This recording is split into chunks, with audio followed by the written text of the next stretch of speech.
Good morning, hello, here we are. It's time for the Western Europe TI11 Regional Qualifiers. I'm Gareth, joined by Sheepo, and we've got a lot of Dota in front of us. We've gone through several regions already, left with Western Europe and Southeast Asia, of course, going on over on the primary stream. But Sheepo, how are you doing? You looking forward to this? Oh, hell yeah, of course. So everyone loves a bit of Europe West. Got a lot of teams that, I mean, only one can get qualified here to TI, right? And you have all these teams like Entity and Liquid, Secret, Enigma. There's so many favorites, and it's going to be so fun to watch them all fight out. Yeah, it's an absolute bloodbath. We can take a look at the format, of course, a little bit different to some of the other regions. No best of ones here in Europe West. We've got best of threes all the way through to that grand final. And like you're saying, there is that one spot to go directly to TI. But top three spots do get you a chance to go there. Second and third place will go to that last chance qualifier to try and fight against, all these other top-notch teams. You look at the Chinese teams going to last chance qualifier. Some of these squads are going to be shaking in their boots. I'm really, really worried to fight up against them. But I think Europe's also going to bring some big teams to the table, like you're saying. Yeah, everyone knows Team Bold is taking it, bro. Oh, yeah. Everyone knows they're making that lower bracket sweep. Into the breach, UK representing, going all the way through. Yeah, they leveled up their squad, right? They kind of dropped their last roster and picked up this new one. I can't remember the former team name, but they have been looking pretty good. I think I was going through all of the ESL 1 Malaysia qualifier stuff, and they were kind of taking out some pretty decent teams. Now we look at that Liquid, Enigma, Secret. Alliance against Entity is going to be an interesting one as well. See if Alliance can get themselves through up in that upper bracket. And then we do have a couple of buys down on the bottom into that lower bracket round 2. Where there's Ivy and the rest of them down there. But our schedule for today, we've got 4 best of threes in store for you. As we do, of course, have Team Liquid up against DGG right at the start. And then we'll move on to Goon Squad against Enigma, Secret against Into the Breach, and that Alliance against Entity match right at the end. And looking into this first series, Liquid, they've had some rough performances in the most recent lands, right? At the Arlington Major, at Genting, dropping out in the group stage. This is a team that a lot of us expected a lot more from.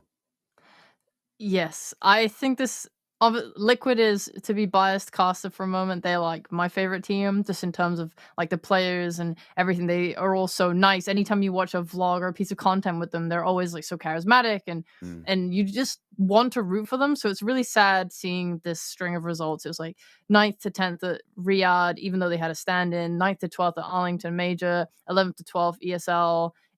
It's kind of they do so well online as a contrast, so maybe they have an advantage here in these qualifiers. Yeah. They do pretty well in their DPC tours, second place tour 3, for example. I'm getting blasted in my ears by a bunch of voice lines right now. Yes. And they all just merge into one, so in my ear, just blah, blah, blah. That's all I can hear. It's hard to hear your own thoughts. How do I form a single sentence? Yeah. Well, it looks like we've got to remake the lobby anyway, so we've got plenty of time. I'll restart the lobby anyway. But yeah, then DGG, third place in Div 2. They've looked solid as a Div 2 team. But I think one of the things here is that some of these just solely DPC teams haven't really played a lot in the past couple of months. You look at DGG and their players, it's been 2 months since they've had a professional competitive game outside of Lil Pleb, who has played, I believe, in some Middle Eastern tournaments with a Middle Eastern team. Some of the Saudi players he's been pairing with there. The rest of them really just been relying on pubs to warm up for this TI qualifier. And scrims. Yeah. Don't forget that. That's true. I think a lot of the teams, or at least the teams we're covering today, I don't think any of them have really been playing third-party tournaments. We see, I think tomorrow we'll see Ivy and Brame playing some series. They've yes? Just switch slot quickly. Sorry. Switch. Oh, what happened? I don't know. Something weird's happened in the lobby. Just got to move over to me and Patrick. Okay. Sorry, I got it. Okay. holding everybody up, Sheepo. It's all my Your fault. idol Insane is like, what is she doing? Let me start the lobby. No, I didn't mean to. I'm just trying my best out here to cover these teams. And now I lost my thought. Thanks a lot, Gary. Oh, I'm sorry. Anyway, yes, these teams tomorrow covering like Ivy and Brame, they've been playing a lot of third party tournaments. They've been playing the Dota 2 Champions League. They've been playing like the 1X series and stuff like that. So it's very hard to judge how a team like DGG will do. And you can also look at their results going into the ESL Malaysia qualifiers. They lost to completely random teams, like some team named F1, some team named V Gaming R. I personally don't follow the Europe West scene that well, so I don't know who these people are, but they're not in Div 2. They're not super professional teams. It's a little concerning when you see that, and now they have to go up against a team like Liquid, who, despite their results, are still competing at a tier 1 level. And that's the thing with Liquid. Like, you look at their LAN results and you think, okay, they dropped out in group stage, but it wasn't like, a 0-16, they are not here to play against these big teams, right? They are taking games in these best of twos, off of TSM FGX, off of Boom, off of Fnatic. Like, a lot of their group stage was 1-1 draws, and that was kind of unfortunately what led to their downfall, was not getting 2-0 wins anywhere. I think they got 2-0'd by OG in Genting, and that was the only 2-0 loss that they suffered. Arlington, it felt like the same thing. They were taking games off RNG, one of the best teams out there currently. So they are definitely a squad that has it in them. And I always wonder, in your opinion, is this just a drafting thing? Like, thinking about back to Arlington, is this something that Liquid have failed to adapt to the end of that patch? Now moving into this new patch, maybe they've got some ideas up their sleeve? I believe they talked quite extensively about this in a bunch of their videos. They said that in Stockholm, going back even further, they had problems with drafting because their hero pools weren't wide enough. They weren't playing the meta heroes. There was just stuff that they were kind of, not being able to pick up, which meant their opponents were out drafting them as a result. And they said moving into Arlington, they fixed that issue, or felt like they fixed that issue, where their pools were much wider and they had like this bigger pool. And they said that they felt like everyone was kind of on the same level in terms of the meta. They were like, okay, we think everyone has figured this out, so it just becomes an execution game, which obviously then doesn't feel good seeing your result. And going post Arlington, Insania mentioned that he felt like it was a confidence thing, and that the team simply wasn't feeling good enough about their ideas. Like, they hadn't had that success, and they just needed like a win to feel good about themselves and go forward and really, get that stride going. It was kind of sad, actually. It's just sad because it's like this was said before Genting, and they were like, yeah, we're just really looking forward to ESL. We really, it'd be really nice to win this thing. Then they go 11th, 12th. Yeah, it's upsetting, isn't it? It is. You want to see them win. This is Matu's last year in Dota. One last ride. Yeah, he said he's retiring after this TI, which is absolutely like a massive. The voice lines are going off again. I swear to God, why is a pro player spamming every single voice line as soon as they get into a lobby? Well, at least they're spamming one of my favorites, the Rampage. That was a good Definitely one of the best ones out there. Yeah. But yeah, I feel like quite often, people can think of this as like a blanket statement, and maybe talking about momentum and talking about team mentality is just a kind of wishy-washy way of saying they need to do better in the future. But it absolutely, like, even within games, within series, within tournaments, you like you say, you get one victory, you realize that what you're doing is correct, and you have more confidence in executing your game plan, and things can go much smoother just with that knowledge. But yeah, we'll see what they do, because going up against DGG now, as it looks like we are ready. Lobby is set, draft is underway, and our first game of the regional qualifiers for Western Europe should be waiting for your viewing pleasure as we get ourselves into Team Liquid up against DGG. And I the thing I'm always most excited for, though, is maybe next time's camera. Every CIC, I see MNT and I think Gary Oldman. I just see Gary Oldman whenever I see his face. It's a little mustache. Yeah, I mean, it's currently showing our poor cameras, so the viewers at home can't feel you yet. We'll see it. We'll see it eventually. Yeah, we'll see it soon. Yeah, that's nice.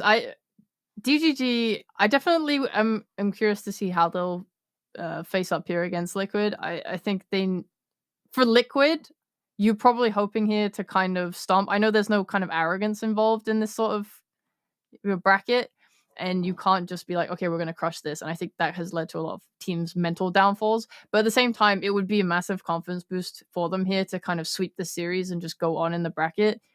I do think their overall bracket is relatively easy. They're kind of dodging like the secret entities and the on their side of the bracket, so they can make. I think they can make top 3 at least with relative ease. Okay.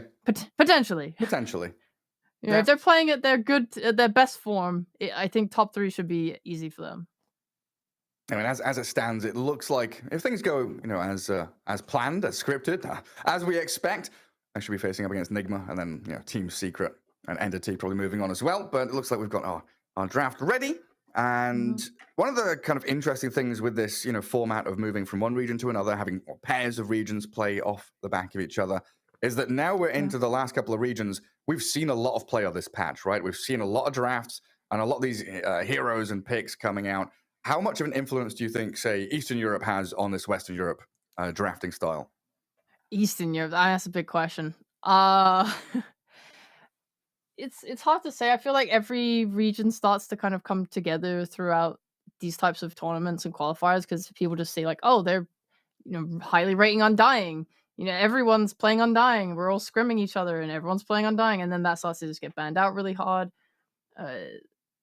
There is like, of course, the factor of you're playing against Team Liquid, you have to ban their Lone Druid, or you're gonna get Lone Druided. I think overall, we're probably just gonna see a mix of more popular heroes and then just personal flavor and style. Okay. And then Primal Beast coming in every now and then. Yeah, that hero's it got pretty explored towards the end of Europe East. I would love to see how Europe West handles it.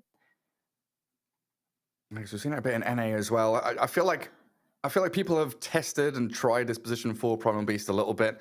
Maybe could be explored a little bit more, but it feels like the best from positions 2 or 3. I think I kind of like the mid Primal Beast the best out of all the options, honestly. When you can pick it, obviously. I agree with you. I really like it as a core. I love the mid where it just gets that extra levels and stuff and can rotate really nicely onto side lanes, or you bring a support and it's just a lot of kill threat. You can TP and you have so much range with Onslaught. It just felt really nice every time I saw it. That GPK game especially was great. But we're not seeing it here right now. We're seeing a DP. We're seeing the Lina response. I think that was quite common in Europe East when we covered it. And Lina looked absolutely amazing every single game we covered for the most part. She could do this normal build with the Silver Edge, the BKB, the Daedalus, right click it up. Or she could go this new build with the Shard and the Ags and do so much magic damage. Kind of a return to the old build, now buffed up with the new patch. It's really nice to see the mobility there. We've seen a lot more blinks on her as well to have this extra mobility, and just in terms of laning, it means if DP does go mid, she's just going to have a really nice and kind of free mid lane to farm it up as she pleases. Yeah, and then going into like mid to late game, just being able to blast and nuke down on these core heroes. Usually we kind of think of magic damage as early damage and physical, kind of scaling damage going later into the game.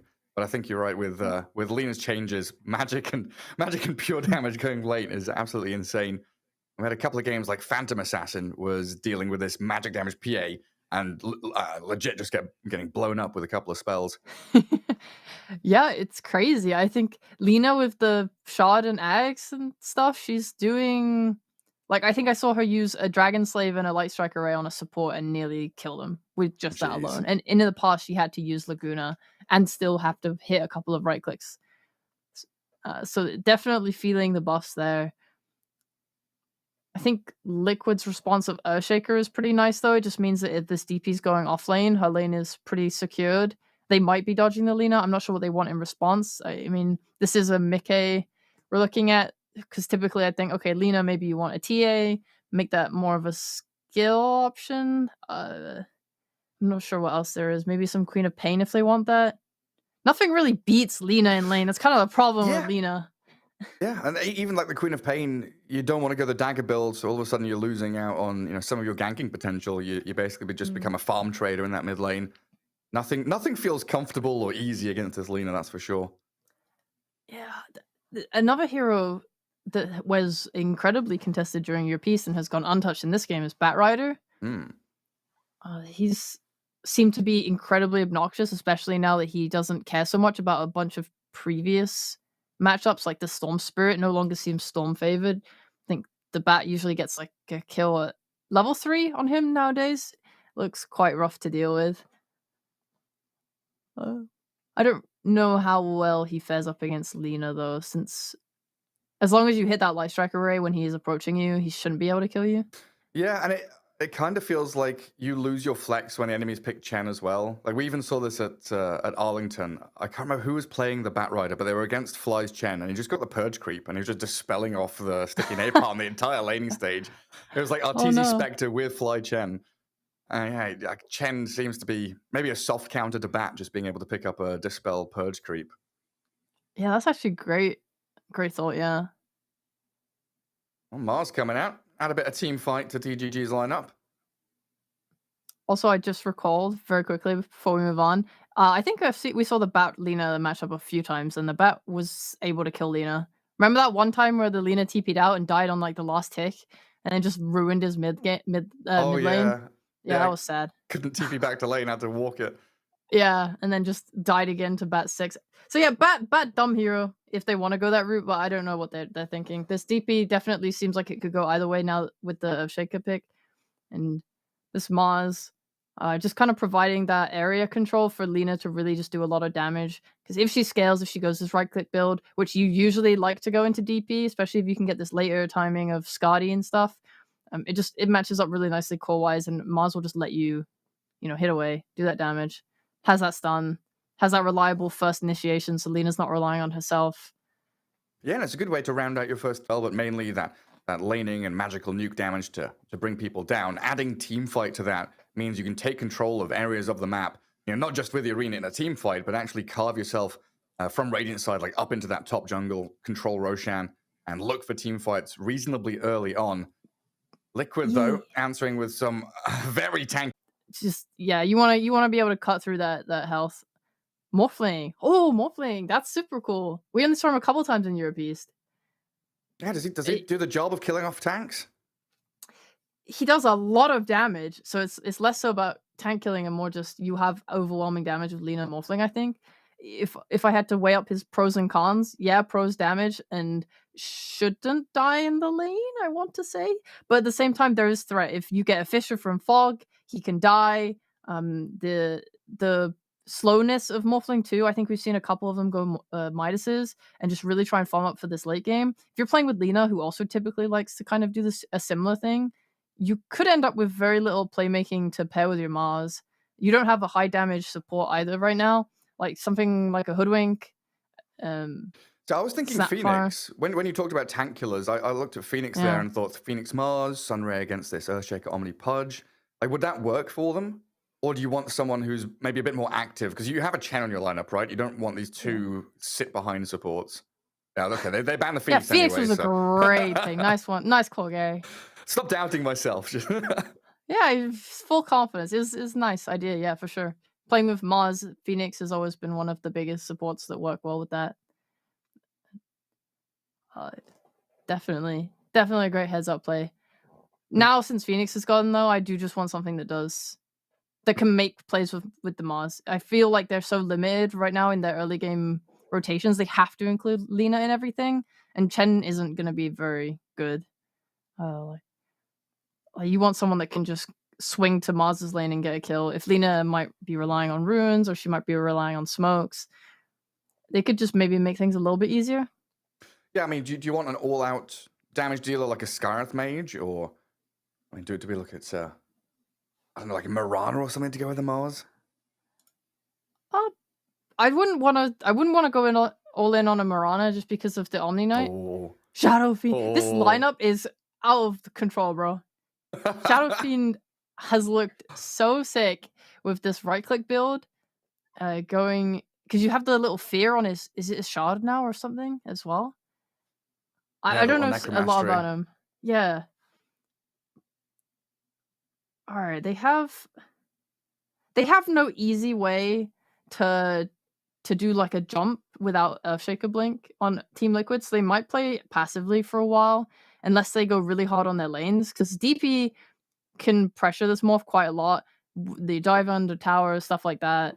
Wait, And oh, you think is that Lena 4 then? Yeah, it is. okay.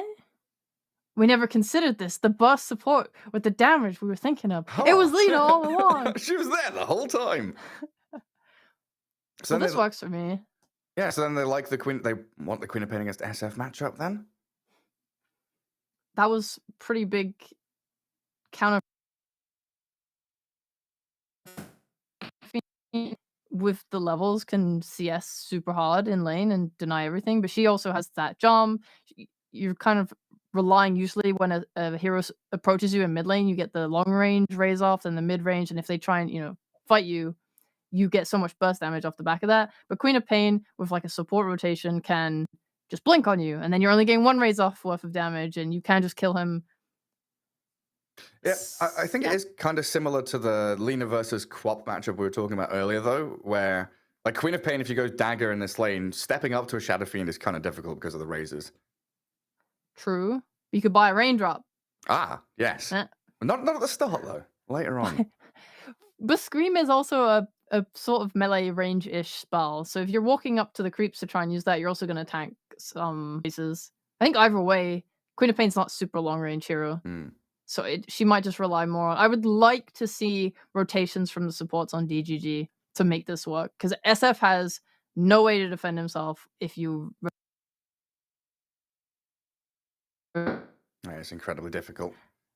I mean, I kind of feel like this Queen of Pain wasn't, like a counter pick to the SF. It's more of like a tempo thing to they get level 6, that level 7, play around with this Mars Lena Chen. Yeah. Because, like you said, Queen Morphling, pretty slow to get off the starting blocks. Needs a good 20 minutes or so before he's actually ready to play some Dota 2. The rest of them got a lot of team fighting to do in the meantime. As we get ourselves into game 1. Liquid up against DGG. And there's the Matumba man Pudge right up at the front.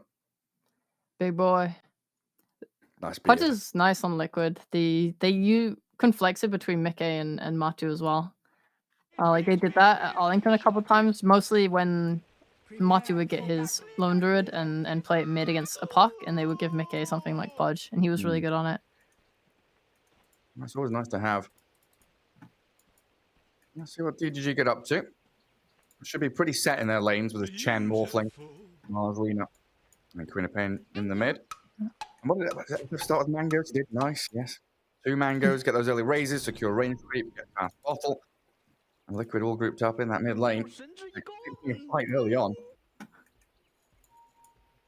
I'm always really interested by these jungle wards. We see it more and more often. I guess more apt name is the Outpost ward. Watching for anyone like rotating in, and I guess that's primarily Earthshaker's job. Going to be moving from that bot lane in towards mid, looking for the Fisher block to allow raises to land.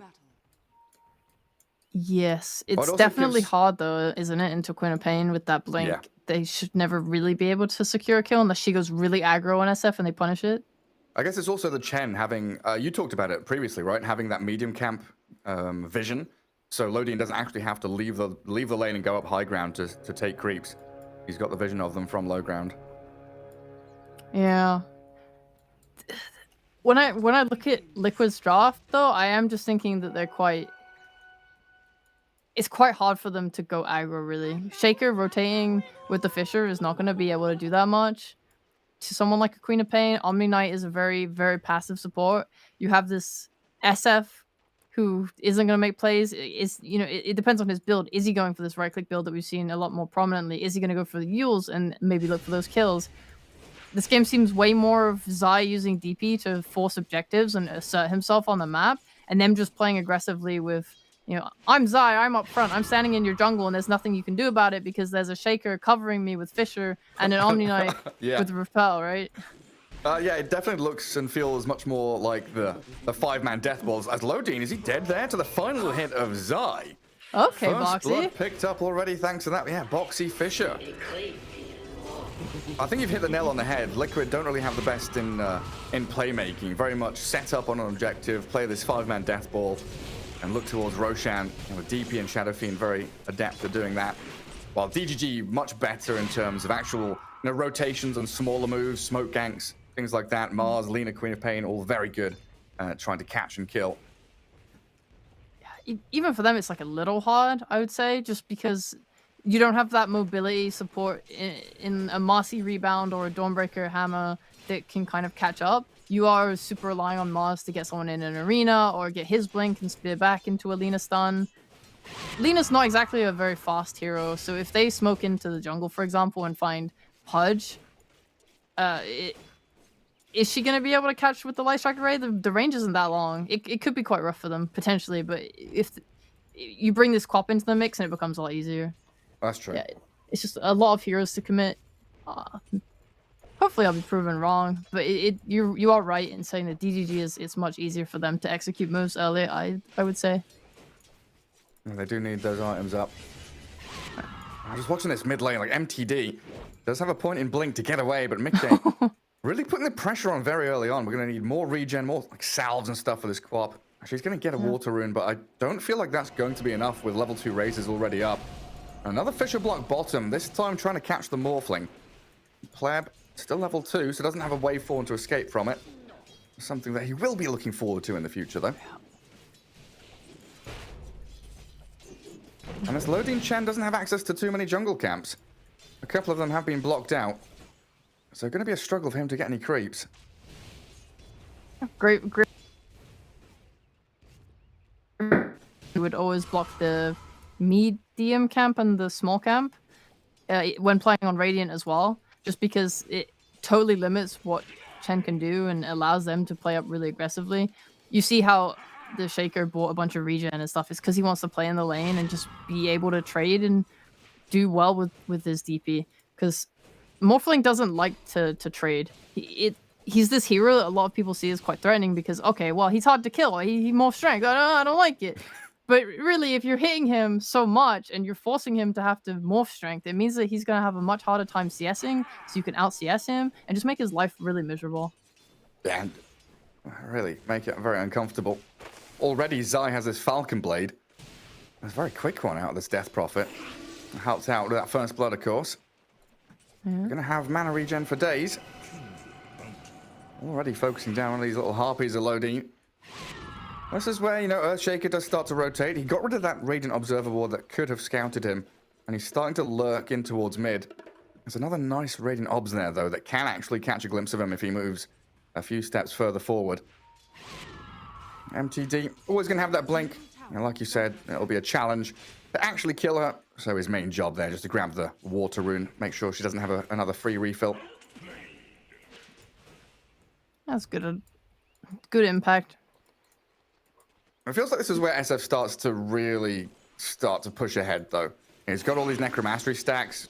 Last hitting his MTD's Quap starts to become much more challenging. But I guess Mickey shoving the wave with razors with no small camp. Like, what do you do as the SF? Do you go farm large and medium camp back in your top jungle? That's a great question. Lodin, okay, they're fine. I'm not a mid player, so I honestly have no idea how to play this stuff now that there's no small camp. I'll be watching mid with a lot of interest. I'll let you know in 5 minutes, okay? Yeah, sure. Yeah, we'll just watch and find out. It's a learning experience. I mean, look at this, Mickey. Couple of raises, MTD. Incredibly challenging lane. Gone for the boots as well, just to try and have a bit more move speed to escape. Oh, Boxy, was he going for a little courier snipe? Misses out on it, so takes a few tower hits on his way out of that bot lane. Zai going to get pummeled, though. Chen and Morphling finally getting on top of her, but the Spirit Siphon heal and the turnaround on Chen, Zai gets the upper hand. And the Vul Assassin, he's got minus healing. But it doesn't do enough against this Death Prophet with that flat damage heal coming out of Spirit Siphon. Yeah. Nice try, nearly got him.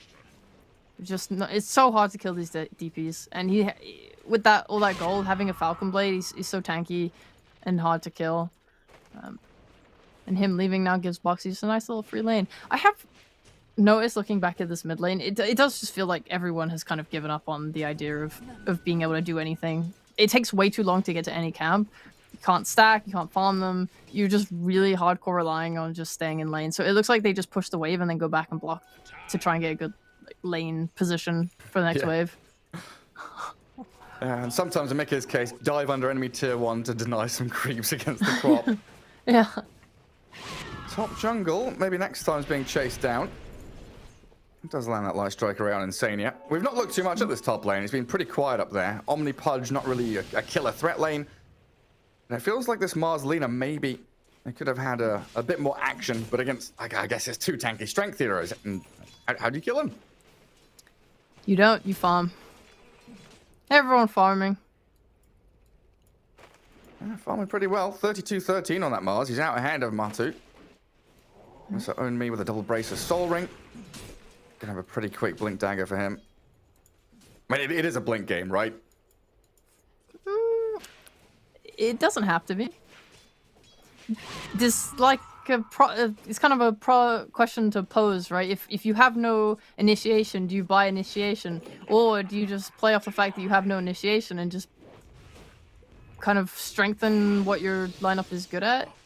Like on DGG Mars, you could just keep scaling like another core and try and wait for your Morphling's timings. As long as you are able to help defend towers and hold your map space, that could just be the most important thing. It really depends on if you feel like you scale better than Liquid. Radiant's courier has been killed. I think I would like to see him buy a Blink Dagger. I guess then it puts you in a spot where you're forced to play aggressively, right? You don't. If you buy Blink, you kind of lose one of your options. Right? Whereas if you go rush BKB, now you can stand your ground, you can fight. You don't necessarily need to have that immediate jump. Oh, they're eyeing up mid lane. Those 8-minute runes? Yeah, Liquid bringing a lot of these supports in to guard them. Haste for Mika down bottom. Looks like Lina just leaving that top lane for the Mars to 1v1, getting some big stacks going now for that Radiant side. Yeah. Liquid are doing a really nice job of securing mid with just the right amount of heroes for every rune. Like getting that early war rune, securing the power rune now. Oh. Okay, it's fine. MTD is the guy that needs to make all the moves for DGG's lineup. And we talk about how inactive they are. I think the biggest play they can do is either Liquid dive bot and they punish it, or Mars catches someone top and the Quap TP's in. They're just gonna smoke her down the bot.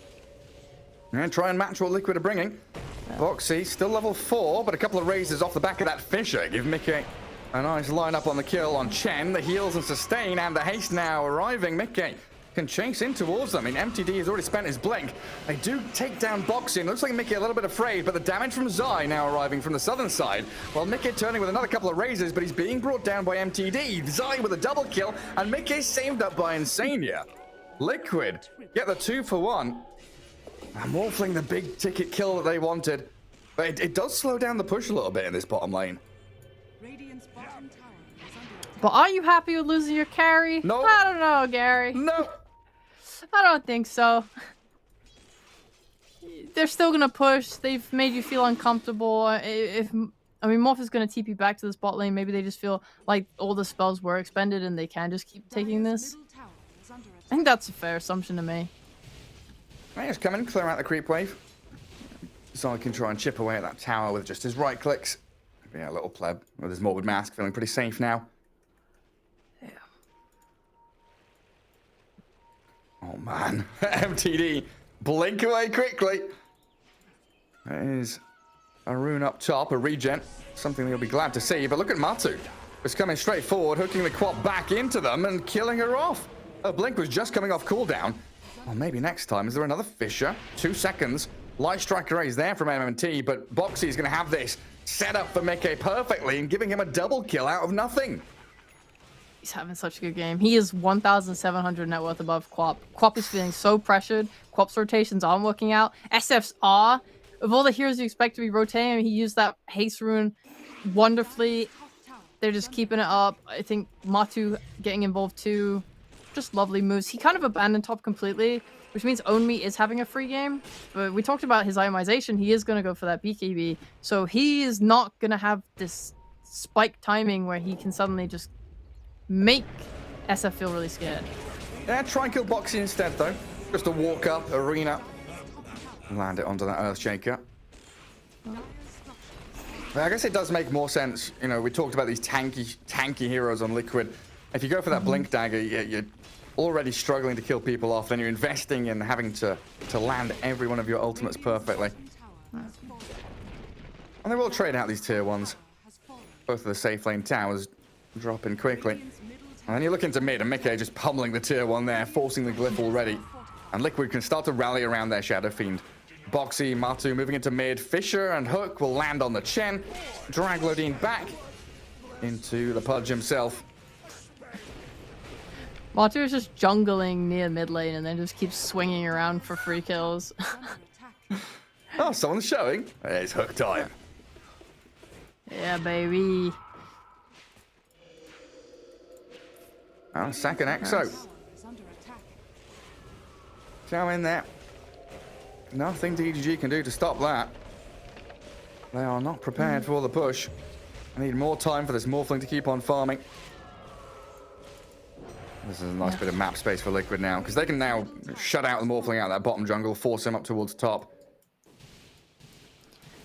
It's definitely limited options for DGG right now, especially, like, I'm just going to keep hopping on this Mars thing, but you don't want to feel really pressured to buy a Blink Dagger, because then you lose your own ability to scale. It's like the same kind of thought line as Dawnbreakers playing core and getting a Deso.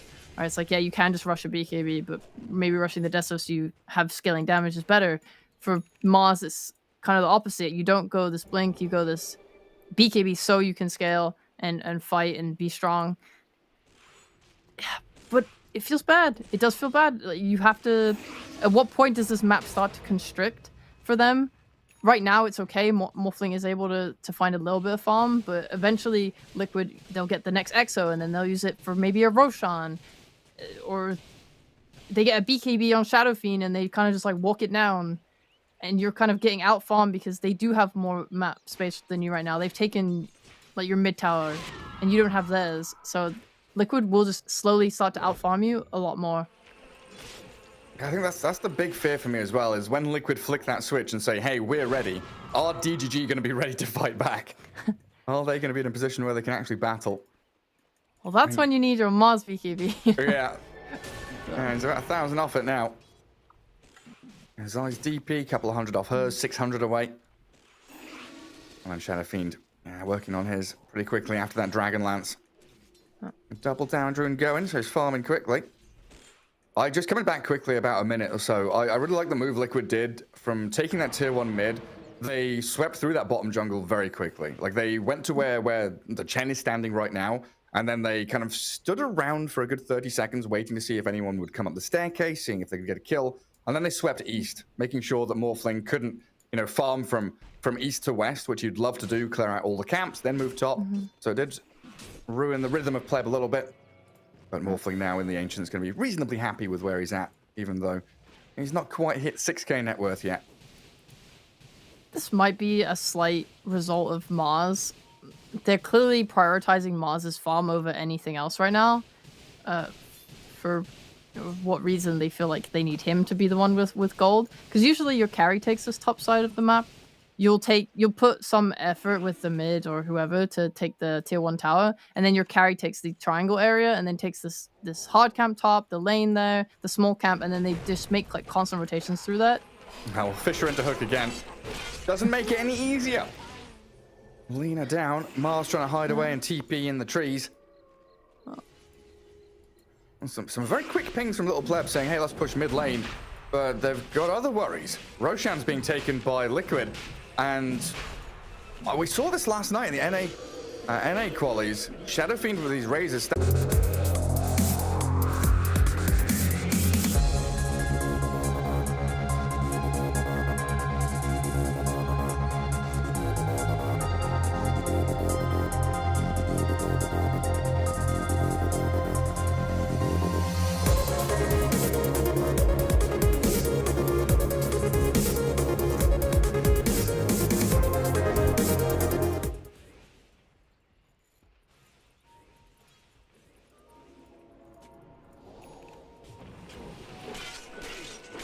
How they do.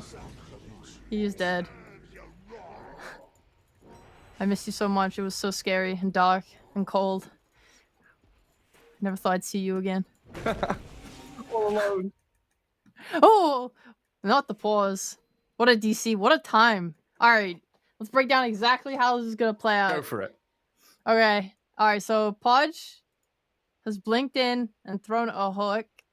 I don't even know what he missed. I think he missed Plebs. Plebs good. Maybe next time he's standing right on top of him. Let's see. Quap has no way to cancel. There's no dismember actually. So I guess Podge is just in. He's gonna pop his hood and just stand on top of Lina and pray. How far away is Omni Knight? Omni's quite far. All right, it's a battle of time. It's a battle of time. Can DGG blow up this Pudge before the rest of the team can connect? Well, Boxy has a blink, doesn't have echo, but he could blink and chant, buy time for the Omni to come in. Requiem with fear could also push them away. Yeah, he has got the shards, so he doesn't have to blink necessarily. Yeah. That one strong owned me. Was that his first BKB? He's had it for a while, then uses it just to TP home. Well, actually, that's a lie. He TP's top to continue farming. It's called the threat of the BKB. Yeah, true. Yeah. But they found another one. It's Morphling. He's been chain stunned. The hand of God doesn't heal him enough. A triple kill from a Tumbleman. It's looking like a snowball here.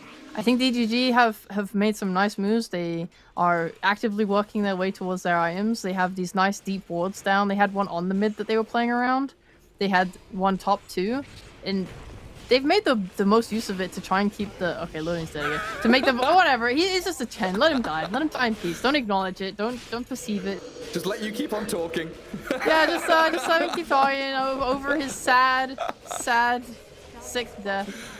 But yeah, the fact they didn't have to use Exo for that fight means this entire lane of barracks is gone. Yeah. 40 more secs for Roche though. They're just kind of peeking where they can cover each other really well. I think it's the sort of idea I thought the DGG were going for, but they kind of swerved off into this playmaking draft where I thought they were going to be a lot more active. But it felt like Liquid did such a good job of kind of stumping what Queen of Pain wanted to do, like matching her rotations, or not even matching her rotations, kind of out-rotating her. And close. Stupid creep. Stupid creep, yeah. Getting all the runes. It's just everything kind of made the game super hard for him to play. And after that, it felt like they just sort of mellowed out and played really passive and were never really able to get their footing on the game. Yeah, it felt like DGG needed a 5-man a little bit sooner. Get this Morphling involved, because Liquid are just roaming around together as a squad. Now, playing under their own vision, Scan doesn't connect on anybody. And DGG with a long wraparound, I don't think they're going to find anyone. If they do find someone, Liquid have that vision advantage to make the jump with Boxy's Blink and level 2 Echo Slam. Yeah. We've seen this play out 100 times. If they push their smoke, try and go under that ward, it's scary. Best lights out. I mean, Morphling already has to wave form away. Hook's not going to come in time. As they do jump into the back, MTD trying to aim for this Death Prophet. Purge and SF on the hook there from the Morphling, catching Mickey. Does get out his illusions, though, and BKB up means they'll turn, dismember the Queen of Pain, bring her down pretty quickly with Mickey's overwhelming physical damage. So Liquid lose nobody. Queen of Pain dead for 45. And DGG on the run when Roshan's alive. Lodine going for the push up top. Yeah, go steal some creeps. Little smoke on smoke action there. For DGG, the idea was definitely nicely put really good wards down to play off of, but Liquid smoked into them anyway and were able to get that Fisher off onto Lina, instantly forced one of the heroes of DGG out of the fight. And then Morphling got kind of gone on and was unable to connect to this Blink Mars arena onto Zai. The burst from Queen of Pain is just simply not enough damage to even come close to killing him. They needed this position where all their heroes could collapse on one person and get this burst off with the Queen ult, with the Laguna. Rest in peace, loading. Another one. Just reeling them in. I got a lot of grave tombstones right now. With one man's name on it. Yeah. The newspaper tomorrow morning is going to be 20 obituaries with Lodine's name. He lived a long and fruitful life. MTD also going to follow him into the grave as well, as Liquid look for their second lane of barracks. Yeah, this feels like a foregone conclusion now. Little Pleb just spamming the heal me. Heal me. No one can do that anymore. Chen's dead for 5. How do you do that? Do you alt-click your health pool or something? I'm not sure. Because it's showing up for us, which makes me think it's like it's A not chat wheel line. Oh, I don't know exactly. I'm looking at my chat wheel right now. Yeah, there is a heal chat wheel line you can put on there. But it doesn't say heal me. It just says heal. Oh. SF. Oh, speared under tower, but he's got the pike. And that fear from the shard sending the Mars back into his base. Yeah, Liquid just going to go for a deliberate move back. No reason to push it any further forward there. They've already got the mid and the bottom. And you look at top, there's tier 1, tier 2 still standing. It's all about just keeping that firm grasp on the game that they've built up. For DGG, maybe they need to... Maybe their only hope is some kind of extreme smoke wraparound where they catch the back line, or maybe Liquid overextend and they get a spear back into like tier 4s or something. If you can get someone out of position, maybe that's your only real hope, because Omni, as long as he's able to connect or is close in any way, it's so hard. He has this ether lens, he's getting a 4-star. They're gonna have more ways to save the longer this game goes on. And that's what I kind of like about these three heroes, the Omni, Earthshaker, and the Pudge. If you go on the Omni, there's like an Echo Slam, right? There's the threat of the Echo blinking and saving the Omni Knight. Pudge can hook people around. So I struggle to see a world in which they actually kill anybody. You go on Omni, you get feared, silenced, blink echoed. You go on this Earthshaker, he gets healed up by Guardian Angel and Purification. And Liquid just going to set themselves up to go high ground again. SF and DP straight towards the tier 3 and forcing the glyph pretty early on. Fresh creep wave with the catapults arriving soon as well. And Boxy, he just blinks straight on in towards that Lina. Does Yules away. But the barracks now wide open. His little pleb will TP back to try and defend. Turns into the Pudge, but the hook hitting a creep. Not going to fulfill his dreams. While Owned Me does get the arena spear. But there's the heals and saves. They've got that Fisher with a shard and a blink echo from Boxy, catching and killing the Chen, while Owned Me just being ripped apart by the physical damage from Mickey. Pudge now able to rot him down, and the Sonic Wave, it'll push him around, but it's just lacking damage and cohesion here from DGG. Matu's far too strong with his BKB up. We'll walk back past the Fisher. Mega Creeps now on the cards. Another hook. Pleb drags the DP in, but she's still got her BKB.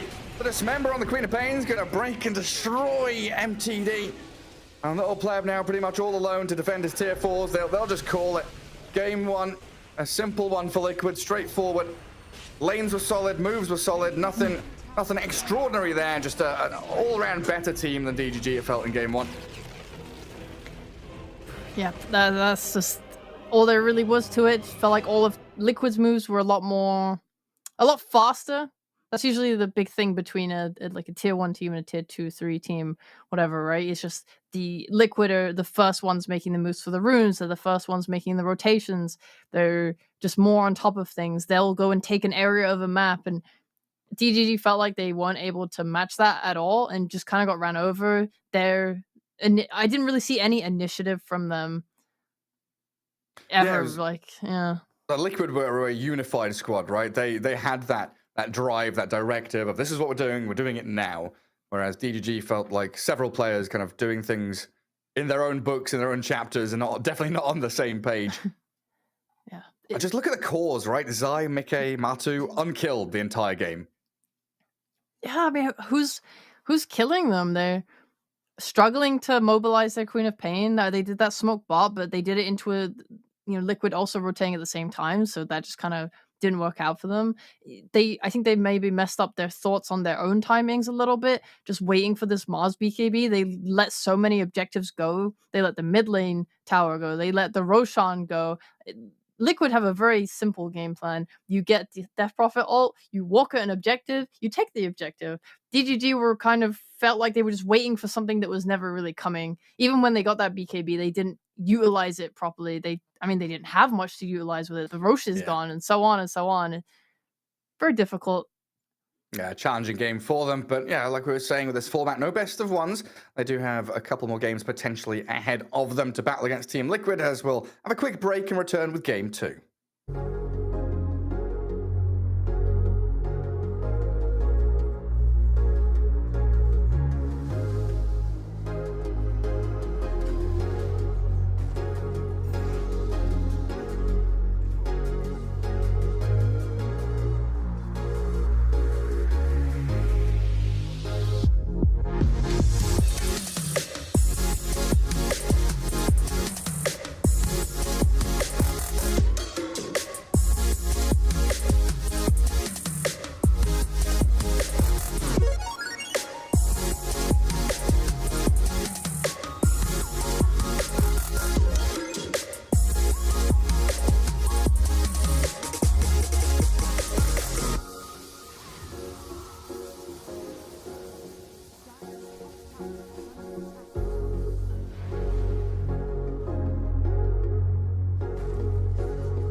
what we live and breathe.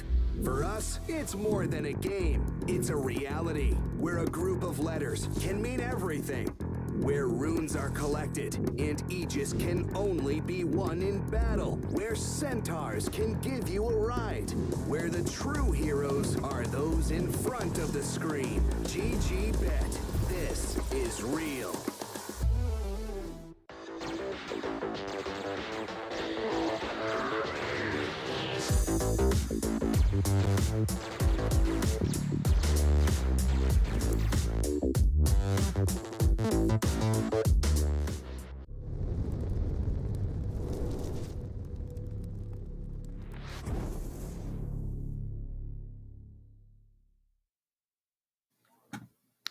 Welcome back, everybody. Here we are returning with Game 2, our best of 3 series between Liquid and DGG.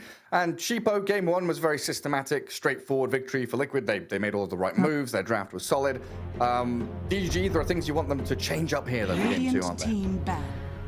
I mean, yeah, I guess it's...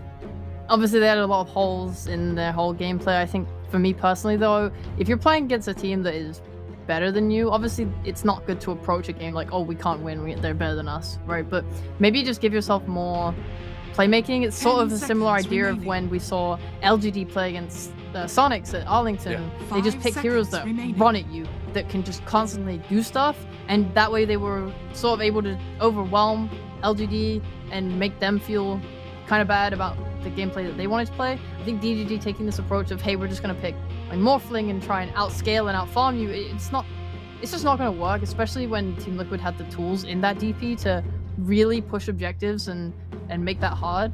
Dire team ban. Yeah, especially in like an unbalanced matchup. Like you think about, you know, the kind of theory behind the game and think if Liquid are potentially playing perfectly, you need to do stuff that's going to upset their rhythm and unsettle their game plan rather than trying to match the perfection. And we did see from them in Game 1. Enigma and Tiny, though, Enigma being let through in that draft, as well as Undying, leading to this opening from DGG with the Enigma Tiny. Classic Tiny. He always finds a way. Back into the Radiant meta. team ban. He definitely fell off, especially when we covered Eastern Europe. There was not very many Tinies at all. Still pairs nicely with Enigma, just as a hero that can roam around the map. Your Enigma is going to always kind of have that lane in the right place, just due to the Eidolons and 10 denying and seconds pulling the wave remaining. back. Gives them some room to rotate on mid and maybe 5 pressure seconds remaining. mid-game more this time around. There's definitely And, something I yeah. struggled with, right? Like Liquid brought both supports into mid, gathered up the majority of the active runes, all the water runes. They shut down that opponent, Queen of Pain, pretty solidly in the first 10 minutes. Yeah, if they can replicate that same pressure back to Liquid, that would be a great start. It felt like Liquid got everything they wanted and DGG never pressured back. So this game, I'm feeling a lot better. Enigma just naturally is an offlaner who's going to always, Radiant team like I said, pull that Dire lane back, team be able to out CS. It makes a lot of carries feel pressured. If something like a Juggernaut might then... We don't see the carry matchup, but it kind of makes carries like that feel bad because playing into Enigma is just so hard because he controls the CS super well. God, they have a Batrider now on top of that. That just makes the mid lane a 10 lot harder. seconds We saw remaining. Lina banned first phase after the last game. That hero kind of poses a big problem, 5 especially seconds remaining. if you're willing to flex it the way DGG was. Dire team pick. It does mean they're kind of locked in their roles, though, and now Liquid have a couple of responses to the Bat and the Enigma. Vengeful Spirit's just like the perfect pick there, isn't it? Having swap against Black Hole and Lasso. Yes and no. I only say this because 10 Enigma seconds has remaining. rose to such prominence where everyone was starting to pick counters to it anyway, right? 5 The seconds remaining. Wyverns with their ults, the Pangas with the Swashbuckle Basher, everyone came up with ideas to counter Enigma and Black Hole, and even Rubik picks, we've seen some of those. And it doesn't matter because Radiant ever since team Stockholm, when Saberlight came out and did this earn Blink or earn BKB Vessel build, the hero has proven himself to be just really strong in laning, able to contribute a lot outside of Black Hole to the point where, yeah, there's a swap, yeah, it sucks, but this hero is still going to buy a Wraith Pact or whatever and be able to have his impact in the game. 10 seconds It's much remaining. more like the Beastmaster soak, like you soak up a third of the map. you're basically 5 just seconds sticking yourself in remaining. like that top corner saying, hey, you come and deal with me or else your tier 2 is dying in the first 10, 15 minutes. Yeah, it's much more playable. I think I've seen a lot of Avengers now. We saw some in the other regions. I think we even saw. I think I even watched this matchup earlier. And the Enigma can just like black hole the Venge, or you can pull. Like you have a lot of repositioning on DGG. So you have toss out of position. You have lasso out of position. You can only kind of swap one save, right? So if you're let's just say your carry, whoever it is in, and you pull them out, you swap them, save them, and then Enigma jumps with black hole. And because of the predictability of swap, you know where he's going to end up. That's a good point.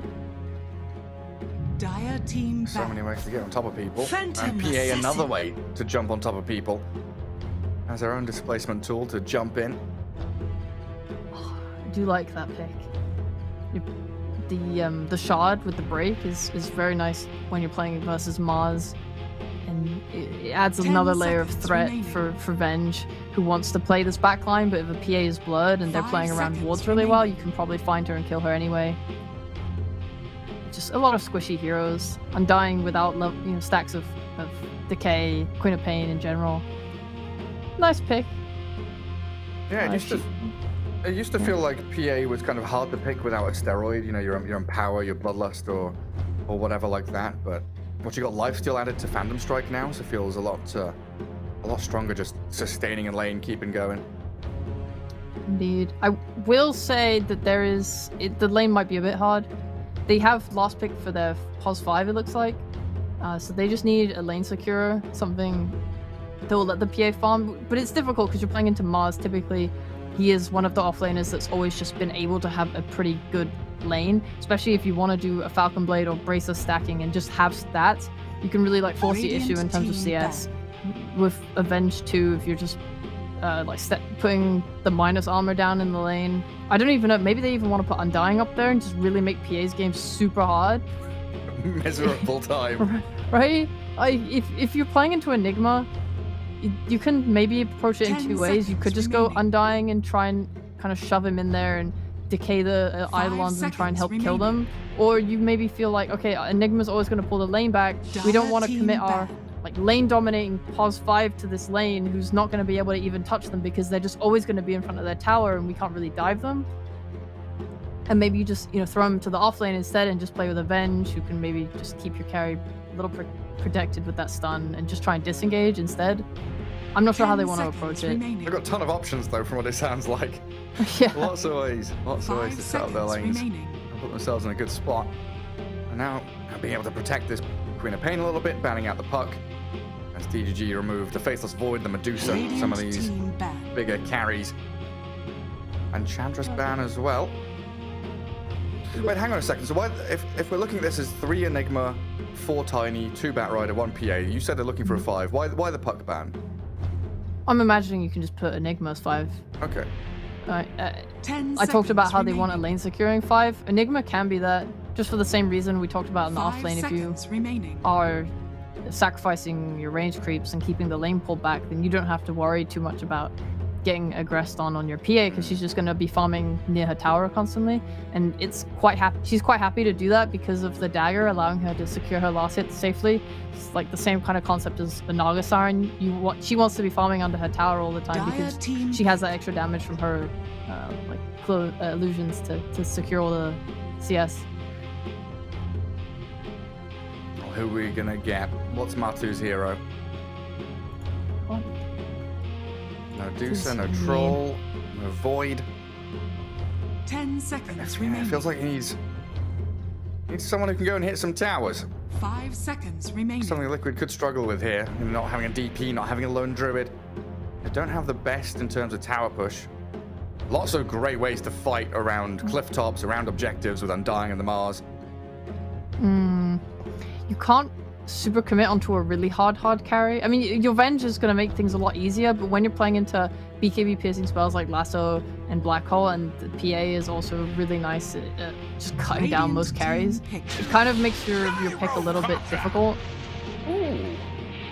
We saw this last night as well in the NA regionals. against Yeah. Enigma as well. Gyro versus Enigma, so you can kill off these Eidolons with flat cannon. You've That got- was with Venge too. Yeah. Yeah. And you've also got 10 magic seconds damage to kind of remaining. deal with the bat and the PA when they're diving you. You know, he's very good at 5 turning things seconds around. remaining. If he gets gone on, gets swapped, you've got arena, you've got cooldown. He is a team fight carry. He's not the carry I feel very confident when I look at. I don't think they'll lose just because of the skill gap between the teams, but I Now definitely don't look select at your Jar and go like, heroes. ah yes, I feel super secure, this is the best draft. What an outplay, what an outpick. It just seems very stable to me, which is completely fine. I think the most important thing is you have a hero that can play just fine into the Enigma. You can use the flat cannon to clear the Eidolons and threaten him in lane and make sure he's just like uncomfortable and unable to just stack up Eidolons and bully you. You're playing, I think it's a +4 Venge, okay. So your safe lane is very strong with this, even maybe has some kill threat too, between the Undying, if they ever can get the lane in a nice place, if they can focus on these pull camps. Yeah, and then the potential to stack up Ancients and build things from a Tumberman to get farmed looks pretty good. I think DG have got a solid draft this time, though. You know, I agree. I kind of hope they put more emphasis. You said at the start of the draft, if they can match what Liquid did in game 1 in terms of rotations towards mid, you know, Tiny exceptionally good at guarding water runes, making sure Batrider has a good time. Even level 1, level 2 for MNT, a quick little toss back could get them a kill on this Queen of Pain. But Dazzle not the best at rotating. He still can with that poison touch, chase people down. But I think this Batrider definitely going to be the key hero here. Like, you look at Enigma, he is a sit in lane and play kind of guy. PA wants to be farming. I'm assuming the Battle Fury we've seen from her a lot recently. So Batrider, he is the active one. He's the one that has to do everything in like the first 10 minutes. A lot will depend on how mid goes. It's a very volatile matchup. You have this Batrider who I've seen go on, like, as the wave is pushing, you go on the Quap, she's forced to blink back, and then you just dive the tower with your wave and can get a kill like that. But I want to believe Mickey won't let that happen. I know Quap is a hero that a lot of teams prefer to ban out when playing Bat or intending to pick Bat. I've seen like in the past some first phase Queen of Pain bans just because the matchup does not seem to be that highly Bat favored. No. It's like one of those soft counters. It'll be a lane to watch. Yeah, someone who doesn't get owned. Someone who doesn't get owned in lane by Bat is like considered a counter against it.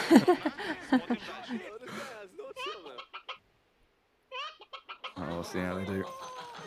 Martu's even sitting in that mid lane waiting for someone to show. And the chat wheel spam. Rampage. To battle. Lodi knows what's up.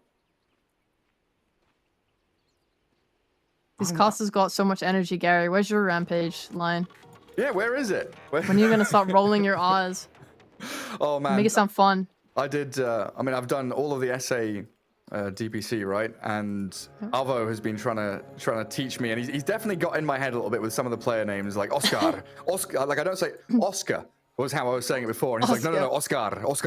It's like, okay, yes, let's roll our R's and get ourselves into the rhythm of things. Oh yeah, you're right though. It makes it more enjoyable for everyone involved. Like, it's more fun to say. It sounds better coming from Alvo though. I mean, you're just like some bloke from White England, British just like guy. yeah, he's gonna get a water rune, and that's Oscar. It's like, what the hell are you doing, man? It's enjoyable though. I don't care. Yeah. I'll take the flak for it if it sounds stupid. It's fine. So Sheepo, there's some weird stuff going on here because they put Okay. Enigma mid. They did do that. Yep, that is The thing they've done. Yep, that is. We knew that. We called it in the draft. If you were watching the draft, Well, you would kind of know. did. You talked about this Queen of Pain against Bat, and you're like, yeah, no, that's maybe not going to be so happy. Sure, yeah, I'll take those. There you go. Okay. Sure. I can't comment on this matchup. It's not one I've seen. Ever. I think ever in my life. It doesn't seem the worst. There's no real way for Mickey to clear the Eidolons, at least until she gets way more points in the Scream. Bat could have some kill potential top. It is scary. And I guess Wow, it's like a Omi's double just- win as well, right? Because Enigma's not against the Gyro, and Bat's not against the Queen of Pain. This lane swap is a nice little move. And Denying creeps away from that Queen of Pain, gonna limit her early scaling, her early levels. Yeah. So that does leave Insania with Zai down bottom and Dying Mars against this PA Dazzle. They started down here as kind of a bit of a tri-lane looking for first blood, but weren't able to get it. A little pull across there. Insania trying to drag that wave back for Zai under his own tower. Secure creeps. Make life a little more difficult for the Phantom Assassin. Yeah, I like what they've done with their lanes. I like having this undying, threatening PA. And I like this Boxy. You're gonna get this wave of terror. Use your flat cannon. It's gonna do a lot of damage. You just want to keep the DGG heroes off of you, basically. I especially like, if we're on things we like, Insania's item build. Mangoes, mangoes, Okay. mangoes, mangoes, mangoes. he's buying more as well. Oh, he's like 7, 8 mangoes in this early game. Spamming spells. Throwing a soul rip on the P8. Loading, got trying to turn on 10 Zai. stick. Yeah, he's got a full stick as well. Yeah, you're right. Just keep decays for days. He's hoping that they'll hit him, because they're gonna use more spells. So efficiently, you should use your stick. Yeah, he realizes they're just not gonna click him. He's like hoping to get the most max amount of health out of it. Right, take Maybe- the mana instead. Maybe next time. Gets away from this Gyro Venge. And putting the Venge up top here gives them such a great kill threat on either of these heroes if they overstep their bounds. They need to keep up resources on this top lane. The Tiny want, like, they definitely can. As long as the wave is here, they can be aggressive. Okay, Lune is dead. I look away for 1 second. I literally checked bot. I checked bot before I started talking, man. Fine. It's just Zai spearing people. Yeah, this wave has been in a really good place for DGG, so I think Bat is very happy to get those last hits, because his CS does come a little difficult in side lanes. It does feel like they're losing all 3 lanes though at this point. I mean, top is currently kind of even. When Bat is level 5 with 3 points in Napalm, things do get very scary for Gyrocopter. There's definitely an ability to die there. If they can kill the Bat first though, force him back with a homing missile for now. Their play is more just going to be to try and chip him down and keep them low health, because your play requires 2 heroes. You want to napalm them up, then you want to flame break them or whatever, Firefly, get on them. You want your Tiny to be able to go in and avalanche and toss back. Well, we got some good damage on Zai bottom. Wow. Insania just chucks the tombstone down to zone away Pleb and Lodine. Oh, yeah, a little zombie chasing him down. Well, they're going for Boxy. There they are. 3 stacks of napalm up on him. I don't know if they can finish him though. Yeah, he's got 11 1 charges, and they'll realize that's not a kill they can actually go for. Leaving Gyro just to lap up all the farm that's left to him. Oh, it looks like Insania bottom taking a few hits again, but he's got another full magic stick. And Zai chucking all his spells out. And clear the creep wave and irritate Lodine even further. It's like extreme 1 gaming in the bot lane. There's so much spam. Oh, MTD this time. Homing missile connects into the Bat again. Careful though with those sticky stacks up on him. He pops his 1 and goes for the TP. MNT has already spent his spells, so a very wise decision from Matu to get out of there. Insania soul rips himself. Under tower with the flag bearer. He's healing tons. And Zai has another round of spells here ready to go. No grave for Lodine, so Zai with a pop of the stick. Another spear could come, but he wants Pleb instead. No, he goes for neither of them. He's put them both within kill threshold and doesn't finish either of them off. Hey, if you finish... Oh my god, he does finish them off! And now he does. Oh, the bait. God damn. Can't believe that killed. The mind games from Zai. Like, they'll come back again. I'll kill them next time. I don't think he even recognized that was going to happen. He had 10 stick charges. I love how Liquid's playing top lane.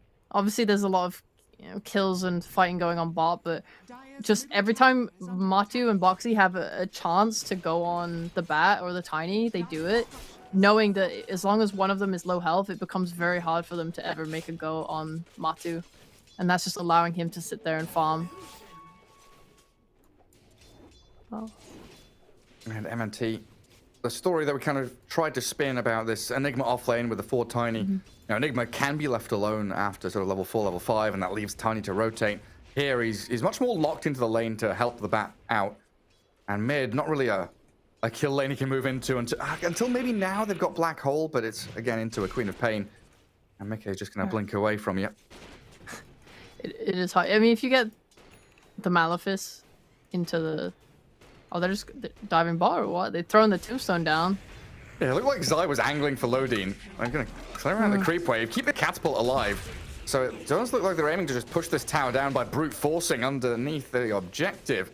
Lodine focusing Tomb. They've got Soul Rip here from Insania, though, that he throws on the Dazzle rather than the Tomb itself.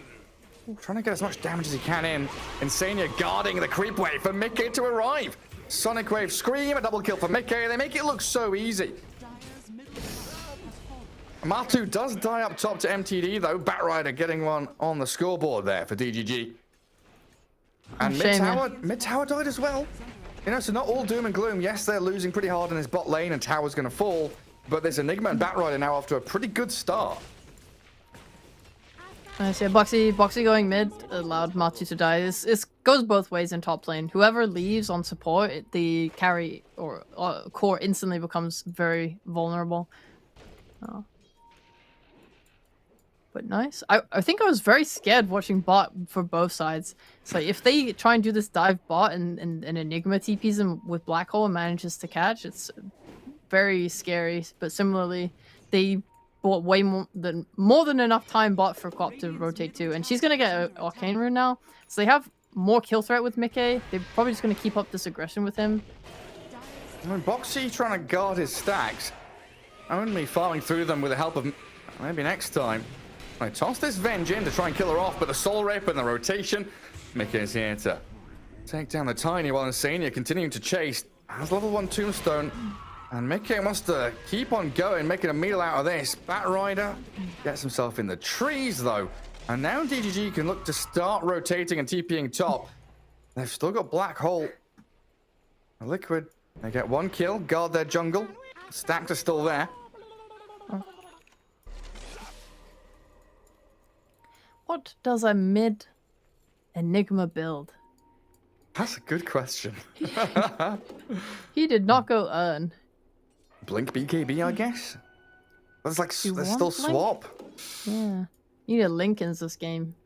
I mean, maybe just still goes for the Wraith Pact that we've seen.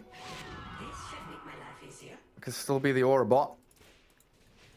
Yeah, the conditions for DG to fight, definitely Wraith Pact fits that more than a Blink. And then the other side, what does Bat buy? Because he's got Arcane Boots, so it's not going to be the Travels build. Is it just Arcane? Does he go Arcane? Oh no, wait, look, he's got Travels queued up now on the Bat. I suppose he just wanted to sustain in lane and keep fighting. Because he didn't go bottle. Yeah, honestly. That's, yeah, not bad. Like, being able to disassemble the boost makes a lot of sense. Omi still hasn't queued anything. I think he's also just really thinking about it. Like, what do I need? Because a BKB wouldn't be that bad. Again, if you're able to force the swap with the other hero, you can just walk in and BKB. But usually this Urn build is done because it means that he's offering more without just a BKB Black Hole. I don't know. It's hard to say. Yeah, I mean, one item that comes to mind that I don't think we've seen it much from offlane Enigmas recently, but it used to be something for position 5 Enigmas, especially against your Gyros and Undyings and these heroes with lots of little bits of damage, was the Crimson Guard. Might be an option for him to go, but yeah, it's a weird one for a mid Enigma. So when you take the bot tier 1 tower, it lets you just come to mid and do exactly this on Liquid side. Yeah, close in on the Tiny, spear him up, get Mickey into that dominating streak. Insania was even trying to loop around and maybe get a good tombstone placement. Going for that max soul rip to keep the sustain going. Can heal Mickey up. Keep this push in the mid lane going. Boxy got his 6 timing at a really nice time as well. Like, because he's not under leveled, it means they can just make a play like this with their cart. And there's no threat. What is Enigma meant to do? He's your mid, but he can't fight because he does only have an urn. Not an urn, sorry, an arcane boot. He is only a black hole, really. So Boxy just completely nullifies that effect. And we do at least return to some kind of, the catch on bat with the swap and spear. Man, Liquid still just sticking around in that mid lane, even after killing tower. And now smoking up to top. I want to turn this into a little bit more. They have an arena. They do. But we kind of return to the normalcy of Enigma playing top as Radiant and pushing out that top wave as Mickey just blinks into the middle of two of them. Says hello to Lodine, who does have a grave. Trying to buy as much time as he can for his Enigma to escape. But look at the catch. The TP cancelled. Zai is in there with his arena. Onmi will get out, but Lil Pleb will not. Mickey with another double kill. 7-0-0 on his Queen of Pain. Liquid have come into this game and they're just showing like here's what you can do with this hero, with this Maz. Zai is going the same build as last game, except this time instead of rushing a BKB and sitting in his lane for 10 years, he gave his bot lane to Gyrocopter. Gyro now gets way more farm, so his net worth is up there. Zai's pressuring mid. He's going top. Like, he's just being involved. And he's forcing DGG back. You look at their positioning on the map right now. Everyone's so afraid to go into bottom jungle because, like I said, bottom tier 1 died, mid tier 1 gone. Carves out a nice open bit of space for Liquid just to charge through here, get some ward coverage. Boxy and Insania still here as well. They're controlling that map. Yeah, Matu gets that free lane, continue down bottom. Yeah. Where is Looks Mickey? like they're not leaving a ward in their own jungle, but they're just playing very aggressively instead. Oh, nice swap stun from Boxy. Come back here, Mickey. Still gives the kill to him, though. Queen of Pain comes back in with a blink to secure it.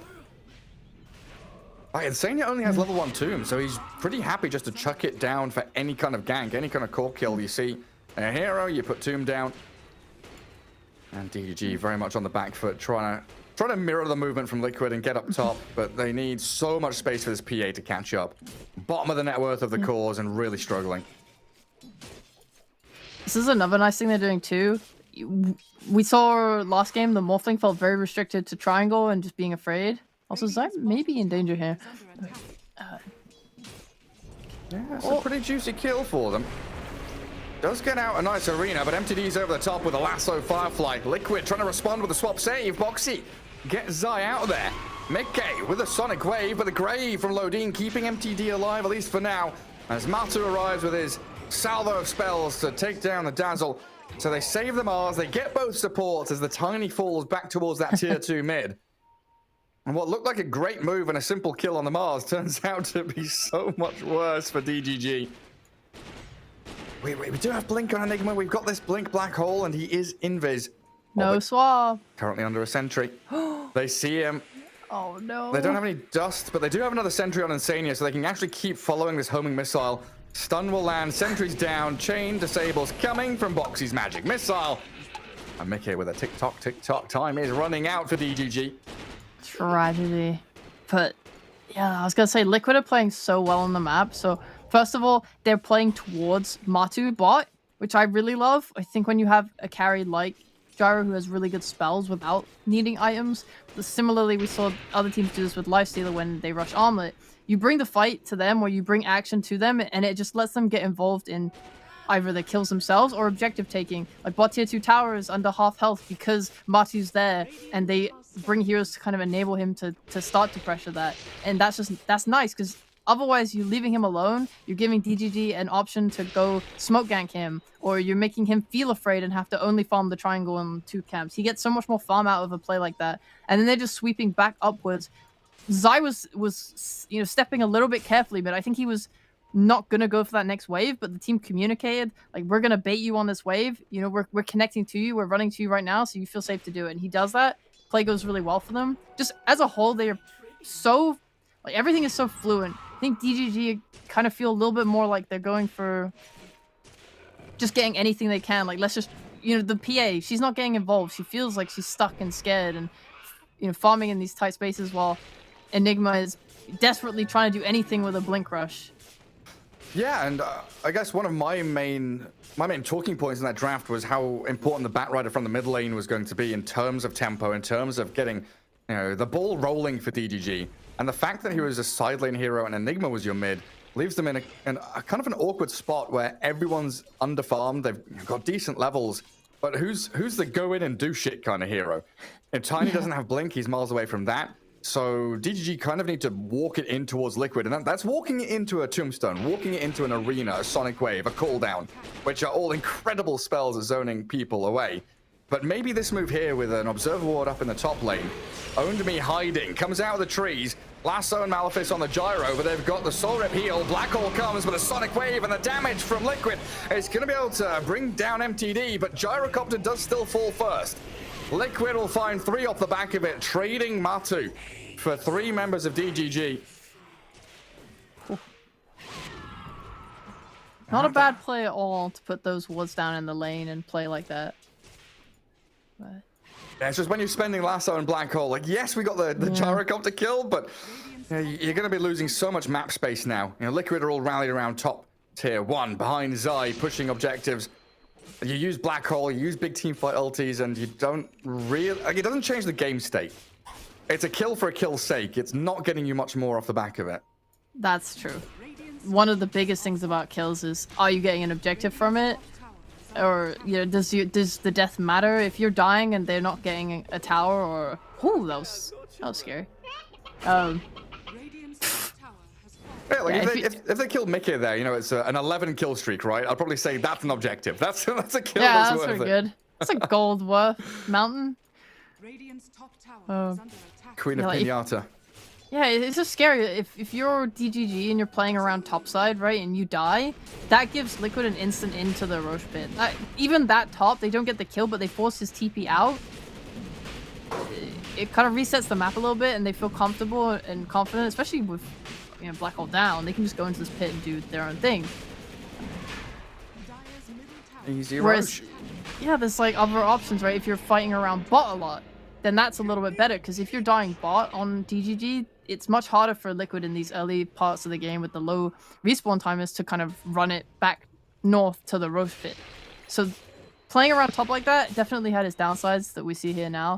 Got an Aegis. Matu's got his Ags. He's feeling very involved. He's not even going for a BKB. He doesn't feel threatened. He's going for this crit.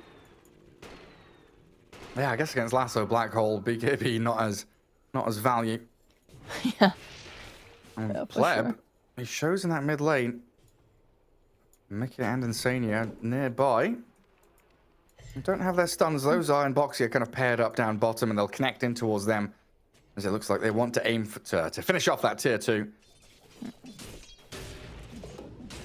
You got a ward in this triangle, which is pretty massive. They're going to take this tier 2 bot, and then they have the option of just swinging through, taking mid tower, or maybe they keep one hero bot, or smoke into this... oh, they got the ward down. Because they could smoke into that triangle. They could just kind of make a line on the map where DGG is scared. You have this option to leave a ward in this main jungle bot, which they have done, and then try and play to top. And if someone shows on that bot ward, you can go smoke there. You know, you could walk up to this high ground, force TPs back. Liquid have so many options available to them. Zai body blocking the heck out of that creep. And Tiny showing. Comes out of his base, says hello, and then quickly goodbye. I've got the shot up on the Dazzle, so nice little hex there. We'll hold Liquid back. And Black Hole is back off cooldown now as well for DGG. So Liquid, with that timer in mind, going to realize that a little poke up to high ground will have to come to an end now.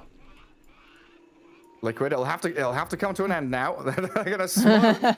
No, doesn't No. have to come to an end. We're going to keep on going. Oh, Boxy was close. Tried to get an angle for the swap on MTD, but it's Zai that just straight up initiates in. Having to back away, spent his arena, while Matu aiming with his flat cannon just to try and land those hits, hitting the tower and launching them towards the bat in the back. But now it will have to come to an end. Now it'll have to come to an end. Now it will. For sure. This Liquid ward in the jungle, they saw the PA and they wanted to go for that kill. Nice to back off. They didn't reveal the Queen of Pain either, so DGG don't have an accurate idea of how many heroes on each side of the map. I've got a lasso grab on Zai, but he's got his BKB up before that happened, allowing him to jump past the PA, spear her back, and Matu trying to come in with his magic damage. Got to be wary of this Own Me Enigma, but he's actually going to blink defensively. Didn't want to go for the two-man black hole there, as the team has made the call just to bail away from this. And the chase from the homing missile, though, allowing Mika and Boxy to close the gap on Pleb, and your PA dead. She's on her way to BKB after this Battle Fury, but she's just being shut down every time she shows on the map. Yeah. Oh, the Courier Scouts Own Me as well. They see the Enigma. Oh, are they going to go for it? They're all chasing the bat. Hell yeah. Own Me does have a blink again. And they're going to give up on that chase for now, it looks like. Maybe next time we'll die too. Yeah, find the Tiny. Refill the bottle for Mickey. Not It gonna. just feels like his Liquid is such a dominant position in these games. It does. It's hard. It feels bad for DGD. I'm kind of. Obviously, they're trying their best with like split pushing, looking to see if they can get those pickoffs on the side lanes. It's absolutely what they should be doing. You want to just accrue as much gold as you can, get your PA to a place where she can fight, and focus on looking to do what you can in the meantime. But it's so rough. Especially when Liquid are doing a really good job of keeping the right heroes with each other to like cover each other. Yeah, I mean, they come out of your base like that, you can only expect to die. Aegis for another 40 seconds means Matu pretty happily just going to give his life for this tier 2 in the mid lane. What did Insane? He just, I'm not sure he soul ripped himself there instead of Matu. We'll look at the tower regardless. Yeah, there's map. There's map. This mob. This map. Meat map. Starts to become very, very dark and small for DGG. Only place they can really play is, in the trees up top, where MNT and Pleb trying to find any real scraps of farm they can. I think my brain was trying to combine map and farm together for some reason at the same time. So it's mom. I'm glad it went that way and not the other way. Oh, yeah. That would have been really bad. Oh, man. It wouldn't have been cancel worthy, but it would have been really rough. Oh, Pleb still pre-BKB. Magic damage galore. Chuck the Sonic Wave at her as well. Couldn't Phantom Strike quickly enough to the Enigma in the back. So Mickey, 14-0-3 on his Queen of Pain, just having a stellar match. They're just running back and forth and keeping up farm at the same time because they don't need all 5 heroes to get a kill. Whereas for DGG, it feels like they need heroes and heroes and heroes to get these kills, especially to be able to do it in time before Liquid can react. Like you have just Gyrocopter farming the triangle while Mickey and someone kills top, and you have Zai threatening bot. So no matter where DGG goes, if when you're behind, you want to play the split push. You want to play, okay, they showed top, we're going to go split bot. But if you do that, Zai's there waiting for you with Insania behind him. And Mickey playing a super mobile mid like Quap is able to also connect really fast. So you're just feeling super threatened. You're feeling like your map is just getting smaller and smaller. You're scared to go. Like when Zai is farming the jungle bot, for example, he's playing in the fog. A massive thing to consider when you watch pro games. Obviously, there's you don't see the fog as a spectator, but the fog is very real for DGG. They do not know where Zai is. It's very scary to play like that. Yeah, now with double BKB on Liquid, freshly purchased, Queen of Pain and Gyro both with them, it's going to be a real struggle to actually kill anybody. Pleb is your primary and really only source of physical damage, as they'll just kill off MTD in the mid lane, swiftly move in towards the loading Dazzle now, spearing through the grave. Zai playing with his food, chasing this Dazzle down for a killing spree himself, and high ground being pushed. Enigma still hiding up at top. There's MNT and Own Me going to have to TP back to try and defend this. Difficult scenario to be in, though. So roll up that tombstone and click. And they are so much stronger now than when they push bot. They are very happy to just stand here and take the racks. Yeah, Enigma's closing in on BKB, but it looks like they're just going to give up this mid lane. Think about fighting another day. It just feels very straightforward for Liquid here. Wait for next Roshan, get that Aegis. every move they make is connected and worked out. And DGG, they need this.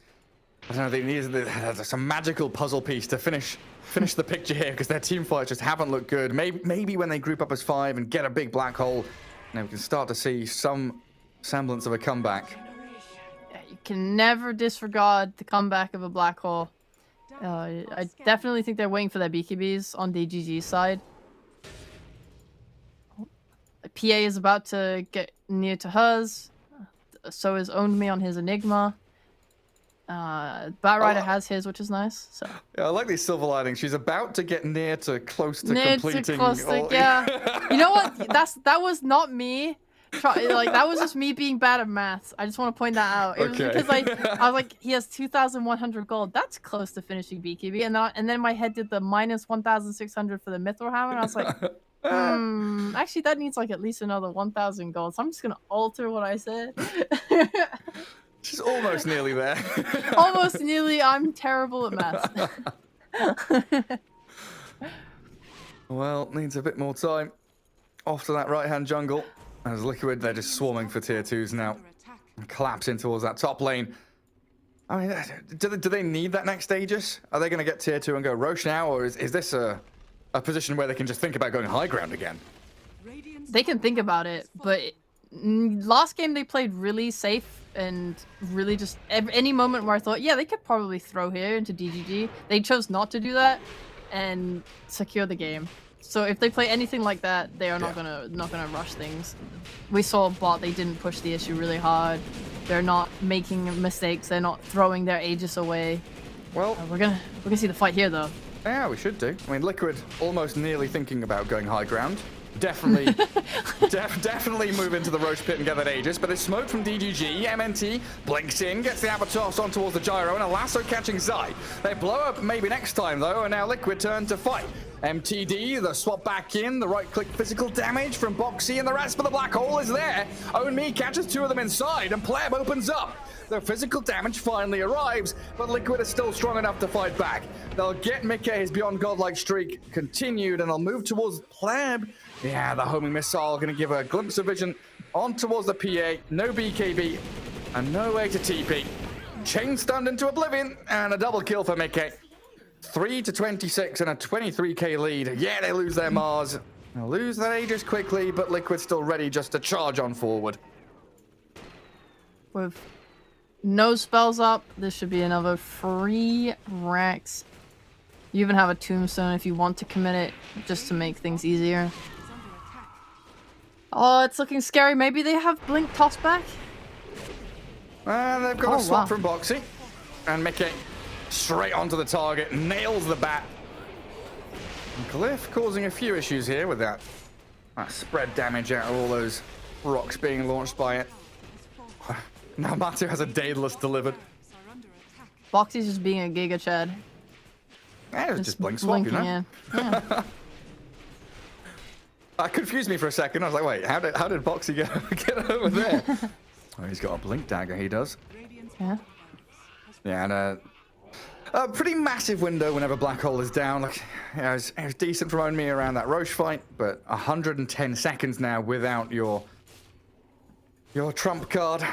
Your ace in the hole is down. And like we're just going to swing up towards the top. Well, I hope maybe next time's coming back. Yeah. I know this game feels over. This series is You can by still do extension, it. but Stay strong. still got chances. It's only 28k lead. I've seen worse get thrown. You just need them to walk into your fountain. Or actually, just somewhere near your fountain, and then you get the toss in, the lasso in. Yeah, I mean, I know you're bad at maths. You've said that, and I know I'm very, very bad at maths. So I'm not going to attempt it. But how much gold is Queen of Pain going to give at this point? Like 1,500 or something? Like a lot of money. Like at least 100. At least yeah. That's big cash. Yeah, big money. Loads of money. Zai? They're just blinking high ground. They didn't even have vision up there. That's confidence. And what's Black Hole? 1 minute? 60 seconds. This is going to be mega creeps, it looks like then. Tombstone zoning them back on Pleb. He's moved forward. Does have his BKB ready, but they're losing the Enigma. Sonic Wave on 3. Then Arena going to catch a couple and force their BKBs early. DGG just cannot fight back. Maybe with a lasso drag in. Queen of Pain, give them the money. Give them the money. Give them some cash, please. Not going to happen. No money. GG's called. Yep. 3-30. I mean, yeah, Liquid on a completely different level. Upper echelon play from them in comparison to DGG here in this series. A 2-0 victory. Oh, that's going to do wonders for Liquid's morale. That has to be said. Let's hope. You definitely gotta feel good. They just need to bring this confidence through the bracket. I think the person that they're most likely gonna play against is Nigma next. So that's 100% a beatable team for them. And Liquid have shown time and time again that they are just really good online. Okay, they just take the online buff all the way to Singapore. Take it all the way there. Yeah, I mean, you know, props to DGG for sticking it out and playing that to the bitter end. They had their chances. They tried to take them, but it felt like Liquid just, you know, executing on another level. Super crisp gameplay from them. Nothing extraordinary. It's very solid, stable play. But I think that's all that can be really said for this series. Team Liquid just looked better in and out, and DGG, well, they are out now, unfortunately. No, that's a lie. They go down lower bracket. This is upper bracket. I was like, how did Liquid end up in the lower bracket? That was crazy. What the hell? They're out of this series. No, they will be facing up against Ivy later on in that lower bracket as Liquid move on to the upper bracket semifinals. And yeah, I mean, I'm excited to see what they can do against potentially Enigma, and we'll find out as our next series coming up after this break. Goon Squad against Enigma, so stick around, and I'll see you then.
Esports is what we live and breathe. For us, it's more than a game. It's a reality where a group of letters can mean everything. Where runes are collected and Aegis can only be won in battle. Where centaurs can give you a ride. Where the true heroes are those in front of the screen. GG Bet. This is real.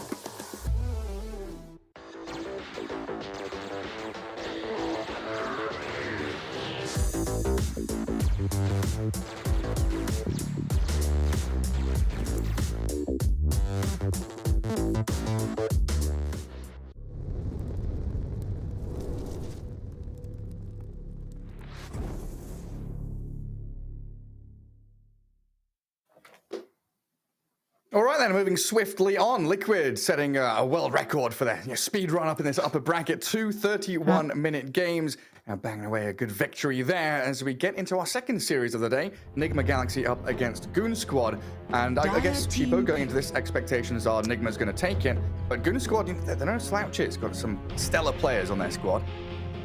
Yeah, for sure. It's kind of that mix of ex-Alliance and ex-Chicken Fighters. Yeah. It's a decent squad, but it's hard to say. I think I'm definitely the most excited to see Nigma play, of course. They haven't played with Miracle for like 2 months now, I think. He had to stand out for the Genting tournament. They had Dreamer Cell instead standing in for them, so they didn't have the best results in that tournament, but I don't think we can really judge them for it. You know, you're playing without Miracle. It's Miracle. This is a big key part of their team. So this is hype. This is really hype. I think everyone loves Nigma. They single-handedly massively brought up the viewer count of Div 2 while playing down there. 5 seconds Yeah, they absolutely did. Yeah, now going up into that Div 1. And Goon Squad going the other way, right? They were 7th place in Div 1, now dropping down to Div 2. So, yeah, but by the numbers, just looking at standings, they are kind of on even footing in that Div 1, Div 2 repositioning slot. But yeah, I think Nigma the upper hand in terms of player quality, team quality, and Kuroki as his captain, always going to be someone that you fear drafting up against. As we do get our first opening picks and bans, DP Enigma, Tusk, and Primal Beast with a Chen into Undying. 5 seconds I'm down for remaining. it. I think Nigma Galaxy are a team that quite value these strong supports off the back or off the start of their draft. You could probably see them picking some Enchantress, some Undying. We might see the Kuroki Chen come out as well. I like it a lot. I think Goon Squad taking Chen also makes sense. I mean, this hero is so contested. It's so dumb in the hands of any good team. We're just going to see this Chen be an absolute bully in the lane. We saw teams like Liquid trying to deal with it by blocking the small and medium camp. That could easily be an option here for Nigma to try and win their lanes. But going into that mid game, he has that mech, he has that burst heal. It becomes so hard to try and kill someone. If they have a Bat Rider here, they could easily stump like a lasso initiation with this Chen, and then this Faceless Void counter initiation. Fantastic. I really like this as a counter pick to both Undying and Bat Rider. And the fact that Chen gives you options, like what he does in lane, you think of other heroes that do it, the Warlock, keeping people sustained. You're not committing to that long cooldown ulti to a team fight. You're much faster at farming, so like you say, that mech comes much quicker. And then you're contesting enemy jungle, you're getting in these kind of weird spots on the map where you're behind enemy lines, you're scouting, you're farming, you're doing so much at the same time, while also being a hero that you don't mind dying. You know, you're still at position 5. You're like, yeah, whatever, you ganked me in your own jungle. Nice, my cause of farming side lanes. I'm out here forcing you to react to what I'm doing. And you pair it up with a Void, and you're just like, right, that lane is secured. He's got Time Walk, he's got Heal. There's nothing going to stop that Void from hitting creeps. There's so many upsides to both supports that the teams have picked. I love Chen. I love how aggressively he can farm the enemy jungle. I love what you're saying. I love just how effective he is at turning fights around. And I love Undying. We saw last game alone how effective it was being able to put that tombstone down and just push and just control an area, and it makes it so hard to fight into them. And the lane went so nicely for them as well. Like, Undying is such a strong lane winner. I think Chen can definitely be played around a little bit more. Undying usually forces some like shenanigans where you have to pull the waves and things like that. 10 seconds remaining. He really forces the kind of 1v1s in lane, right? You never want to be two heroes, like a 2v2 getting double decayed, being run at by whoever the offlaner is. Oh Well, my Enigma god. Classic. A GHIO for Hell yeah. us? We're blessed. This is a hero that fell off like so hard. Obviously, you have a connoisseur of the hero on this team, but 10 he seconds definitely fell out of remaining. favor. I'm not honestly sure why. Maybe a little nerf here and there. 5 Maybe just the seconds remaining. prevalence of the amount of team fight with Enigmas and Mars Yeah. and all this stuff that makes it hard for an IO to play. I think that's what it's felt like, right? With heroes like, Venge and whoever else having stuns, having the ability to roam around and gank feels incredibly good. And I don't know, you're kind of pigeonholing yourself in a draft now where your cores need team fight. They need stuns to be able to play. But I do like the AA ban, I've got to say. Double heal supports on Enigma. Maybe add, I don't know, a Dawnbreaker in here as well. You got like triple heals. All right, And let's then relax. Shen with your Hand of God. Good luck with that. I would love to see some stuns. You're kind of right on the money there. I know I've seen some IO drafts fail in the past, and the teams commented and just said, this wasn't. We kind of lacked the ability to make plays as a result. Because Undying wants to sit behind a core. Obviously, he wants to kind of get into the thick of it as well. Use his Tombstone, run in with his ult. But at the same time, he's not on Marcy. He's not going to rebound off someone and make a kill for you on mid. IO wants to sit behind the carry and help them power farm. He wants to save people. There's a lot of positioning going on here. I don't see anyone on Nigma's lineup right now that enjoys being the first one to jump. Yeah. I know I've been caught out by this before, and I'm not going to fall into the same trap again. We've had plenty of drafts where Nigma have legit picked no stuns, and they've won games just through raw damage and being able to chase people on the correct area of the map and finding their spots, finding those Roshans and towers. And I know that he said in interviews as well, being questioned, how did you feel that draft went? You picked no stuns, and he's just like, there's more than one play to play Dota 2. There's more that you don't necessarily need stuns, you don't need team fight, you don't need this. As long as we can find our rhythm and groove, that's much more important than just having X and Y in a draft. I think we can see that for sure with that Beast pick. It's not necessarily the best hero to deal with these. Like, I see a Puck and I'm thinking, okay, you need to address this Puck. Beast doesn't really. Obviously, the stun is nice, but it's very hard to get off against a Puck who's so elusive and gives you half a second, if that, to kind of react to his jump in. Beast, the wind-up on Raw is quite long. It's usually very difficult to get a good Raw off on Puck unless he's overcommitting into a fight. So it's not the most reliable. So they're definitely forcing their idea of how they want to play the game. I will just talk about Goon Squad for a little bit here. I definitely love what they're doing. I think it's much more simple and easy to execute than Nigma's draft right now. You have a very clear objective of, we're going to Chrono, we're going to use Kisses. We have a lot of team, like even outside of that, we have Dream Coil into Kisses, we have damage, we have ways to team fight, we can always take a fight. That's what Goon Squad's lineup tells me. And then with the Chen, after the back of a teamfight victory, they've got the push as well. So they've got the ability to go for objectives if they do get those big ultis used correctly. Yeah, very, very different directives of these teams, right? Talking about Kuroki and his idea of how he wants to play the game, and Hanskin here looking very firmly towards teamfight dominance. Gotta be a little bit wary in the lanes though. You're looking at this IO Beastmaster, Undying +1, Batrider it looks like is going to be heading mid. Yeah, most likely. I'm not sure what offlaner right now. I mean, a lot of good ones got banned out. There's still that Mars if you want to just really full on go into team fight. There's this is an S4. Yeah. What does he want? See, that's the thing. I was looking at this and wondering, do they go for like a Lycan or something? But then it's S4. He's more of a Centaur DK. He's like the Blink Stun initiator. And Dawnbreaker's going to be the one for him. Right? Seems fine. Seems good.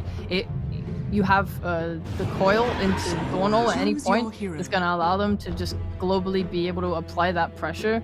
You have a lot of range on your spells as well.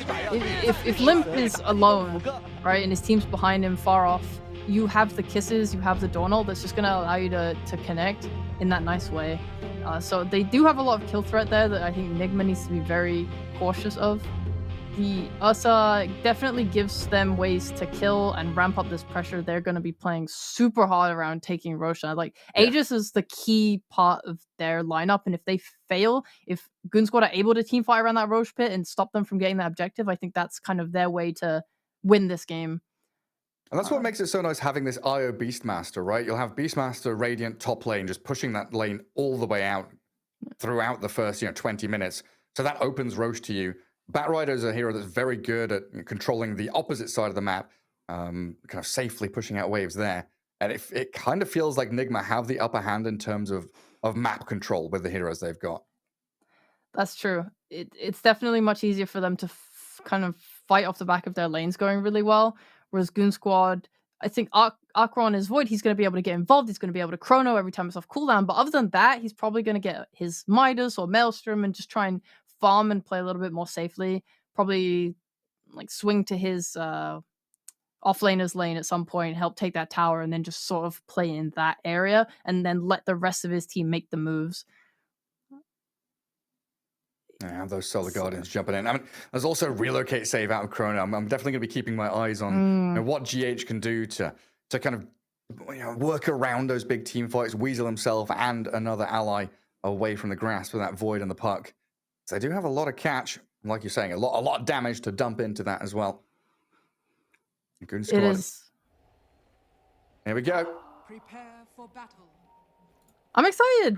I think both these drafts are really good. I think both these drafts have a lot of actions that they can take on the map. I don't feel like anyone is going to be sitting around twiddling their thumbs thinking, well, there's nothing we can do here. As long as both teams understand their timings well, we can see some great fights. And a really good game. And GH has accepted the gauntlet thrown down by Mind Control. The first hero to die loses.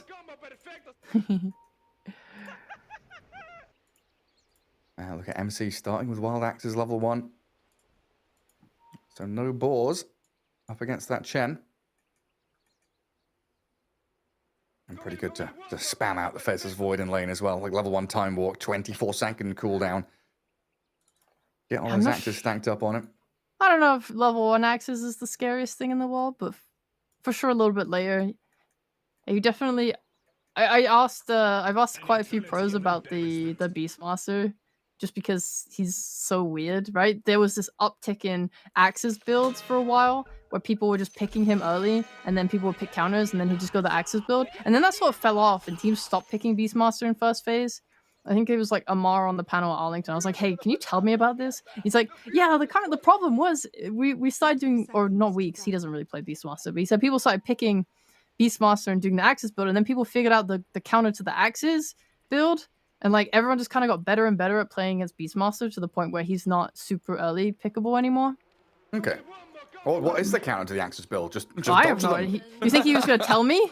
I wish I could have got that info from him. Oh, man. Oh, he's keeping his cards close to his chest. Yeah. Well, Nigma wanting that top river rune. Aqua. He's going to come in and steal it. 3 runes for Goon Squad. Good start for them. And they will chase back the Faceless Void and drop him pretty low, but he's got a Chen with Divine Favor and Tangos and Sticks, so he should be all right. I have never seen someone greed harder in my life. Like, this is the ultimate voucher of confidence to having an Undying support in your lane who's just going to win everything for you. Mind Control has started with no items. Oh, wow. He is rushing a Helm of Iron Will. He is as well. Incredibly greedy. And that mid lane, Sumail bat against Puck.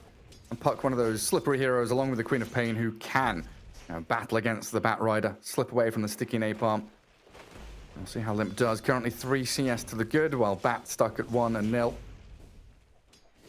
The nerf to Illusory Orb has probably made this matchup better for Bat, actually, thinking about it. Just because if you are running him down, the orb is so slow that you can probably get off like just that little bit more damage, or he might not get as far as he wants to before he's forced to jaunt to it, and then you can still continue to run him down on Bat. So we could definitely see a Puck death. Yeah. It's not out of the question. Especially with his Flame Break, right? Yeah. If he's not able to get away from that range, just keep on going. And then down in that bottom lane is the Io Ursa against a Snap and Dawn. I mean, if GH, I'm saying if GH oversteps, he could quite easily die. But of course, if this GH, so potential here for Nigma to walk over this lane once the Ursa gets himself a couple of levels. Biggest thing is the level 2, right? We've seen it 100 times. Dawn gets level 2, Dawn kills the carry. Just need to be a little bit wary of it. They don't have any disengage. That's why Miracle, he's hit level 2 with his IO, goes on the aggressive already. Put S4 down to 270 HP, so now Dawn will hit level 2 and feel very unsafe playing aggressively. Well, that's definitely one way to deal with it. We'll just simply go on her first. And Yeah. now there's no threat. How's she going to fight back? Yeah. They're not even bringing salves to this lane, so any wear down is really, really effective for this lane, for the Ursa. Just looking back up top, MC does have that helm already, and he's just going to go straight into the helm of the Dominator. He's going to have it incredibly quickly. I mean, what are we going to be looking at? It's going to be like a 4.5, 5-minute helm of the Dominator. That's going to be incredibly nasty. I don't know how to do maths. It's And the gonna be recipe's fast. mega expensive. It's 900 gold. Oh, that's true. He'll get there, though, very Yeah, quickly. yeah. They only do physical damage in this lane. I mean, the time lock does magic damage, but you're not hitting fast enough, and the at low levels the chance is quite low. So that's definitely not the most of your damage is coming from. So this Helm Rush, very effective. They're going to be aiming for level 5 on Beastmaster, and then you just double up the boars, and they're so strong, it's very hard for Goon Squad to lane top at that point. Because this is a sustain lane, trying to keep Aqua's Void alive. Time walk, time dilation, getting out of the grasps of Kuro and MC. But it also means Chen has had to stick in the lane. Like, Pexu hasn't been able to go, jungle, stag, get any nice creeps. This Frost Mage will be decent, just to give that bonus a little bit of armor, tankiness to Aqua. He's always being pummeled by the Undying. Yeah, they did a nice thing with their Chen. So first of all, Nigma did not block the camps. I think they might block the small camp, but he's unblocked it at this point. And the second is putting this cliff ward up. It allows him to see the medium camp without having to go on the high ground to get the creep. Doesn't have to walk up there, yeah. Yeah. Oh, he's got the mana burn creep now. Right. Some less, or fewer decays, fewer wild axes. That's always going to be irritating. Oh, he's actually maxing the roll. I thought he was going to get it at level 1. I guess you don't want to get the balls into the Chen. S4 went on Miracle. This low HP Ursa, though, healed up by the IO. Considering the turnaround fight, Hanskin does have a cookie to play around with here, and S4 just charges straight towards him. Gonna try and just launch the Scatter Blast down the Celestial Hammer, but no cookie from Hanskin. Means no kill on Miracle. Alright. Goon Squad spending a lot of their resources. Not ideal when you've got this IO just being able to heal and sustain through everything. I'm actually quite surprised that Mind Control is not skilling the boars. Because I understand that Chen can steal the boars and it's really griefing and you don't want to do that. But I've seen a lot of they skill it up but they don't use it in lane and then they use them to farm. Because this Axes is okay, but you're not farming. It's hard to farm with them when you're not getting mana, right? You need like a soul ring and stuff to be able to sustain them. Especially look at him now. He's skilling his axes, but he's not even able to use them in the lane just because of this mana burn creep. It's like a dead point. Yeah, and he's put 2 points on them as well, so it's really doesn't feel that good. At least with the boars, if the lane becomes hard or whatever, as it comes, you get your helm. You have these strong boars plus the creep to push the tower. Right? It's like the theory of don't go boars because of Chen steal is not super applicable here because he's still going for a helm, which can be stolen. It's like really only for the first like 2 or 3 minutes. And Tombstone gonna get focused down. Aqua aiming Kuroki now. Try and get these bashes on him and finally lands one, and that's Kuro dead. First blood for Aqua, and maybe another one. They've got the penitence for that bonus attack speed, giving even more bashes to the Faceless Void. Just dive under tower, get himself a double kill. Yeah. Damn, that's hella nice. The armor did nothing. He's got his helm now. We're playing into a Chen. Yeah, but where are your boars? Yeah. And Sumail, he got forced out of that mid lane, had to walk back to base, TP'd there, and tried to go for top bounties. But 2 bounty runes were waiting for Limp, as that now allows him to shift down to bottom. Hog TP. And Rotation time. what? Nice ward. I That's see really everything. sad for Limp. He committed a whole TP to that. Now he has to walk back to mid. Sumail's having a very nice time right now. Are scanning. Yeah, winning on the CS. Well, 11 denies. Even gets the active rune. So DD in the bottle. And now Puck with no TP. You know that Limp isn't going to be rotating in the next minute or so. So a lot of freedom to the side lanes of Nigma. And to keep the pressure up. And Aqua taking so much damage from that. Just a decay. And the push can finally begin for Nigma.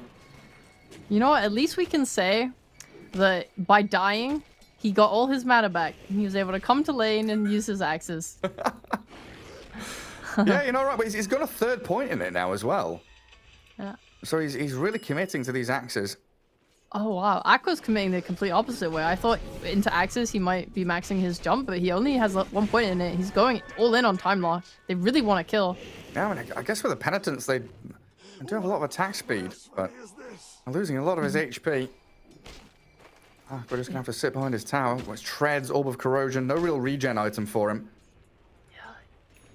He looks like he wants to just fight. Look at all of his items. He's gone treads. He's gone this wraith band. All these small skirmishing items. Usually, you might see a Faceless Void go something like a Mask of Madness, and then just focus on trying to go to the jungle as soon as you have to. But he really wanted to win this lane. MC has stolen the mana burn creep, and you can see his Peksu trying to chase it to steal it. But down in the bottom river, they've got the kill on Hansken, thanks to the DD of Sumail. And Limp, expending the coil defensively, did have an arcane rune when he used it, so it's not too bad. But a little bit back for Enigma there in that mid lane. And Void just doesn't have a lane anymore. He's sat sub 200 HP for the past minute and a half or so, trying to get whatever last hits he can. And Kuro and MC just come back, batter into the tier 1 tower, throw the tombstone down. Chen grabs his creep back, trying to focus Tomb here, but Kuro has the soul up to heal it, and Peksu's dead. Aqua, level 6 ready, so he does have the chrono. And Limp's rotation aiming for Kuro, but Sumail's going to match it. Comes up top, helps out his buddies, and can keep that push on the tier 1 rolling. How big brain is this man? He goes the helm just to take the mana burn creep, just so he can spam the axes and finally win the lane. It all makes sense now. And everything it's all slotting together. I understand now. I'm sorry for doubting you, Mind Control. Perfection. He's way too smart. And I just want to say again, Limp has tried to make a rotation that has been stopped. This is your second in a row now. Yeah, they're just going to throw the chrono on Mind Control at this point. Try and burst him down with the puck spells coming in. It's reasonably tanky on the Beastmaster, but they'll finally relieve some of that pressure. That's good. You're finally getting a successful move out of your puck. Makes you feel happy. It's a shame he didn't get the last hit, though. At the very least, him making these moves gives space to Hansken to go mid and get his levels, and then you're able to just combo that kisses with coil and what have you, and just give them more ways to make plays. There's a lot of room for this Ursa now, though. Middle tower. Battle Fury being lined up for Miracle. And being given a complete free lane bottom as S4 and Hansken have started to break this laning stage down and think about coming in to defend mid, coming into top. And S4 can stay down here. He's got Solar Guardian to join fights when need be. But Enigma, they're starting this bulldozer move. 4 heroes at top. Centaur creep for Beastmaster. Force Aqua out of lane. And they're going to quickly go from a tier 1 top into top jungle, into mid tier 1 as well.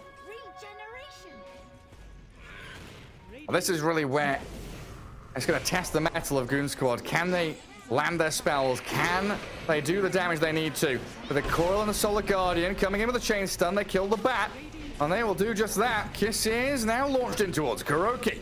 Undying has the solar up to heal himself, and the catapult still clipping onto that tier 1, but Goon Squad, they fight back perfectly, finding not 1, not 2, but 3 kills in this top lane. Hell yeah, what a good setup. And this is the result of them getting these levels. They just have every tool needed. This is so easy for them to team fight. You can never commit a lot of heroes into this, even without the chrono. You see, just coil, kisses, that alone is so effective. Yeah, Miracle under this tier 1 bottom trying to get a secondary tier 1. Not going to quite finish it off because S4 and Hansken did both come down here. But look at Nigma, right? They've got 4 heroes again in one area of the map. They are just grouping up, forcing the deny on the tower, and now start looking in towards Ancients on the enemy side of the map. Look towards the tier 1 mid. And this is all down to what you said in the draft, right? Roshan is the key objective here for them. If they can take down tier 1s, they've got so much open map space for them to control the pit. They need this tier 1. It's so key. Taking top is just step 1. This is the next. And after that, honestly, they're kind of chilling. They don't need to force the bot side of the map. Just play up here. Oh, Sumail, very aggressive. He's got the IO heal, but I don't think that's going to be enough. He does get the lasso off. Now the relocate out. It will be enough to save him. Limp's Puck having to jaunt away as S4 charges forward, gets the crit, lands it on Kuro. Take down the tombstone, but Miracle's now in. Bit of back and forth here from Nigma as they poke and prod, but the Chrono is there onto the IO and the Ursa, relocating back into his own death. GH falls, and Goon Squad, a triple kill on Aqua, gonna get him an Ultra. Takes down the Ursa as they defend their mid-tier 1. The team fight! They just keep running into it. I liked the move into the Ancients. I thought that made a lot of sense because everything was still on cooldown. But at that point, the Chrono is starting to tick back up. It was like 20 seconds until it. I thought they were just going to kind of poke at this mid-tower and take it slowly. But no, they just hard commit. And Coil's not that long of a cooldown. They already had that back up. Oh my god. Yeah, maybe a bit of cockiness there from Sumail, not respecting the Chen Centaur creep, stunning him, being caught out by Coil and all that good stuff. But it looks like the brute force isn't gonna stop them. They're just back into mid lane, another tier 1. You know, they are losing these team fights, and it's something that Goon Squad needs to do, right? Everything has been great from them. It's absolutely necessary for them to win these team fights, and good on them for doing it. But the question is always going to be there around Roshan, around the map control of Nigma. Now all these towers are down. You know, Goon Squad aren't going to be given easy opportunities for that, you know, hardcore 5v5. Yeah. I lost my mind a little bit in that last fight, though, when I think the IO relocate canceled the lasso onto Puck and let him live. I actually wanted to die inside when I saw that. I felt so really? bad. Yeah. Sad. Unfortunate. But they're just going to keep going. The cooldowns are back up. We got Donald, we got kisses. Let's go. Yeah. I mean, back to normality for Nigma, putting Beastmaster on Undying top, but you're right. Just catch him with the coil kisses. Pair up with Limp and Hansken and S4 there to secure another kill. And this smoke, it makes sense, right? We're talking about the roast. We're talking about controlling the map. Yeah, you took our mid tower, but we're just going to smoke top and clear out your heroes and force you out. And what are you going to do about it? In 40 seconds, we have another Chrono. In 50 seconds, we have another Coil. We're just going to be able to keep fighting and fighting and turn up that heat. They are just going and fighting and gaining so much net worth off constant kills. Yeah, and fighting top in particular keeps them away from Roshan. Like, we saw Miracle and GH just be like, well, we've lost 2 heroes top. I guess I'm going bottom jungle. Farm some large camps. I think they're very keyed into this, and they're going to let Ursa scale instead. Is Ursa dead? No. No, he's fine. He's all right. Yeah. Not comfortable, though. Yeah. I think it's getting a little bit scrappy. And some good ward coverage from Goon Squad as well around this Roche pit. They'll see exactly where Nigma are as they group up as 4 again. Wait, are they just going to go straight into the pit? This seems risky. No, they see a ward. They know. They're sticking it, though. They have the Chrono. Oh, I think... Oh, they saw Aqua TP bot? No, he has a TP. It's okay. I just checked that. Okay. So Aqua can come up here, but he's got to do it now. Roshan below half HP, and Miracle, he's going to look to finish it off as they coil and slam into the bat. Sumail getting picked off. But Roshan and Aegis claimed up by the Ursa, while Mind Control a little stranded now. Caught out by the time dilation and the bashes of Aqua, finding 2 core kills. Goon Squad not going to be too unhappy with that. Like, okay, your Ursa got Aegis, but we still have our teamfight ultis. We're still ready to chase. Yeah, that was really massive heads up by Nigma. When Aqua showed on bot, he didn't have a TP. Like, it was not on cooldown, but he didn't have one. So knowing that he's there without a TP, they just run into the pit and abuse that. Even though there's a Chrono, it doesn't matter. He can't connect to the fight fast enough. So that was really smart from them to do that and take advantage of that. And obviously they punished as much as they could on Goon Squad, but yeah, that was definitely a big mistake that shouldn't have happened. Yeah, little victory off of that, little bit of information. That's a good spot. Yeah. just Miracle now has his Battle Fury. I think this is a big thing. They didn't like force things super hard. They didn't go that morbid mask and go, okay, we're gonna 100% just run at this pit and do what we can. He's still aiming to scale and play into this game. You're a Faceless Void, sure, you're kind of like the anti-carry that can always win the game with that one Chronosphere, but Ursa can kill you. It is definitely, especially going later with a Basher, you always have to be afraid of the ability to kind of just die within this overpower. Yeah, I'm just looking at Hanskin here. Kind of an interesting build on this support Snapfire. Treads, drums, and going into a Solar Crest. Okay, this is the second Solar Crest I've seen in the last few days. What is happening? It was super dead item. Who was it? I think I was talking with like Wepas and Scriff, and we were looking at Solar Crest at the Arlington Major and just like, where is this item? And then the tail end of the tournament, we saw like 2 or 3 purchases of it, and then it just died again. Like, it just disappeared off the face of the map. It seems like an item that your Chens and whoever could be buying, but they want mech, they want bigger items, they want the Aghanims later on. And I guess with the addition of Aghanim shards and a lot of these heroes like Dazzle as an example, you don't have the space and time to be buying a medallion or a crest when you want to be saving for shard. Yeah, I think the uprising of Wraith Pact also didn't help Solar Crest. Yeah, true. And it's just always because it's very expensive. It's 2.6k gold, and the stats on it aren't that fantastic. Yeah, you're like a position 4 or 5, and you're like, I can afford 1 support item. It's like it's Wraith Pact or it's a 4 staff. Even Glimmercape, it feels like has fallen off pretty heavily over the past 6-7 months. I've seen a couple, and they're always very effective. So I do still like Glimmercape a lot. Solar Crest, I'm unsure on. I really love it this game, though. When you're playing with a Faceless Void, the one thing that he lacks and struggles with and always has to itemize into is attack speed. Yeah. And a Solar Crest gives him that. So it's a really nice way to just help like him with his issues. Well, we've got the Hand of God heal on S4, but Miracle makes short work of her. Don't break it down quickly. Big bear. It's always nice to see teams play into the Dawnbreaker like that. You know, very similar to a Spectre, right? You don't want to be ganking opposite to the Dawn because she can join the fight. So you go instead towards her. Make sure Solar Guardian is not going to get that effectiveness. And Goon Squad taking their foot off the pedal a little bit here. Like, they've got all their ultis ready. Yeah. Do you feel it's smoke time, go time for them? That's what I was going to comment on. I was going to say that it feels like they're really respecting this Aegis and the strength of it, which, I don't know. I feel like they were still the stronger team, but maybe... I mean, yeah, you were playing into... Us only had Aegis and Battle Fury. Yeah, he's strong, but if you're able to team fight and control everyone else, you're getting those good kills. Like, Batrider is rapidly approaching a BKB. That's going to make your team fight a lot harder. Mind Control has that Wraith Pack now, so your kisses are doing less damage. Yeah, I guess they're looking for S4's BKB, which is pretty close, and that might be the signal to go. But Nigma are going to take this opportunity where we look at Goon Squad and they're reliant on all these long cooldown ultis, and they need everyone together to actually fight back.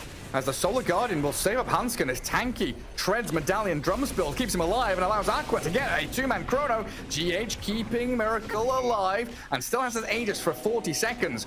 Trying to turn and fight, but they've already lost MC and a 2-man coil here from Limp, forcing the relocate save out. That's going to leave GH to TP back down there, and oh no, that's the relocate back top, wasn't it? He came down here with Miracle, so he's fine. I think you take those. I think the Aegis is now about to expire, and you're feeling good. Your spells are definitely on cooldown, so you should be a little wary. Maybe Nigma wants to smoke up with MC's respawn, but he hasn't got raw. You also have your own cooldowns to play around. But it looks like they want to try and defend this bot tower, at least, if that's just with axes or what have you. They're not going to force the issue. Yeah, they know their cooldowns are down. This is the right play. You just relax for a little bit now. Your coil will be coming back up soon. The biggest thing is that we're thinking now about the next Aegis. Goon Squad can't have what happened last time happen again, or else they might actually just lose this game.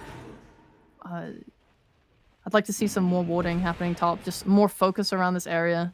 You have 3 minutes to relax, knowing that it can't respawn, and then yeah, it's go time. That's why Enigma are the ones trying to step forward. Smoked up with Sumail's BKB. Get a bit of vision down, and they've caught a glimpse there of S4. And lasso the Dawnbreaker back into the entire army of Nigma, but with the Hand of God and BKB, Dawnbreaker gets away from them. And they're all in really good positions here. Like Chen shoving out mid wave. He's pretty safe there. Hansken farming bottom with Aqua hiding in the pocket down in that bottom jungle. But they will relocate in towards Pexu's Chen. Aqua, he's in with the time dilation and that rewind. Trying to get away from Sumail. Knowing there's no lasso, he is pretty safe and free to back away. But it's just Nigma bouncing from one side of the map to the other, forcing things to be a little uncomfortable for Goon Squad until they relocate back, allowing S4 and Aqua to actually strike into the heart of Nigma's ranks. Sumail BKB's up here with his Firefly going, but he needs Miracle with the damage of the bashes. He catches Aqua.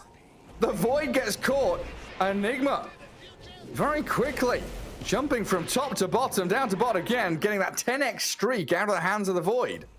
And he was 10-0 on Aqua. That's ridiculous. He's had amazing fights all game, and this Ursa Bear is very strong. I mean, you're getting a Lincoln Sphere, but no Lincolns would have helped you there anyway. Ursa just getting that bash off at the right time. He's just not that tanky. God, what a nice fight. I mean, this is we saw Liquid doing this exact same thing in their last series. It's just pressure all over the map, running at you, and making you feel really bad. It's like Goon Squad, they had, what, like 15 seconds left until Chronosphere? They obviously want to play around that, but they're feeling pressured because Nigma going on them and Nigma potentially giving them what they think that can be a good fight. You're getting blown up like that when you're 1 second away from Chronosphere. It feels terrible.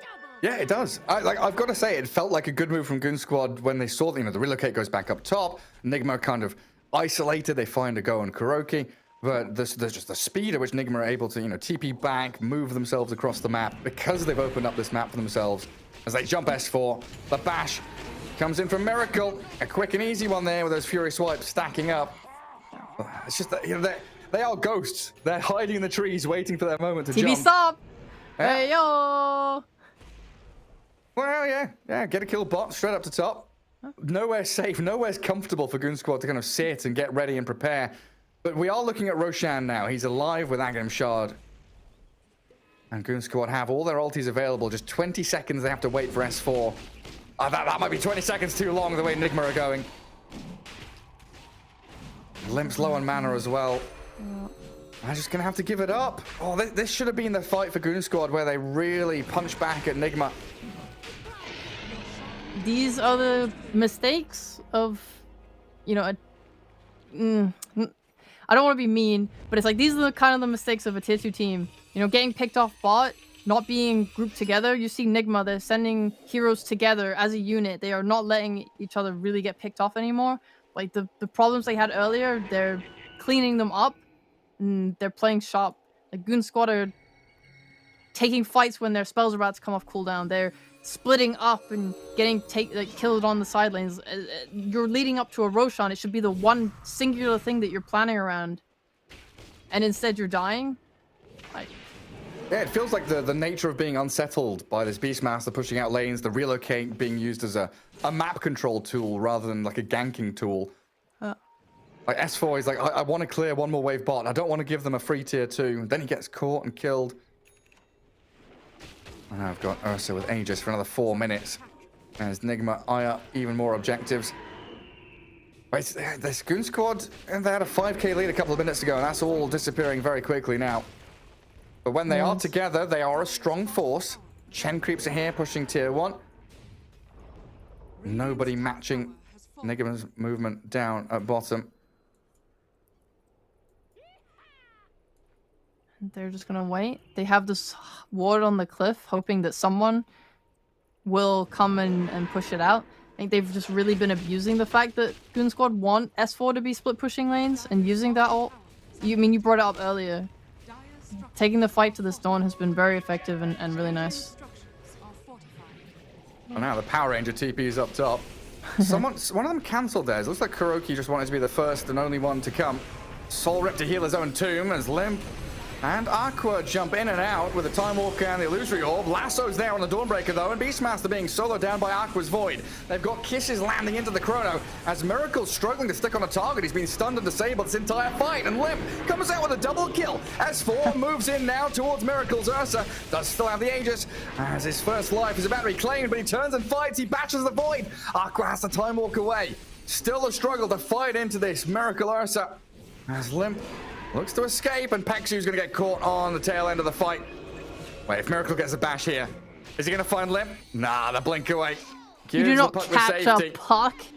You do not catch a puck. You never know. It's Miracle. He's got a Abyssal Blade in 10 more seconds. The blink and bash. Oh! No, no. I'll die on this hill. You don't catch a puck.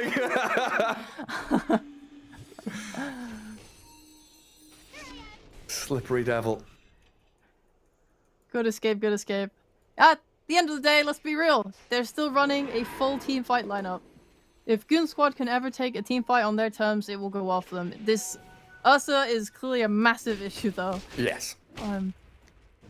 I think the biggest thing I noted from that team fight was just the damage sources. Like with the IO heal that came out, even though it resulted in deaths, they nearly weren't able to kill Beastmaster. And going into this later game, especially if you're playing into Miracle without his Aegis, you want to be focusing him. Like, he's your priority number one. He's the one guy killing everyone. So you need to kind of get more items on your Faceless Void. He's gone Linken's, which is quite defensive, but if you can get more damage items on him, more damage from anyone, you know, this is the kind of the primary objective, I think, for them and how they scale. Because it was very concerning. Yeah, it really was. Yeah. And what did it take? It took a buyback on the IO, and that was it for Nigma to kind of swing that fight. Like, it looked a little bit dicey with a really nice Chrono there from Aqua, but then as it extends out, Miracle, he's tanky, but he's also doing so much overwhelming amounts of damage. And pretty soon, if they spot it, he'll have a DD rune to take it into the next team fight. Definitely what's nice is they can just kill everyone around the Ursa and then kite him out. You're playing a Puck Faceless Void. Obviously, they picked like these heroes and... sorry, I was going to say, of course they picked Ursa into them, because if he does get his hands on them, if he can get that Abyssal off, or if there's any kind of stun, he can burst them very easily. But yeah, it is still a two-way matchup. And if they can kill the rest and jump away, like, Miracle can get kited down. Potentially. We haven't seen it yet, so I'm not sure if it's real. Yes, the potential is there. Made a little bit more difficult now. He's got that shard, so even more enrages for Miracle to play around. They're just toppling out these tier 2 towers now. As the Aegis finally gets reclaimed. The countdown begins. 3 minutes. And then Roche can spawn. This time, Goon Squad. Will they contest the Roche pit? Well, they've got all the green lights now, so it feels like they want a team fight now and for the Roshan in 3 minutes. Yes. I think the worst thing that could happen for them is that in around 2 minutes time, Nigma force a fight where they have to use Chrono and stuff, and it makes their Roche fight then really hard. They're still trying to chip away at this tier 2 bottom. They've definitely got the fear, though, that they're being chased and spotted. Sumail will be there with a lasso onto Hansken. And Miracle continuing his streak. The Hawk Vision does spot a TP out, and it saw Chen trying to get himself away. A successful retreat from the rest of Goon Squad. It's got to be so scary, though, when you you see one Nigma hero and you know, like, you 100% know there's 4 behind him. You're like, oh god, please. Just like screaming, running down the lane. Get me out of here! Help me! Oh, Arcane Rune, not bad. So Male, glad to get his hands on that. Octarine also fully completed for your Batrider. The faceless damage item of choice appears to be a butterfly. Definitely kind of a risky item. I think the item's always been this big dice roll of if the enemy is farming better than you or ahead in any way, or if you reveal that you're buying it, the enemy will just get an MKB and mass that timing. click Miracle. He knows. Yes, Like he knows. you've not even shown a component yet, have you? No. No. That's not. Miracle's already preempting. So big brain. He just feels it. It's like this Faceless Void is gonna try and buy a butterfly to deal with me because he thinks I won't. Yeah, because he thinks I won't buy an MKB, but I will. It's coming. And great spot to be in as the Radiant as well now into enemy triangle with the tier 2 bottom still to be taken. So now you're forcing Goon Squad to either mirror your movements and play top jungle into top lane or try and match your movements to fight into bottom lane. Like Goon Squad right now, there's so much redundancy and wasted time with 5 heroes just sitting in their base. Enigma have free reign on the rest of the map. They'll just TB top, and it doesn't matter because even if Goon Squad smoke up, which they have, and look for that fight, you're just gonna be able to reel it in. Also, this I think this MKB makes a lot of sense because the Dawn S4 showed that he's buying a halberd, and if he wanted to go into an Ags as well. Ooh. Chrono Kisses and Solar Guardian onto Miracle. Dead before he can enrage your BKB. Very nice. Aqua with a double kill up top. And a minute and a half left on that timer for Roshan, which perfectly coincides with the chrono cooldown. Ah, silly me talking about them relocating to a fight. What if Goon Squad just take the fight to the Ursa? What a amazing catch and find having that invis. And he's got the butterfly finish now. And this is a pretty good timing, actually. Ursa is not close to having an MKB finish, especially if he wants to keep buyback. Because you might have to expend that around a Roche fight. Yeah, and Goon Squad still keep that coil ready. You know, Kisses in about 70 seconds. Maybe lacking a bit of damage if they want to go for another move. So it's primarily about Goon Squad getting this control around the pit again. Get the ward coverage you need. Enigma going for a smoke from bottom lane though. Where are they going? They're going to wrap scout into mid. Limp has Lincoln's. Difficult hero to grab. But you do have the Psychic Headband, though. Try and get in onto Limp. The rest of Goon Squad are here, though. They're ready to battle back. Oh, you can't pop the Lincolns with Psychic Headband, can you? No. It just pushes him. I think nothing pops anymore. Now they got rid of Fake Grenade. Oh, that's upsetting. Yeah. Samel tried it, though. Yeah, I'm gonna do it. And they jump in. Force the BKB and the Tombstone. Goon Squad toying with Enigma. But Roshan is just respawning now. Huge. But they have no chrono for this Roche. 30 seconds. Trying to scout it with the orb. Miracle. Well, he's nearly got it done. S4 trying to get himself in the pit, but mind control. He's going to get demolished here by the Starbreaker, and Aqua's in, snatches the Aegis. The Faceless Void grabs it under the nose of Enigma. Miracle has already enraged and BKB, getting into the back lines, but Aqua just chasing down GH. The Faceless Void aiming the 2 healing supports to zone them away. Gets the kill on GH, and S4, he is roared, stop the Starbreaker, mind control, allowing Miracle to chain stun the Dawnbreaker and get the damage he needed in. The turnaround from Aqua, though, with a chrono, gets it onto the IO and the Ursa, and down they go. GA's bought back for this, as did MC and Sumail, and they're just being shredded. Mind Control dies back, GH died back, and Batrider's the only one left out on the map for Enigma. A team fight from Goon Squad, far too strong. They did it, Gary! They fought the Roche pit! This is Goon Squad at maximum power! Their third eye has opened, they have gone, guys, what if we simply stop Ursa from taking Aegis for free? And what a beautiful sight it is. And what if we can now just go high ground? I Take do tier think that would threes. be pretty nice. It would be. They've got Chen creeps. He's got himself the shard, so the granite golems there. Buffing and tanking up this Aqua Void. Samel trying to push him away. I think a lot of teams are really struggling with Faceless Void as a hero. I think Sonic's also really struggled with it. Their 2 losses to Nouns in the upper bracket final was also to 2 Faceless Voids. This hero seems really difficult. Like Aqua being able to threaten BKBs on Batrider and Tombstones just by jumping in. Like this shard, so little gold for such impact. Being able to just pressure and give vision and do it also safely, it seems really powerful. Yeah, right. Like it was my 10 minutes ago or so when Nigma smoked into Miracle. Oh, Miracle's hungry. I see some Bear wants freebie on the food. Chen. But yeah, Nigma smoked into Dire Triangle and Aqua, yeah, just time walk reversed, broke the smoke, saw up high ground. He's like, okay, well, I see you. Give me the vision. Now a 10k lead for Goon Squad, 1 racks ahead. And Aegis on the Void, that's got to be the biggest thing here. Like, yeah, you took it away from the Ursa, but you've also got 2 lives on Aqua now. Definitely still think this game can go either way. We just need, I think, Nigma will slow the game down a little bit on their end. Obviously, playing into this Aegis, you have to respect it. You have to respect the team fight that Goon Squad have, and having used your buybacks on a lot of heroes, you're definitely aware that one lost fight will just lose you the game. So, high stakes. Ursa will forego having buyback of his own just to get that MKB. They really value, like, if they see a hero and they know that they can get something, they want to be able to take it. And this MKB gives them that.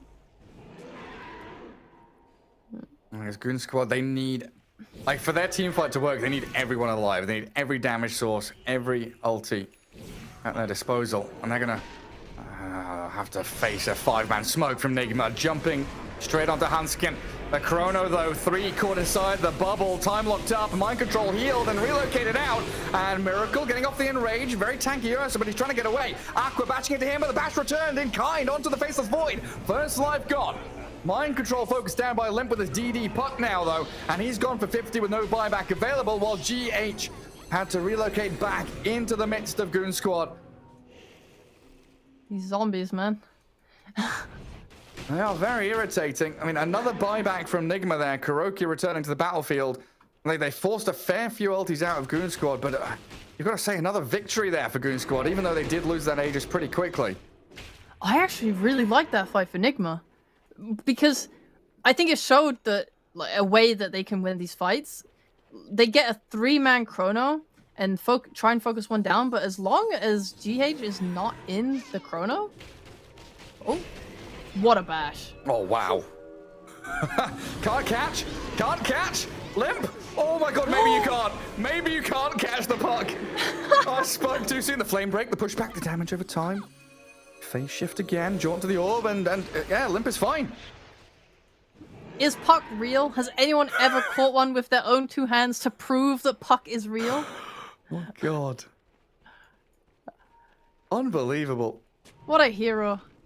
I thought the nerfs were really gonna actually bite his ass there, like the travel time or the yeah, the it speed? did not go very far before he had to jump to it. No. I guess alright. I guess What they've was I got 2 of those heroes as well. Void and Puck, both incredibly difficult heroes to actually finish off. It is very hard, yeah. But yeah, I was confident in that. He got the reload off on the heal on Beastmaster, and no one died inside the Chrono. Like, you take that fight to one where there's no Aegis, and maybe Nigma just take that fight all the way. Right? They're forced to back off because they kind of use their spells and commit everything in. They get this Aegis pop, and then they have to back off because now Goon Squad have more in the tank. So just, yeah, now there's no Aegis in play, it definitely could go well for Nigma. I definitely feel that this is just a completely even game. It's going to come down to execution. Yeah. I feel like it only gets scarier for both sides. Like, this Ursa still has more room to grow. You like a Satanic where you have to not only kill him once but then kill his Satanic life too is very scary. But also a Faceless Void takes so long to scale up. It feels like you have to buy like your farming items. So he has a Midas and a Maelstrom, and then he has to go with defensive items. So you go either a BKB or a Lincoln's, and then you can start to buy damage. And he only has like the one real damage item right now in this butterfly. Maybe later down the line, he's got a Daedalus or something. He does have some pretty sick backup though. He's got 10 creeps, but he's also got Hanskin, who's managed to farm an Assault Cuirass. Hell so we've yeah! got Solar Crest and AC on this Snapfire, buffing up the Faceless Void. That's what I like to hear. I kind of want Hanskin to like transition into right click now, because he went to the little Shredder attacks talent and can still go the 20 and 25 talents as well. Just buy a Daedalus at this point. It's really good. It's really, really good. I love seeing snaps transition in that way. Dire's bottom Okay. tower Nigma though, always the ones out on the map threatening objectives. this is such a good coordinated play. They're pressuring the high ground with the creep. Someone has to deal with this. And when someone deals with that, they take this amazing smoke fight. They're losing Miracle. one thing. Smoke breaks. Miracle's the one to spot it. Oh. And now they start filtering back to their base. Sumail TP'd. They'll have Io return as well. It looks like S4, he's leading the charge and trying to scout out where the rest of Nigma are. Close. I think they were probably hoping to get a ward up on the high ground cliff, like to start the fight, but the smoke broke so early they kind of backed off. Also, I think the bat hadn't quite shown top yet. If they had, maybe they feel more confident taking that fight there. Just a little unfortunate timing on the smoke break, but the idea was very sound, and they get that to 3, which means the glyph is reset for Nigma. Oh, the jump from Sumail. They find S4, primary target for them. If this is a fast Roche respawn, it could force S4 to be in a position where he has to buy back. Roche wouldn't do that, right? Roche wouldn't. Oh, he would. Absolutely, he Roche would. wouldn't hate on poor S4 that way, no? Roche hates anyone. No! Roche hates him! Roche... Horrible, horrible creature. Who's going to scout it? Where are your Chen creeps? Where are your Hawks from Beastmaster? Everybody, yeah, go on. looking at it. Boar in the pit. The BKB's up for Miracle, but he's chronoed now, and they take down GH quickly. Miracle, this is Roche respawn time, and you're dying in the mid lane. They've got 2 buybacks, but Goon Squad, yeah, they have to. They have to use them. They know how important this Roshan is. Oh my god. Ooh. The Hawk scouts it. 20 seconds for S4. He might have to press his button as well. All right, both teams know this Roche is up. Tensions are high. Enigma make the first step as always. Oh, Wait, Goon Squad, are you just going to give this up? Where is he? He's down bottom. He's farming Ancients. I mean, that's just a freebie for Enigma now. Like, okay, they bought back with Miracle and GH, but having Aegis makes up for that fact, and you've got Aghanim's Refresher over on this Mind Control Beastmaster as Limp. Oh, he's trying to catch back onto this bad, but the Ursa's in the back. A Hand of God and a Solar Guardian healing up Peksu, and they disarm the bear. Can't hit back into anyone, but the Relicate out by GH gives them the space they need. A takedown on Peksu with Sumail, focused by Limp. Kuroki down and Mind Control falling. Goon Squad, another victory. They'll chase GH as well. The IO does get a bit of distance, but back into Hanskin's waiting arms. And they've spotted Miracle. Oh, a chrono. Aqua just needs another time walk forward. No, he'll just throw the chrono in there. Yeah, you've enraged yourself, but quickly surrounded by Goon Squad heroes. The horde of dire heroes here to take down the bear and Miracle. First life gone. Alright, careful, you got 8 stacks on you. And misses the cookie. Miracle, BKB's up. I do have to be careful of the turnaround potential here, and the catch from the stuns of Aqua. We'll take down Miracle one more time. No way the bear can fight back. And the map is in a pretty good spot. S4's pushed out mid. Bottom tier 2's open for them. And Goon Squad in a great spot to take game 1. I thought that fight would go differently, but for a completely different reason. I was so excited. I looked at Aqua, he had bought a refresher and used it, and was quickly running to his team to connect to take a fight. I thought that fight would get turned around by the refresher, but I mean, they took an amazing fight even without the chrono. It's just a little bit overextension by Enigma. Goon Squad able to kind of get themselves in there and just split the team apart and not really let them take the fight on their own terms. And then, yeah, getting that double Ursa kill. I mean, that was nice. Nicely done. Yeah. Oh, superb. And Goon Squad now with DD Void up on the high ground. Sumail, he's in there. Pops the Lincolns, drags the Void back in towards MC, and another lasso. Moves back in, but Aqua, he's raw, but he's just not dying. They've got Solar Guardian to heal him up now. He is unkillable on this Void, jumping back towards tier 4, so they've killed off another couple of Nigma heroes. Mind Control will buy back. But I don't see what they can do at this point. The coil? Piercing BKB? Oh, so nice. It was a really cool idea though to refresh your coil, to refresh your lasso and try and drag him into fountain. Well, he tried his hardest. Sumail now getting bashed up. They pop the cheese to heal him, but it's not enough. Everybody dying here on the side of Nigma, and Goon Squad lining up a game 1 victory. Oh, what a great game. I love that game. The team fights were so fun to watch. I really loved how both teams were navigating these fights, trying to play around like lots of pickoffs on the Ursa, and to try and take these fights where they just have up this tombstone and re-engaging. And man, honestly, it just felt like Goon Squad had way more like things at their disposal, like being able to poke out BKBs with the time walk on Void, being able to like punish these any fight that goes for like too long, just get super hard punished by Faceless Void and Puck, and this re-engaging with the Dawnbreaker ults too. Like it was so much overwhelming team fight. It was so hard to Yeah. deal with. I think yeah, Nigma definitely dealt with it really well in the mid game, but this forcing the third Roche when Goon Squad finally kind of widened up to contest it, just yeah, that was kind of where they just saw through the game.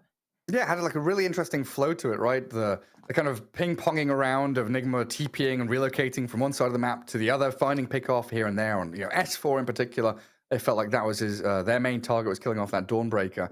But yeah, at some point, it felt like Nigma were approaching this as a game of brute force. They've got a sledgehammer. That's the only tool at their disposal. Whereas I think you hit the nail on the head. The arsenal of Goon Squad, they had knives, daggers, spears, and a sledgehammer as well, where they could just brute force with the massive teamfight ultis. Made it much more difficult. And the poking and prodding, the more nuanced play from Goon Squad definitely coming out on top in game one. A little bit of an upset against Nigma. As, of course, in a game of 3, we've got more games ahead of us. We will be able to take a quick break and return to see if Goon Squad can continue this stellar gameplay, or if Nigma have more tricks up their sleeves. So we'll see you in a little bit and return with game 2.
Sports is what we live and breathe. For us, it's more than a game. It's a reality where a group of letters can mean everything. Where runes are collected and Aegis can only be won in battle. Where centaurs can give you a ride. Where the true heroes are those in front of the screen. GG Bet. This is real.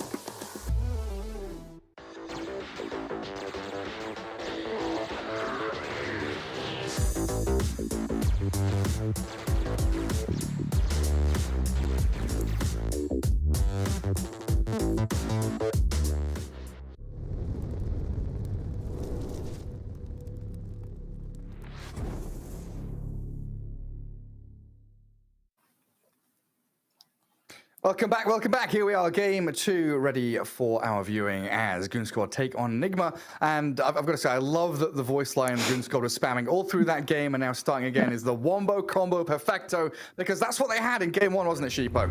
Yes, sir. Their team fight was out of this world. I mean, they played that game really well, just in general. It felt like... I definitely felt like both teams could have won the game.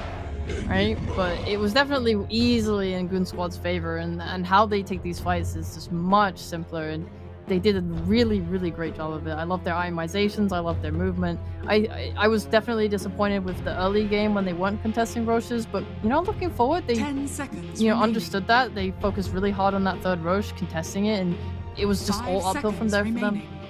Yeah, even though they had a couple of deaths from like S4 when Roche was respawning, and a few maybe sloppy mistakes here and there, they definitely picked up the pieces, and out of that Void Chen lane made the most of things. We might see a similar story again. Chen and Void yet again for Goon Squad. I love this. I think it is a really good idea to just take this hero now. And otherwise it will get banned, or even Nigma might take it themselves.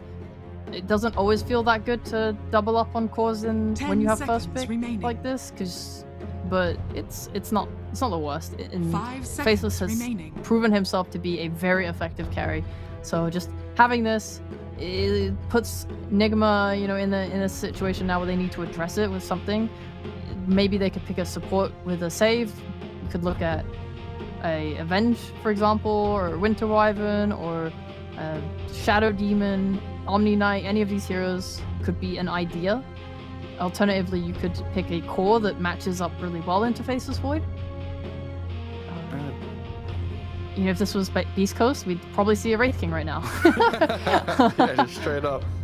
I do kind of like Nigma coming out swinging first pick though, saying, hey, you had team fight last game, we're going to have a better team fight ourselves, having that Enigma, and still having the ability here to kind of control lanes with this Enchantress pick, giving an easier time for at least one of their lanes.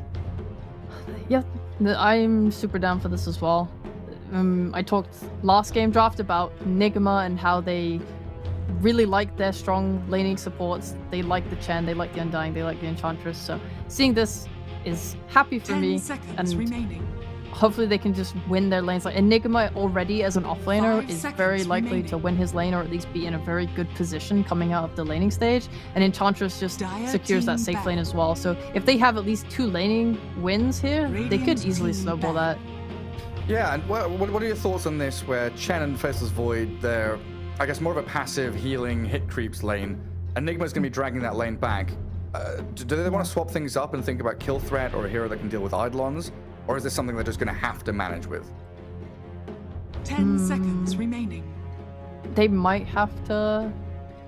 They might decide to just manage. It probably depends on what they see Nigma pick in the next phase, because they're gonna start to see lanes, which means they're gonna get to counter them.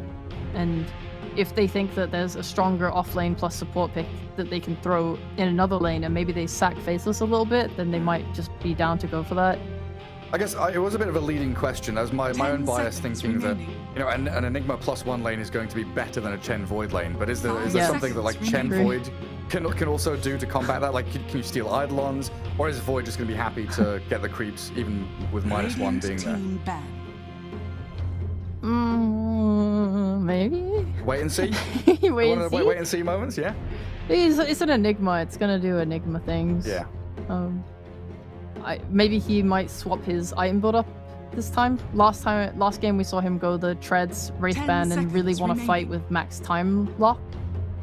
But this time it seems a 5 little seconds harder. They might remaining. play more around pulling and trying to get the wave just under tower, and maybe he'll like think about moving to the jungle. They could. Radiant team. Yeah, I don't know. It's hard. It's always Dire hard team trying to pick. commit into fighting into an Enigma. Ooh.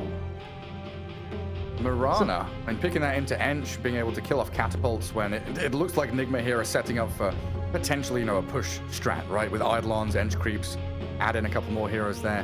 Being able to kill catapults or just kill off one of the neutrals, 10 really nice to have. seconds remaining. There's something else that Mirana brings though? 5 seconds remaining. Anime voice. And also, I'm guessing pos for Mirana? Yeah, no, yeah. I think what you're saying is right and good. I love Mirana Dire team, Radiant being able to team. rotate onto mid at 5 minutes and kill catapults if needed. The sack. It's a little rougher than last game. I think the damage that Snapfire gave them on any of their fights was massive. I think a lot of kills that they got in Chronosphere wouldn't have happened if they didn't have 10 seconds remaining. the snap kisses. And Mirana is just not the same, especially if there are 5 Enchantress seconds creeps and remaining. Eidolons in the way. You're not necessarily going to get that arrow follow-up into the Chronosphere, and right now you don't have easy setup for it. So maybe they want something like a Mars, and that was their thinking, like, okay, we can pick up Mars, we can spear arrow, I don't know. Yeah, potential is there. I guess also with Moonlight Shadow, it gives you safer access into the team fight. So even if there is a barrier of creeps in the way, you've got that invis faceless void that can actually find the chrono he needs. Yeah. Big fan of this Lesh pick though. You were talking about a carry or a core that can match up against the void, inside chrono. Lesh does damage even if he's bubbled. That's true. Dire team back. It's definitely not the worst. I mean, picking the save again from Io was nice. There was quite a few clutch reloads last game, even though it didn't work out. Zeus, I like that. It is the damage that I longed for. And a lot of it. You look at Engine IO, it's just like food. Food for Zeus. 10 seconds remaining. Yeah, it becomes really, really hard to play late game usually when 5 your supports seconds kind of start the remaining. fight on very low health. But they kind of remedy that in just being healing supports. You pop heal on both heroes. Maybe it's like the getting the mech early that's nice, but it definitely isn't the end of the world for these two supports playing into Zeus. The biggest problem I see right now for Goon Squad is whilst last game they had easy access to fights anywhere, anytime they wanted, this time they only really have the chrono. You don't have an initiator, you don't have someone who's gonna go face tank for you. Radiant team Like even back. Nigma, they have an Enchantress who can just pop her heal and run into fog and give vision. Maybe she'll die, but it's something that can break smokes and play like that. For Goon Squad, it's a lot harder. And when you do want to kill Ench, you're kind of dogpiling on her as well. That Dire leads to team openings for back. Enigma to get these black holes out there. And currently the only thing he's worried about is Chrono, so his BKB blink should be pretty good this game. Yeah, it could be really great. I just want to see Goon Squad pick something that can set tempo and make moves on the map with Mirana. Maybe a Dragon Knight, maybe a 10 Mars. seconds remaining. Sand King used to be one back in the day, but that hero's very weak at 5 laning. seconds Yeah. So if he's playing into Enchantress, he'll probably get mad bullied. I wouldn't be keen. They see the matchup though. They see the carry, which is nice at least. Final bans. Doom, you mentioned the DK, an Radiant S4 team special. back. Beastmaster's their would've been option. fine. Yeah, it gives them an additional bit of push along with that Chen. Stack the auras on the Void. Something they utilized very well in game one. That AC Solar Crest. Snapfire. God, my brain was just saying Mortimer. 10 All I can seconds think of is the remaining. cute little lizard. And Goon Squad getting rid of some of these 5 miracle seconds heroes. remaining. Got Sumail, Leshrak mid. Need a bit more physical damage, so we'll actually go forward and hit towers. Yeah, I still am very keen for a Wraith King, honestly. I would not be opposed to that at all. Goon Squad are very much entirely burst with no real sustained damage right now. Obviously Zeus can output quite a lot throughout a fight, but if you're using a Chrono, blowing your Zeus ult to try and kill someone, and it's a Wraith King, that feels bad. Yeah, what about like you know, a bristleback or a morphling hero, are they the same kind of archetype of Dire hero that you're team looking pick. for? I probably wouldn't fancy a bristleback into these heroes because Shard on Zeus gives him a lot of percentage-based damage, and Faceless Right. Void time dilation is a little bit difficult to deal with. I mean, maybe they struggle for damage without Chrono, but with Chrono, the bristle is definitely not unkillable, and they have a 10 counter pick seconds as well. remaining. Yeah. Wait, maybe another way to go is like a Luna who can outfarm the Void seconds early on, remaining. and then you've got that tempo, like Mhm. 20 minutes in, like the Medusa Luna kind of hero that just goes forward. They're not too bothered about sitting frontline and hitting towers, and you've got a lot of backup sitting behind you with this Io Enigma Enchantress. Yeah, I'm not against it. There's the same vein of that. You have an Alchemist, Yo. which, yeah. That hero's kind of flown under the radar a little bit today. He has. Radiant team pick. Spectre. Well, it is one of those Spectre. tanky heroes, can play the map globally along with this IO, get everywhere, but what are your feelings on that Spectre last pick? I'm very excited to see his item build. Because remember back in the day when Spectres were building blade 10 mail and stuff? I seconds feel like a remaining. blade mail could be really annoying for a Goon Squad to play into, but Hmm. maybe the more likely 5 thing is they seconds pick remaining. this hero by a Midas and just farm for some Radiance or whatever and just go really tanky, get a Skadi. Maybe it's like Manta Skadi, maybe it's an Ags. I know China was building Ags and stuff.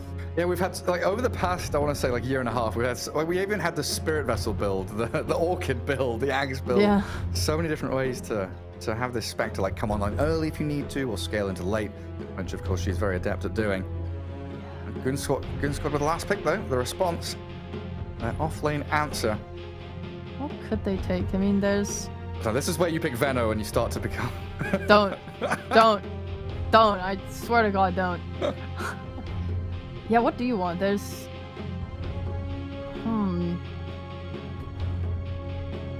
Wait, can you pick Viper here? Centaur, the Now S4 select your Centaur. I heroes. was looking at Viper there as a potential, but I guess along the same lines of like Venno Viper, you've got 2 heal supports that can kind of out heal your damage over time. Yeah, my thought was definitely that I still want a stun that can pair with Mirana, but I'm also feeling bad now because the Spectre, you know, one of the best things she's good at is canceling blinks at the start of a fight, and it makes it hard for you to take a fight like that if they are just initiating with Spectral, because then, you know, how are you scattering as a team? How are you counter initiating? I think this Centaur is a really nice answer because Spectre pops ult, the whole team runs away. Yeah, right now they don't really have any way to protect each other. Amazing. And, yeah. A really great way to get in on top of Io and Ench. You know, he offers a lot of damage through double edge as well, just being able to get there and find the Io with a nice little, you know, blink in, stomp, maybe a leap and a star storm. I think that gives them much more opportunity going into mid-game ganks and team fights to play the map as pairings. So you made the point earlier on in the draft, it's all about this Chrono from the Void. Now they've got more abilities to actually start team fights properly. Yes, and honestly, despite the ult and trying to disengage from Spectre, I do feel like Nigma is really terrifying. You have so many cores to deal with. Zeus is going to do a load of damage. Zeus is going to do Zeus things, and they definitely have the damage to kind of kill Nigma. You're sort of playing into 3 cores. A Leshrac with an Io, which is like a very old pairing, just because you are able to constantly sustain this Leshrac, who is able to Yeah. do so much more damage due to the Io replenishing his mana and so on and so on. You're And playing Spell into Amp an from Enigma. Overcharge. Yeah, I always so forget about much. that. Yeah, right? And you've also got gap close onto the Zeus from the Spectre, right? Having the Haunt just jump limp, you can actually target him down pretty quickly. So you've got Haunt and Relo bringing 3 heroes into a fight where you don't expect them to suddenly appear from.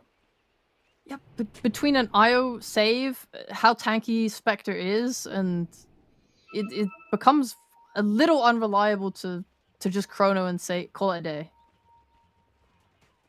I think like the ideal way of playing these fights out super late game is if you're getting the Zeus ult to see everyone when you're going with Chrono, and then using Nimbus to like cancel the reload. There's a lot of pings. Limp gonna get the D ward. Yeah, sentry down from Pexu gets them that early advantage. Enigma, we're all here ready to fight around bounty runes. Looks like they want to get stuck in as quickly as they can. Gather up some more of that confidence boost your morale after a game 1 loss like that. Yeah. Good squad, not going to give it to them. We will have ourselves that Chen Void lane down bottom. As it looks like Nigma have Sumail and Kuro angling towards that top rune. It's going to be another game where we start with 3 runes going the way of Goon Squad. Nice. What's Pexu doing? Mind Control didn't use demonic conversion yet. Does he know that Pexu's come up here? What's he gonna do? Stare him to death? Well, you get the XP from the creep that gets denied, don't you? That's true. Yeah. Or you get the XP when the Eidolons die. No, from the creep. Yeah. Well, he's not going to get it. Mind Control held it. Pexu on 12 experience. Good start to the lane stage. And then mid we see there that limp against Sumail. Zeus versus Lesh. The spam of spells will begin. Very good. Centaur has definitely evolved a little bit with the game. I know he's not super picked as much, but talking about this blink and how nice that would be, I feel like we've also just seen a lot of offlaners by, like Mars for example, no longer going blink, just going BKB rush and being a body. So maybe S4 wants to do that on his Centaur. Get a Vanguard or a Hood or something, tank up, walk in the jungle, be like, this is my jungle, do not come here. And then if someone does, you hoof stomp them, you get the arrow, turn. And it's like Vanguard's a farming out of him as well, right? Just retaliate in a creep camp, push out wave safely. And just stick yourself on a lane. Force Nigma to deal with you one way or the other. Radiant's courier has been killed. Definitely Kuro. nice if you can get a Centaur. Sorry, Ring of Health, I meant. Yeah. Get him that regen early on. That's what he's rushing towards. A few little starting items. There's Kuro, does sniper courier bottom. Mind Control. That's Enigma, always going to be a difficult hero to lane into. Dragging the wave back. And denying a ton of creeps under that void. I can't imagine this is an easy lane. You brought it up in the draft. It's so hard for Chen to deal with the Eidolons. He doesn't have any good spells to help clear them at all. So he has to just kind of click them if he can. But Mind Control's just going to play them on the other side of the lane. They're just going to focus really hard on CSing. And then you have Kuro stealing Chen's creeps. And sniping Courier with a ghost as well. Oh my That's god. another Courier kill here, Kuro. And keep that pressure on bottom. I mean, top lane's also been this back and forth. A nice little ebb and flow of that lane. Io is tethering across, baiting Hanskin, trying to drag them around. And Enigma with some great ideas here and how to get themselves a good early lead in this laning stage. Only 8 last hits on the Faceless Void. Definitely going to be a struggle for him. But Zeus doing well mid. That's just going to be a farm trade there between the two of them. Yeah, I'm pretty sad about the Morana pick. I don't think it was fully utilized in the draft. Just having, like, how many times have we seen Morana's paired with Kunkkas? You put some Kunkka mid, you have a Mars top, and you're able to make plays wherever you go. I feel like Morana feels kind of sad. Her ability to make plays on mid is quite limited. Her ability to make plays bot is limited. There's no stuns. No one other than Centaur has a way to set up for arrow. They're trying to land those blind arrows. Not the best. But we'll probably see Hanskin, like you mentioned, go for these movements around catapult timings. Stop any push that's coming in from Nigma. I'm not really even able to chase back GH into that jungle. I'm just going to grab the bounty rune, think about returning to lane. It's like every wave is at dire tier 1 tower. And there's no way here for Goon Squad to give chase or chip away at people. It feels like they're losing that regen trade everywhere.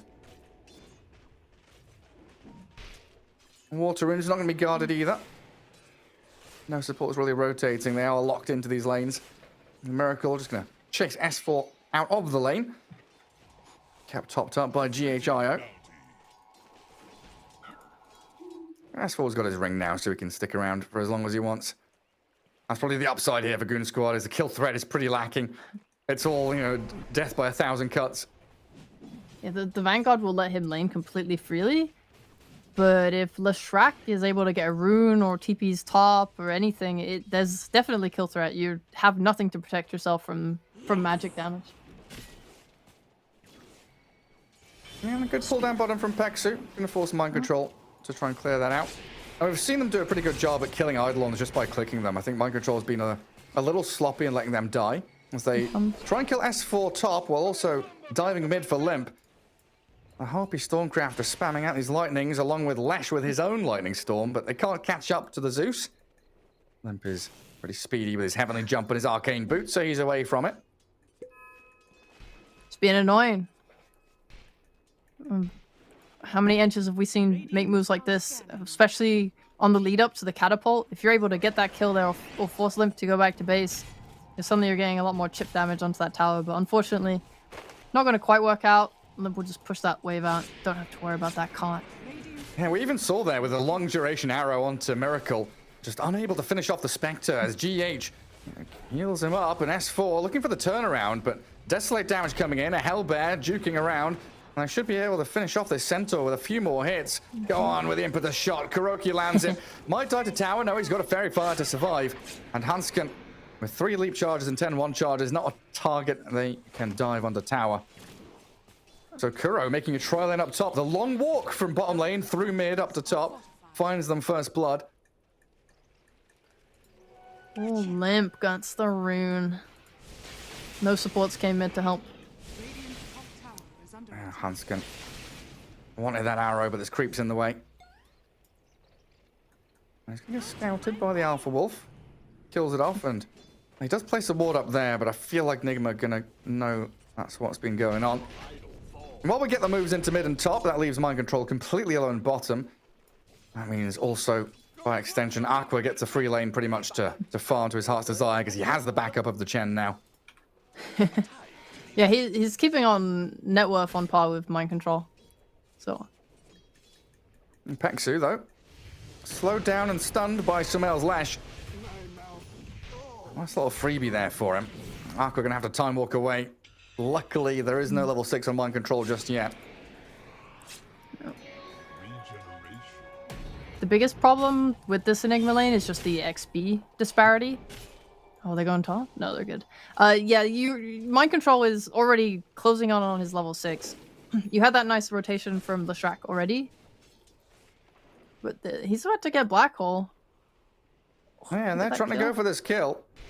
He's not going to get Black Hole up in time, though, is he? The damage from the Zeus is more than enough to bring MC down. So Limp's rotation working out this time as he'll walk back in towards mid. Not going to be an easy migration, though. 3 Nigma heroes are all here, and they've got level 2 Diabolic Edict to try and chip away at this tier 1. GH and Kuro lurking nearby as well. And Limp will get there in the end. Zap out some of these creeps. Not maxing Diabolic. So threat on the tower is not massively there, but bringing your support to any point just lets you kind of force rotations and be a nuisance. And Sumail is making use of that to drag supports to the mid lane and then go to the side lane. Yeah, move on to S4. And you said he's got no protection against this magic damage.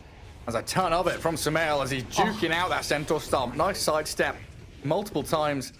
Make sure S4 didn't have any real recourse. And now they're on a tier 1 top. The tower damage isn't great from Nigma when they've got no Diabolic Edict, and yeah, it's level 3 now. It looks like they still can go for it with this additional creep wave. I feel like they're just pulling Goon Squad around right now. Look at Zeus and Mirana trying to respond by going top. They might not even get kills here. It's just... It's like not...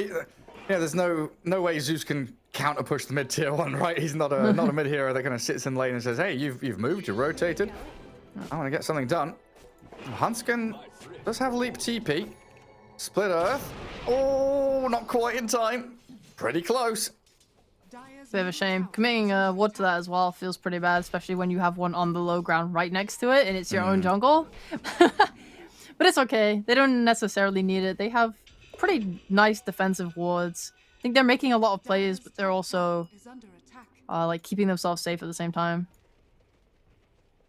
It looks like Nigma just never going to stop. Like Sumail said 6 minutes in. Hey, I'm ready. I'm going to keep ganking. I've got Hood. I've got a Black Hole. Get in on top of Aqua.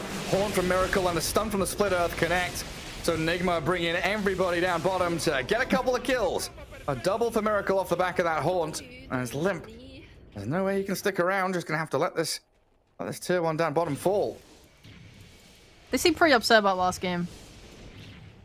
They, they're not mucking around, are they? Nah, they ain't giving a single inch of breath this time. Radiant's bottom tower is under This is good. I think the top lane, they've done a really good job of killing S4 when they can and threatening. But at some point, you kind of have to move your carry out and figure out what your next move is. Are you farming the jungle? Are you taking a tower? Bringing Miracle Bot to pressure this tower? Definitely the nice move. I think the only problem it does give is Mind Control and Miracle are both going to want to farm. And I'm not sure if Spectre is strong enough to farm Ancients very effectively.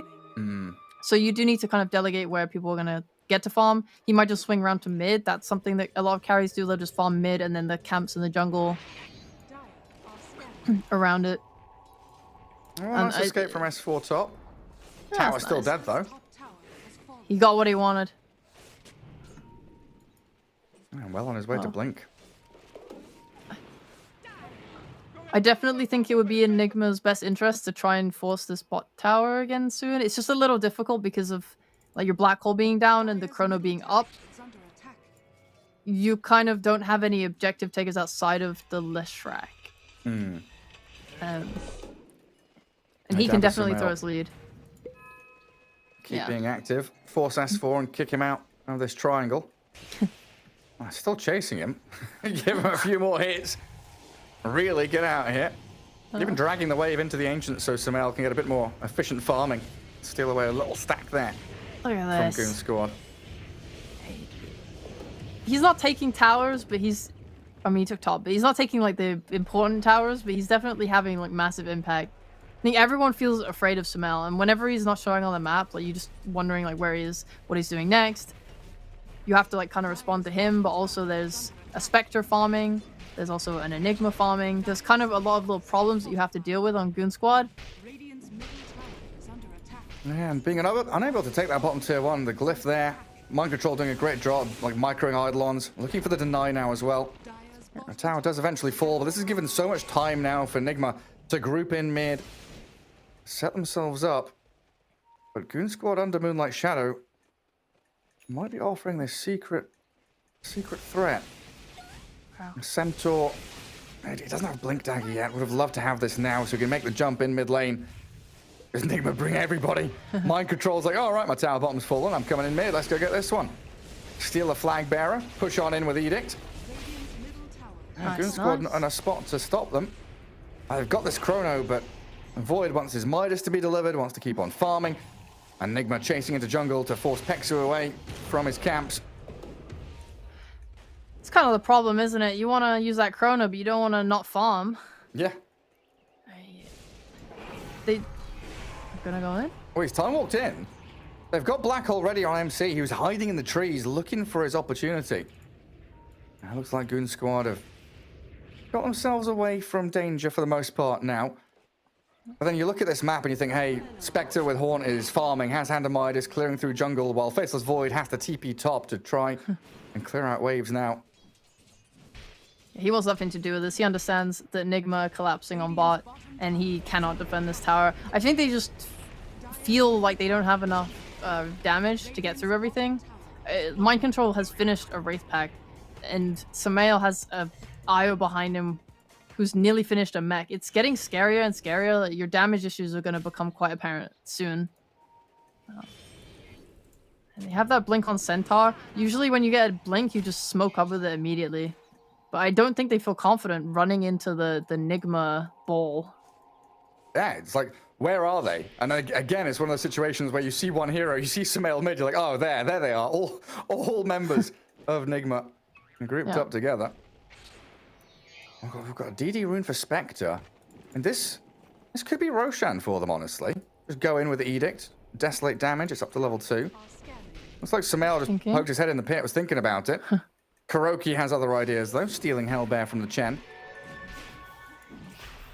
Yeah. And we do have that high ground ward. Well, I guess just above the staircase in that triangle. Scouting out where Goon Squad are going to be coming from. They are not tanky, and they need a Ench to tank for them or something. Oh, they have a creep. That's yeah. Okay, they're How good. that comes in. They got Wraith backed. Heals from This- GH. And Raider Come scan. on. It connects, but they weren't expecting this to die so fast with a double damage rune, and Kuroki just puts his body in the way. The barrier of the Ench stops Goon Squad from initiating. I mean, Aqua came across here to join in, but he's got no triangle to farm. I mean, Large Camp's going to spawn now, but he's kind of sad. They wanted a fight, then didn't want to fight. And now Enigma, the ones with the Aegis on this Spectre.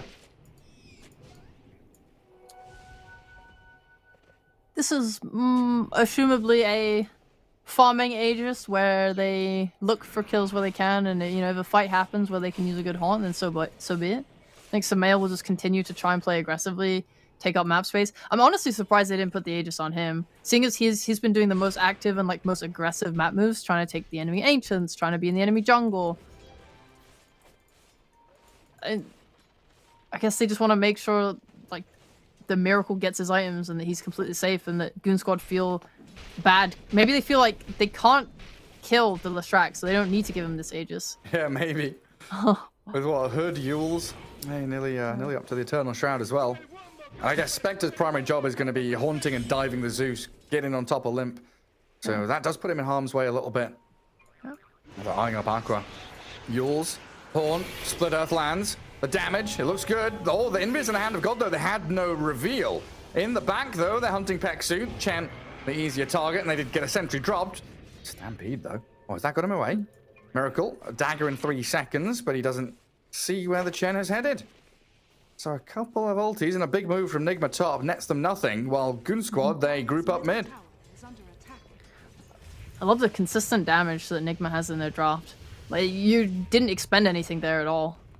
And you threatened a Centaur ult, you threatened a Moonlight, you threatened a TP out from Faceless Void. Now they get free reign to just make a move wherever they feel like. Go take a fight wherever they want, knowing that spells are down. And MC gonna get himself that bottom lane. Wraith Pact already done. Black Hole is ready. They have this nice deep ward down in the triangle, on Goon Squad's triangle. So they just see so much, and they know where they're playing, and they know how they can like split their heroes. And Miracle's just gonna walk in here without care with his Aegis. Meanwhile, you have Samael holding the wall down bot. Yeah, it feels like Goon Squad are like caught between two play sets, basically. They want to go and fight with Chrono. They've got this Blink Centaur, but they've not had an opportunity to jump anyone. But they also want to sit back and farm Aqua because he is their hard carry. I mean, are they waiting for an item on Zeus so Limp feels more comfortable? Are they waiting for anything in particular? Or is this just the fact that Enigma has Aegis and they're kind of respecting and holding back? I definitely want to respect the Aegis, but that being said, they can take a fight around it. It's just a Spectre, and she's not that incredibly farmed to the point where you need to worry about killing her. You know, like prioritizing her. You definitely want to prioritize Samael over her. You just need the damage to do it. Oh, a I'm DD. not sure where that comes from. Limp takes it. I thought that was going to be a DD for the Void, but Aqua, No, it's way a too DD for the far one away. true carry, bro. The king. Bottom tower is under attack. Oh, Well, sitting on their high ground, Dire waiting for Enigma to come.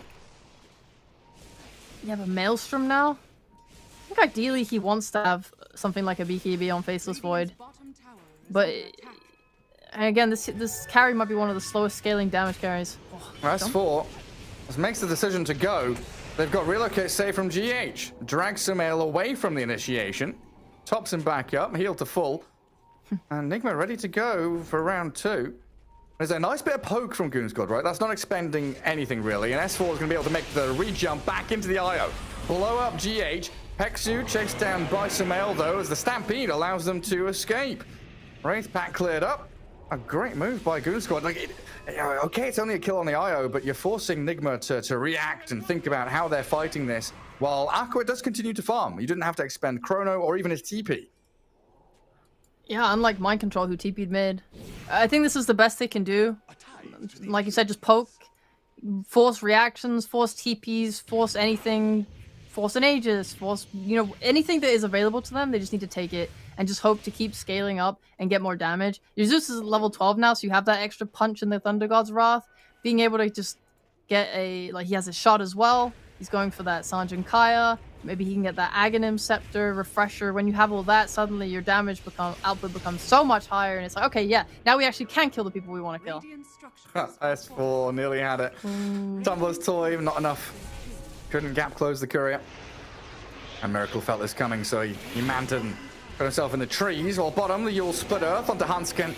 Finishes off the Marana, and the Horn from Miracle chasing into Limp, but he breaks up to high ground, gets there with a heavenly jump. This is the ability for Nigma to play every side of the map simultaneously. And the 4 heroes bottom, they've got 1 up top, they've got Relocate, Horn, ability to be anywhere and everywhere on the map. That's where it feels like Goon Squad are having some struggles. They're not able to set up somewhere and get ready for the team fight. Radiant's bottom tower So this feels like some old school global strat. I feel like for a while there was this new version where people were playing the Nature's Prophet carry with the Dawnbreaker and stuff. Yeah. Oh, and here comes Nigma collapsing into their own jungle top. Another catch on S4, stunned through his Stampede as Mind Control just black hole straight into Peksu, but now he's been found with a Chrono on him. Aqua focuses down the Enigma. Kuroki coming in from the southern side, but the Moonlight Shadow's here. Any reveal as a sentry from GH, but far too distant away from Limp. tower is under attack. No, they can't catch him now, can they? Oh, he's under it. Oh, maybe they can. He'll show He's under a sentry, another sentry. Observer ward a little deeper, heavenly jump. Oh, that's enough. Mobility spells for everyone. I know. Maybe I Nigma guess in the have- minds of Goon Squad, you're probably just like Oh, yeah. thinking, hey, next Roshan, we've got our ultis. We'll fight around that. I mean, you gotta fight at some point if you're Goon Squad. And a blink stomp into mid doesn't hurt. Good arrow connecting onto Miracle. Doesn't have Aegis anymore, and that's him dead. Even with the Right. heal of GH, he gets blown up by the Zeus. Oh, the great chase punish. is on now. Yeah, punish them. Find more. GH tethers across to Sumail. S4 does have another blink stomp. They've got no vision up on the high ground, though. They don't see what's happening. Yeah. A little bit over eager. You have that vessel on Marana that they just finished on her last death, but just really gonna halter how much they can save with the IO. I think Nigma are playing sort of similar to the way they've played last game, but they just try and make a line on the map. Well, they create a big barrier. And find Chen. yeah, like, Line drawn down bottom, so go push that wave out. Prep yourself for next Roche. yeah, if you've looked at any way that Nigma have been warding this game, they have wards bot. They're even refreshing their ward that is up for quite some time still. I think just maybe in case one gets dewarded, they have the other. I don't know. They had that one in the lane top. It's gone now, but it was there for a long time. They had that ward that lasted forever in the triangle. They're just trying to cover as much area as they can. Yeah, see everything. Know everything. Kuroki destroyed, though, by his S4 jump, but look at how quickly he falls to the Manta of Miracle. Desolate damage just carving through the Centaur quickly. And yeah, if you can have this vision in the enemy side of the map, in the enemy jungle, you're seeing where Aqua's farming, you know that he's going to be relying on clearing out waves. You can also maneuver yourself with these global abilities. I can't quite take the tier 2. 30 seconds for Roche to respawn. And there they are. They know where Aqua's heading, right? They know he's not bottom jungle. He's not showing top. He's got to be trying to cut down towards bottom wave. They don't even have to necessarily chase him. They have the option of like smoking back into him or running at him and forcing his TP. Because when he TPs, that's a lot. Right?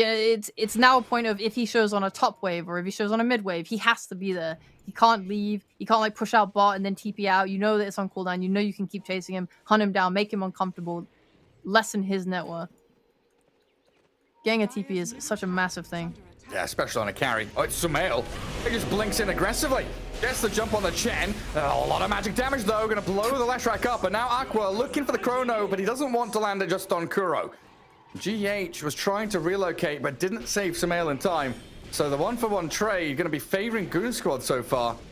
As it looks like Enigma are just going to back themselves up and try and escape with the heroes they've got. You see Aqua, he just really doesn't want a Chrono as support. And maybe I'll go on Miracle, but S4 gonna whiff out on his Centaur Stomp. Walks up high ground into Miracle, and they do kill off GH in the end. But S4 has put himself in harm's way. He needs the Stampede to get away. Oh my god, that was a very brave blink, though. Talk about that for a second. I think Sumail vastly overestimated how tanky he was. He got blown up almost immediately. I mean, he only has 1.6k health. It's not enough to be doing that. I don't think Io guessed it either. Yeah, didn't quite know what was going on. Well, like the chain stun from Goon Squad is pretty perfect as well, though. The stomp into Arrow meant he couldn't Yules, couldn't keep himself alive. And they will just wander into the pit. And this is the great thing about Aqua not spending Chrono there, is they do still have a chance. But it doesn't look like they understand how quickly Roshan falls, or if Nigma are doing it at all. This has to be my biggest criticism of this team, is just that they're not keeping tabs on Roche. It took 2 lost Roches last game for them to kind of flip that switch and start to contest it. And now again, they're letting it go for free. Yeah, I don't know if they've got the time to combat this. Arrow gonna hit into the Centaur there as Pengsu focused down by Sumail, and Mind Control just jumps straight onto S4. Doesn't want to spend his Black Hole just on a Centaur. Let Sumail do the stuns instead. And Kuro with that last impetus hit nets himself the kill. This is when Aqua starts to become really strong, though, right? He's got BKB, he's got Ag Shard. This is where Faceless Void is a supreme hero on the map. I'm glad we thought the exact same thing at the exact same time. That's what I wanted to say. He's big now. Oh my god! Oh god, okay. Nice. You can Chrono on top of that. Yeah, I mean, Sumail, he's got Split Earth landing in. Aqua doesn't land the Chrono, and Sumail just blinks away. So they pop the Aegis. Apparently that's good enough for Goon Squad.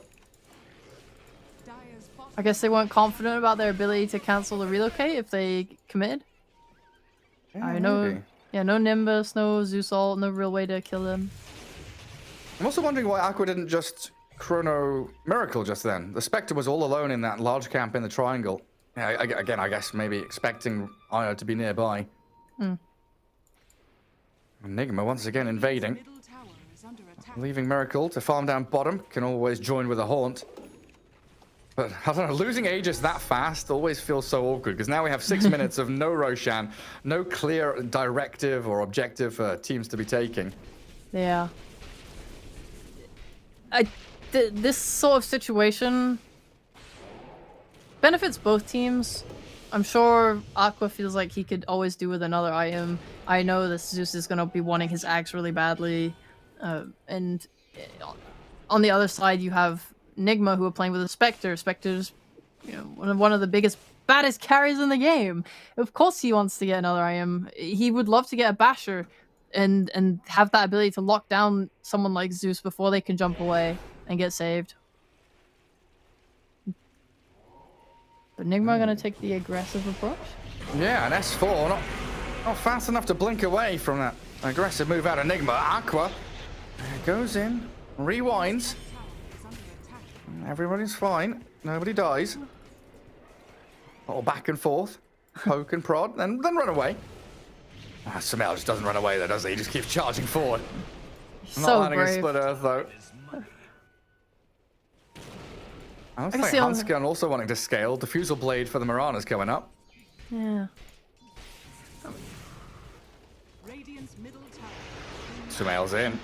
There's BKB on his Void. He might have to use it because he dies so very quickly. We'll get the Time Walk away. I didn't have the chain stuns on Nigma there, and Mind Control not wanting to spend that Blink Black Hole or not being near enough by. More time for Goon Squad.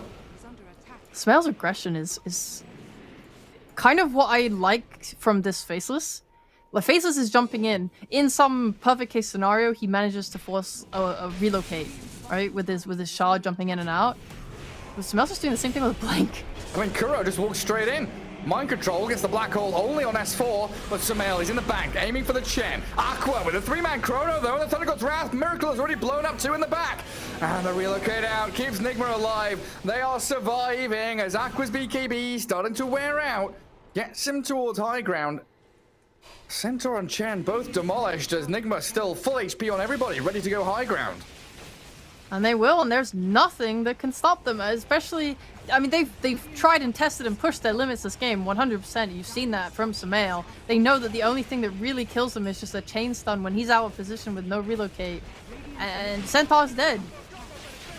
There's no Chronosphere. There's nothing stopping them from really ending this game. And Miracle is so tanky. He has a Scotty and a Basher. Like, what are you really meant to do? You have to just keep poking with this Zeus shot and hope that you can do enough damage there? Oh, yeah, he's doing a fair amount. Static field starting to stack up. S4 though, a very ballsy blink aggressively into the midst of Nigma. Getting clipped by the Split Earth as well, but Sumail, he's so tanky, heals up with Eternal Shroud, lands another stun. The Split Earths are all over the place. Hanskin's gonna get caught again by another one, burned by the Pulse Nova, and S4 stunned before he can land a stomp. So sad for this Centaur to jump in and just get clipped by a stun. Rack's now falling, and Nigma chasing it towards Fountain. The Chen's been found. Nimbus is down. Sumail, he's fine with the IO to back him up. Plenty of sustain, and another whiffed initiation from S4.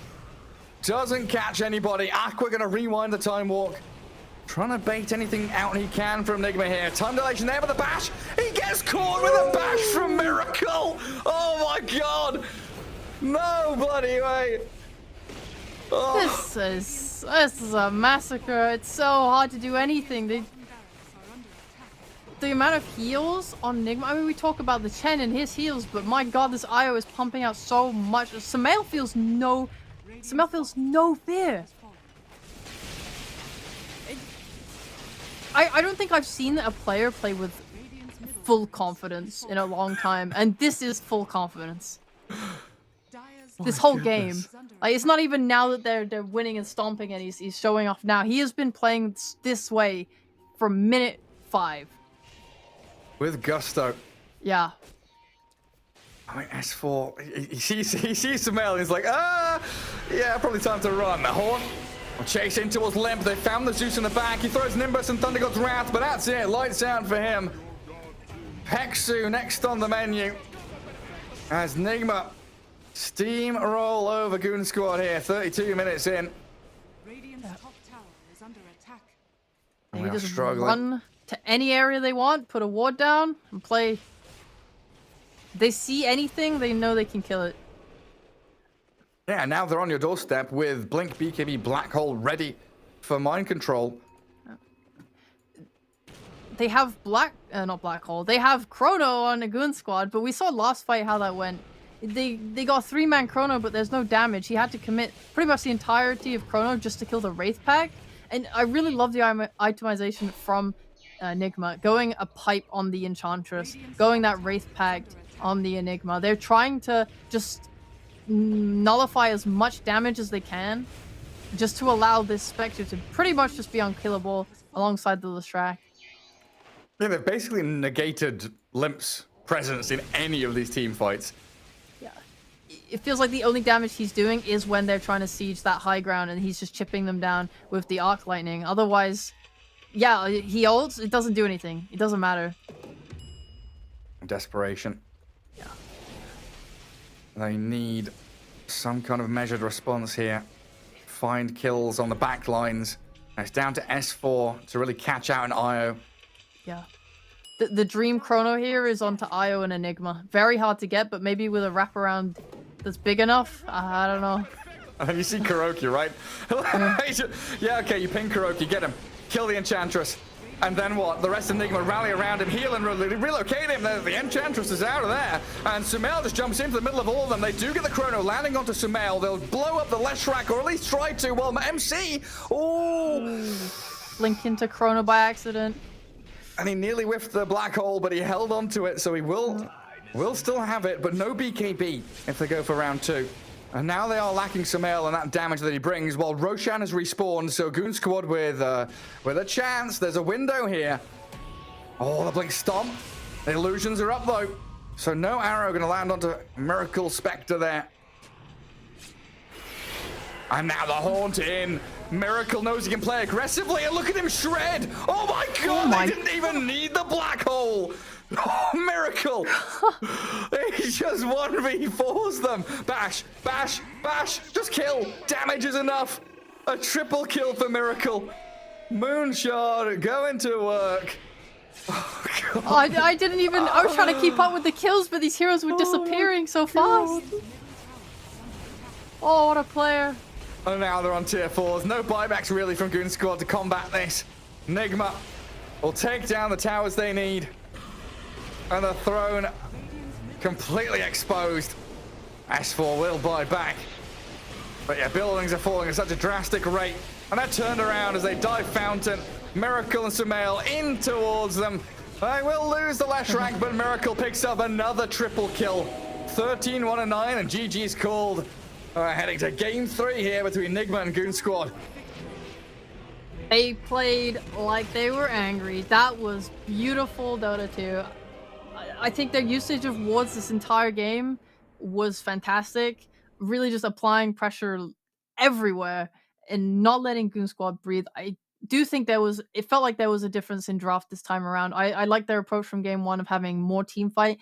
You could really feel their lack of options, having to rush that Blink Dagger on Centaur, having to wait for that, and then being on the back foot in that situation still, just because of how active Sumail was early on his Leshrac, just like killing S4, taking space, taking farm, making everyone have just less gold than they really should.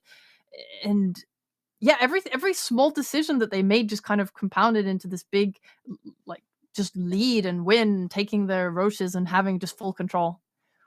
Yeah, and you also felt that lack of damage, right? In game 1, they had the Snapfire with the Kisses. You pair it with the Coil, pair it with the Chrono, and you had those lava globs just being launched into Nigma heroes that gave them that edge in the team fights.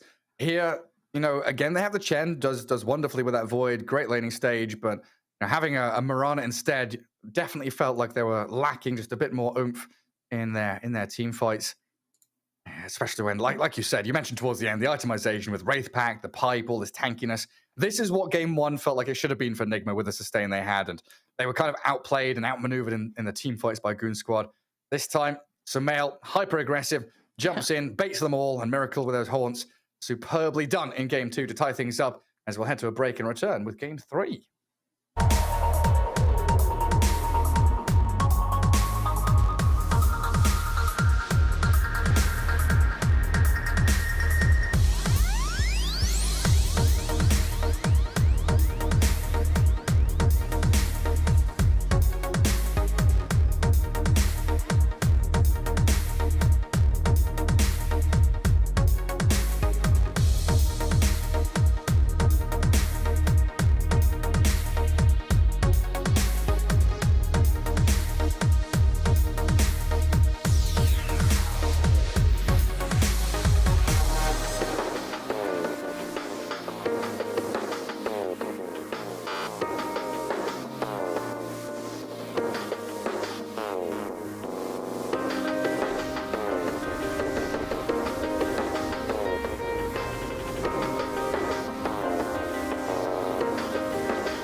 Esports is what we live and breathe. For us, it's more than a game. It's a reality where a group of letters can mean everything. Where runes are collected and Aegis can only be won in battle. Where centaurs can give you a ride. Where the true heroes are those in front of the screen. GG Bet. This is real.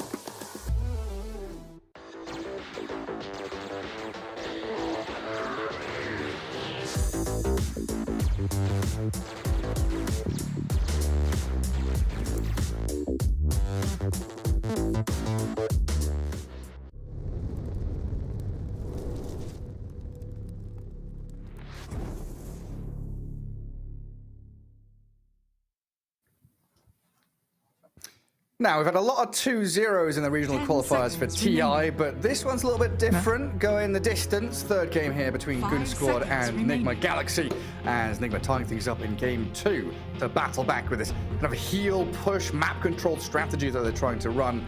Cheapo, Goon Squad, game 1 victory, game 2 loss. What went wrong for them there?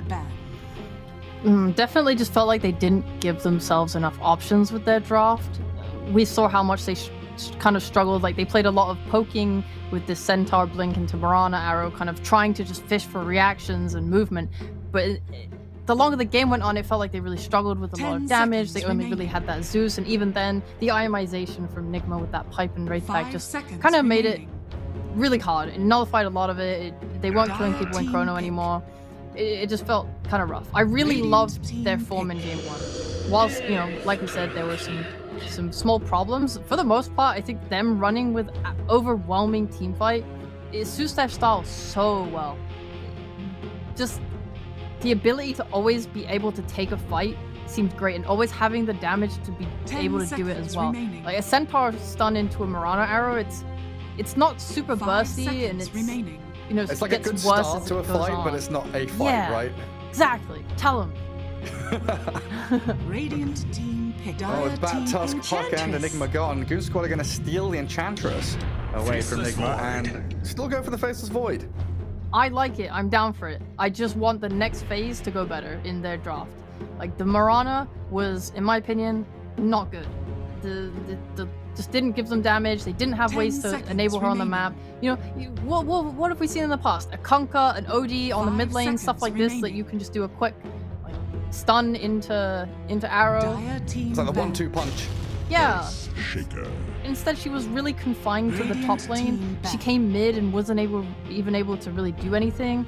Also, just playing into summons, it makes it super hard to ever get a good arrow off. It was just kind of rough, I think. Yeah, absolutely was. And obviously we're comparing also to game 1 where they had that Snapfire Dawnbreaker, right? They had a really strong lane, really good combo with a bunch of their teamfight spells.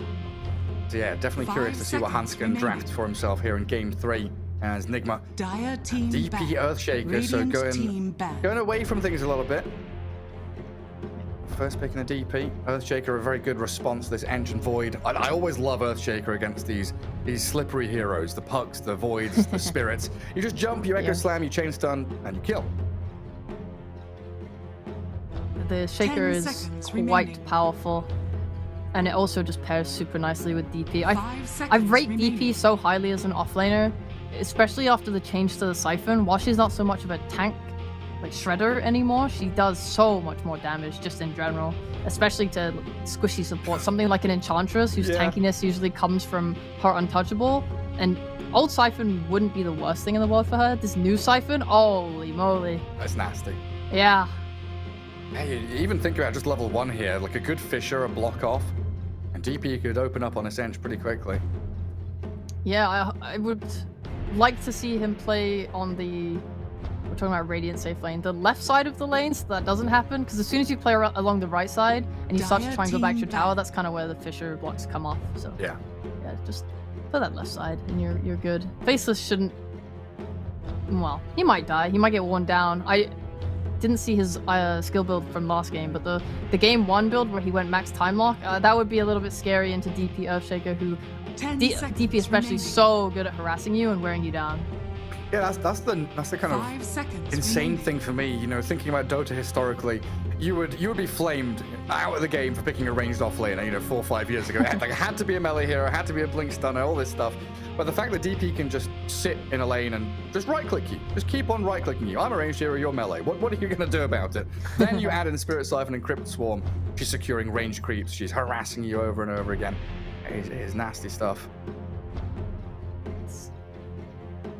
Also, you know, flexible to the mid lane. Yeah. It's just such a nice hero to open with. Seemingly so strong in this patch right now. We'll probably see a lot more DPs to come. Goon Squad kind of have to be mindful of that. The Lina got banned out, which makes sense. We talk a lot about how Lina is just probably the strongest mid laner in terms of actual laning prowess. Maybe they could take another ranged mid on Goon Squad, something like a Queen of Pain for that damage into Chrono. Maybe, what else is there? Shadow Fiend if they want to be ultra spicy. We've seen some more Shadow Fiends coming out. Yeah, I feel like Limper's, he's expanded his hero pool over the past couple of years. I think he was always, you know, seen as one of those players that, okay, he plays Zeus, he plays maybe a bit of Storm Spirit here and there. But now you're looking at his, you know, his Pug, his potential to bring out some of these other slippery heroes. And Lina was always one of the big ones as well, so it's a nice respect ban against him. I do feel that if they do not ban it here, Nigma will just take Io again. Unless Goon Squad are planning on taking it. Alright, nice ban, I'm glad. I was gonna say, there's no way on earth they do not pick it with a DP. Oh my god, it killed me now. I blamed it, I'm sorry. Clearly they see something I don't. I will reconsider my stance. Previously, I thought it was good against the Ench, and I guess against the... Maybe it's just the overall strategy of that Death Ball. 10 seconds remaining. That Mirana with Moonlight Shadow, giving the invis, the surprise gank capabilities, 5 arrow into seconds catapult. remaining. Maybe it's all these other little things that make them value her so much. Yeah. I do. I see the benefits to a Mirana, and it's not like she has 0 damage. When you max that Starfall is a lot, because back when people were doing Bane Mirana, I think I was like kind of ignorant and was just like, oh, Bane Mirana, this is like pretty low damage support, and someone like bopped me on the head and said, no, Mirana's good, and I was like, okay. but we felt it last game. So I think the pick here from Goon Squad just needs to be better than it was last time. I think that Zeus, it was... I mean, maybe, was it the Zeus? I mean, the Centaur felt weird to me as well, because he doesn't really do that much damage. He was kind of just a stun, so maybe if they're able to get a stun and a damage dealer out of their offlaner, that would maybe help the draft overall more. It's just challenging that you don't know what these lanes are going to be. Like, where's this Doom going now? Does this mean is DP mid, Doom offlane? Could be Doom carry. Could be Doom carry, yeah. Yeah, saw a lot of that. Position 3 Earthshaker carry. Oh yeah, miracle carry Earthshaker coming through. Bro, gimme now. I just right now Goon Squad are playing into. It's like you want someone that can build a BKB, or can play so far back that you don't need to get into the fight. But again, they're playing with Ench Mirana. Whilst Ench can kind of tank you, it's not ideal. Oh, bro, one of these is cool. What is happening? I'm scared. Interesting. Is it an offlane S4 clockwork? Yeah, maybe. That would be pretty hype, like some cogs into arrow in your lane. Oh, that'd be pretty cool. I think to some Nouns gameplay, and I think of a core enchantress, but I'm not sure if that's what we want to do. Yeah, it's definitely new and exciting. Yeah, then looking at Nigma, I guess the only hero really locked in is Kuroki Disruptor. That's what he's going to be on. I don't know where anyone else is going. I don't know, picking Clock into Disruptor, and always feel like I think this Disruptor pick is sick.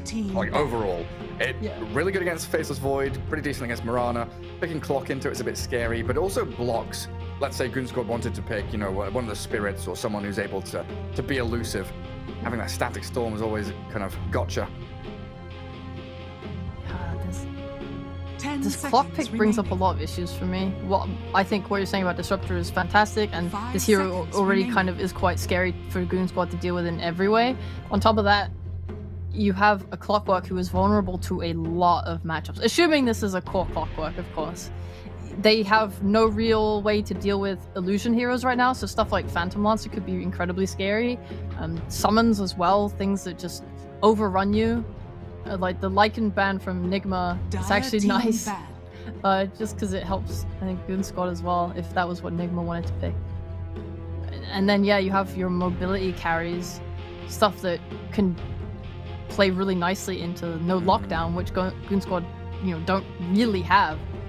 God, I feel it feels bad like looking at this lineup. Yeah, it feels like they're lacking lockdown. It feels like they're lacking tower damage, nuke Yep. damage into chrono. They've got initiate. Right, they've got initiation. Yes, they They've do got have decent, initiation. decent lanes with Ench Morana. So this is what they've got to try and pivot from in this Radiant final team pick. ban. And I guess there's also, like you're saying, this surprise factor of, hey, is it a mid Morana? Is it a core Clockwork? Is it core Enchantress? We don't know what's going on. And Nigma are going to have to try and make their best guesses as to that as well. I don't think I've seen anyone doing mid Mirana. I know when we were 10 covering, seconds I say we, remaining. when I was covering C, Moon was 5 playing it in that seconds region, remaining. but like it was once and it was in Tour 1, so nearly a year ago. Yeah. And he picked it because it was his idea of a counter to Lina, I think. So I see none of that here. That's the only professional game I have to base my information off of. We get rid of Morphling and TB. Some of those big, heavy, hard carries. I do wonder what Goon Squad want though. I mean, there's always that potential 10 for a big seconds brain. remaining. Hey, we've picked Clockwork. Please pick PL. Oh, we got you. Leshrac time. Whoa. 5 seconds remaining. Radiant They could team definitely pick. play a Leshrac of their own. Oh, a troll. 终于等到你。 That hero is so much better now that the Ensnare Pierce is BKB. Yeah. Every time I've seen him, he looks absolutely terrifying. You gotta be really kind of on top of kiting him. I think the best 10 we saw maybe was seconds a bunch of remaining. Yule Scepters and stuff, just Yeah. things that put him in the air and keep him away. 5 Yeah, seconds Morana, no remaining. diffusal this time around. Let's get that Yule Scepter up and running. Yeah, that'd be nice.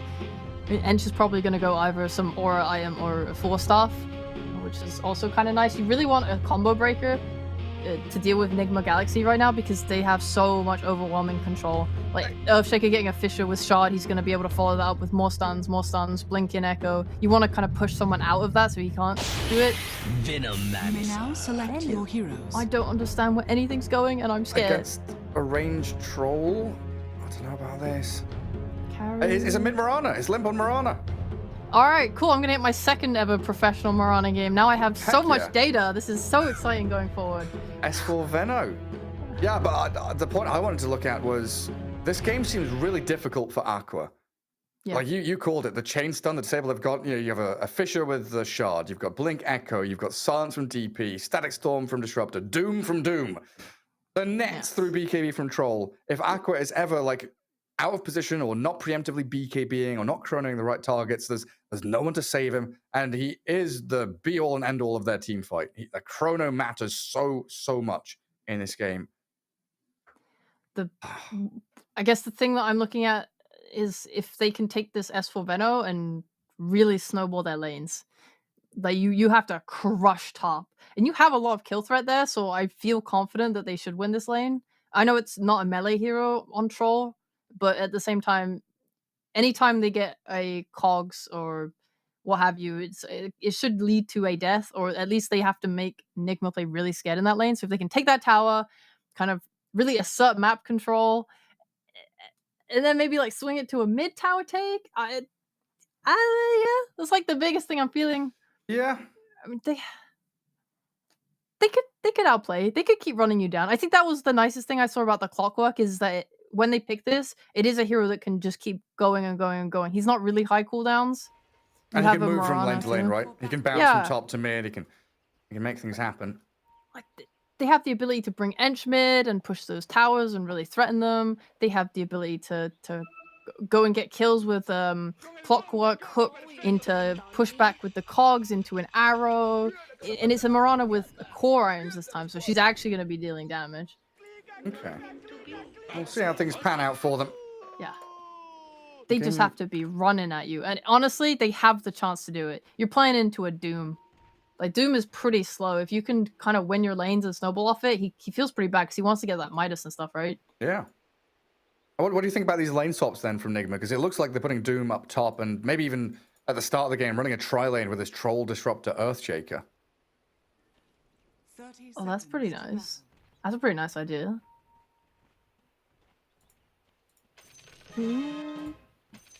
Put I early rate- pressure on. Yeah, in a game of tri-lanes, let's see. You have a Faceless Void and an Ench and a Clock. Versus a Disruptor and a Shaker. I mean, if Nigma get Fisher Block off, then they're pretty happy. They have the damage to kill. That should be really scary. battle begins. But otherwise, I mean, I think Goonsword also have a lot of kill threat. Just Clockwork outputs a lot of magical damage.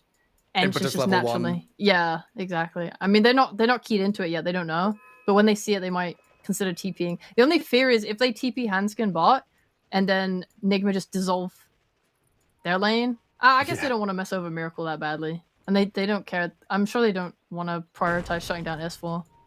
Double Fisher block. GH going to keep this creep wave very far back. Aqua trying to body block his own creep wave, but this is going to meet pretty far down the lane. And that gives that opportunity for Nigma to give chase and get some more Fishers going. What do we see? Do we see axes level 1? Yeah, ranged axes. So they've got the slow from Miracle. They start on Pexu though. Kuroki shows. Like I say, it's a natural place for him to be in, but now GH is going to appear, and so is Miracle. Hello. Nature's Attendant's forced to level 1. Aqua just going to try and stand his ground, denies out a range creep, and quickly decides to run away. That's nice. Using bodies together, I mean, they totally outnumbered in lane. You can literally just walk up to Aqua and click him, and there's nothing he can really do about it. They don't even have salves. It only has 2 tangos. He's bringing one on the courier. Yeah, and this Fisher forcing a time walk. Gets him over the rocks. And now that's 20 seconds that he's scared under his creeps. Luckily, it's pushing in, though. He should be okay. It's just Nigma have this ability to pull back with a large camp. So they're going to have full control of lane equilibrium and still chipping away at Aqua under this tier 1. Fisher. Damage from Kuro and Miracle. There's no time walk for 2 seconds. They're trying to play around that fact. He's got it back up now, but he's dead. He tried to place a tree and didn't time walk. Oh, no.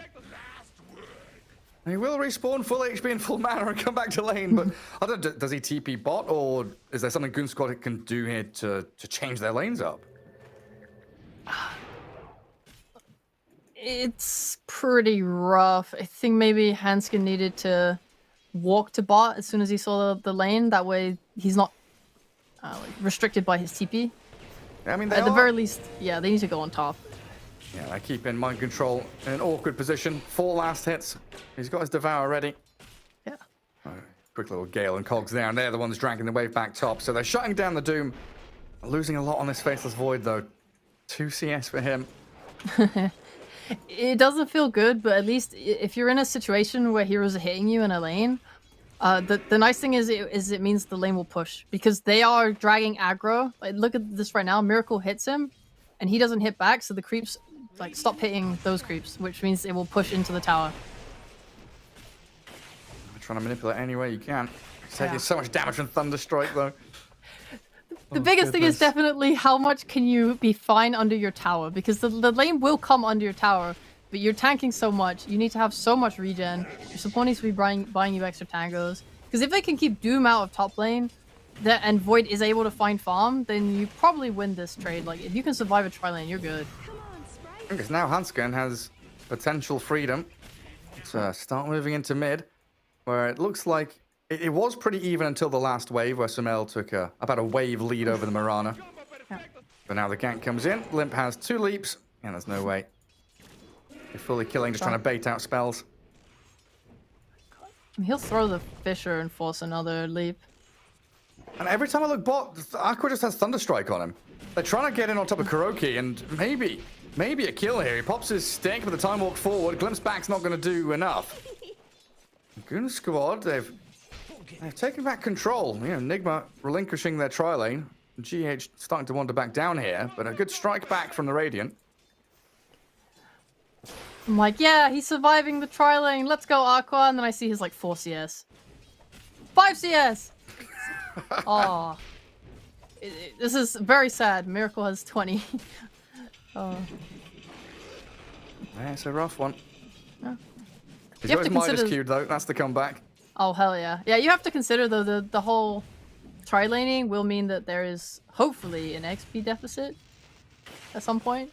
And, like, the support, either the supports will be underleveled or the core in the tri-lane will be underleveled. It looks like Miracle is getting a lot of solo XP, and GH and Kuroki are the ones suffering. Okay, they got killed on my bad.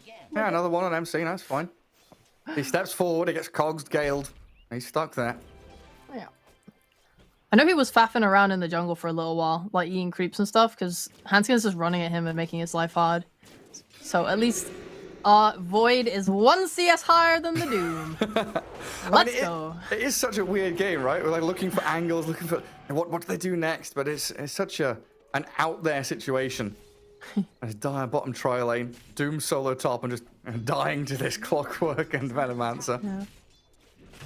And Chantra still, one of the queens of laning, and keeping Nigma at bay and keeping Aqua at least somewhat safe and sound, even though, like you're saying, his CS not really showing that. Yeah. He's been buying him a lot of regen. Starting to Just look like trying his best. Starting to look like a pretty big win in the mid lane, though. DP now 34 and 9. Limp starting to struggle in terms of last hits. Like, what comes out of this? We're getting close to 6 minutes, so active runes about to be spawning. What's the play? What's the move? Hanskin's come for the rune. It'd be nice to get it. You don't want to give DP the rune. She doesn't even have a bottle. I actually love this Falcon Blade. And just focusing on this CS. Oh, might see a fight break out. Top rune DD. Looks like Hanskin's gonna go guard it. That's... And GH contending with Pexu, who came in here as well. So both supports guarding Goon Squad's mid lane, giving Limp a bit of a leg up there. As it looks like he wants to shift up to top, but Dire Obs Ward will see his movements. And mind control very low. Poison stings on him, just gonna hide under his tier 1. Yeah. But yeah, I'm kind of wondering, like, what does this first Exo get used for? And then I look at Sumail and he's not leveled it up even. So yeah, as he's realizing this laning stage is going to be extended. Kuro bottom, Centaur stomped. Pexu looks like he's going to get himself another kill here. Might be dying in the return, and he misses the impetus because of the blind from the whirling axes. GH trying to close in. The further stacks for Miracle, 11. Give him the attack speed he needs to bring her down. Okay, bot faceless boy got 1 CS during that, okay? Oh, now he's been netted. Time walk, glimpse back into the grasps of Miracle, and the Thunderstrike giving the vision. Now the Moonlight Shadow not fast enough. A double for Miracle bot. Yeah. Here's the thing, when you're playing DP mid and your side lane is going that well, I think you're pretty happy. And Mind control. Oh, he's stuck under his tower here. He's got Gale and Nova on him, but he's fighting back into Hanskin. There's no way out for you. I was about to say there's no stuns, and then GH pops up on the right-hand side of my screen.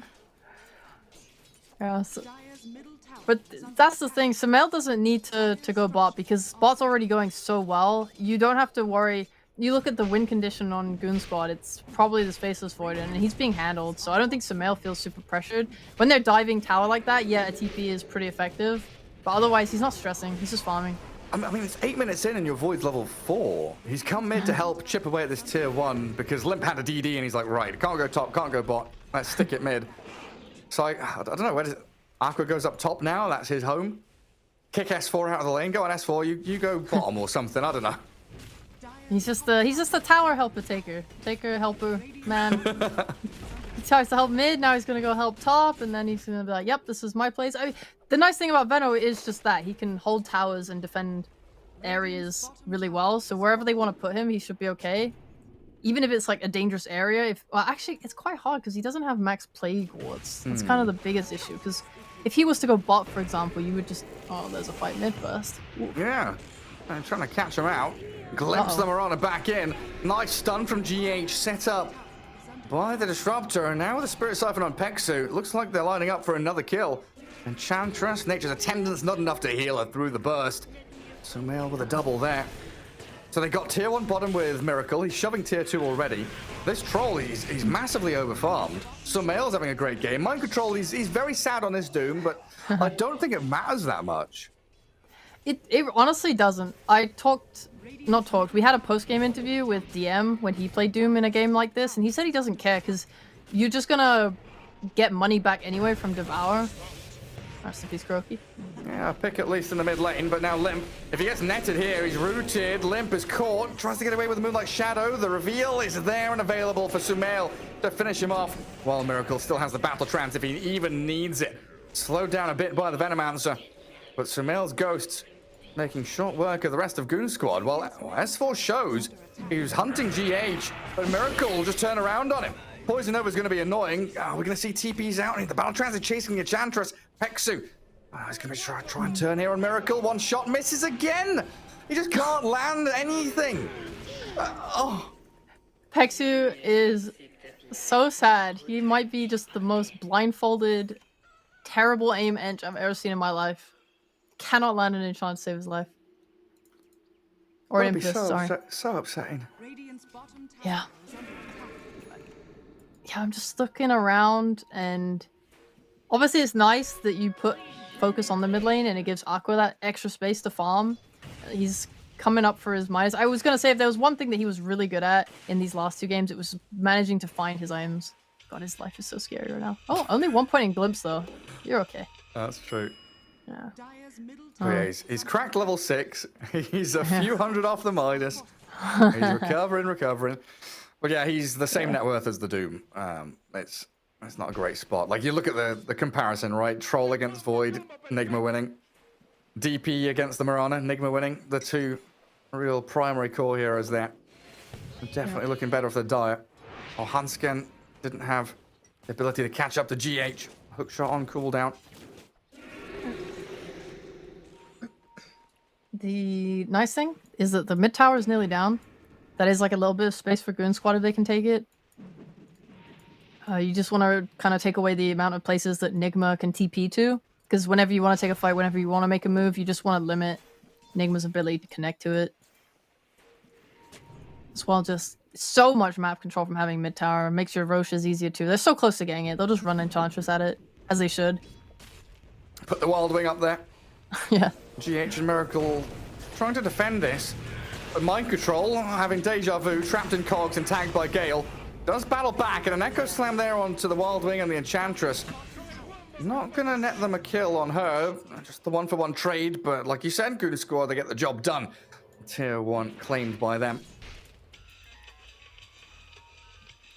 And they kept Aqua farming. Handamide is coming, 12 minutes in. Not awful, given the state of the game. It's not great. It's definitely not great. But he's gone relatively unpressured for a little while now. And getting this Midas is just his first step back into it. And previously we've seen him go for like the Maelstrom next into maybe a BKB. So I'm guessing that's when he'll feel comfortable to fight. Oh, did they not see Miracle? They didn't see the Troll. That would have been a huge grab for them. They'll eye up GH instead now. Under the vision, Earthshaker scouted and killed off. Courier dying as well. I mean, a nice little smoke there, neatly done by Goon Squad. It was very close to having a move onto Miracle's Troll, though, who has just completed Battle Fury.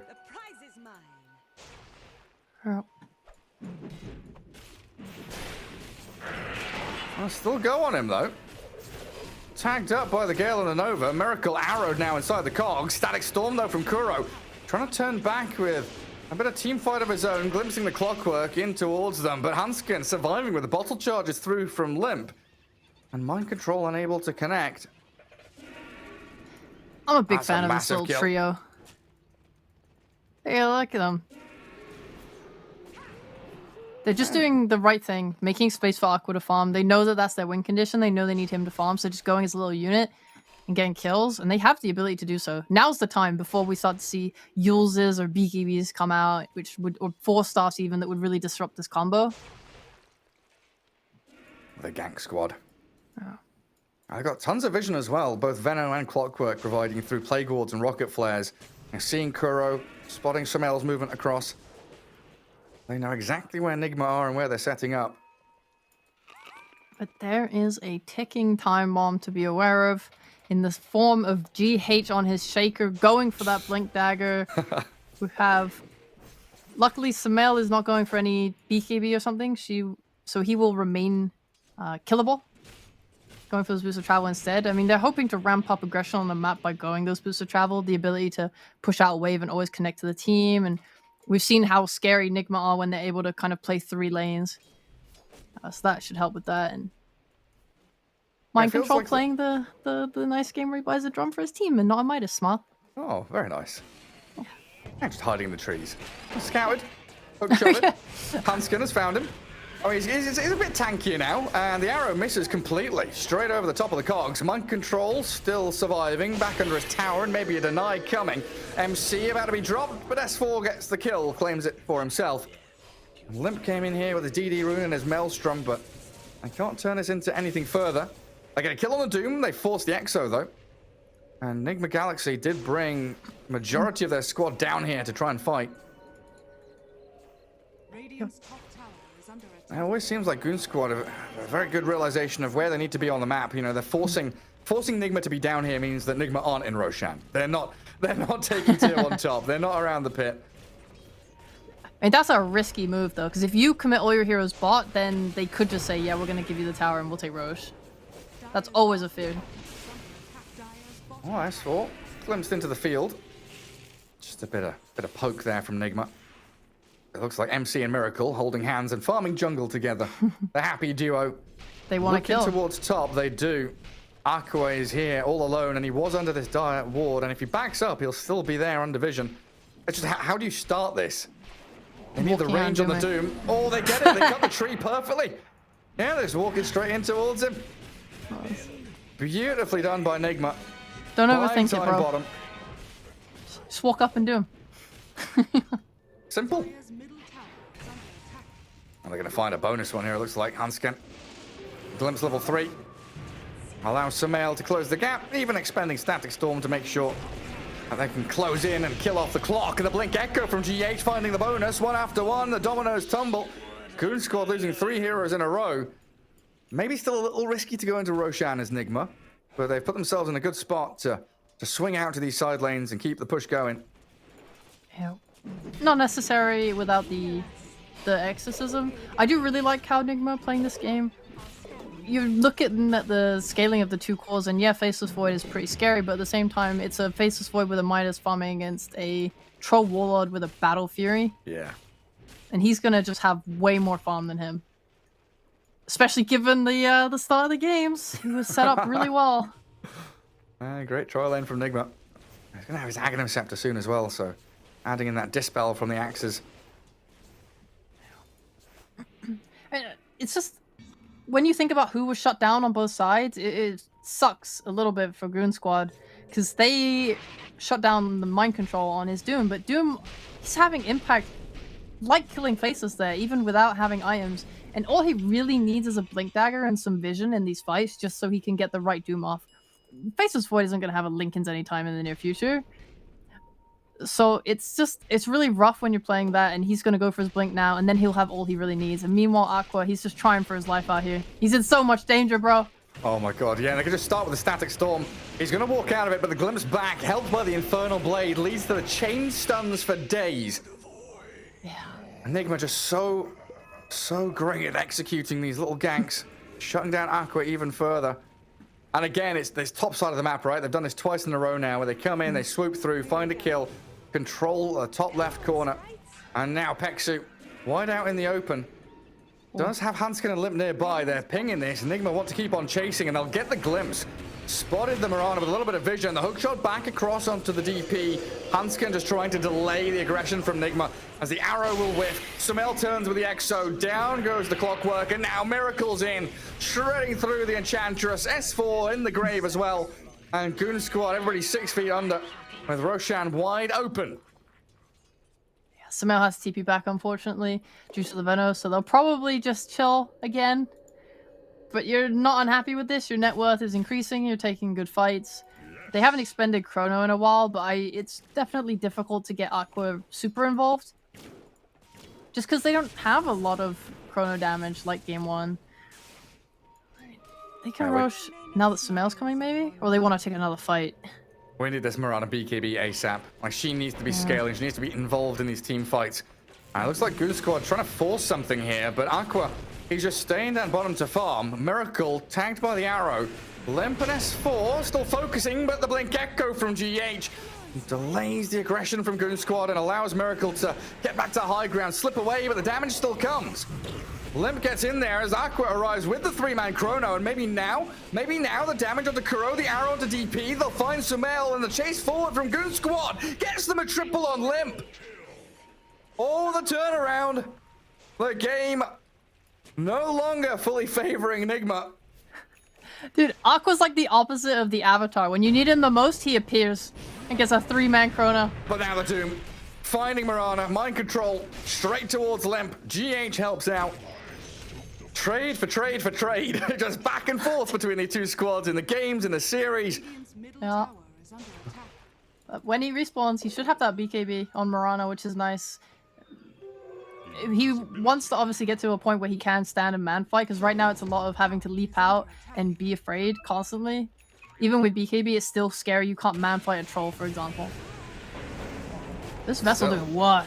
Still fighting around Roshan. I mean, Courage is dying to Vessel. Plague Ward hits. In comes the Satyr from the back and blast him down. Mind Control dying as well. Just a Spirit Vessel. Sumail and GH running out of gas a little bit, so they need Miracle to backstab in towards this Enchantress. Takes a while to bring it down, but once you got the further stacks going, it should be simple. Used his axes a little early there. Finally does dispel off the Gale. But Goon Squad does such an exceptional job of defending this Roche Pit against Nigma at the exact time they want to be swooping in there to take it. Miracle taking an alternate approach to how he wants to team fight. You look at Goon Squad's lineup. Yeah, this looks like a really nice BKB game. But you're playing Troll. You get this Ags and being able to dispel everything that Veno does, or apart from his ult, and these Vessels is so effective, especially when you're playing into Faceless Void, who you don't really have to worry about for quite a long time. And then going into a Satanic next. Oh wait, no, he's changed his mind. He wants the BKB. I was gonna say the Satanic. It's very greedy, but it is like quite a dominant iron build to go when you're ahead on Troll. Because he can just like lifesteal through all that damage. Yeah. And just man fight. But he's gonna play safe.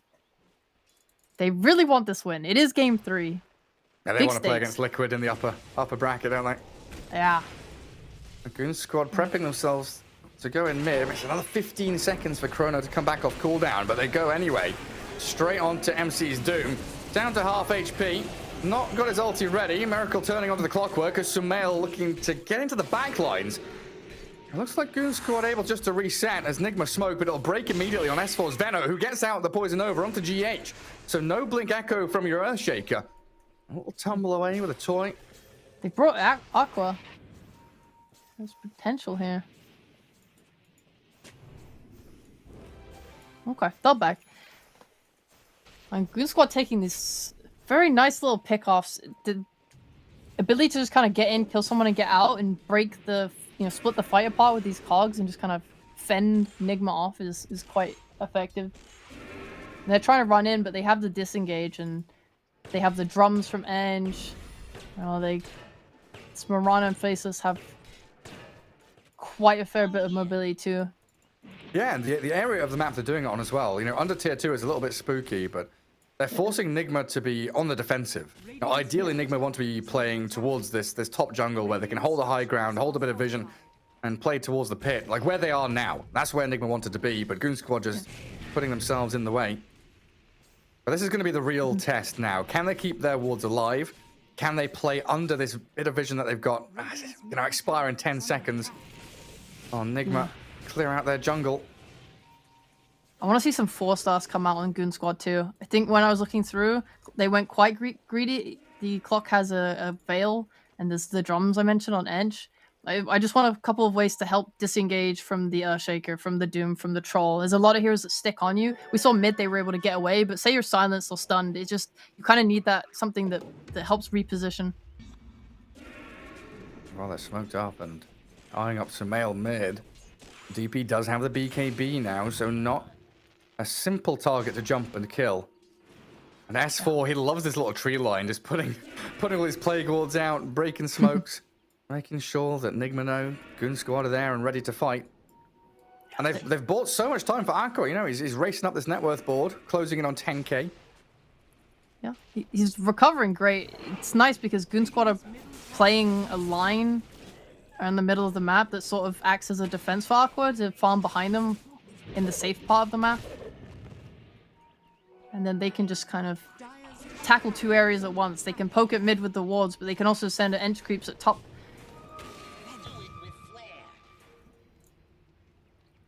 Poke away at that tier 2. Yeah.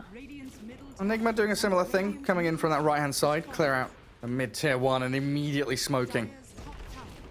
And Moonlight Shadow used already means they don't have it for this incoming team fight, and it looks like Hanskin gonna be the one that gets jumped on. Doesn't have buyback, so a 5v4 outside this Roche pit. Do Goon Squad want to try and fight this? Chrono, not against it, that's for sure. It's obviously scary. It could go very terribly for you. They're even wrapping around on Enigma looking for that extra kill before they go in. Bit scanned though. Good read by Goon Squad. And S4 again. Perfect positioning here with Plague Wards and his body to see them coming. And Aqua, silenced in the trees. They're trying to guess where he was, and they guessed correctly as S4 gets off his poison over and a 2-man chrono, but the BKBs are up. Enigma able to fight back with the Doom thrown in. They'll try and chase down Aqua's Void. Yes, they lose Kuroki, but it's a big win here for Enigma. Static Storm's down. They've still got the Echo Slammers. Hook shot from Hanskin, catching GH, but he's in the midst of a creep wave. Pretty decent damage there, while Miracle chasing towards the Marana. Sumail focusing in towards Clock will be able to pick up Hanskin, and a double kill for him comes out of it. Enigma, a triple for Sumail. Paxu shredded by Miracle. And Limp. Oh, he's scouted by the courier. No leaps remaining. He's gonna get a bit of distance here. But they know where he is. They're TPing back to come and catch him. They want this full team wipe desperately.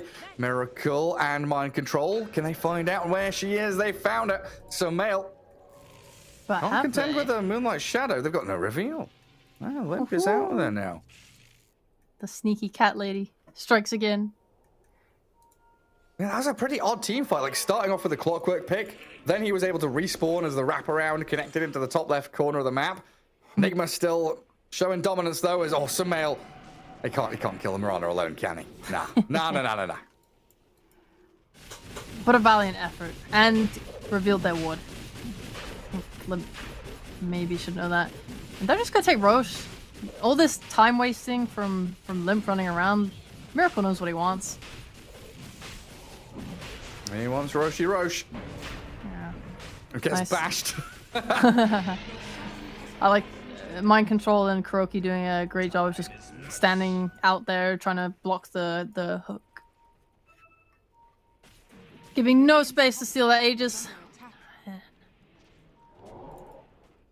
Now they're in a powerful position. They have a lot of outer tier 2 towers that they can take. There's the problem of Glyph that gets reset when they take one of them, as well as tier 3. So I don't think we'll see a Rax getting taken with this Aegis. However, they should be able to close them up quite a fair bit, especially now that Miracle sort of has hit his item timings. He has his own BKB now.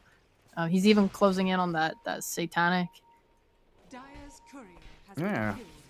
I mean, Goon Squad, they're quite spread here from their triangle up towards that top river, and a 2-man Fisher with the shard, allowing them to lock down the clock of the Enchantress. Kinetic Fuel will try and hold her in place. Troll's focusing one, but Doom is being picked off on the other side. Chrono now comes from Aqua, locking Miracle in place, and the focus onto the Troll. It's not going to come from everybody. Just the Marana and the Void trying to batter into him. But Goon Squad, with that fight, take down 2 heroes, delay Enigma's move, and they hold onto their triangle. Yeah, it did use your Chrono though. Yeah. I think this is the second one now where we've seen the Goon Squad severely lack damage into this Chrono, not especially onto the BKBs. At least there they were able to kind of poke Miracle a little bit. I think Limp coming into this Dragon Lance going from Mjolnir, he is going to start to output more and more damage, especially if he can get to that, like the Daedalus late game. Like that team fight feels like one. If Goon Squad loses this, they'll look back at it and think, okay, we've kind of won the battle there, but we lost the war. You know, they spend these big cooldowns. Enigma are now ready to go back again, right? They've got just a couple of seconds for their ultis to re-arrive, come off cooldown. They pick off the Clockwork here. They've got Aegis still in their hands for 3 minutes. And a Doom down bottom on the Mirana means Mind Control with the TPs in from Sumail and Miracle will catch out Limp. And Kuroki, well, he dies mid lane to Peksu, but no big deal. That's fine. Just pause 5. Good to get what you can. It's very scary. I think Goon Squad have been playing really well. Okay, Peksu. Oh, that's sad. Stuck around a little too long. Poked his head out. Am I in the clear? No. Nope. I'm dead. Super dead.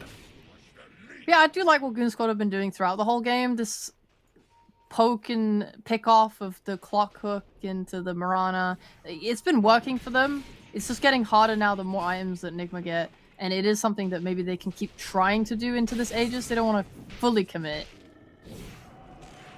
Radiant's middle tower is under attack. See what they can get. TP out from S4 cancelled.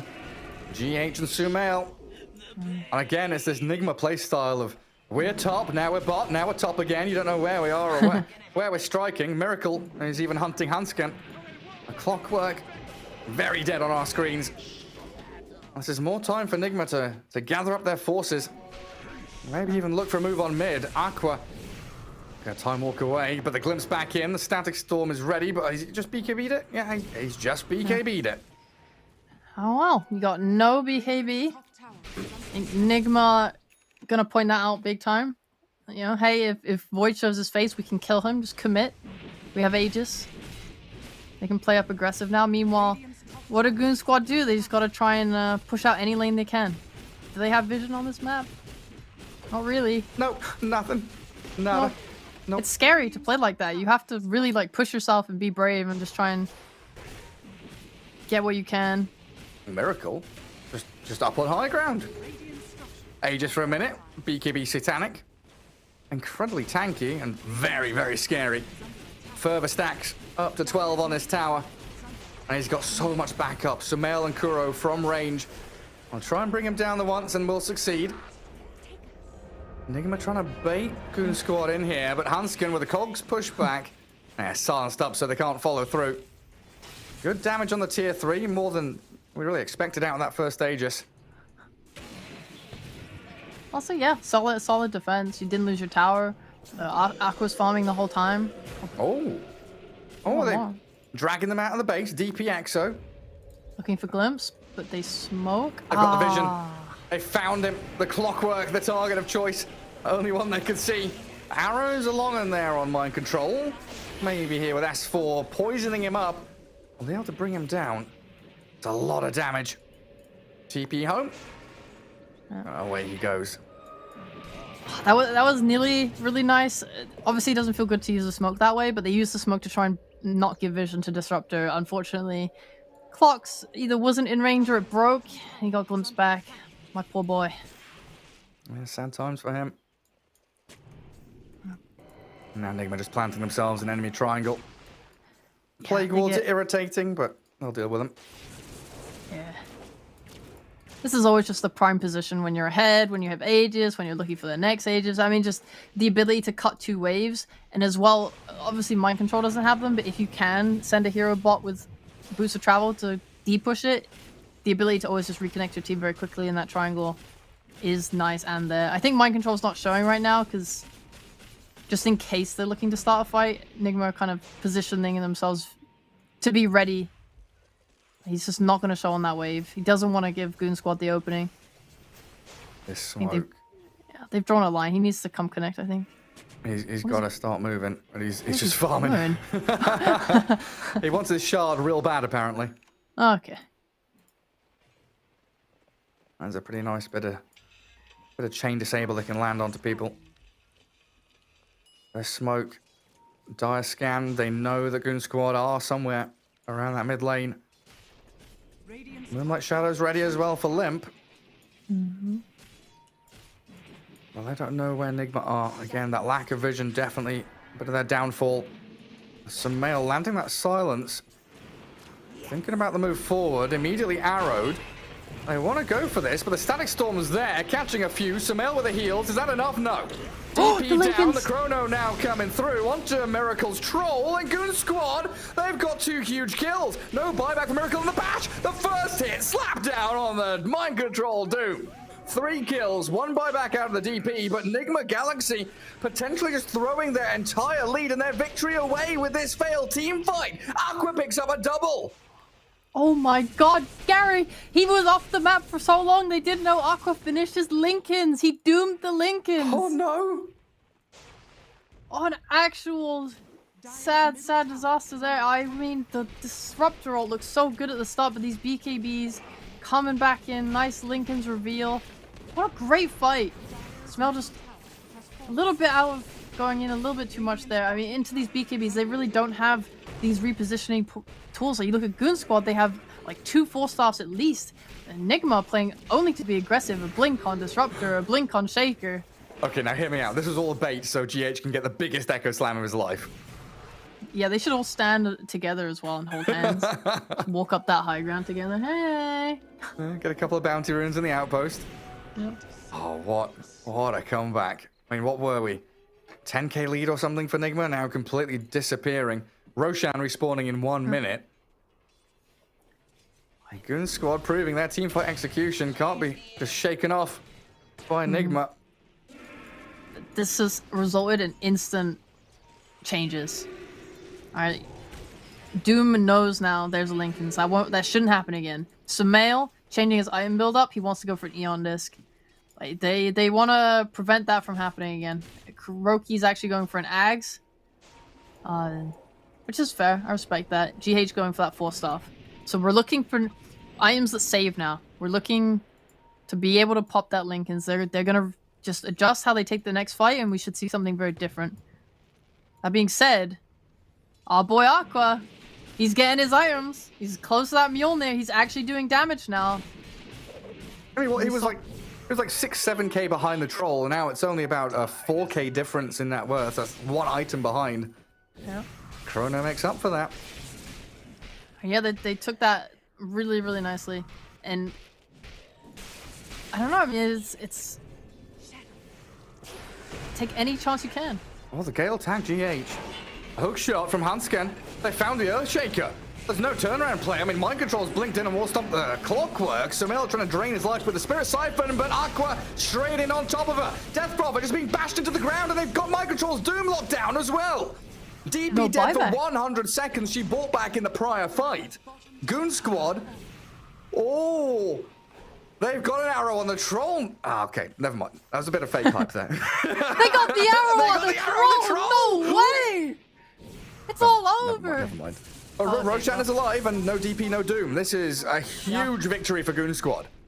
Very what a chrono, man. That's all I can really say. Aqua hitting the perfect ones. He's getting totally involved with his team now. They're playing together. And you see in that fight where DP just doesn't have armor. She went for a lot of, pretty greedy items to make himself look bigger, like the Kaya Sanj. He got the blink. He wants to be aggressive. He wants to go in. As a result, there's no Shivas. There's no armor. He is dying to face this void. He doesn't have that Eon disc yet. He's going to need a little bit more. And S4 scouts them coming. He makes sure there's no blink from GH. So a Roshan for Aqua, Aegis and Shard there on your void. I'll force Enigma back, but the hook shot in. Hansken wants to turn this into a fight. Miracle, he's got BKB Satanic Battle Trance, but he's got to use them ASAP. He doesn't get it off. Doesn't Battle Trance. Thought the Satanic BKB was enough. But Aqua offering so much damage from this Faceless Void. And now chasing for more. GH gonna TP home. Mind Control's Doom doesn't have a TP ready. It's on cooldown, but it looks like he's found a hidey hole in the trees. I love the adjustment from game 2 with this clockwork and Marana. Hansken is doing so much work all game. Just every little poke that they've done has come off the back of him getting in there, getting that cogs, getting a good hook. Even then catching the troll leading to his death. I mean, he's playing out of his mind. He's doing a great job. And Look at that net worth graph. The swing has gone Mount Everest on us. It's gone 10k one way to 10k the other. Momentum definitely favoring Goon Squad as they boldly move up towards high ground. Always got to be fearful though of this GH Earthshaker. I think this one Lincoln's reveal from Aqua was so big in turning the game. Yeah, it absolutely was. And MC's trying to cut waves top. Hanskin gonna go and take that out. It can't be ignored. There is still a Doom in play. Obviously, the Lincolns throws a wrench in things, but you always have to be careful. I think it's very important now that Goon Squad like tighten up their gameplay, don't allow themselves to get picked off. Like they can lose this game if they get chronoed or if they get picked off by this Earthshaker. There is a lot of stuns and a lot of lockdown on Nigma that gives them tools to still win this game. So as long as Goon Squad just stick together, play proper, use the 4 stars, like save each other, position well, they're in a really good position right now, and they're playing really well.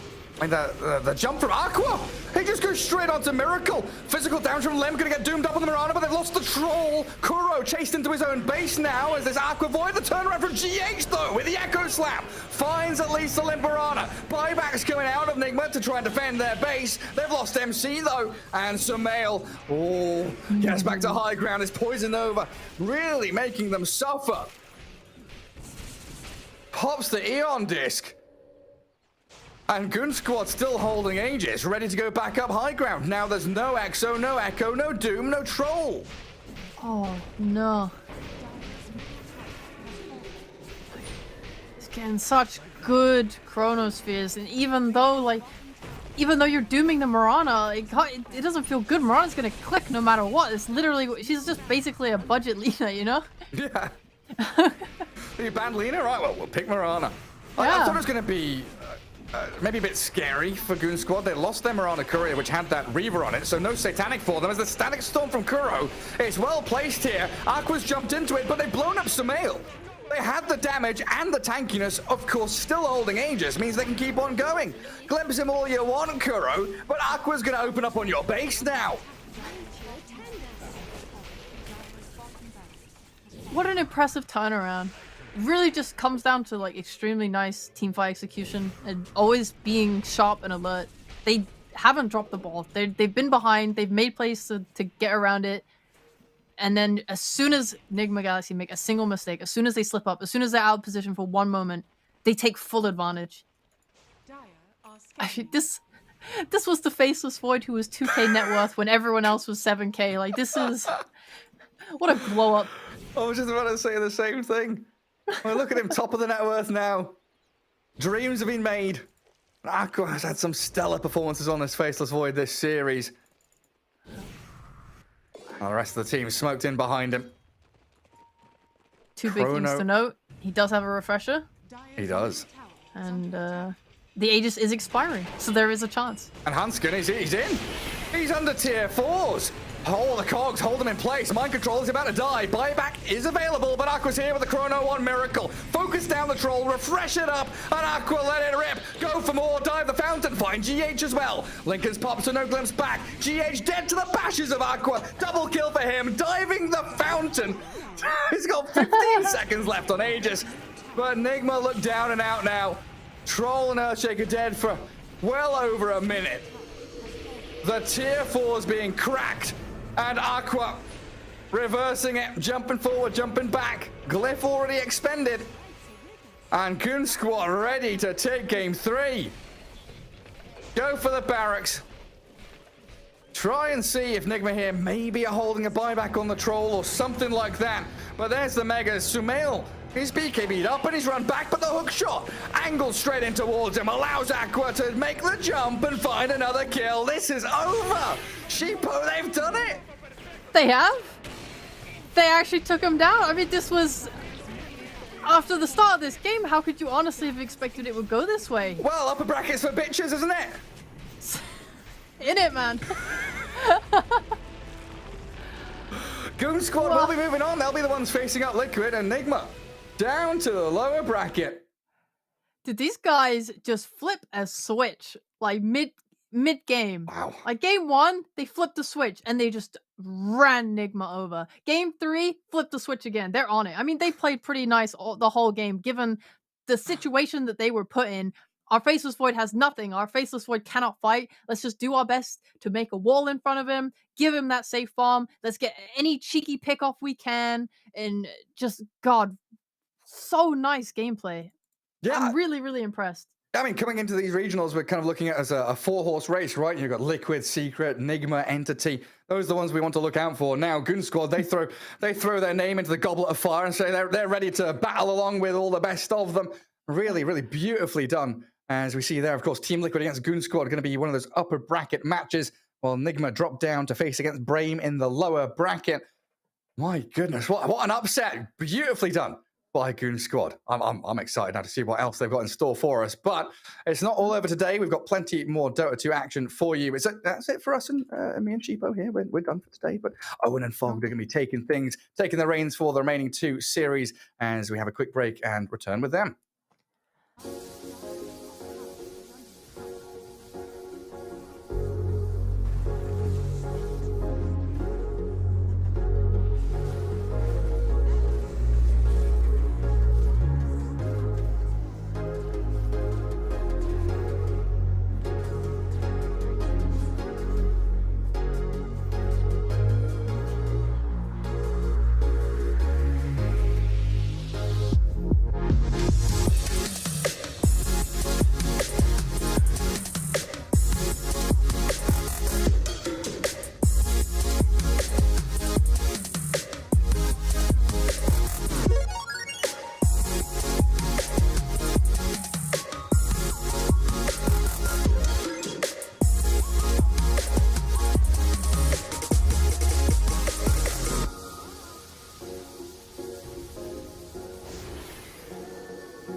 Sports is what we live and breathe.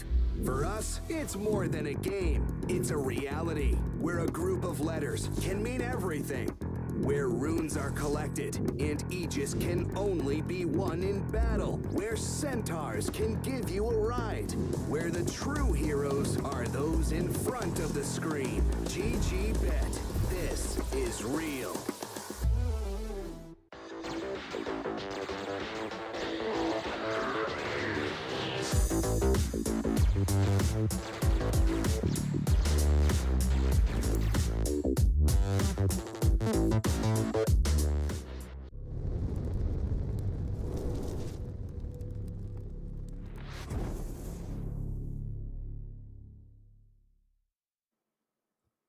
Hello, ladies and gentlemen, and welcome back to the Western Europe qualifiers for the International 2022. I'm Odie Pixel here, joined by Fogged. Fogged, we're halfway here through day one.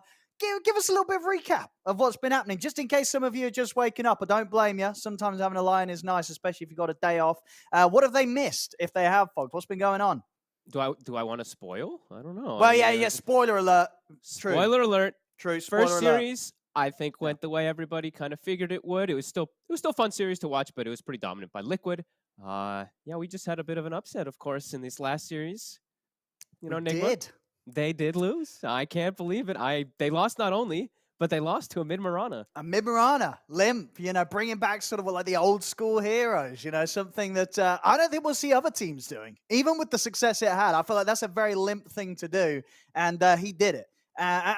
Goon Squad, to give them credit, this is a team that we have seen, when they do win, they win. Like their DPC performance, this team looked good. And they're here to put the work in it. Through the interviews that we've had with them through the DPC, a very serious squad their work's paying off already. First round, knocking Nigma Galaxy down to the lower bracket. Crazy stuff. Of course, Nigma Galaxy, they'll have to face up against Brame in that series down there in the lower bracket.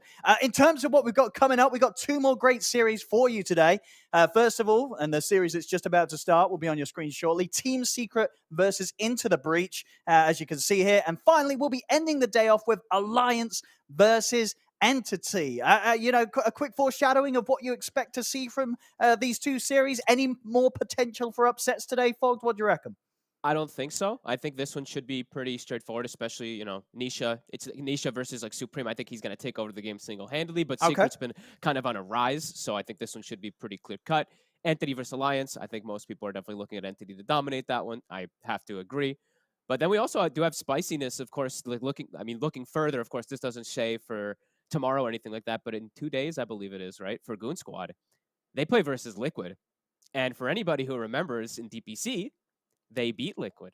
That was the game that kind of messed with Liquid to potentially maybe not allow them to hold like TI kind of things. If Liquid had won that game versus Goon Squad where they lost with a carry pudge to Adusa, maybe there could be a different storyline completely. That's true. Super cool matchup. I remember for that Goon game. Squad Liquid. Yeah, no, absolutely. Without a doubt, if you weren't watching them already, Goon Squad definitely a team to keep your eye on. And for the other teams in this competition, you can't underrate what they're going to be able to bring against you. Anyway, let's get you into the game. The draft has just begun. We're going to get it onto your screens here, ladies and gentlemen. Team Secret versus Into the Breach. So here we go. I mean, Fogged, obviously me and you, we went through the entirety of Eastern Europe qualifiers about a week ago. Remaining. Coming into this, and from what we've seen in the first two series already, are we seeing huge differences 5 in this seconds region? And remaining. compared to also the other regions going on? What do we expect to see coming out in these picks and bans? Dire team pick. Anything that is a little bit different? Not too Team much, to Secret's be honest turn with you. I to think pick. people are really starting to notice the really strong heroes like this one in the patch at the moment. This has been kind of across the board in all regions. First phase, either picked or banned. And looking at the bans, very appropriate. I think everyone has seen the potency of Undying. Everyone has seen what Marcy can do as well. These heroes seem incredibly 10 powerful. seconds And then remaining. I think the other ones, looking at these bans, they're very team appropriate. The Shaker and the Chen. 5 Not to say these aren't seconds strong remaining. heroes as well, but specialties for Let's have a look, see what Secret are going to grab them for their opening. Definitely feel, as you say, these opening bans probably Team not going to Secret change too much turn to as the pick. series develops. We're going to have a first pick Tusk here for Secret. Okay, similar to what they were doing at ESL. I think they literally were doing this the entire time there. That first pick Tusk or first pick Ogre and stuff like that. So just wanted to have that tanky, active playmaker, BKB piercing, disable, etc. Save. 10 seconds remaining. Absolutely, yeah, that snowball save, messing with the offensive 5 potential of seconds a remaining. lot of very popular heroes right now. Can make huge moves around that. Dire And team just having a lead. BKB piercer support is really nice. And okay, so sticking to the traditional, this is literally what they opened with in ESL multiple times. So let's see if there's going to be an early counter pick to Enigma. The big ones, of course, we've seen a lot of different answers, at least from different regions, but Wyvern is kind of one that sticks 10 out heavily. seconds But remaining. looking at like China and stuff, they're even doing like Warlocks, Venge, like tons 5 of different seconds counters to remaining. set up later on in the game. Maybe not Warlock this early, but maybe Wyvern. Dire team ban. Let's have a look. They're going to opt for the Pangolier. All right, so solid hero all round. And, you know, if you get that Basher down the line, we'll give you that bit of a potential to not only pierce the BKB, but of course, Lincoln's ain't going to do anything against it, that sort of ability to get a ranged bash in with a swashbuckler. 10 seconds remaining. Lots of team fight already for Into the Breach, so mid-game should look pretty 5 decent, seconds depending on the remaining. other heroes, of course, that are picked up. Tusk can mess with Pango a little bit, though. The shards can, you know, if you see Team like shield secrets crash turn early, to you can ban. block him off a lot of Dire times, too, team ban. but can be a little bit harder. I like Pango quite a lot versus Enigma, though. Clearing out the Eidolons, even in lanes and stuff like that, is nice if you're up against him. Absolutely. And for it being into the breach as well, do we sort of have a read of which position we are going to get this Pango in? I guess not too sure at the 10 moment. I know they've seconds played it. remaining. I know they've played it in multiple roles. 5 seconds remaining. So it's mostly, I think offlane, I think has been one of the more of the roles, and that's probably what it's going to be. Yeah, but- I think so. Yeah. Okay, we'll see. Shiba definitely does like that. And now we'll see, you know, sort of this stage of the drafting phase normally focused towards those very meta carry heroes that we've been getting. Secrets turn Obviously, to one ban. of the biggest that still stands out is the Faceless Void. We've had that. What was that in the previous series? Was that in all 3 games? I was- believe so. I mean, yeah. it definitely At least getting. 2 of the games. Yeah. Yeah. My mind draws a blank very quickly after the games once I start getting into the mode of the next game. 10 No, seconds we've remaining. been across the board in your pubs and in the competitive scene. Yep. We've been seeing a lot of 5 Faceless Void. seconds A remaining. very, very strong hero right now. So always a risk if you don't Team take it out in back. the second phase. We'll see Secret. Removing the Naga Siren. Obviously identifying that so far they don't really have the best illusion clearing heroes, and maybe they don't want to be picking them. Yeah, also they're prepping themselves for like this good lane for Enigma, right? I see this Bristle ban, Naga ban, so just always wanted to make sure that the Rezo is able to have a 10 good time. If there's seconds going to be remaining. a 90% chance it will be. For sure. That's been like, that's kind of 5 been like, seconds I feel like remaining. people aren't finding an extra carry solution, at least secrets the lane turn versus the to Enigma ban. as well. I think Bristle's the only one that I've seen that actually just, in the lane, in the game, it fares well. Because even if you get Black Hold, if your back is turned, you just coil like crazy, so. And you're just super tanky, you can just keep running through the Enigma when Black Hole's on cooldown, so. I'm wondering Okay. to see what people are gonna I've got experiment with. I've got a 10 big brain seconds one. remaining. A big brain hero that nobody's doing safe lane, and it could be terrible, but it is 5 that physical seconds ability that maybe helped steal with the Eidolons. I don't know if the numbers check out well Team enough, secrets turn but to team could a safe lane Ember Spirit be something that Enchantress. teams aren't trying, but maybe a way of killing those Eidolons? Max Light.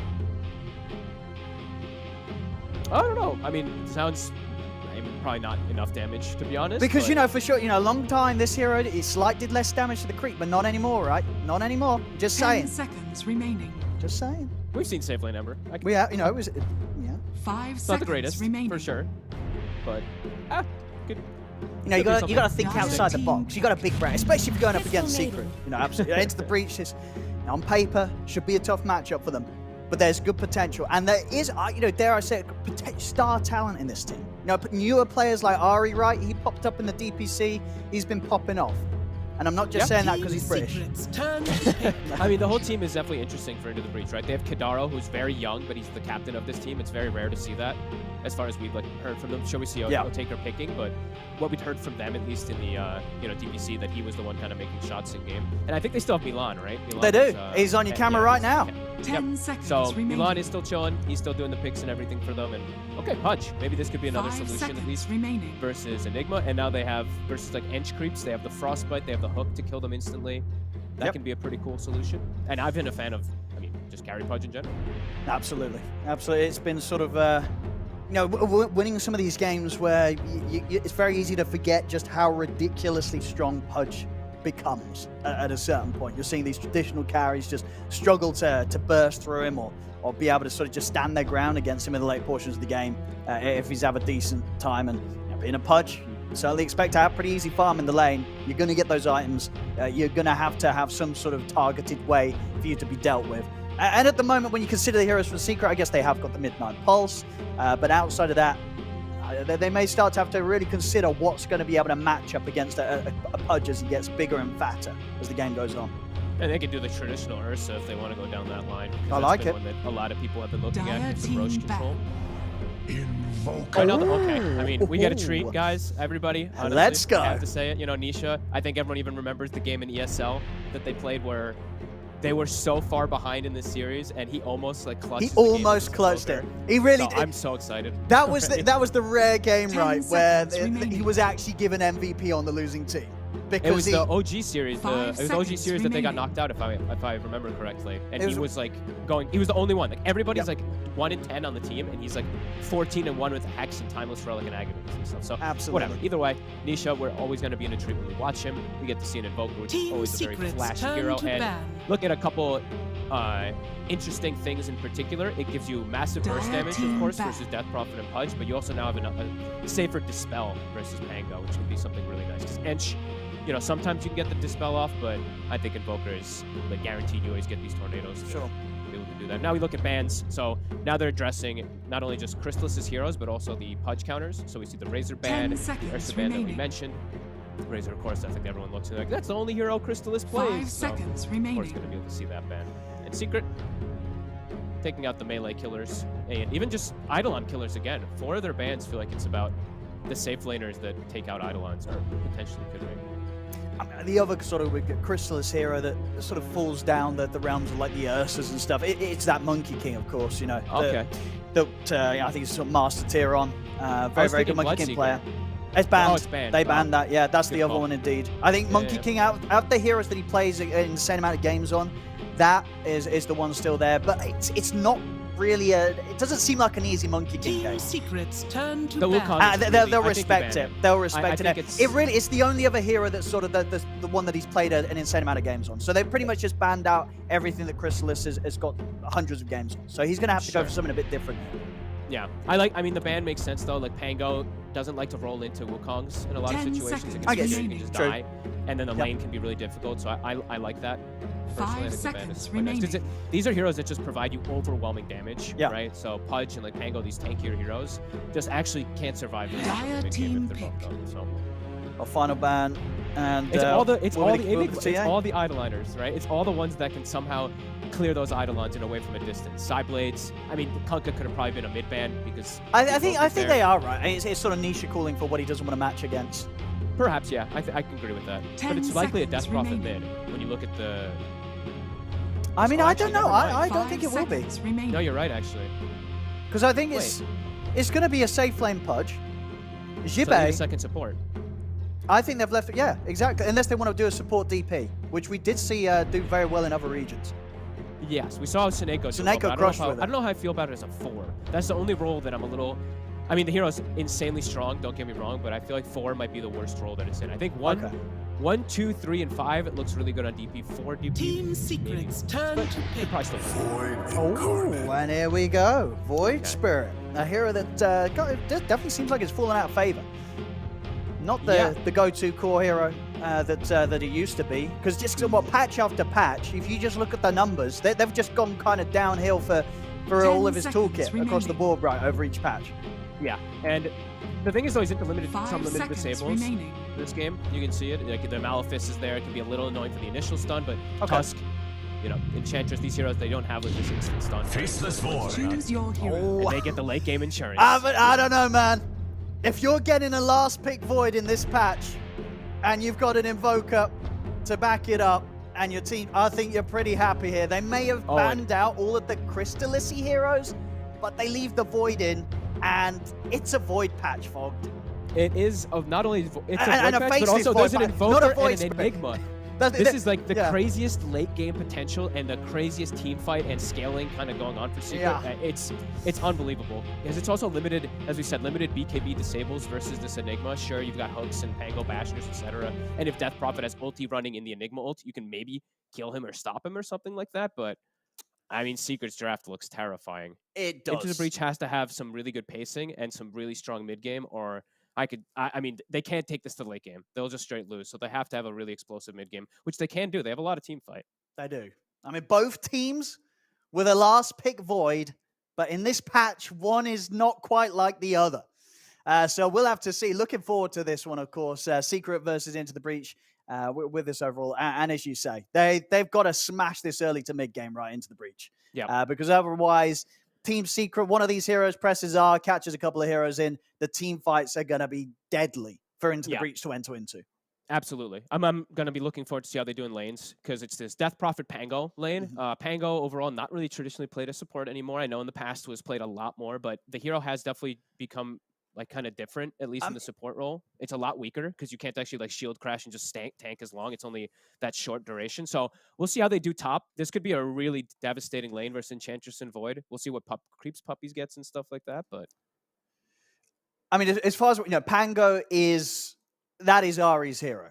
That is. I'm just looking at his sort of win rate now. So on his pub games, he's got 270 games on it. It's his second highest. 271 games, Pango, 272 slugs. So basically his most played support hero in the position that he's playing today, 60% win rate. So, if Ari's going to perform here, this is the hero to put him on. Let's see what he can do. Yeah, absolutely. Yeah, let's see. I'm worried because of like the time dilation plus the Enchantress just constant harassment versus these two, but maybe just Death Prophet is strong enough to offset it because of Spirit Siphon and he'll be okay with the backup of Ari. Now, let's see. Let's see how it all goes. Just flat out, I'm concerned because one of these teams got a last pick faces forward. I really think that's something that you're not going to see get to happen too much, at least as the qualifiers go on. This hero, insane. And it really is. It's not like there's a lack of backup for the Void this game. It's Void Invoker. Look at this. They're trying. They got this vision for a second here. Oh, here we go. A little cheeky hook potential here from Otika. But look, Nisha is playing it. He knows. Oh, they're going to see. They see Kadaro first. Maybe Otika can still get a hook in. Oh, the Frostbite. Oh, he doesn't want to do it. There's too many members of Secret here. It's too hard of a fight for Into the Breach to take. Even if they land a hook, the chances of bursting through a hero without losing something themselves pretty low. Okay, we also, we get Blessed, so of course it is also going to be this Exort, even early game. Not going to go for the Crosswex to start. He's playing this, so that's going to be cool. We're going to see these Global Sunstrike setups. Also, I mean, the potential, of course, as we mentioned, there's a reason why we said the late game Secrets is going to be insane. The Cataclysm plus Chrono. Yes. And let's see. Not a whole lot you can do against that. And one thing as well that Into the Breach may suffer with is, so that Chrono comes down, they don't really have supports that are going to be able to back you up defensively, right? No sort of buffs, heals. The only save they have is the Pudge hook. Yes, Pudge will have to be the one that kind of bails out somebody else, and he's the one that's probably going to get caught inside most of those spells because he's a one position. So, yeah, let's see how these lanes fail. Let's see how the Void Spirit's able to do versus the Invoker Exort. Exort has got it, of course, buffed a little bit. Nice deny. Well done there by Supreme, grouping up with the range creep, so the damage gets split. But yeah, absolutely. Overall, excited to see what Void Spirit can do as the last pick. Because of course, with that being that held to that high priority at that final selection for Into the Breach, they obviously feel there's still a lot of potential with this hero. Up top, something that other teams aren't really. We'll see them try and chase down Rezo. He'll get caught by another Frostbite, but not enough damage to take him down from range. So Rezo's going to be fine. They did something pretty cool here, actually, is Kadaro's going to get gone on again, but there's no Eidolon, so he should be fine. They actually used the Frostbite on the Eidolons. They used 2 Frostbites just to kill 2 of the Eidolons, and then they actually got the 3rd one. So they killed all 3, and they might get Rezo. That's a lovely little hook there from Attacker, right between the Creep and Zayats. I mean, if they sort of had better foresight there, maybe Zayats would have had the ability to block it, but indeed, straight down the middle of them, and that's first blood for Into the Breach off the back of a lovely hook.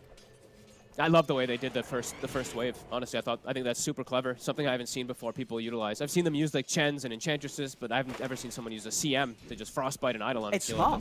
That's cool. It's a new approach, and you've got to be trying these different approaches against such a incredibly meta hero right now that some teams will just pick every single game in their first phase. Yep. And now we'll see mid. This is going to be the lane that's a little tough for Supreme. This Forge Spirits. He has to make sure that he always gets at least one of the runes. You can always use a Forge Spirit to check one rune, and you body check with the other one with your hero. So it's all about Supreme ensuring that he at least is able to get one of them, because he's going to lose out on CS versus an Exort Invoker. He needs to ensure that he has the healing, at least from those water runes. It's not gonna be an easy lane for him. And looking at bottom, I'm already seeing a bit of the issue that I was kind of thinking that was going to happen down here. Pango doesn't provide the same as he used to, or almost ever really, as like a laning partner. So Jibe is just getting full zoned out right now from Puppey, and Crystallis is free farming. And this just, in your mind, doesn't get better as the sort of the lane progresses and the levels come in. It's just consistently going to be a matchup that Pango will have to deal with this time dilation and struggle. Yeah, I mean, Jibe maybe with the siphons can actually always end up like surviving and stuff like that, but it's definitely going to reflect on his last hits how much he gets zoned from Puppey with Ari unable to help. No, for sure. I mean, as with most Death Prophet lanes, right, it's just going to be down to that situation of, if Secret maybe see an opportunity to get aggressive and they don't quite kill Jibe, and then turnaround potential comes in with the Death Prophet and the siphons, then it's going to look good for Into the Breach. But if Secret don't make that sort of mistake or overextension, if things stay static, Secret's going to be happy. Yeah, absolutely. And Crystallis, the thing about Void versus Death Prophet also, I think this is why they also went for last pick, is you can just break the siphon in lane really easy. You know, you just jump away most of the times. Up top, Hidaro. Rezo's actually gone on. I mean, Rezo's going to be in a lot of trouble. They turn with the Frostbite attacker running down Resolution. Oh, that's going to be... Oh, no. Oh, no. I mean, he hit a banger of a hook early, but there's no excuse for that one, Fog. That was a point-blank range miss. I'm typing dash ping. Okay, he's not I would right now if I was a poor that was, it's a stressful situation. And he did hit a great one before that. So, balancing all things. But an unfortunate miss there for him. You miss every hook you don't throw. No, I miss every hook that I do throw. So, it's not true for everyone. But there we go. Happens. It happens. Still, top lane CS is good. I mean, Rezo, honestly, despite that first death, Enigma things are still happening. He's coming into the lane, taking away, creep after creep with the Eidolons, and he's farming just as well as the Pudge. Absolutely, and it's gonna continue to get better and better for Rezo with those constant denies that come out. They can even post kill threat onto Hidaro constantly as Rezo again. Was so close. He's got a nuke in one. I mean, surely the nuke's going to get him. It does. This time, once again, Into the Breach. They'll take down Resolution on the top lane. He's stepping a little too far up. Zayats is trying his best to snowball bail him out, but Rezo's getting a little too aggressively up there, and they're punishing him for it. Versus the CM, the constant spam from these two. Nicely done. Absolutely, yeah. Otaker. Otaka? We both say it differently. Baboba? Baboka. Baboka. Depends what accent you got. Exactly. But yeah, this top lane on Pudge CM, outside of that missed hook, it's looking like a pretty good practice against the Enigma. Yeah, it's a killer lane, right? It's exactly what it's posed for. It's just a constant setup for these kills. So yeah, it's good stuff. They might even get another one here. There's a snowball, but it's on the Pudge. I'll see if Zayats can get away nicely. Nice with the shards, and beautiful, that will do actually.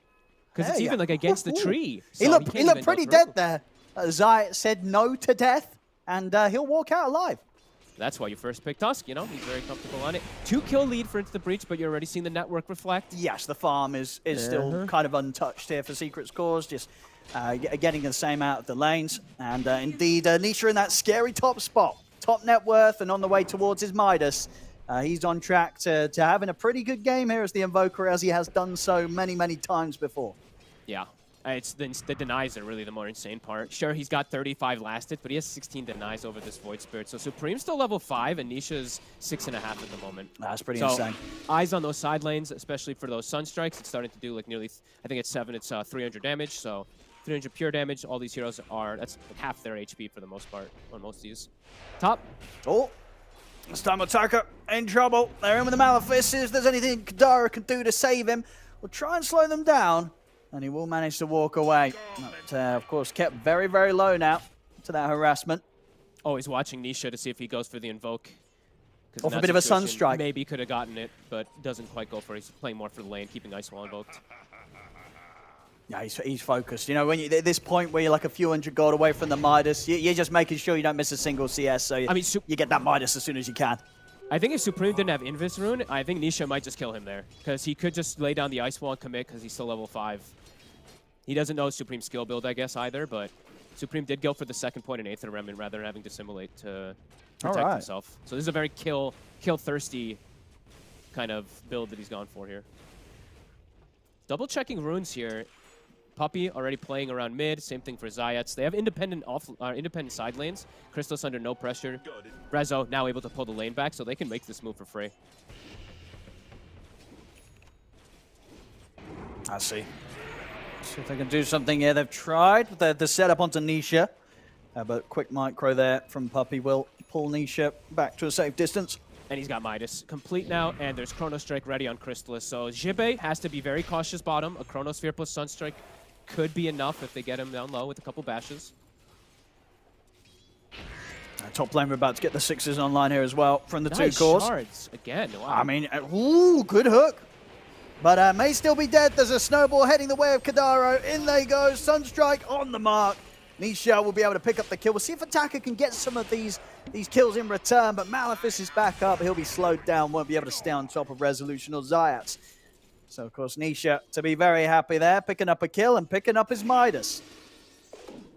Crazy Sunstrike, too. It looked like it was going to miss, and the CM just perfectly backed up into it. You know, he predicted it, I guess. Level 8 now complete, so now the lane in mid. It was already very difficult. Now it's impossible. The double Forge Spirits are at the ready for Nisha. You have to gank and set up for him if you want to actually lane verse him for the most part. And yeah, there's the threats from Black Hole and Chronosphere on the two side lanes with a Sunstrike follow-up. And we might see down bottom something happening because Crystallis is jumping in aggressively. He'll drop the Chrono. See if he's got enough damage on his own. He's going to need a few bashes. Sunstrike in. Ari does get bashed finally there by Crystallis. Took him some time there to get a bash off. See if they can take him out in return. Jumps to the side. Supreme will look for the chase with the Astral Step and will grab him. Aether Remnant down. Crystallis will fall. So quick movements there from Into the Breach. They knew they could tell, you know, that Crystallis was poised and ready to jump with the Chrono, and they do make sure he pays for that. So yeah, look, support for a core Into the Breach, they'll be happy with that. We'll see Nisha immediately put on the pressure in the mid, but TPs are coming in. Kadaro trying to sort of scare Nisha off, and with the help of Ari, they should be able to do so. Still a hell of a lot of damage coming out from him and his Forge Spirit. Supreme in with the jump. Aether Remnant not on target. Tries to get it around the Forge Spirit to get the grab, but won't be there. And now it's a Secret's turn to turn up in the numbers as we've got both Crystallis as well as Zayats coming over towards the mid lane to try and fight back against Into the Breach. Still, though, Into the Breach won't be caught. They'll be back under the towers, and a close opening continues. 2-3, only 1k difference right now. And the main thing being that Nisha is just completely untouched and having as free of an opening to this game as he could have hoped for as an Invoker. And they have a Midas on the Invoker, and they have Void and Enigma. They have like kind of this like pretty greedy lineup if you look at it. It's in the essence that it scales essentially incredibly hard. Sure, it's relatively strong still in lanes, but this lineup having this type, even just a 1k, but it is going to be noticeable. Yeah. Nisha just going for more Exort points, actually not putting any more in Wex just yet. So Forge Spirit stronger, Sunstrike as well. I was saying is what one of the strengths of a hero like Invoker with these summons, every single power rune spawn, Forge Spirits are going out. We just saw like an Arcane rune denied. Taking these sort of power runes away from a hero like Void Spirit, it's massive. Yeah, and they're constantly bringing the supports. That's what I'm seeing too. Like Puppey actually denied a DD rune earlier. Yep. So yeah, they know exactly how they want to play versus Void Spirit to not let him fill up that bottle to have his space on that. And now mid, this tower's in jeopardy. And they've got to bring in some more TPs. They'll bring Attacker over. Okay. So they can put a stop to this push. Let's see if he can get any sort of chance for a setup. It's not going to be easy. Secret should be able to easily back off from the pressure. But they force the Pudge mid. Now Rezo, he's going to be able to apply pressure up top. See if they can make a setup onto Crystals. I see Supreme coming down. They have a point in silence on Jibe. They do. They could get this kill. And Exorcism's up in 5. Yeah, for a silence and a remnant grab, they should have the damage. They should. Let's see. Yeah, waiting to have more backup. We'll see sort of how quick reactions coming from Secret. I mean, Crystallis, he can already sense something's up. Nope, nobody's on the map. This is starting to look kind of obvious. I'm surprised they brought down the 2 supports as well. Yeah, I think that made it kind of obvious. He's safe. I don't think they'll find him hidden away this deep in the trees. Yeah, Crystallis is able to walk away. At the least, though, Into the Breach, they will look to take the tower. I think they over-rotated, though. Like, when you look at the map, no one's showing top, Pudge was jungling, and there's literally just a Death Prophet showing. So Crystallis, he knew something was going on. And they'll end up losing the tier 1 tower top. They're Into the Breach. Due to sort of the heavy focus on that bottom lane. We saw Ari TP up to the top lane, but now he's got to probably stay quite hidden in that tree tree liners, there's no one else to back him up if he does reveal. He has thankfully hit 6. Again, Nisha. I mean, it's got to be frustrating, right? You're playing one of these spirits, you're not getting a single power rune. That's the power of these double forge. Even in the lane, even before he has the double, like he's constantly checking one and sending a forge spirit toward the other. And almost boots of travel ready. So he's going to be able to have his presence on the map anywhere to those Eidolons or to an Enchantress creep. Pretty much in every situation. Yeah, not an easy lane at all for Supreme to turn up to, and it hasn't been for the past few minutes. See, Blink Dagger now done on Resolution, so he'll be ready to get involved. And it's constantly scary to show individual heroes in any of the side lanes for the reasons that we keep saying. You know, Chrono threat in one lane plus a Sunstrike, Black Hole threat in the other one plus a Sunstrike. So can definitely see why Into the Breach is playing a little patient right now, just getting some farm set up, doing some stacks at the moment. Does feel like they're pretty reliant on Exorcism for early damage. Oh, for sure. And as you say, considering the draft that they have, if you're Into the Breach, you'd certainly be expecting to be getting a bit more done, a bit more out of the map at this stage of the game. Yeah. When you consider what you're going to be up against as the minutes pass, when you look at Secret's lineup. That's like we said earlier, right? The mid game has to be pretty explosive because the scaling, the Secret just gets unbelievably potent versus what you're up against, and they're all free farming, all 3 cores just kind of doing whatever they want at the moment. See a smoke around mid. They want to see if they can maybe get the catch on Supreme, and there it is. Straight away, in with the Chrono. TP's coming in.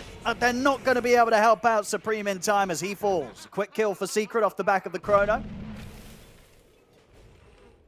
And Aghanims is queued up. Almost max Exort already. Let's see if they can do anything to punish while Chronosphere is on cooldown right now. We need to start seeing these supports pair up and look to make some moves. Ari as well to CM. Kadaro's still just keeping stacks going, so they will be able to have those to farm up on, but they need to start pressuring somehow. Bottom. You see this here from Puppey baiting some action. They'll try and set up onto Jibe, but the silence is theirs. They'll turn over towards Rezo, and that is the Chrono put to an end. So now it's Secret that are having to run. Nisha will try and hold them back with the Tornado, but Rezo already falls to the damage of the Swashbuckler. They'll still look to lead in. Puppey at the side getting dealt with by Kadaro as Kadaro drops down the freezing field, takes down Puppey into the breach. They're ready to jump for more. They're over on top of Nisha. They're taken out a third. They're going to be able to get science out of this as well.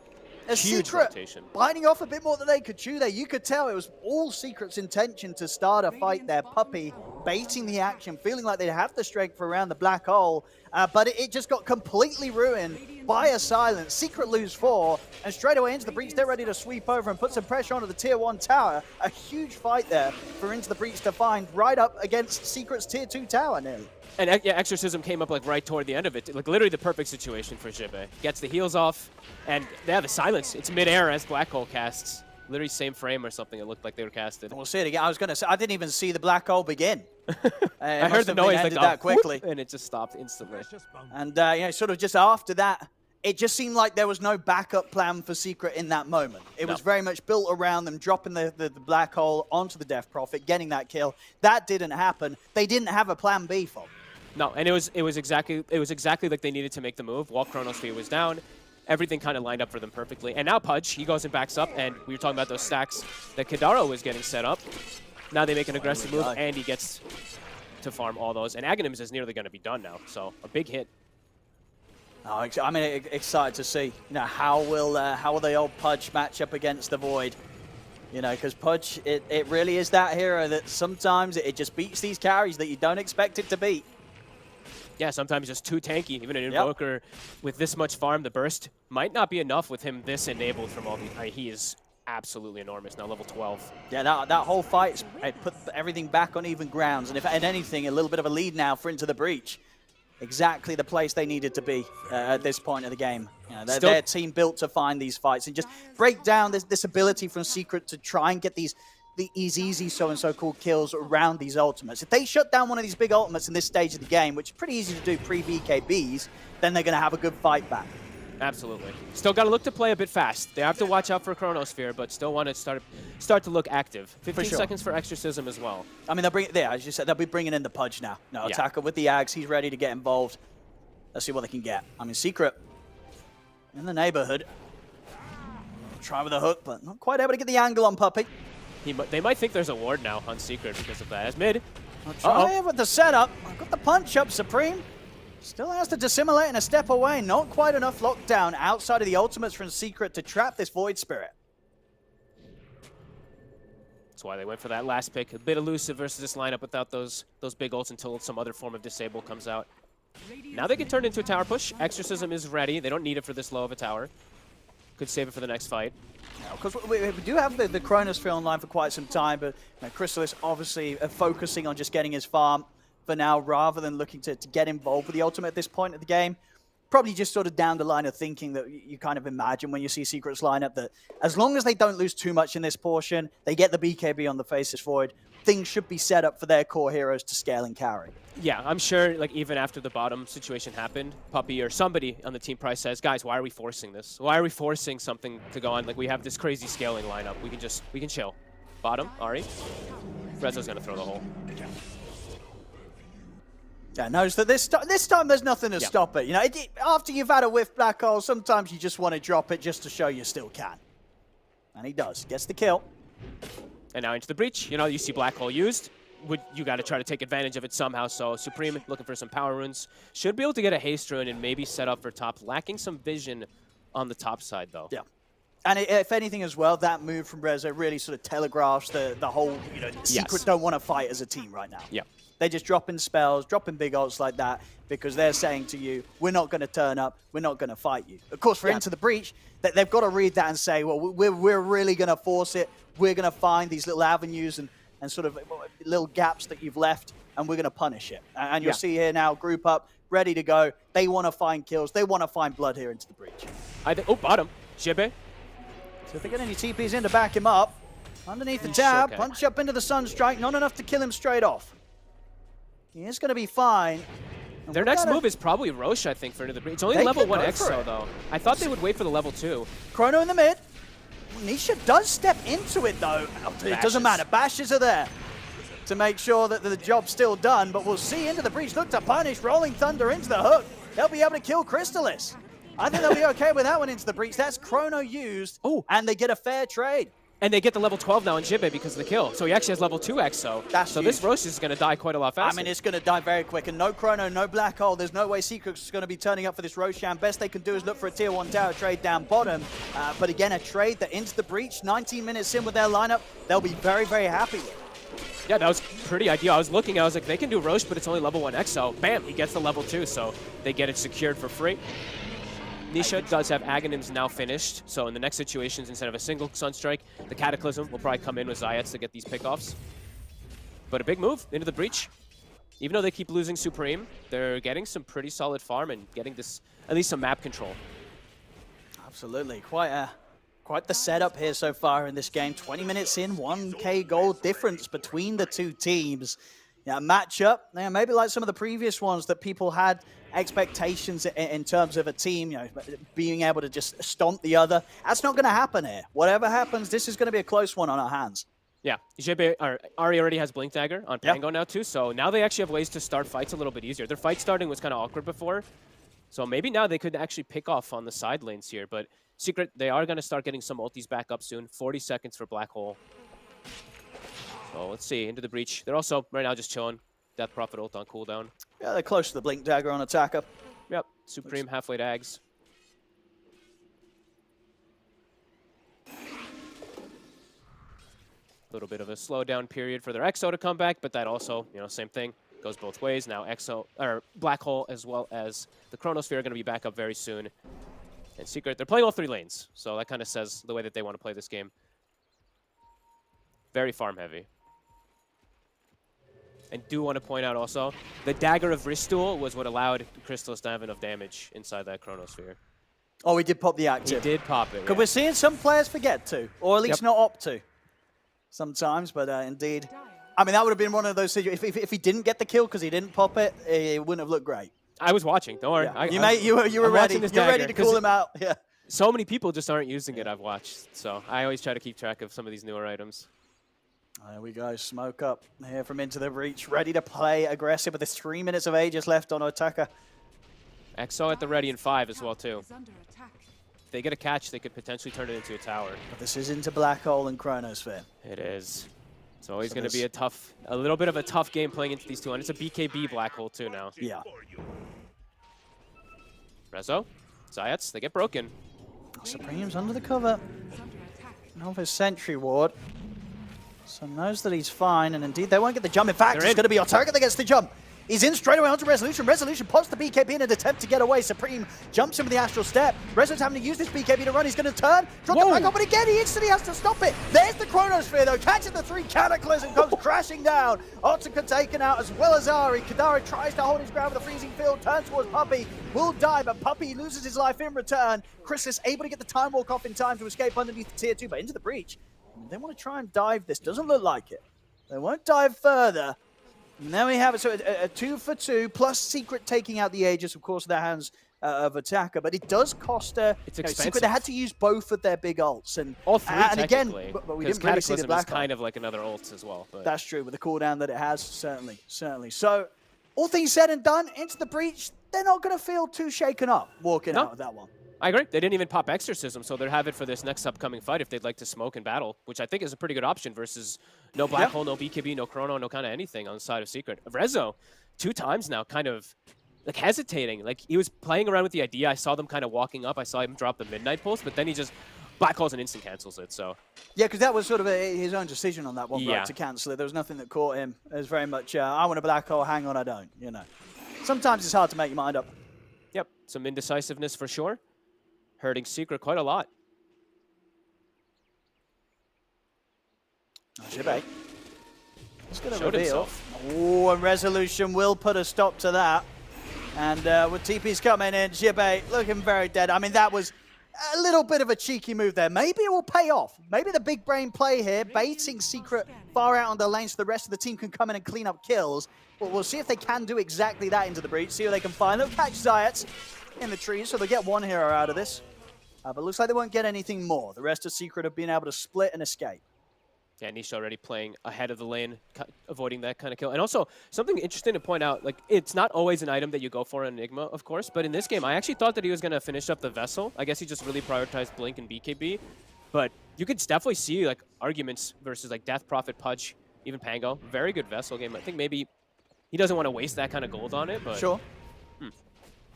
Yeah, I guess it's like the Blink BKB refresher and everything this game. I can, of course, see why. It's like, we win this game late game, so that's probably what he's just thinking. Yeah, so. I think so. And also that, oh my goodness, I can't get these Black Holes off early. I need a BKB. Yeah, for sure. Rezo, he wants to be hitting the flashy ultimates. He doesn't want to be the guy who drops the Black Hole after a millisecond of casting it. He wants to come in with a big 5-man.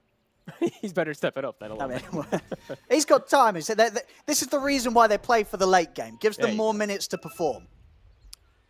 Smoked up. They've got Kata and Chrono. Black Hole still cooldown, but this is the big one. And they did see this. Ooh, Rezo. His smoke got broken, though, so he knows somebody's in the area. Oh, yeah, Ari's been very, very sneaky. A very nice spot there to sort of dispel it.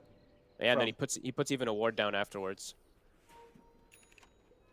Nicely done. Void Spirit now has Eggs, so he can actually trip up a lot of the combos. Nisha does have BKB, though, so going to be harder to go for him, at least. Can they kill this punch? Taker. He is quite alone. He's getting back up on the way, but it's going to take some time. He'll try and stand his ground with a Dismember, but yeah, nothing he can do to trade against pretty much the entirety of Secret's lineup, apart from Puppey, and just watch from a distance. Alacrity Void. No way you're going to survive there. Is this Pudge without any backup? Time to push now for Secret. Still a got big their window. ultimates. 40 seconds with all ults. BKB on the Invoker, so he's safe versus this Void Spirit as well. BKB on Crystallis, so he's safe too. Tough fight for Into the Breach upcoming here. Tier 2 tower that they won't be interested in defending. Zayat's even scouting. Puts a deep ward behind tower. Secret actually going to pull back from this. Looks like they will. They don't want to put too much attention onto that tier 2 right now. They'd rather split the map. Get some pressure back up on the top lane. Looks like they're anticipating someone making a move up here to clear the wave. And they're probably right on that front. Supreme is already making his way up.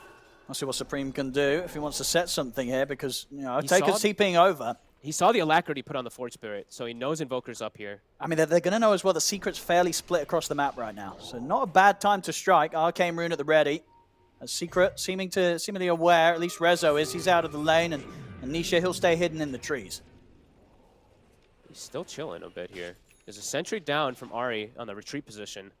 That's pretty, yeah, that's smart. That's pretty big brain.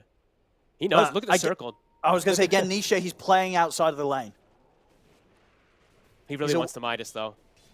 He does. Does the Midas temptation get the better of him? Let's see. I mean, Ari's still here, but he's got no backup anymore. Yeah, maybe on his own, Ari really can't mess with him too much. And now Rezo kind of makes his way back over, maybe thinking something's up. And the rest of the team is pretty close by. That was pretty close. I mean, I love these little things that you can see happening between the game. Definitely some nice understanding from both teams. No, it's a smart placement from Ari, from Sentries to Obsters. Yeah, that one deep in sort of Radiance half the map we saw earlier as well. That's not going to get taken away anytime soon. Because, of course, they did deward the one that spotted them smoking. They're not going to necessarily expect him to have immediately placed that other one a little further south after that move. Into the breach, almost having a double BKB timing. Death Prophet and Pudge very close to theirs. Probably wanting to wait for the fight, but they're actually going to go on top. We're going to see here straight away. I mean, Supreme jumps in, no hesitation from Chrysalis to slam down Chronosphere to get that kill. He has chronoed him exclusively this entire game, I think, right? It's actually straight bullying. That's how you deal with the Void Spirit, you know. You're limited on disables. Exactly. Just ult them.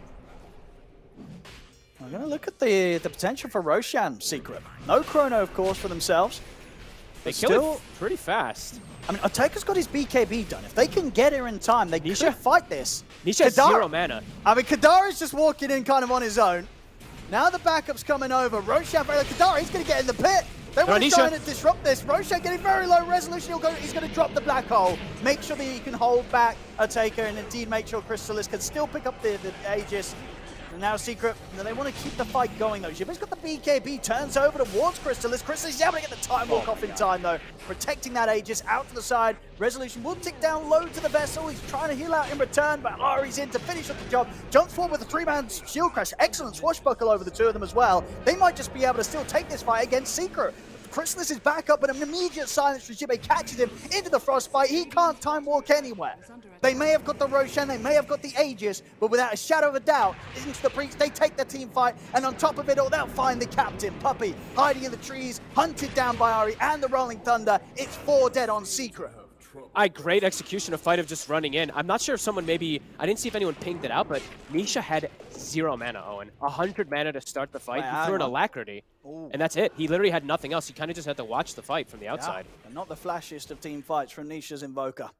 Got to make sure, indeed, you got that mana up, and in that situation, maybe a bit of a lapse of judgment outside of a pretty perfect game from him. He literally just used everything. Right? He has. I'm sub 100 mana, 120 mana when the whole like CM jumps in and the Pudge jumps him and bites him. You see his mana regenerating afterward, but Secret was kind of on full retreat, trying to get away from them because of that. So a great fight again into the breach, making this game competitive. Even though still at an advantage, and you know, as we say, you know, the scaling on Secret is still crazy. Into the breach, finding their windows. No, they really are. And then that's the thing. If we see them continue to do this as the minutes go on, it's going to become more and more impressive. Yeah. Because one bad fight and suddenly, you know, if three plus heroes are getting caught in these chronos or these black holes, it's very easy to become game over. The fact is where they've got these sort of 2 late game ultimates that they can use in tandem, one in one team fight, one in the next, gives them sort of more of a window to make sure that even with buybacks, it's going to be very hard for Into the Breach to deal with the threat of these spells later. Definitely. I see Supreme's already starting to, he's itemizing. He's like, screw this. I'm literally getting chronoed every fight. He's getting Aeon Disc. So maybe this could trip it up a little bit. This is pretty cool. Bottom. No, Jibbe will get caught once again here. No struggle, no lack of damage from Nisha. And he is, as we mentioned, lack of disables. He is going to go for that Hex. So they will have something to catch this Void Spirit once he does pick that one up. Chase here from Ari, and he's going to be able to set that up for a taker. In with a hook, in with the kill. Mid lane, Rezo. Just harassing. I mean, I'd be interested to see how many members of Into the Breach do buy these Aeon Discs. I think they probably want to get at least 2 and maybe even 3. I think CM, Pango, and Void Spirit at the least want to get it. I could argue even for Death Prophet, not the Punch. Mid lane. In the mid, quick combo, takes away a hefty amount of damage, HP and a hefty amount of mana there. Definitely not going to be at the ready to fight now in Supreme. He's still kind of hanging around. I mean, showed. Nisha does want to start something, but it's very hard to do so. And those that into the breach are hovering around the trees, ready to fight back. They have Chronosphere online, but Black Hole, how long till that? 25 seconds. So shortly, Secret will be fully prepared to bring another team fight if they so choose to do so. And they did get another bit of a timing. Nisha has hit level 20, and he buys the shard almost immediately as he does too. So huge damage. Huge damage, multiple meteors as well. So in Chronosphere, you can actually hit multiple targets easier with it as well, and reduce cooldown, etc. It's really nice to get this timing and buy shard at 20. Absolutely. There's no longer sort of the need to combo the cooldown of the Chrono with the cooldown of the Cataclysm. Exactly. You know, you've got the damage covered. As long as the BKBs don't come off in time from into the breach. Which I guess at the moment, it's just sort of the Pudge and the DP that the big ones to worry about with regards to that. And now Hex is done. So Void Spirit, his life's a lot harder, and he has to be quick with his unlocks if he does get caught on. Chrono! Only going to catch Kadaro. And not for long. Taker's in with the hook, and now we see Taker. He's ready to jump back in. He just goes up. He's able to find the Enigma straight on top of Resolution. Reza will use the Black Hole. Cataclysm coming in, but Taker's able to step out to the side. Secret, they didn't get the immediate kills out of this. They'll still bring down the Pudge, but maybe at a price. Arian with the two-man Rolling Thunder, able to get the controller as well around this cliff edge onto Chrysalis for the moment being. Chrysalis will manage to time walk up to the side. Still, though, Arian Supreme, they're looking to chase down on this. Ari will pop the shardage to try and survive, but Puppy's kind of cleaning up. The damage from the impetus is adding up. He's taken out too. Chrysalis still low, but able to jump away once again. See Supreme opt to back off out of this one. Three heroes dead, not a fight that Into the Breach could afford to continue to take, as this time they'll be the ones getting cleaned up. 4 dead. My God, yeah, Puppy just did like most of the damage to that death prop. I'm waiting for this tab. Yeah, 3,800 from Impetus. Holy moly. What a fight. The Cataclysm actually ends up missing. I think the Black Hole maybe pulled him in like a rotation where it didn't clip, but either way, fight beautiful from Secret. Crystal is surviving throughout all of it, jumping back and forth, kind of kiting into the breach beautifully. And now Secret, maybe see if they can get a bit of a push out of this. We'll get a quick catch up on the replay once again. An awkward start for Secret, but definitely ended up working in their favor. Back in action, Nishi grabs another, hang on. It's a solo. Look at the damage. The Meteor combo, man. All right, Nisha, he's ready to turn up. He's ready to turn up and make these sort of moves. Quick Hex and a quick kill there. Supreme not ready for that one, despite, of course, what the Hex was indeed revealed in that last fight. He knew it was there. Yeah, just didn't expect the solo play coming out from Nisha. As now Secret, even though they start the fight awkward, have fully found their footing. Their late game scaling draft, we're seeing, we kind of like saw these big ults, the way that they set them up constantly. It's a lot for Into the Breach to really play around these timings. As they're trying to play around it now, but it's only 20 seconds until Chrono's back up. They got to find it quick. See if they can find Chrysalis. Won't be able to clears the camp in time. Jumps away. Full Scardy done. Now on the Void. Even tankier. Also just easier ways to commit into, Pudge and Death Prophet for sure. Very tanky now, though. 2,500 HP. I don't know if they'll have the damage to kill him before he gets the jump-offs constantly now. It's going to be very hard to do so. We did see as well that last fight, even with suboptimal ultimates, it's still a very, very difficult team fight for Into the Breach to take 5v5. It was like technically you could say, right? It was like a 0-man Chrono almost and a 1-man Black Hole, right? It didn't really matter. It didn't really matter. That's going to definitely be a concern for Into the Breach, and just goes to show how difficult of a game this will end up being for them to play out as the minutes pass. And how do they address, this Nisha issue that has kind of been prefaced for the entirety of this game? Is I'm watching Taker in a couple of fights. He tries to blink bite him, but he has to solve the problem of the Invoker, the Enigma, and the Void. It's like, which core can he ignore? If he ignores the one of them, he just gets controlled by the other two. So it's really tough for this Pudge. Here we go, ready to look for the fight. Secret. Crystal's leading the way with the threat of the Chronosphere. We'll see who they can catch. Zayat's just going to look towards Jibe at the side, but the BKB is off in time. Chrysalis will jump forward, looking for the bashes, not quite yet ready to drop a Chrono for him. Over to the side, into the breach. They'll actually be able to get the jump over on towards Red, but still the BKB comes out with the Black Hole, locks down the two, and then they kill Kadaro. Now turn to look towards Supreme. They'll attempt to jump away with the Dissimulate. Will live here for now. And Oteka and Xibe haven't ended up being the easy kills that Secret may have hoped for, as they'll look to jump back in. Cataclysm comes crashing down onto Xibe, will kill him off. Once again, Puppey finding the opportunity to lay down the damage with the impetuses, as it still is the breach, having to run. Zayas, he'll look to chase this down, but Supreme catches him in the remnant. Quick dodge to the hook with the snowball, goes in, will still die to the rock, but sets up for Secret to clean up the carry pudge. Supreme, the only one to be able to make it out of there. You saw that Puppey, he was hungry. He was ready to try and find him on the high ground. Won't quite get him. But again, another team fight where things falling into place for Secret and just falling further apart here for Into the Breach.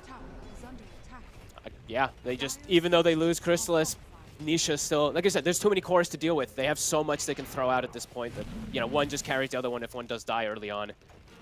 As Nisha even saving Cataclysm for the end there with this Hex combo. And now has a full refresher, so we have 2 combos that we can look forward to. Yeah, nearly level 25. We'll see the start of this fight once again. I miss what happened to Ari, to be honest with you, in this one, because I didn't think he got like anything off on the Pango, right? I think he just got hexed and killed, just right? completely destroyed by Nisha. They take I've- that Pango out of the fight. He's really important, honestly, and it's a couple fights where he's unable to really get anything off because he's just getting controlled.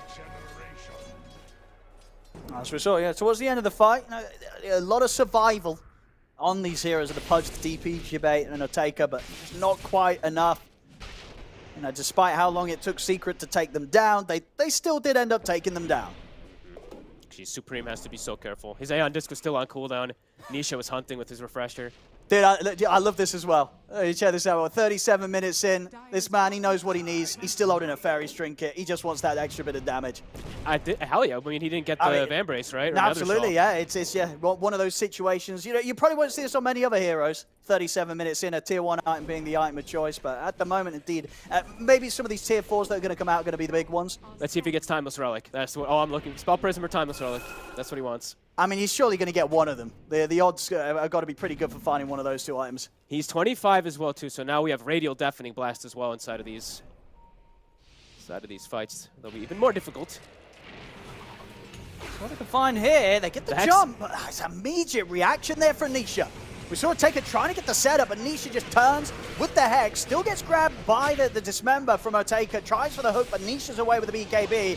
Secret, they will lose Zayas. Jump back in from Crystallis, Chrono down, he's caught the punch. Oteka will fall. Rolling in, Ari also to get clipped by the edge of the Chronosphere. Black Hole from Rezo will catch and lock down Xibe, but a Remnant will put it to a stop. Kadaro still alive as they're having to focus down the CM here. Xibe with the BKB, siphoning back up to pretty much a decent amount of HP. The fear from the siphon as well, causing some issues for Crystallis, but not enough. He's able to time walk out. Xibe's been surrounded. Secret, they'll take the fight once again.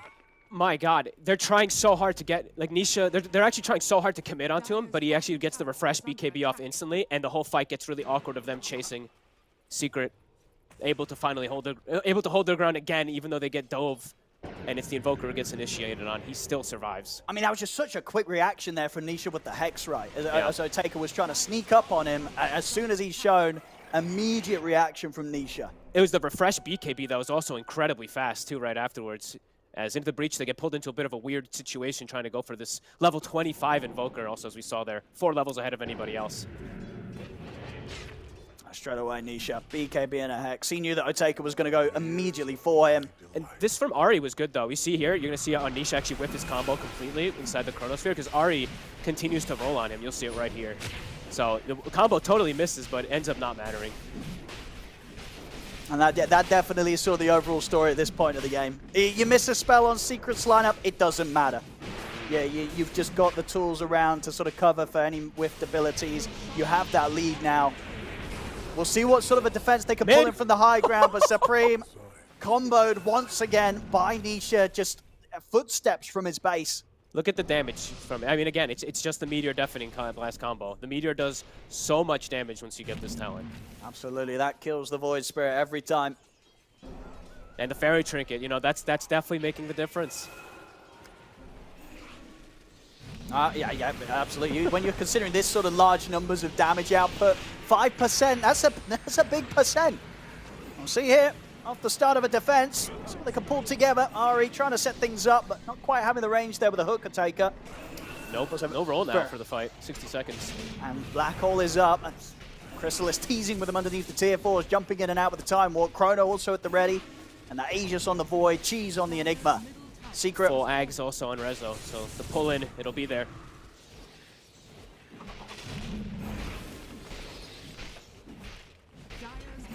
See how much Secret are allowed to get out of this. They'll definitely clean up the mid-racks. They can certainly stick around for more.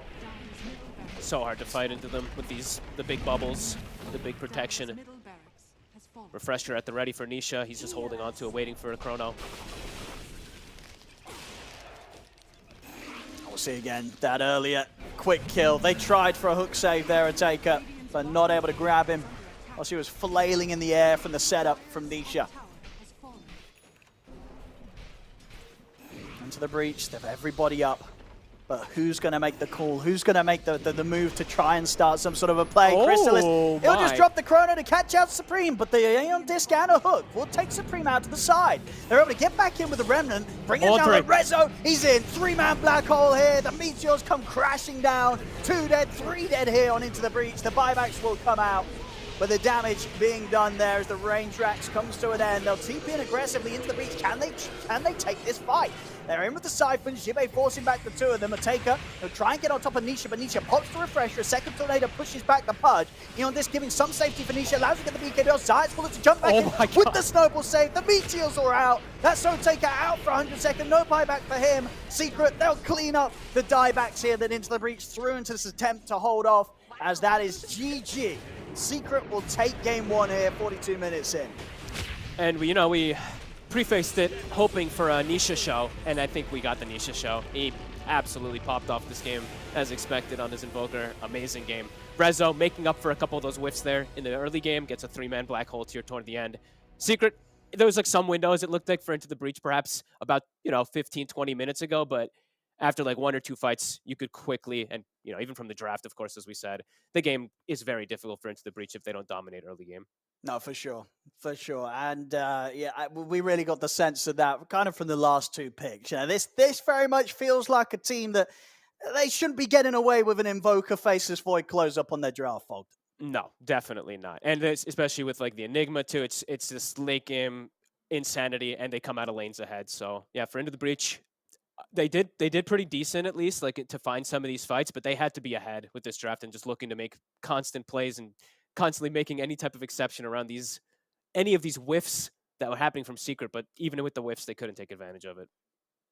No, absolutely. Secret shutting down things pretty solidly in those last moments of this game 1. But definitely some fight to be had from Into the Breach in the early game. Looking forward to seeing what we're going to get in game 2. See what changes up in the draft. See if indeed Secret get these kind of banger of a hero finisher in their last couple of picks.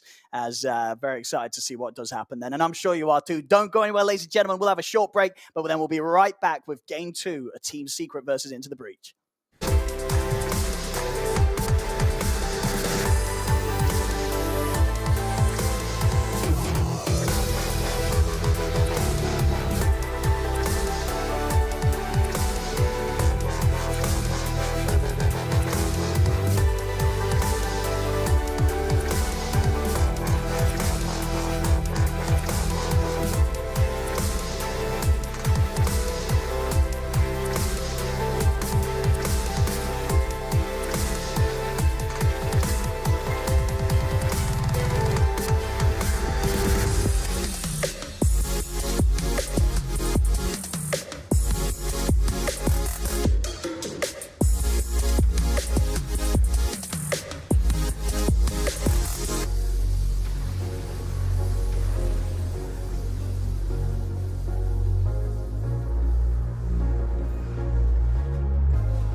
Esports is what we live and breathe.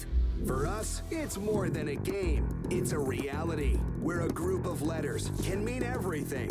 Where runes are collected and Aegis can only be won in battle. Where centaurs can give you a ride.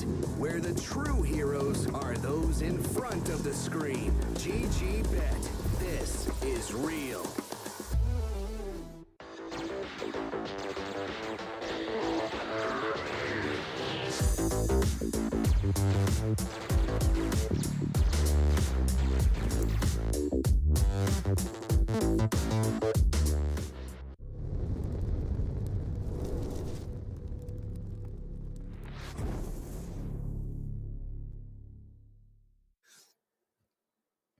Welcome back, ladies and gentlemen, to the Western Europe qualifiers here for the International 2022. I'm ODPixel here with Fogged, and we are getting started with this Game 2 draft of Team Secret versus Into the Breach. Game 1, of course, going the way of Team Secret. Did take them 42 minutes or so, though, as we saw, Into the Breach having potential in that early game. Fogged, we're here with the opening of this draft, and indeed, Secret, they know it. They're not getting this Invoker pick anyway further down the line. If they want to play it again, they got to pick it early. They sure do here. Second pick this game. Yeah, it's also, the thing is, like, Into the Breach, they rush picked their mid, right? They get the Lina for Supreme, which has been one of his better heroes, but Invoker has actually been looked at as one of the counters, always traditionally versus Lina, because the lane you can sustain through it. Also in the mid game, you're always getting on top of her and stuff like that. There's a lot of different reasonings for the Invoker versus Lina matchup going. The Invoker's favors, but it's always been kind of a counter matchup, and they even get Marcio. So the early aggression you can provide and get on top of a hero like Lina is now even elevated even more with the Marci. Absolutely, man. I mean, no doubt about it in the patch that we're in, and regardless of the teams you're seeing, there's one of these openers that certainly feels a lot more solid than the other. Yeah, I mean, Tiny has, I think, finally starting to fall off a little bit here. Still has really strong plays, but has, of course, gotten continuous nerfs, especially to, like, the toss-back plays, which is probably something they're looking at already here for Ari. That's probably going to be his hero. So let's see if they can actually mount that aggression versus an Invoker, like constantly rotating on mid lanes to set up this lead up for success with runes. Because, yeah, I mean, it was clearly the Nisha show last game. See what ways Secret's going to fire the bans. See if anything from last game caught their attention. Not really in particular. Looks like they're just targeting other things at the moment. I'm hyped to see Marci on Zayats. Hope we get the EU build or the Europe build or the China build. I mean, it's kind of everybody's build now, but just the phase BKB, you become a core.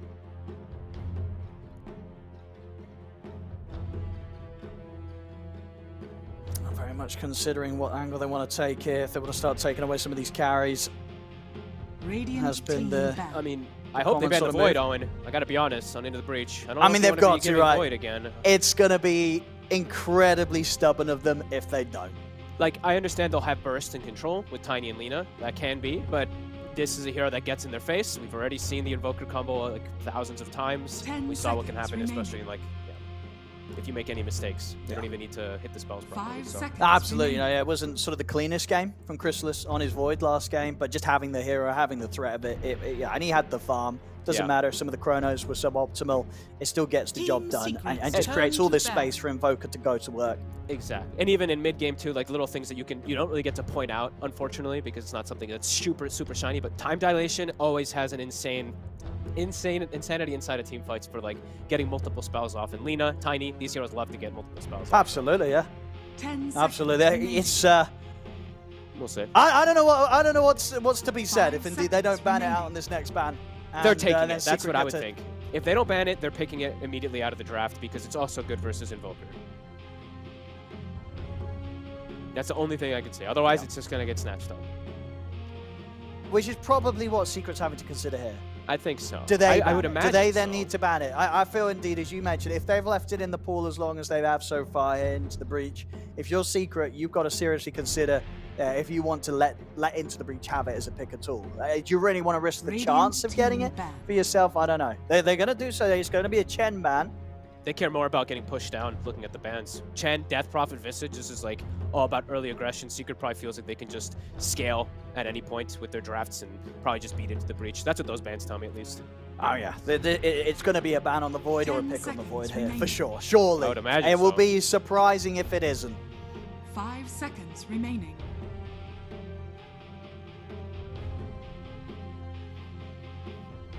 See how much time they use. I mean, without a doubt, already quite a change up in the banning phase so far has been that last game we saw much more Radiant targeted bans team towards pick. Chrysalis. This time we won't, and there they go. It was always going to be a question: do they want to play it? Do they want to ban it? It's also, do they're you gonna want to pick ban it? You, like, if the situation kind of comes probably in the talk is, Yeah. do we want a third pick Void here? Or just ban it and make a different game? Because like Team you're putting Secret's yourself at a turn risk to also if you pick. pick it there. Crystal They Oh, can for set sure. up some, set up counter picks and saves and stuff like that. So No, absolutely, yeah, absolutely. As strong as the hero is, if you're into the breach and you're sort of coming into this matchup as the underdogs, I think the stronger draft play is to save those high priority heroes for the last few picks. 10 seconds remaining. yeah, you want to set up Otaker to have the best game possible. Yeah. 5 seconds remaining. What we got here? Secret. Back over to them. Yeah, This there's a is- CM pick again for Kidaro. I mean, these heroes definitely love to play with CM. You can, I mean, we have the sisters together, and these are very spammy heroes. Can be really nice for Crystal Maiden. See what one they want to grab. Probably for Puppy Hip. Yeah, his Ench and his Chen are banned.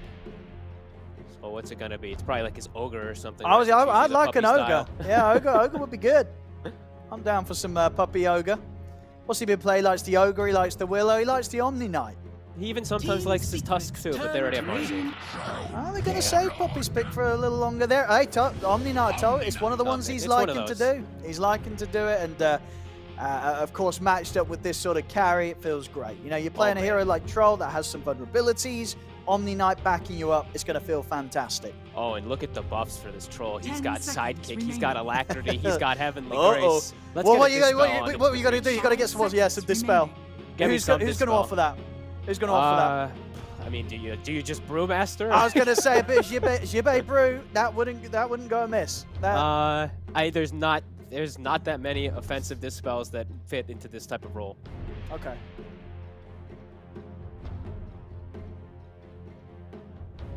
Because you know, it's your off lane.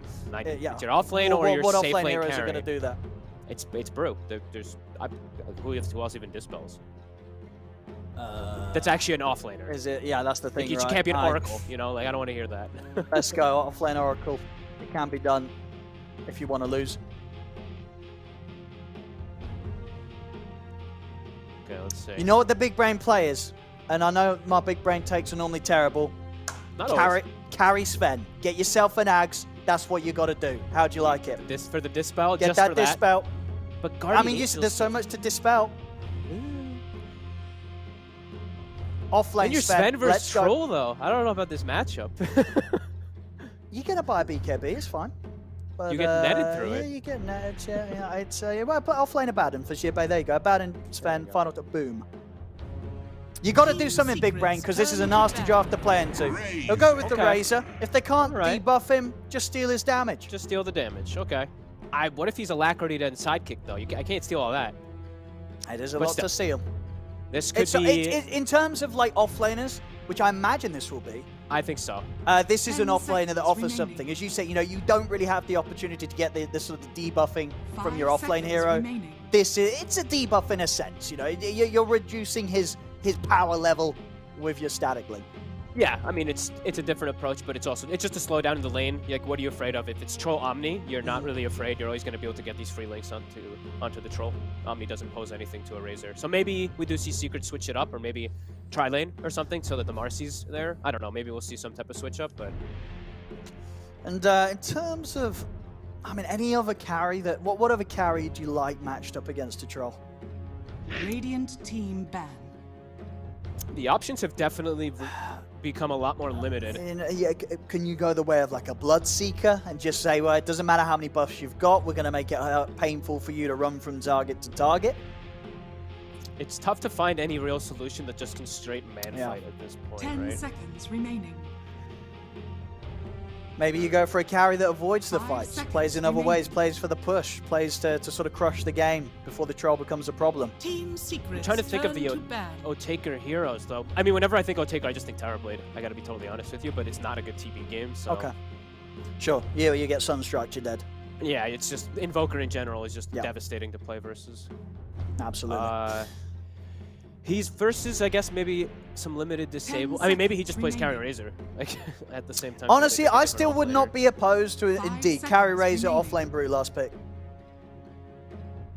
I'm always just... I don't know. I don't even know how I feel Radiant about team Bruce. It's playable. I think sort of it was a bit of a quick reaction to sort of shut down the hero after the patch changes. It's not what it was. It's different, and it's not as good as it was. But in certain games, you might still find a way.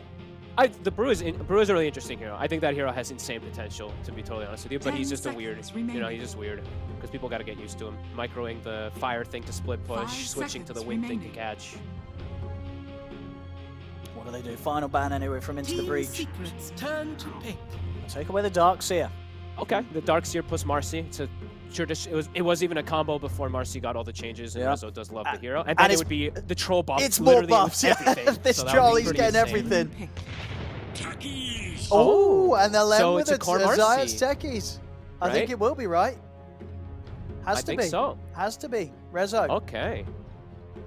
This is an annoying lane too. If it is Marcy Techies, the Techies sidekick is 10 nothing to seconds laugh at remaining. in a laning I mean- phase. It's actually a lot of harassment. You think sort of offlane Marcy's more likely 5 than them trying out an seconds offlane Omni Knight? So I'm trying to think. Maybe he's thinking he wants to lane the Marcy versus the Razor. Because then if Marcy's lane versus Razor, he just rebound jumps out the link every time. Absolutely, yeah. I'm trying to think what the other answers, why they want to do something like this, but it's what I'm thinking along the lines of. Now let's see. So we've theory crafted a lot of ways that Into the Breach could close this. Let's see what they do. Where's the Razor going? What's it gonna be? It's probably the offlane Razor guaranteed now, because then they're probably looking and they're like, okay, this is a offlane Marcy, so we can't pair the Razor versus it, because they'll think the same thing about. Yeah, they'll be able to jumping split. away. They got no time. No. Hope Pressure's they had on. an idea. Choose your Go with hero. the Slark. It's old. It was like one of the older carries that could kind of fight, because you're not ever really man fighting troll, right? You're constantly like resetting and sure. stuff like that. But It's this is not a good hero versus techies in a lot of situations, though. no, it's not easy. It's not easy. You could see on the timer they were running out of options. This is what they've opted to go with. And it's just the thing, right? You know, you'll pop Shadow Dance, you'll live a little longer, but when you come out of that Shadow Dance, you still got to face this troll that's got a million buffs, every single buff coming out on top of him underneath the sun. It's not an easy slot game. There's also, they have no team fight at all on Into the Breach. Like, actually, zero team fight. So, Secret already has the one up on that, especially when they hit 15 minutes. The Techie Shard's going to give them this huge team fight with the Invoker. This one looks a bit tough, actually. I'm not think so, crazy about this Slark pick. I feel like the three cores kind of do the same thing. So it's really up to the supports to be all the playmakers. Because I think all three of these cores are kind of right clickers in a way. Like Razor, he's going to be this shut down the troll kind of style, but I don't really see I'm trying to think of when it's like, all right, guys, let's group up. Let's get these tower push. We have X online. I don't see that. Well, for Secret, I can see a lot of timings for their lineup to kind of hit these benchmarks to be able to push and fight into. Yeah, I mean, sort of the driving force that they could rally around would be, if we get a good start from the Lina. But as you said yourself, you're already concerned about the matchup. This is a lane where Lina's probably going to struggle and not be able to have an explosive beginning. Yeah, I think the Lina should still farm. I think Invoker is just one of the heroes that just fares well because you lane fine as well. You're able to just out-sustain. So... Well, let's see, ladies and gentlemen. We're about to kick it off in Game 2 now between Team Secret and Into the Breach. We'll see if Into the Breach is going to sort of be able to hold their own in the early game as they were able to do last game, or if this one's going to be even more brutal. And definitely the potential for things to go downhill fast if some of these lanes don't go off to a hot start. If Slark starts to struggle early on, it's going to be very hard for a Taker to get himself back in on this game. Yeah, I'm going to be watching a lot. I mean, I'm going to try to watch a lot of mid too, because I always like the Lina versus Invoker matchups, because some of these Invokers can pull ahead, but you know, Nisha has been so amazing, of course, on his Invokers and his laning for such a long time. He's going to do this Quas Wex, burn the Lina's mana, constantly reset versus him. And yeah, let's see how bottom does. I'm curious to see how the Marcy core versus the Slark does, and with the backup of a Techies, I think that's kind of the bigger thing, how much he's going to be able to just mess with the Slark and keep him low HP. They have to have a ton of regen bottom.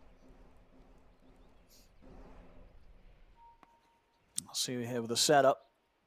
Trying to find some action if Secret do come heading over into the breaches half of the map, but Secret won't be making that move. 30 seconds to battle.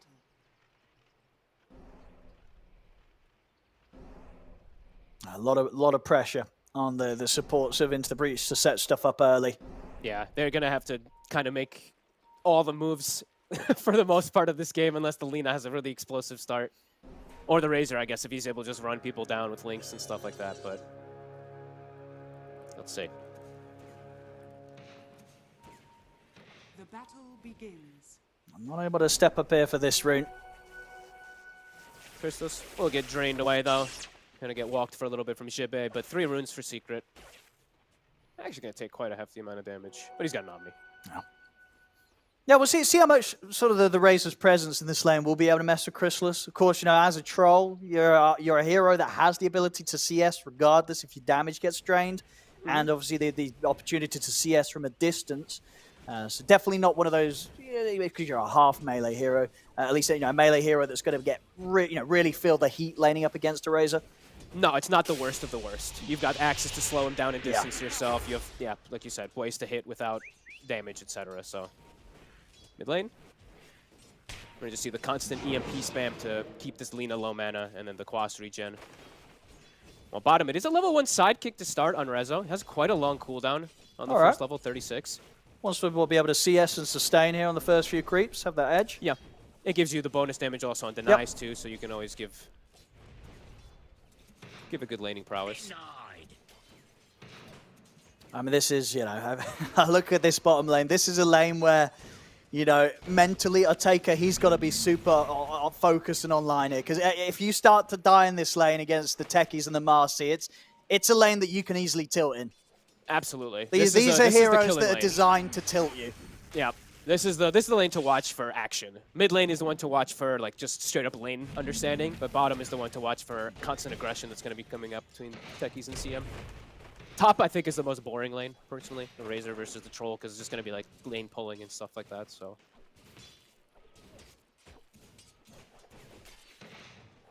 Oh, I mean, we'll see how much Otaka can get from this lane. I mean, without a doubt, with how long sort of the minutes were, you know, the seconds were going down, you know, down to sort of the final second on that last pick, and we saw, you know, very much discussion had up until that final point. You can only imagine this was a case of, you know, what can you play, what's going to do it, and he says, give me the slot. Yeah, maybe looking at just like the elusiveness and everything, and like we were mentioning, finding a hero that can man fight for Stroll is very difficult, so maybe thinking this was the best of those options. Yeah, outside of the sort of the slot, you're going for some sort of crazy off-meta pick, and that's probably not the best thing to do in a match against Secret. It's going to be a big risk. So, bottom, we're seeing. I mean, the harassment. It's already beginning. Like the way that you can't trade easily. This is what I was kind of trying to say with like the sidekick with Techies. You constantly throw it on Techies. Techies is full HP, and CM, even if you nuke the Techies, it's not worth it because he heals from sidekick. So, we'll see how they end up. How it ends up getting as the lane progresses, because it feels like I feel like for Slark it gets worse and worse. Because the damage is going to build up for Techies. So how do you use your spells as a CM in this lane? Like, what's the most value? It's commit for a full kill. You have to use like double spells to commit for a kill. I think spamming the spells is not really going to help too much in this lane because they're just going to offset with the heal. Not easy to just straight go for kills though.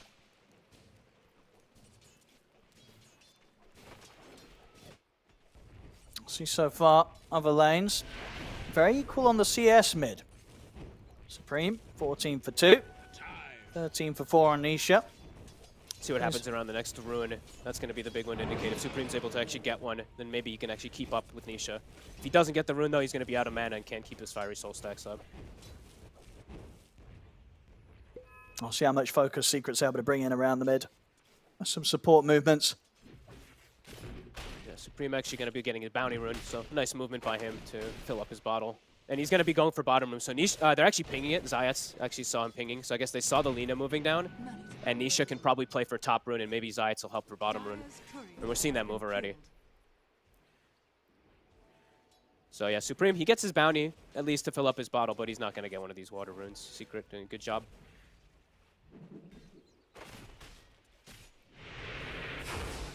We'll see them in the mid as well. Not only not getting the rune, but getting his mana burnt, Supreme. Yep. It's a constant spam from that Invoker. That's why that matchup ends up being a little annoying for Lina. Just unable to keep fiery soul stacks in some situations. Looking at top, haven't touched because it's the boring lane, of course. Fraser doing excellent, 18-9. Definitely shutting down the troll quite nicely with Ahri. Ahri holding a skill point just in case too, in case he finds a top toss back play. I mean, yeah, could there be kill potential for these two on into the breach? We'll see them try. It's a good chase down onto Chrysalis. He'll turn with the Axis to apply the mischance to Jibbe. Slows it down as well, the both of them. Good axe usage there from Chrysalis. Will allow him to step to safety. Yeah, he put the point in the stun rather than saving for toss. I think maybe with the toss, they could have actually perhaps fully committed for a kill just to reposition. But either way, they push him back to the tower, and Chrysalis is very low HP. Can't actually step up anyway. So maybe it's just better that they don't kill him. As mid, welcome back to the lane. Supreme immediately eats. Nice stun. I mean, the Sixers are going to be coming online for both, so. See back top, Chrysalis. He's actually going to get run down. They'll get first blood off that. Ooh, he actually stayed. He actually stayed and showed his face versus these two at like sub half HP. Yeah, I mean, you said yourself, you know, after he was left that low, you'd imagine he'd be sitting away from the wave for some time, but risks his life there and loses it. Of course, and now Ahri not able to have enough sort of save potential at this low level to keep him alive if he steps up like that. Yeah, now Ahri can make the rotation to mid because of that kill. He can actually ensure this power rune perhaps for Supreme. And Nisha's maybe low. Nisha. He's super low there. He'll get caught in the setup. Have they got quite enough burst? Doesn't look like it. Nisha lays down the EMP. He's on the retreat. And as it will be, the power rune ends up being bottom. Kadara will grab that here. Some DDCM ready for some action. Good lanes, good laning moves though, especially in the top lane as we saw. Almost able to even get the kill onto Nisha. Supreme still definitely gonna struggle. Wasn't able to find that rune. He's probably gonna have to even back up and heal.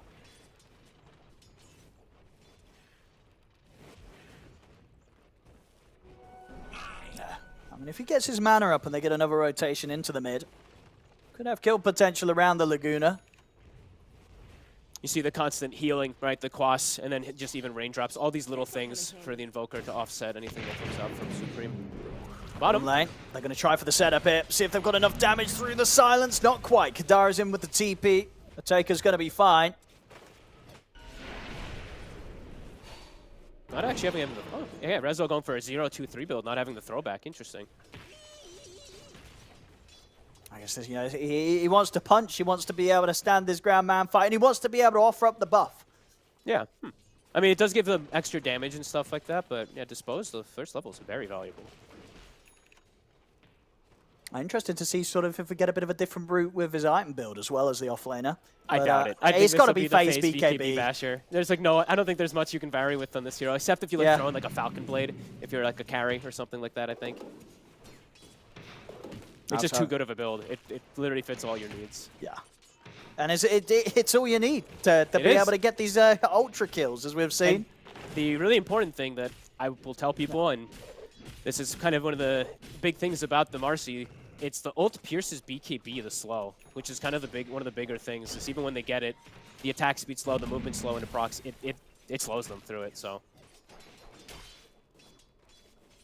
I mean, that's going to come in huge. If you sort of imagine these fights where maybe Rezo getting in on top of the Razor, and that slow sort of allowing, despite the BKB, you know, allowing the distance to be created between the Troll and the Razor. Oh, and he is going. Okay, he is going to go the Falcon Blade build. Okay, yeah, I was thinking that's like kind of the only other way that you deviate just to get some mana regen, but does it mean it's a lot more farm heavy and the timing does come out much later for your BKB. All right. I mean, playing it to the later points of the game worked out well in game one. So, you know, chill out and, you know, take sort of the easier, slower steps through your build. Up top, nice toss back. Should be able to finish up Puppey here, maybe. He can go for a TP. goodbye. See ya. And with that, Crystal's maybe walking back to lane. Jibe is getting good damage on tower, while Kedaro does fall bottom. Nisha ready for a bit of action. Comes in with a rotation. It's been a bit of a slow start in terms of kills, and we'll make sure that Secret get there first on the board. Oh, very cool, too. Look at his item build. Nisha not going to earn. Even though he's Quas Wex, he's going to be going for more of a scaling-oriented build. The Witchblade that we've seen a couple times. Witchblade treads double null, no earn. With this sort of amount of damage and you sort of catch and control that Secret do have, it's just going to be impossible for Otake to turn up to any fight anytime soon. You know, it's just so hard for this Slark to take part in any sort of action that Secret brings towards into the breach. This is really nice, though. With that rotation from mid, we see Supreme get heavy damage onto mid tower, actually 1/3 HP. Now mid though, Zayats, Nisha. Now look at the setup, see if Supreme can offer up any help. Kadai is going to live. About sort of 7 HP, I think he was falling down towards. So we'll see Rezo's Courier also getting sniped by Otake, so Falcon Blade will sit on the sidelines for a few moments. Every little thing mattering there. Shovel, Raindrop, even Branch. That's the things that make the difference for the CM to survive. Next to the tower for the armor, etc. And Supreme gets another rune as well. They'll spawn up top. So all things considered, pretty good for Into the Breach. The Troll, as we know, very shut down. So is the Slark, though, at the same time. He's kind of similar net worth as Crystallis. Yeah, and the sort of the difference in difficulty for the recovery of both of these heroes is going to be the fact, right, that at a point, Otake, he's going to need to feed off kills. You know, he's got to find those sort of opportunities to take down heroes. Because as it goes to the AFK farm, a Troll going for the Battle Fury, he's going to win the sort of scaling every day. Yeah, and there's going to be a lot more pressure on the map, it would feel, for the Slark. As we mentioned, there's a toss back, Ari. Zayd's able to actually jump himself out of there. Somehow survive anyway. And yeah, there's going to be a lot more pressure on the map overall, what it would feel like from Secret's draft. Because these 3 cores from Into the Breach are very just farm heavy. Ooh, nice catch there from the trees, but no follow-up. He's going the magic build on Alina as we see the Aetherlands Arcane Boots to start with. And against these heroes, you know, being able to play the distance and have the setup for the burst gives them that chance to maybe catch Nisha by surprise. Some opportunities. See the chase here. The Kadaro, decent position in the trees to lay down the ult. We'll see her take a look to get involved. He's going to find Puppy. This will should definitely be a kill here, unless Puppy can do some fast moves, but trapped against the trees. There's no way for him to get down. Into the breach. They'll take out a kill.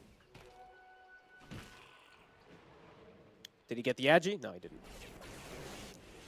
Yeah, that's going to feel a bit bad. I'm always checking. And Rezo, he switched back. He bought the Blades of Attack. Oh, no, he actually... Okay, no, he was on the Courier. It died on the Courier. Okay. Yeah, so Falcon Blade, and then...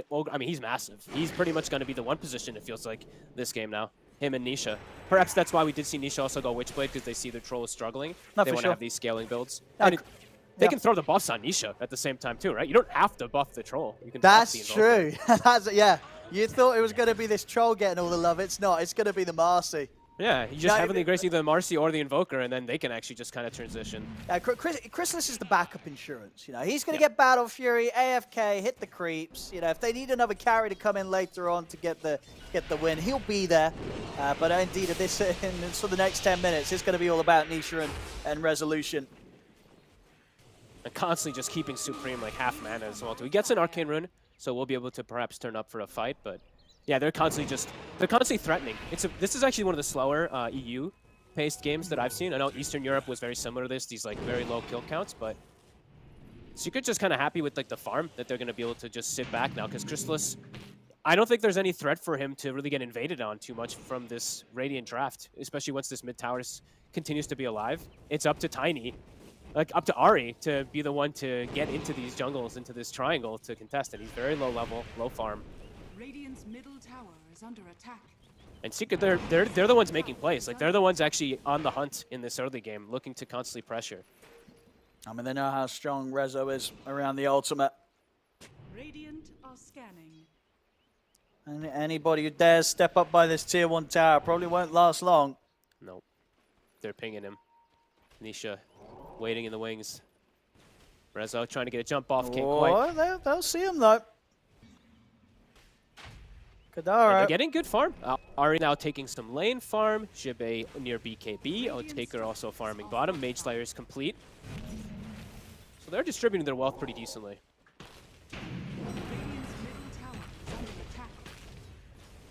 See if they want to do anything about this tower push. They're heading over into the breach. They're happy to take this They're fight. smoked behind. Look at Ari. See if Secret's prepared to be jumped upon by this angle. Nisha, caught by the Avalanche, Frostbite as well. They'll land the Light Strike. The buffs are coming out from Puppey, but it won't be enough. Nisha taken down there as into the breach. They wrap around and, as it seems, catch Secret by surprise, or at least in a manner where they just weren't prepared to have the ability to save their Invoker from getting blown up. And now they can probably just get this tower too. Avalanche. Huge move. Great rotation. Good positioning from Ari. Absolutely. A nice little bit of outmaneuvering there from into the breach.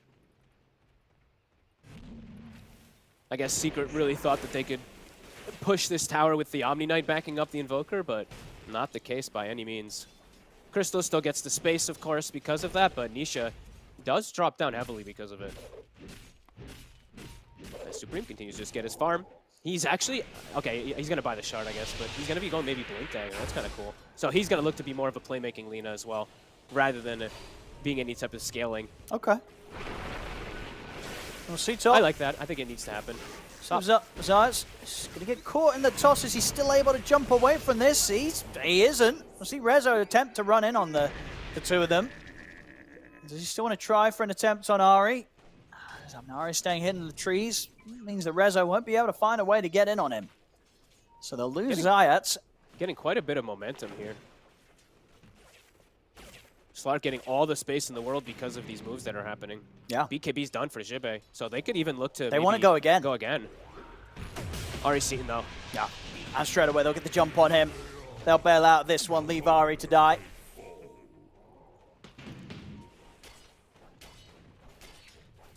Well, let's see though. Because there is going to be this timing where Slark will be geared up more to turn up to the fights in comparison to the Troll. Which, absolutely. Well, we got Mage Slayer into the Aghanim's. You know, this is a full fight build. So as soon as that Axe is done from Taker, we're going to see into the breach look to make these plays as a 5-man. Yeah, I feel like Slark's actually quite different now than he used to be how he plays. Like you get this Ags and you just, I mean, you did do that before, but now it's like you get these Ashen Sift stacks from it, so you're able to fight even better if you do connect with them. So it's definitely going to be interesting. It's definitely true. Yeah. But yeah, into the breach, they'll have this timing to be able to fight a little bit faster, at least where the Troll's not involved. Secret, the rest of their heroes definitely will still with the fight, but could be situations of 4 versus 5s. Absolutely. That's it. That's going to be what Into the Breach will look for. Zayat still no shard either. We did hit 15 minutes. He's about to have it finished. So that's one that Secret also is a bit reliant on to make active plays around the map when the Invoker's not around. We'll see here. Rezo. All right. He's got the setup on Rezo. Puppey will be able to come out with the buffs and they'll step out. Not enough damage or control coming out from the 3 of Into the Breach.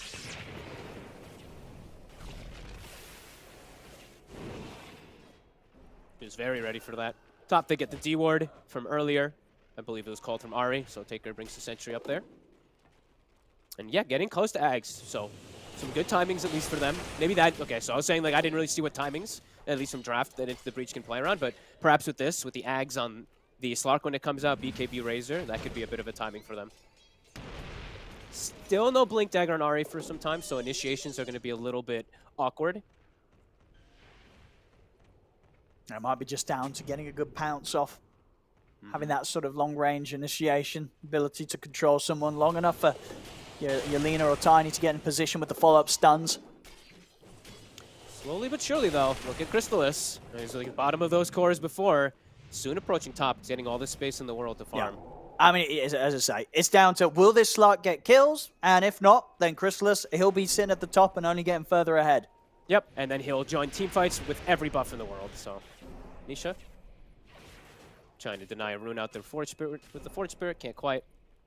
And Ari, he's getting closer and closer to Blink, so he's farming bottom to get that initiating force that they're still lacking to be able to push their lead a little bit here. Because they do have the other 2 timings pretty much done. Slark Ags as well as BKB Razor. Just need a way to start that fight and let the Razor get in there. So We've got a bit of setup now. With the Yules on Supreme. Okay, he did switch it up. All right, he had the blink queued with the shard for some time. I know he bought the shard, but okay, that's gonna be cool, especially versus troll.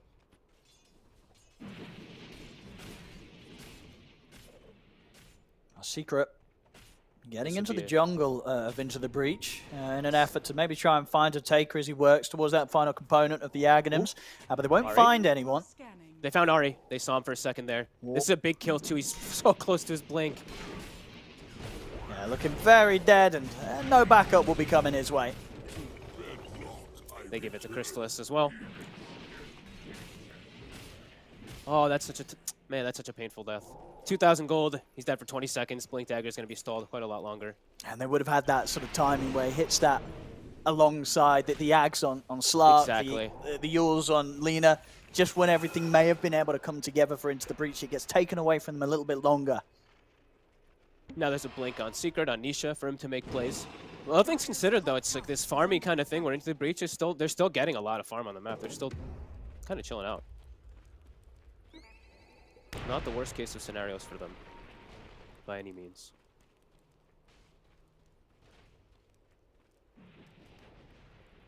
I'll see how Taker already feels like he's out on the hunt.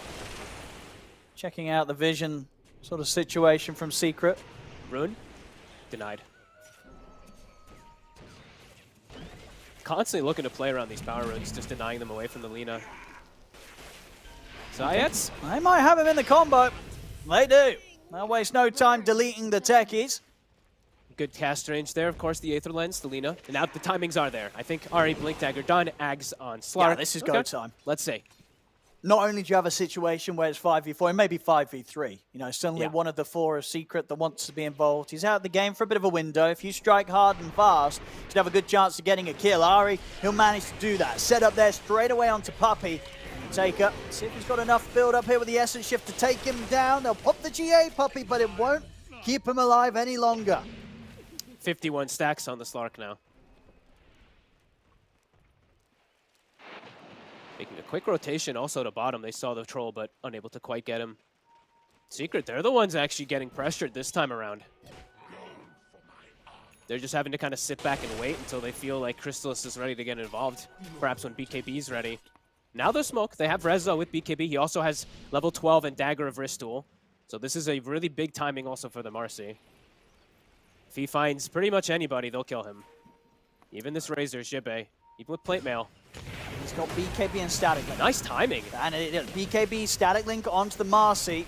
Give him a bit of a chance to walk this one off. Backup's coming in. Ari, he's in with the Avalanche out onto the two of them. Zayat's getting very low. There's the combo thrown down by Supreme as he bursts through Nisha. Reza having to run now with the remainder of his BKB, but Into the Breach, they're hot on the chase for Taker. He'll miss the first pounce, and that will actually mean a missed opportunity, or maybe not. Ari, he's still looking to clean up this opportunity for Into the Breach. He's in with the Avalanche onto the two of them. Chase forward here, so Taker closes the gap on Crystallis. Puppey's going to try and head over to back him up. He'll turn and be able to get his ult off, but Supreme buying time with the Yule's control, trying to rip into the Slark, but the stun from the Light Strike comes out onto him. Crystallis goes down. Now Taker, he's looking for more. Those Puppey's hiding in this trees. They'll do a quick sweep at the tree line. I mean, you have to give Jibbe all the credit in the world. BKBs, while the techies is mid-air, suiciding onto him. I mean, if he gets hit from the stun, sure. But it's so risky. It's a risky move there for Secret. I think he's getting that BKB off every time, though.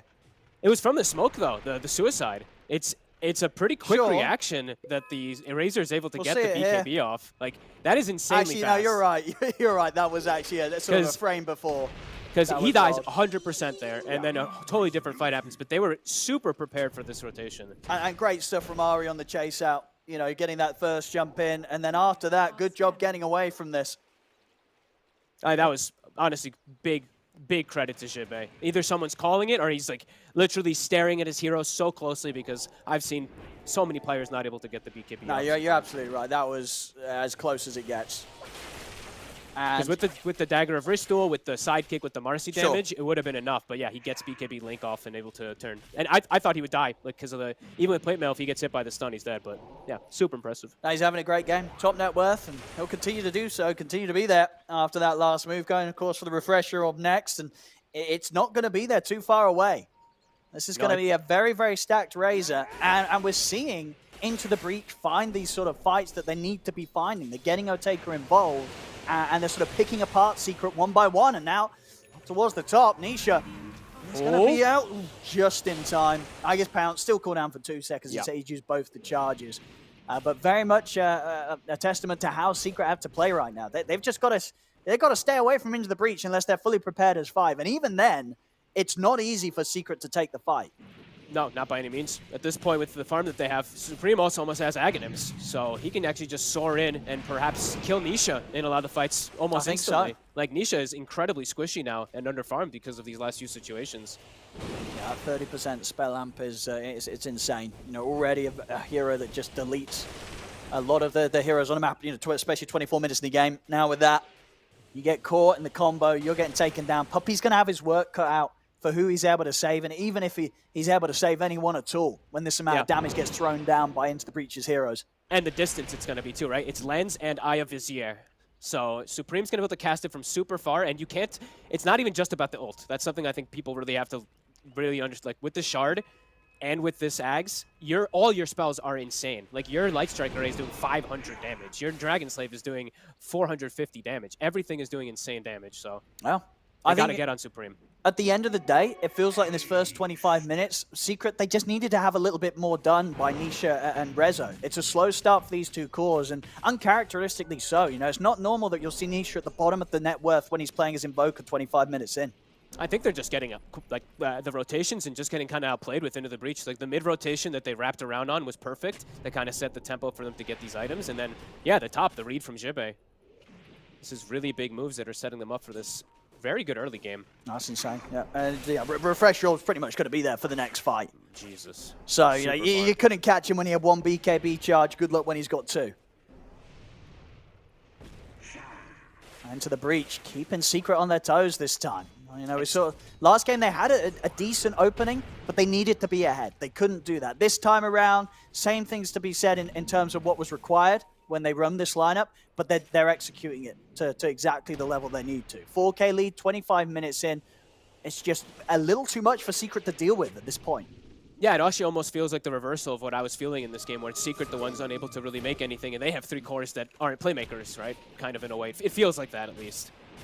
They have now Basher on Rezo, so they're still decently farmed on their 3 cores.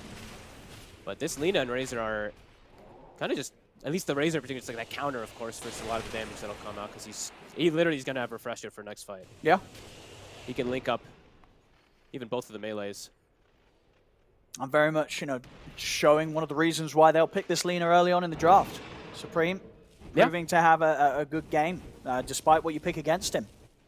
You know, 2-0-3, they've yet to be able to touch him. He's going for the BKB next, so it's going to be even harder to get on top of him.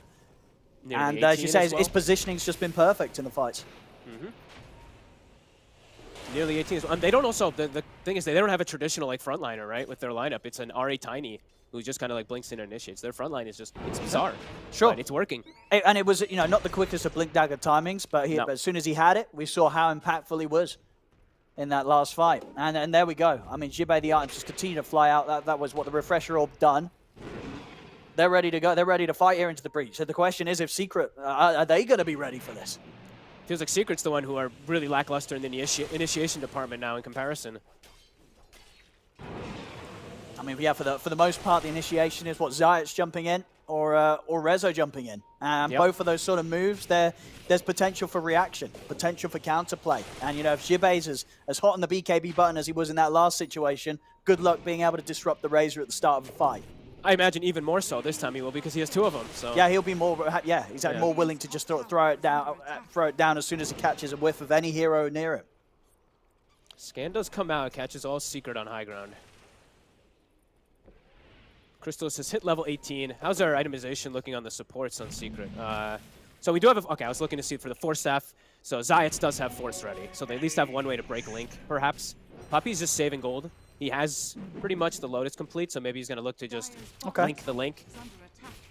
But I just wanted to see at least one Force Staff. So they at least do have that on Zayat's to perhaps protect versus that Link of this Razor. I mean, indeed, do you think Lotus is going to be the most impactful pickup for Puppey with this amount of money that he's building up? He tends to be a more greedy of a player. I don't think I ever see Puppey build Force Staff. I think he always goes for the big ticket items. I mean, you can see arguments for it this game for sure. A lot of different like cool things, you know, dispel and reflect and whatnot. If he gets the timing of it versus the Razor, it'll be godly. If he doesn't, then perhaps not. So. And we'll see how well Into the Breach can do once, and if the Troll and Marcy get on top of them, right? Because we'll both have their bashers good to go.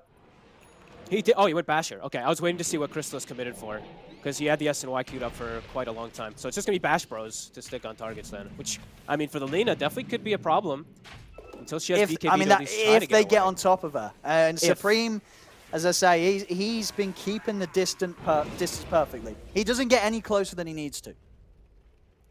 Yeah, they're not giving opportunities for Secret to get on him at all, for sure. Yeah, and with this timing, they're going to be able to get BKB done on Supreme before the next fight's even needed at this pace. And I think even on Taker as well, too. So they might even have, like, quad BKB timing. I said quad because Razor will have 2, but yeah, triple BKB timing for the cores. It's going to be down to if Secret can get the Troll and the Marcy on top of these heroes and buff them up, keep them alive long enough to be able to stand the ground and man fight against them. Yeah, it's like, I think that's really going to be the big thing. Do they get on the Lina? Do they find Supreme? Especially pre-BKB. That's not going to be much of a window, though. A few hundred gold and he'll have it.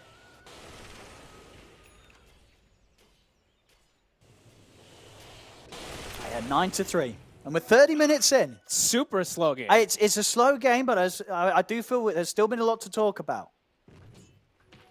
It's very like macro game so far, where Into the Breach, because they got that advantage in the mid game, they're able to sit back and farm, where Secret can't actually pressure them. So they're probably just telling themselves, we have an advantage, wait for the timing of BKBs, and then we can just go. Because yeah, they're about to have all the timing.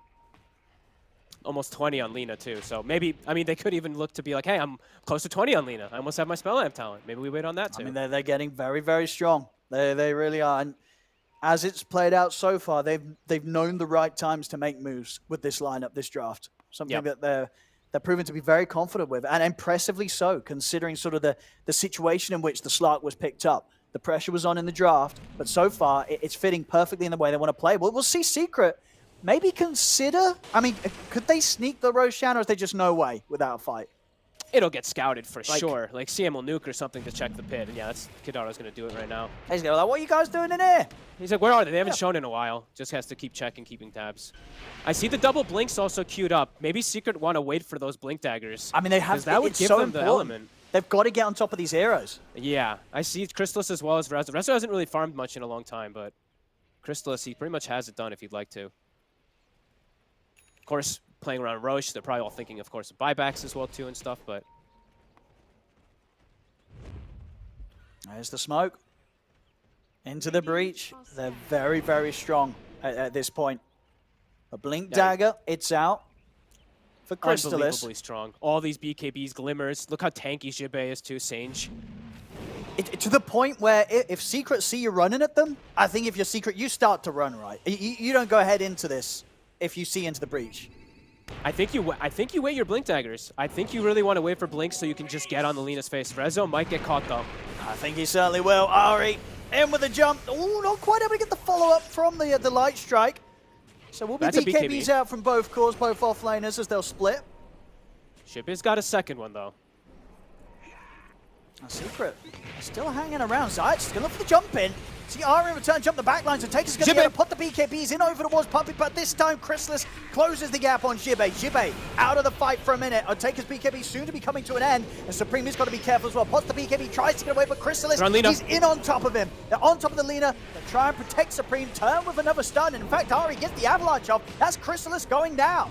Nisha, he's trying to deal with Supreme, throws out the Meteor, but he's able to kite this out, Supreme, as he steps to the side, turns back towards Nisha. Nisha falls, Rezo jumps in, finally finishes off the kill onto the Lina, but it's down here to the two of them.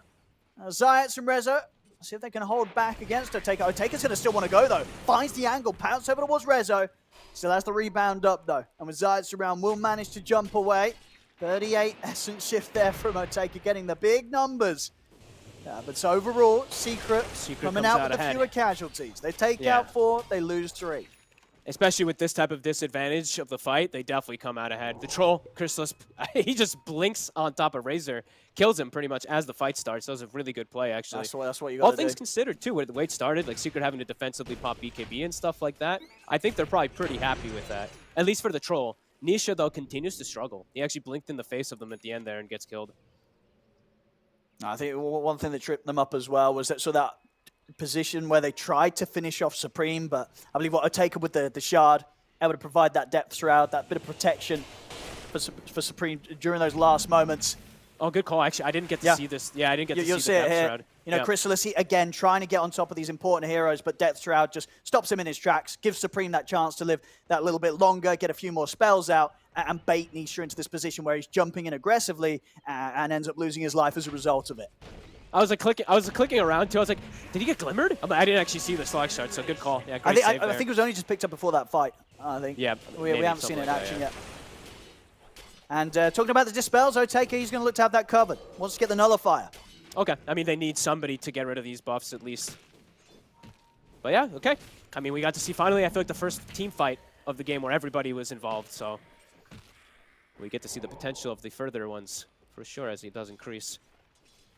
And we get to see Crystallize finally do something, right? Finally be able to get on top of a target. Into the breach, they want to go again. They want to strike. Otaka, he's going to look to the double pounce, keep the control up onto Zayat. Crystallize trying to help out, but already under the Shadow Dance. Nothing too much they can do initially. Now the Shadow Dance comes around, they'll try and fight this, but Ari, in with the Blink Avalanche, forces Secret to back off. Puppey will buy back immediately. Crystallis, he's going to blink in. He's on to Jibei, but Jibei's going to be able to break away from Crystallis during the battle chance and the BKB. Crystallis will be able to turn towards Kadara, get his hands on him instead, kills him off before the Glimmer Cape comes into action.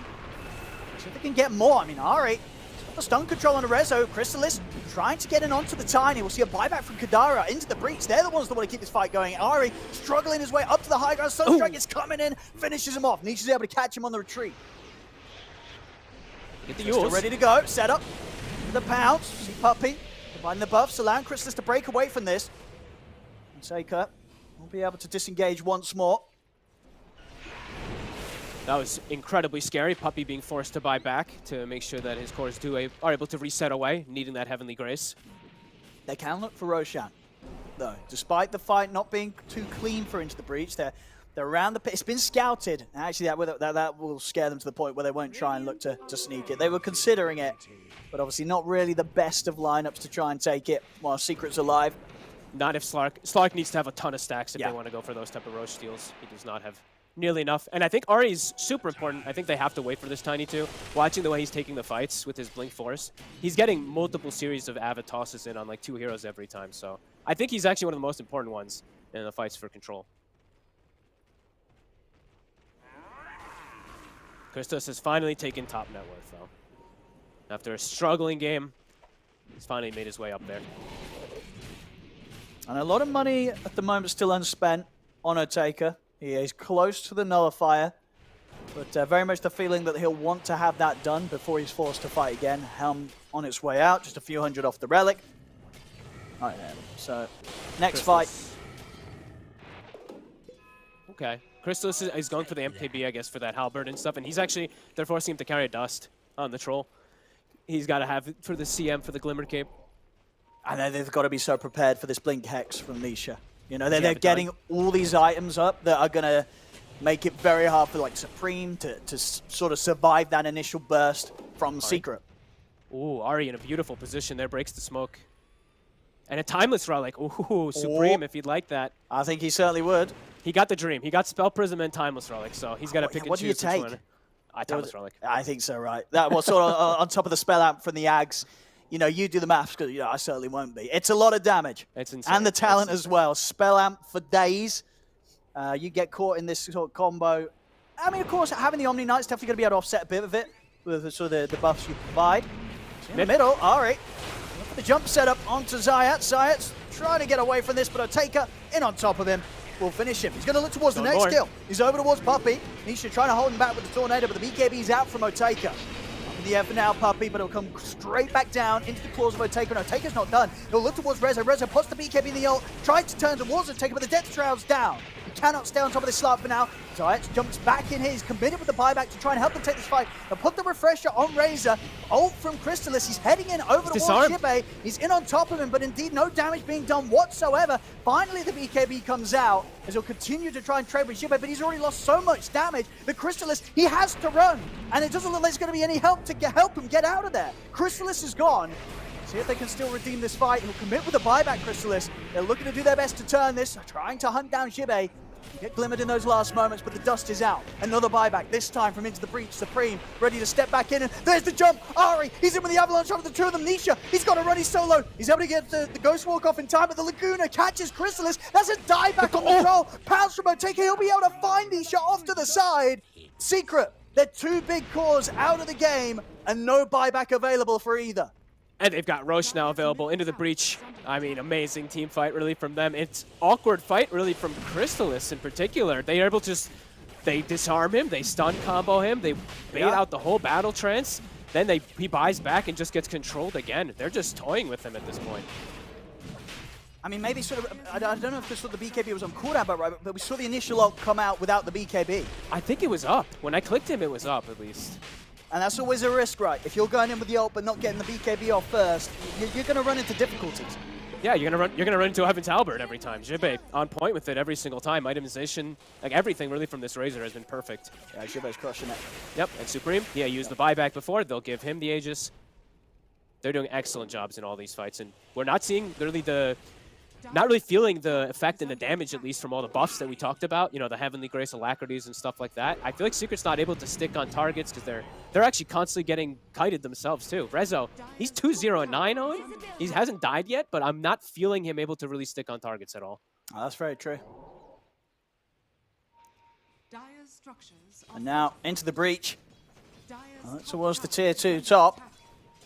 Secret now down 8k. And having to deal with a situation now where they're going to have to fight into a Lina and an Aegis. And now they can't do the buff ups, of course, as you mentioned previously. You know, there was the nullifier that had come out from the Slark even before that last fight, so definitely really difficult for Crystallis to get into any of these fights. Has to just be super careful how he pops trance, how he pops BKB, everything. Feels like he has to kill somebody in a battle trance, so the fights are going to be pretty horrible.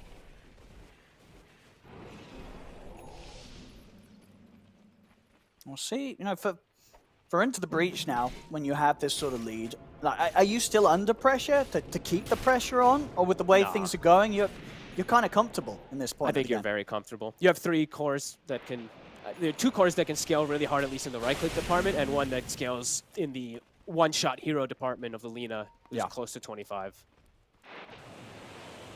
Yeah, absolutely. Yeah, all 3 cores in a fantastic spot. And I'm actually really glad, because I was a little worried that I'd see Supreme do the right-click build. I'm so happy he went like the spellcaster. I know it's more of a standard this time, but I'm still seeing some right-click Lina, so this was the perfect spellcaster Lina game, because his 2 other cores are those right-clickers. I'm now for Secret. What's the play from them? Is there any sort of item coming up soon that they want to try and get done that might help them turn the tide? No, I mean, you just need to blink and one-shot a target with your Hex and your Suicide combos. Like, you need to just kill a target immediately with your jumps. But it can't be Supreme because he has Aegis. Oh, Rezo! Rezo? He's going to jump in for this. He has to immediately rebound back out of that, as pretty much the entirety of Into the Breach reveal themselves. He has to run back with a BKB usage. BKB and ult popped on full retreat. Oh, that was the ult as well. That's going to be painful. Ari, he's looking to hunt them down. They have so much chase. 5 seconds on the next punch. Zayat, he'll get away.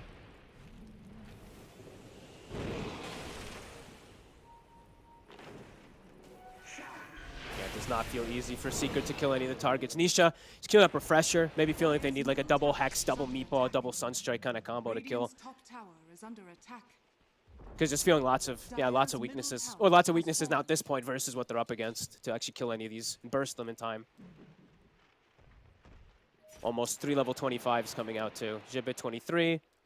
Otaker's about to hit 25. Alina as well. Who's got the most impactful 25 out of these 3? Ooh, out of these 3?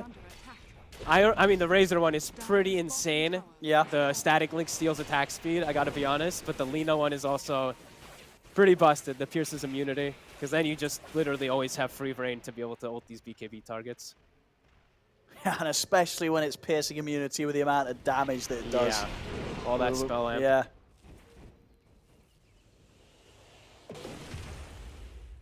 Secret starting to trying to gather themselves together here.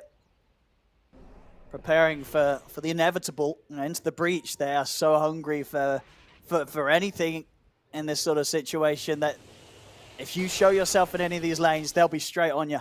Yeah, they're fast to rotate, and I like this game a lot of how they've stuck together more and not really shown people and getting picked off almost at all. I think I've seen like nobody really get picked off. Well, last time, like Supreme in particular, he got picked off constantly from Nisha. They're doing a good job of babying each other really nicely with the rotations. It's certainly feeling like if Secret can't get Chrysalis into the fight and keep him alive, if this troll dies early on, sure, Marcy has potential, but just across the board, it feels like the damage just won't be there. Outside of the troll being able to get kills to sort of threaten into the breach's heroes at a pace fast enough. Xiebe showed himself. They might go for this. He has a Linken's, though. This might trip them up on the initiation. I was going to say, you're not getting that Blink Hex off anytime soon. See, over to the side. Ari pretty much able to get a 4-man avalanche out, but the BKB and the ult from Chrysalis, it's there. Head over towards Kadari, but Kadari is able to apply some time with the Glimmer. They didn't quite have detection. Chrysalis just gets deleted by Supreme. He's out of the game. Over to the side, Zayats and Nisha, they're trying to deal with a taker, but the Depth Shroud's up. Nisha still wants to attempt to finish this off. He's got the Hex, but Kadari catches Zayats off to the side. It's 2 dead on Secret, and Nisha, he's having a run. Goes into the breach, they're looking to chase. He will be able to blink to the side, and a TP out will get him away. That's 2 heroes down, and indeed, you're just seeing there the unbelievable amount of damage that this Lina offers up. As soon as that ult comes to an end on Chrysalis, so does his life, if the Lina's alive and in range. I have to give a lot of credit to the breach for their reaction times this game, too. Xiebe with the BKB earlier. This fight was Taker with the Dark Pact. They jumped him on the high ground to hex him, and I'm pretty sure that's how the fight started. He Dark Pacted it off. They wanted to burst him, not the Tiny, but he's able to just Dark Pact off and survive because of the initiation. So 2 times now they get these kind of godly reads. He's ready to go, jumping up here towards tier 4s there to try and find some setup. They're holding back Secret. With 2 heroes down, they don't stand a chance of defending this mid-racks. Into the breach, they'll take it. Could maybe look for more. Top is exposed, but at the same time, it doesn't really feel like there is any pressure. They can take it chill, back up, get the outpost, maybe even wait for the next Roshan if they want to. They can feel and they know how far ahead they are of Team Secret right now. Yeah, especially when the Lina just goes and almost one-shots the Troll Warlord, right? Supreme. Check this out again. We'll see it again. I'm pretty sure, right? Look, yeah, the Dark Pact comes off as he got hexed, and he's able to get his ult off, so... Yeah, they want to burst Slark. They can't. Fight becomes really complicated. Look at this. They couldn't kill the CM. I mean, off to the side, Kadara just hides. And of course, these 2 cores, Rezo and Chrysalis, they've not got detection. So Kadara able to live. And next thing you know, you just... Oh, there we go again. He got it back. And absolutely right. Last game, it was Nisha just blowing up Supreme right outside of his base. This time, revenge is definitely being had. Oh, that's got to feel so good. Supreme making a full comeback this game. Fully 6-slotted, 6-2 and 8. Yeah.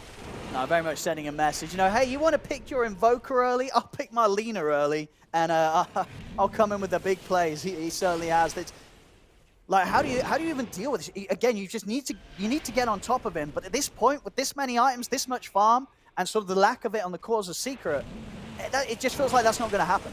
At this point, she's too big. Yeah, she even has Wind Waker, so multiple different ways to protect herself now, too, once it gets out on the career. They're so far ahead now. Really beautiful teamwork from Into the Breach this game. And just the reads, I have to give them massive credit for their timings, the BKBs, the Dark Packs, etc. It's been an excellent game from them, and from everybody, really. As I mentioned, for Ari, his Tiny's been spectacular this game. His constant resets and initiations have been perfect. Yeah, it's been just sort of great to see this Slark response work out. Something that looked kind of concerning from the draft, but Taker, he's been crushing with it. And just as a whole, as a team, it just seems like they know exactly how to play around it. And in a situation where a lot of the popular and top sort of carry picks were being limited, and the question was what will match up against what Secret have done here with all these buffs for the Troll? The way they've played has been the perfect answer. They'll move into the Roche pit now. Secret, they won't be able to contest this. or if they do, it's going to be a bit of a YOLO attempt. Yeah, I love the itemization too. I mean, the Ags is very standard, but he went Mage Slayer first item, right? Just so he can have this little bit of mana regen and whatnot. It's really nice to farm, and then you're not worried about like getting ganked from the techies because you have all this magic resist. So I think, yeah, across the board into the breach, they played this game super well and yeah, incredibly attentive to when these like plays come with those BKBs and whatnot. So lots of 25s now, as we mentioned. Gibbet 25 also. Rezo finishes up a refresher, so at least they'll have the second BKB and second ult inside of fights, but pretty close to him not having mana for everything. Well, Supreme, he's feeling cheeky here. He's ready to blow someone up if he steps in. Anybody he sees is dead. It's 3,000 burst damage about.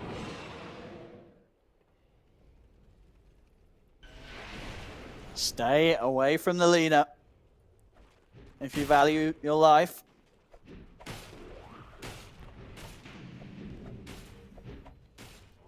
I'll see how well Secret's able to hold here on the high ground defense. It's not going to be easy. No, Otaker. I mean, all the cores are absolutely massive, and they also have to just watch out for toss-back plays, too, on Secret.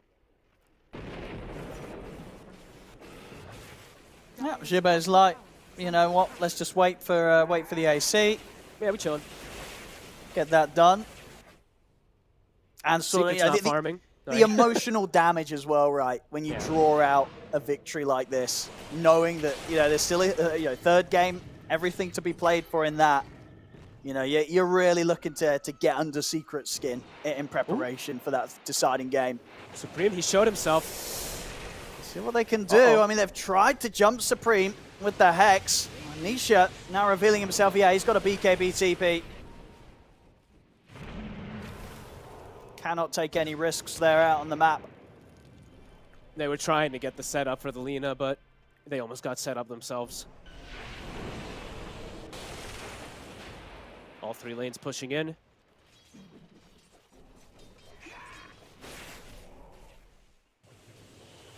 Now 15 minutes on the clock. A longer one of the games that we've had in these qualifiers. One of the slower starts as well, too. This one was very slow. I think it was I mean, yeah, Secret, as far as I'm aware, they're only like 3 kills in at 30 minutes. See here to the side, they've managed to catch Zayats out of the base. Rezo will look to commit him with the BKB, but again, he's having to use this BKB to run. As a taker will be focused, Chrysalis jumps in, but oh my goodness, the E-blade into the Laguna.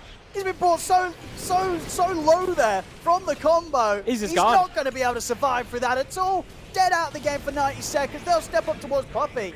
As the buyback will come out. But Ari, he's ready for another jump onto Rezo. Rezo doesn't have buyback available. Zayats goes down. Chrysalis, he tries to step in, but gets disarmed. Supreme, he's ready to run him down. There's the combo once again. Doesn't even need a Laguna, as that's going to blow through the troll. They'll catch out Nisha. Triple kill for Supreme. Zayats will throw his body in an attempt to hold them back, but there's no way of turning around this game.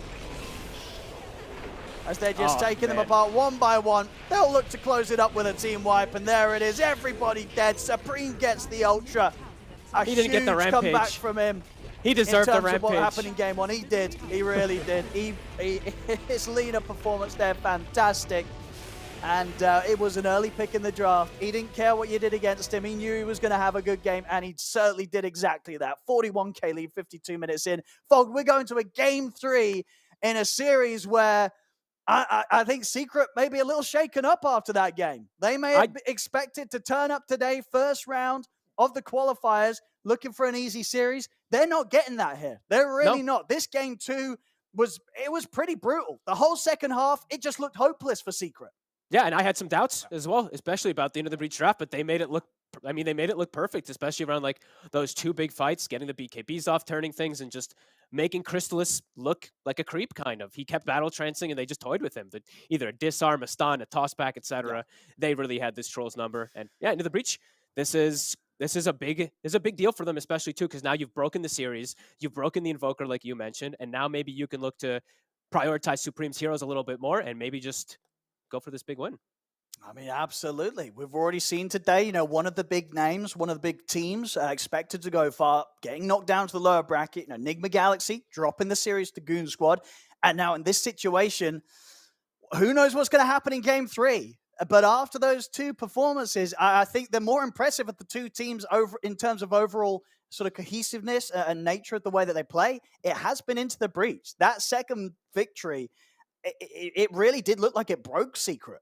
Yeah, yeah.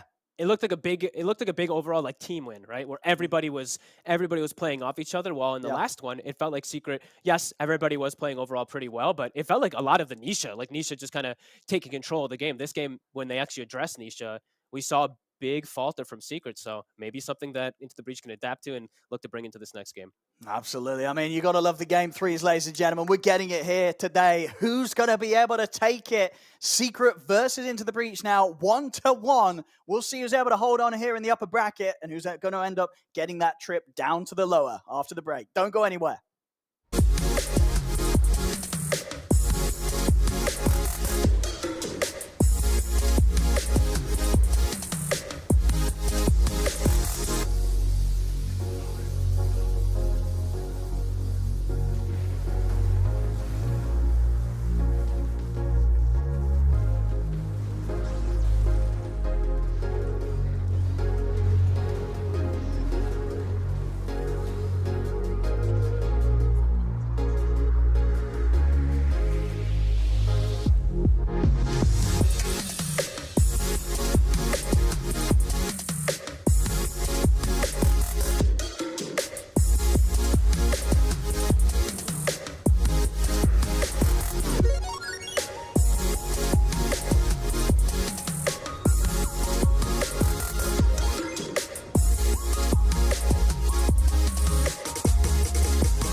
Esports is what we live and breathe.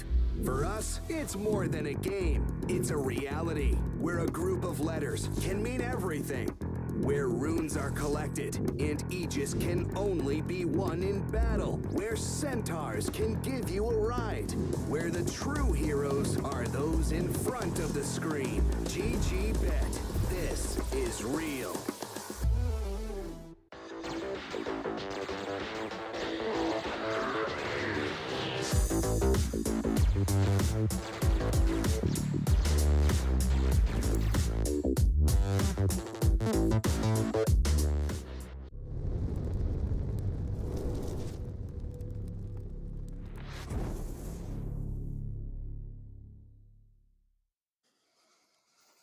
Welcome back, ladies and gentlemen, to the Western Europe qualifiers for the International 2022. I'm Eddie Pixel here with Fogged, and as you can see below me, we've got Game 3 ready to go here, draft beginning. And of course, this series standing 1-1 with Into the Breach being able to take that Game 2 and looking just very good overall as a team whilst they did it.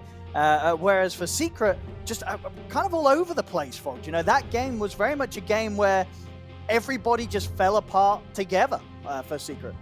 Yeah, it was everyone coming together for the breach, everyone falling apart for Secret, and already we're going to see a little bit of adaptation. The Lena's gone, so definitely Secret perhaps feeling a little bit of that pressure from Supreme. But on to the breach, they'll get their Tiny, and Ari, I think he actually, for me, you know, it was tough to just generally give him like MVP or something like that, but he was definitely in the running for it. His tossbacks, his stuns, everything was pretty much on point. And now they'll be the ones to take the Invoker. All right, I like it. You know, for those who don't know, this is one of his most played heroes, so maybe wanted to bring it as Nisha cracks his back in an incredibly aggressive position. Yeah, that makes me want to have a good stretch. Yeah, actually, there we go. I need one right now too. Come on, lads and ladies, have a stretch. I mean, after that last one, maybe he is feeling a bit of that pressure. Like he's got his work cut out for him. That's true. He's got to get his back in shape if he wants to carry. He does. He needs to put them on his back. Game could be heavy. Team Secrets turn to So yeah, let's see what he decides to opt first. That Invoker, they're gonna get the Void. This, you know, we talked about it a bit last game. You know, that Void versus Invoker, the matchup can be really strong throughout all stages. All right, and interesting as well it will be to see what they do with the Marcy, because if it does end up on that offlane, I feel like, as you pointed out, you know, even though Reza wasn't dying, he wasn't feeding, it did kind of feel that he was on a hero that just wasn't able to do enough, you know, as much as Secret needed to be able to hold their own in that sort of mid portion of the game. Yeah, I totally have to agree. I actually was I'm glad you brought it up because I was gonna comment on it. He ended the game 2-1-9, right? But if you actually look at his damage in the game, he did 15,000, which is less than like the CM and the Tiny. Like his damage was actually extremely lackluster because he couldn't stick on targets. Maybe not the most comfortable like in this type of like, in a pro game, of course. Like he's played it for sure in like hubs and stuff like that. But pro games, if you're playing core Marcy, things are definitely a lot more different. So yeah, he got addressed, and I think they'll probably just give that one to Zayas now. Okay. Yeah, which may have been the plan in that last game, but you know, for whatever reason, well, for an understandable reason, because of course Zayas is, you know, sort of top tier on the techies, they kind of maybe changed it in that last moment to be able to fit the techies into the draft. Yeah, I think they really thought that they was going to have this like explosive team fight element inside, like at the 15-minute mark where they're, you know, Invoker, Quas Wex, he's always like sneaking around, finding Lena, they're always getting this initiation with the techies on top of him, but it actually like never happened. Supreme just didn't give the opportunity, so maybe the idea of the game did not go the way the sides had anticipated. Now we'll see the annoying heroes for Void, at least in game and in lane, so Viper, Beastmaster, Band. 10 seconds. Any heroes in particular that you do want to see comboed up with the Void? Something like, is sort of like the puppy snap fire going to be high on the list? Team Perhaps. I'm Secrets, a turn little to ban. shocked that Death Prophet's not been so prioritized, at least in this matchup. Perhaps that one's still going to trickle through because that's one of those like super top heroes at the moment. Does give you good push, gives you tight inside of pretty okay fight inside Chrono. Could be an option. I just 10 always want seconds somebody, remaining. some things that come in Chrono. I never like seeing a Void draft where it's just Void dishing the 5 damage out seconds remaining. inside that Chrono in particular. Absolutely, especially in the way that we see Secret kind of choose to play, where for a large portion of the early game, Crystallis just doesn't really tend to get involved. Yeah. I think you're going to need a lot to come out for sort of Rezo and Nisha's hero in terms of impact in the early stages. I think Death Prophet and Queen of Pain look a little likely, at least for me, for Nisha, just because I think he's looking more for like lane bullying. I see the bans, at least from Into the Breach. I see the Kunkka ban too, so they're looking to protect this Invoker matchup. Yeah. Dire team ban. Yeah, I can see that. I've seen people pick the Invokers and stuff, and you can do okay versus you can trade like in a way versus like these Quaps, but you have to play really well around the first 2 waves in particular. If you're gonna go Exort, actually the Quaswex do pretty decent with those. Like you constantly 10 reset the mana of the seconds Quap, remaining. but yeah, we'll see which one Nisha does opt for. 5 seconds We will remaining. ban Into the Breach want to close up this stage of the draft with. If they want to Dire take something team else away pick. from Puppy. Another Beast ban. So similar bans to last time, if I'm not mistaken. I think it was Beast, Tench, and I can't remember what the last ban was. Do they have a Chen early on in the bans? One of them was 10 seconds last game was remaining. it was Void. That was the last ban that they did. Ah, yeah, Team of course. Secrets, turn to pick. But Death Prophet's in the pool. Chen's and in the Chen's pool, and so that, yeah. Yep. But you're right, DP here for Secret. Certainly Looks- can see it. Yeah, looks definitely possible. Yeah. Other options. 10 seconds remaining. I mean, what else would you like to see Rezo on? 5 seconds. Just a traditional offlaner, more. To be honest with you, like any traditional offlaner. Marcy's not the Team most Secrets, traditional. I turn just want to to be pick like a Mirana. regular initiating hero. Okay. Now, That's a I will switch up. imagine this isn't going to be the mid Mirana that we saw from, of course, Goon Squad show us was possible earlier. I would imagine not. It gives some. This has good like potential with like the lots of setup with Chrono and with Marcy aggression, but I'd seconds imagine that's remaining. Zayat's. Yep. But I mean, But then is this going to be a 5 Marcy seconds Mirana remaining. lane? that's what I'm like thinking. This could maybe be switched up. Perhaps maybe it's a 3 Mirana. I don't know actually. I mean, the lane can work right in the sense that, if you're taking points in Dispose, you've got a bit of setup for the arrow. If you're able to sort of tear people away from the lane, throw them to the side. The Harat, just right click with sidekick is decent too. You have arrow for the gen. I don't know. This is interesting. yeah. It's likely to be a support, but definitely always fun to theory craft with this one since we did get to see mid Mirana and core Mirana got buffed because of the leap buff. I mean, if you're going to play these as your two sort of 3 and a 4, do you still want to just get a CM for Puppy? I'm thinking some setup. Yeah, someone to Yeah. CM Willow. Willow probably not the nicest. You want to though. see something like sort of down that route rather than like the Omni Knight again, right? Yes, I don't want him being some saver with Dire Void. I team don't know. That's pick. just no strength. Oh, Okay, oh, the Doctor. Someone that contributes into Chronosphere as yeah, well. absolutely. Cask is different now. It's not 5 seconds on the Chen creeps or anything like that, but it's still lots of damage at least, and it does give you Void. Chrono damage. 10 seconds remaining. Can be a bit of a vulnerable hero though, right? It can 5 definitely be seconds. that. You know, you see sort of these tinies and invokers. We'll see what sort of route the invoker goes with the skill build, but if it's like an exhort, an avalanche, and a sunstrike thrown your way, and you're not going to have the chance of being able to lay down a death ward in a team fight. It's going to be very hard to do so at the least.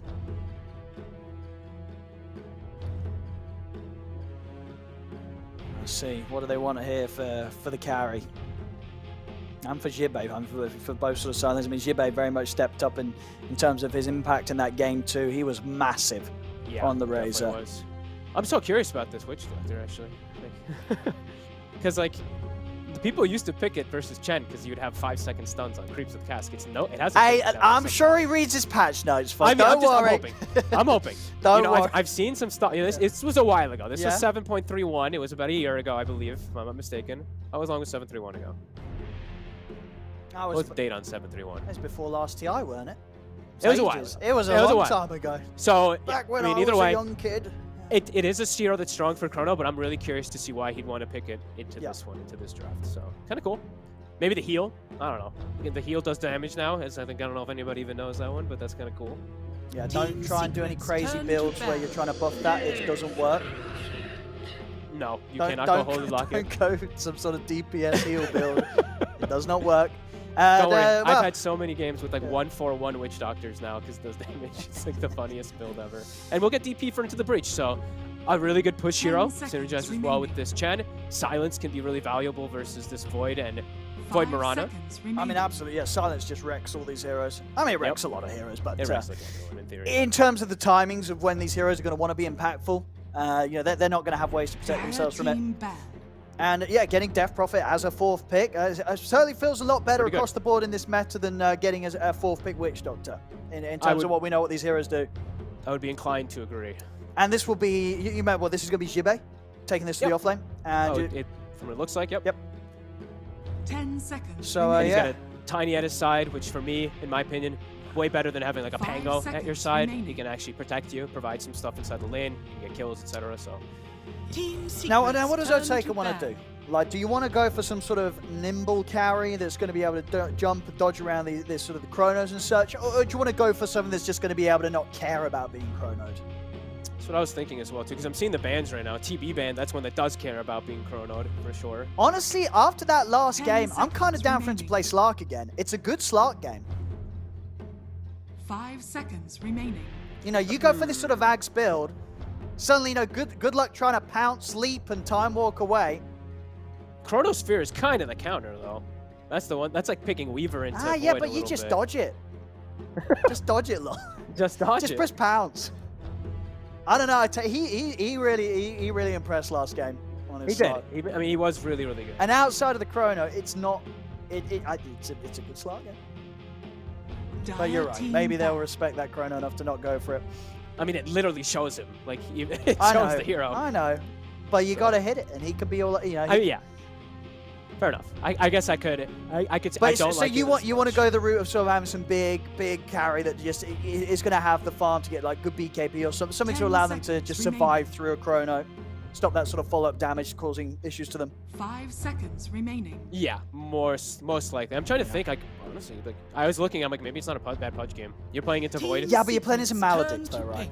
That's true. But then any That's any kind hero of that is concept, that's right? sort of the tank busting spell. It is. All right, how about this? Looking at their Yeah. Lone Druid with their draft, Does he play it? he does. He does. Okay, yeah. I mean that Dire doesn't sound like a team. bad shout. What's away? Secret. They'll close up with what will probably be the Mid-Pango. mid Pango, right? Yeah, you're gonna have this Yeah. Mirana Marcy playing the lane together. Okay, interesting. Blue, actually purple, like blue-purple draft from Secret too. Mhm. Everyone kind of synergizing in colors. 10 seconds remaining. Let's see A lot what- of team fight, a lot of damage this time. At least if Pango's 5 alive, they'll have. seconds It's. I mean, remaining. it's kind of reliant on damage for Pango again. Not the most to throw inside Chronosphere. They have the Mirana and the Witch Doctor kind of spells, but What do they want to go? What do they want to do? let's see. Dawnbreaker select coming your in, hero. and Oh, it's that, their old carry route. They used to do this. yeah. This was actually, I believe, banned in the first phase by Secret last game. Am I wrong? I remember them banning Dawn. Yeah, they banned it first phase last game. I mean, So maybe something that slipped their minds because it is one of those carries that Otaker does play. it is. You're going to be pretty beefy, and of course, you are going to have that ability to save or provide some sort of opportunity for other heroes to live if Chrysalis doesn't go for the chrono on yourself. If he tries to go for someone else in these situations, there's a high chance that Otaker will be able to fly over and provide that chance to turn the team fights around. Susceptible, very susceptible early game though as this Dawnbreaker into this Okay. lineup. Even jumping in, because even if you do jump in, let's say into like a Chrono or something like that, you're jumping yourself into a lot of spells that can connect on you easily. Like if Nisha's not caught in Chrono, he will rip you apart early game. But they do have it's a really fast-paced draft from Into the Breach this time around. It does scale pretty strong as well too with that Invoker Dawn combo, but it's gonna hit towers early. Yeah, no, for sure. If they start getting that sort of similar momentum as they did in game 2, easily the potential to close this game down a lot quicker You know, this isn't going to be one that they'll choose to draw out or need to draw out if they do start taking those early objectives. Well, we're looking forward to see how this one plays out. As I said, I think a lot of people were expecting Secret, maybe even themselves, to turn up today. First series for them of the qualifiers, get that 2-0 out the way. It's not happening. That game 2 into the breach showing that without a doubt, Secret, they may be the ones that end up struggling in this series today. Game 3, draft's done, game started. We'll get you into the action here as everything on the line for who's going to be able to stay in this upper bracket, who's going to find their way down to the lower. We're going to know very, very shortly here with this final game of the series to be played. We're in for a treat this game, too. We have, I mean, what should be a lot more kills on the map than the last one, because I think we only had like 3 kills. It was a 12, slow 15 minutes or something. It was something crazy. This one should have a lot faster pace, a lot more action. Witch Doctor Void constantly going to try to go for kill threat. I mean, Pango Invoker, that's going to be a bit of a trade farm, but important to point out, we're going to have to watch for the dispels from the Invoker versus Shield Crush in mid-game. Can definitely be really strong. And then, of course, also one of my favorite interactions, that one thing that I will always point out, or try to point out, Marcy with Pango, the sidekick plus swashbuckle. So I'll have to kind of factor that in a lot of times. You want to burst Pango down, because if he gets a swashbuckle off in mid-team fights with the sidekick, he full heals, essentially. I mean, all in, because you might, Supreme Heal go for the Quaswex build this game, right? Absolutely, yeah. Because it's just going to be so disruptive in those mid-game fights. Yeah, and he has like a Chen, so otherwise there's like no playmaking.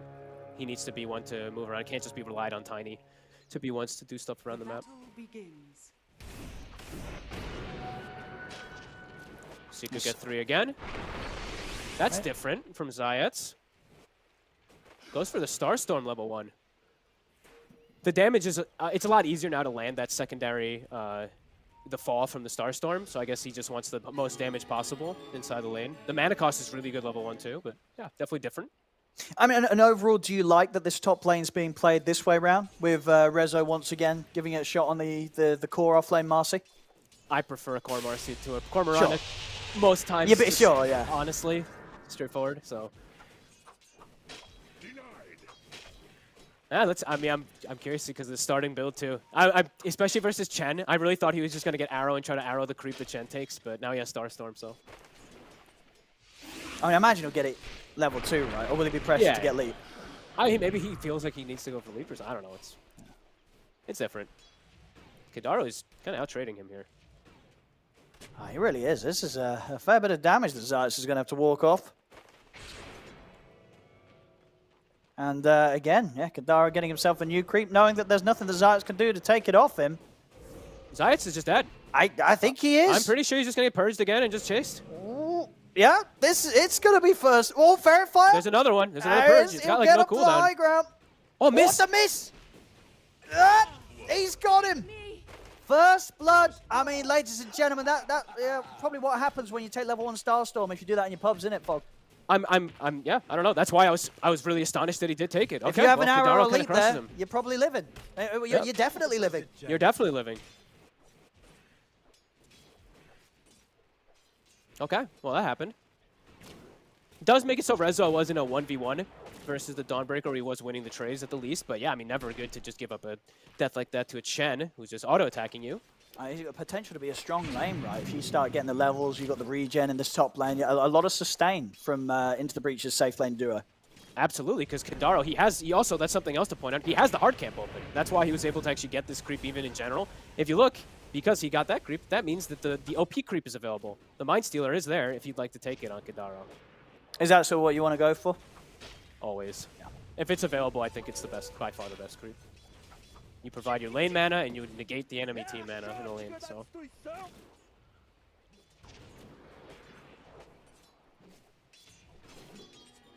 Yeah, he's got the arrow, so he's safe. It looks like he's going to be playing a lot around rotations. He actually queues up a bottle on Zayats. All right. Okay. Yeah, a very different approach we're seeing here. I mean, what do you sort of have to get done to make that bottle worth it? I mean, you just have to rotate a ton. That's literally it. You just have to make sure that you're filling it up and putting pressure on lanes. You know, Invoker's not going to go for bottle, so I guess that's what he's trying to play around. Is he's filling up his bottle, and so is Pango, if he does make early rotations. So if he does opt for it. Seeing some pretty good pressure as well from Supreme in this mid lane. He's doing excellent. I actually was going to point that out, even in the earlier waves. They will feel very, very good for Supreme, you know, if he's able to do well in this game. It's just sort of the overall story right between the mids. You have this game 1 where Nisha crushes on his Invoker. Game 2, grabs it early in the draft, but has a very unimpactful performance. And now in this game 3, Supreme showing that he can pull off just the same as Nisha was able to do so in game 1, or at least that's what he's going for here. Full bottom, Ahri. Avalanche on cooldown. It's going to take a bit of... They can actually chase him. I was going to say, it would take a lot of time to chase him out there. And look what they're doing also. So they're not even using heroes to check the runes. They actually just send a Chen creep top, kills the water rune, Supreme goes bottom, and now Nisha has to go base. So really good stuff coming out from Into the Breach in this early game. I mean, this bottom lane as well, it is sort of expected that it was going to be a struggle for the Void in this sort of lane matchup, because at the moment, Chrysalis, he's having the biggest struggle when it comes to finding farm in this lane. Yeah, last time versus the Death Prophet he did excellent, but he was versus that Pango. Ahri, with his Tiny, he's able to do quite a lot more. And more to sort of come from him in terms of what he's able to offer, if that second game was anything to go by. Yep, absolutely.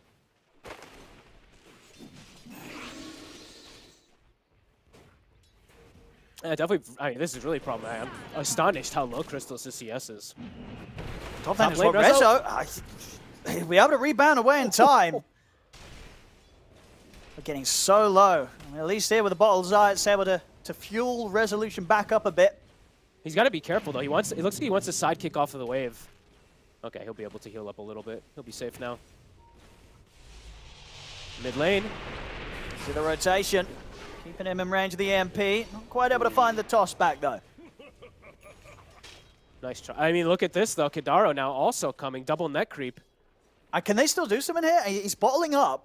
He's got both spells. He should be able to distance himself. Let's see. There's the opening. There's the follow-up. Tornado as well. Buying time. I mean, Cold Snap's there. Nisha will try and get his way out of there, but they have the Avalanche. She'll pop the stick charges. TP's coming in, but it's too late. Nisha goes down. Damn. Into the breach. They know who to put the attention onto this game. They have the catapult alive. Not for long. Good move from Zayats. Still can put some damage onto the tower here, but I love the emphasis that they're doing. And the thing as well, folks, I mean, it's sort of the fact that it took them a little longer to get the kill, it works out better for them, because Supreme, he just got the urn picked up. He's got two charges ready to go. And they even get the power rune too now on the exiting rotation for Ahri.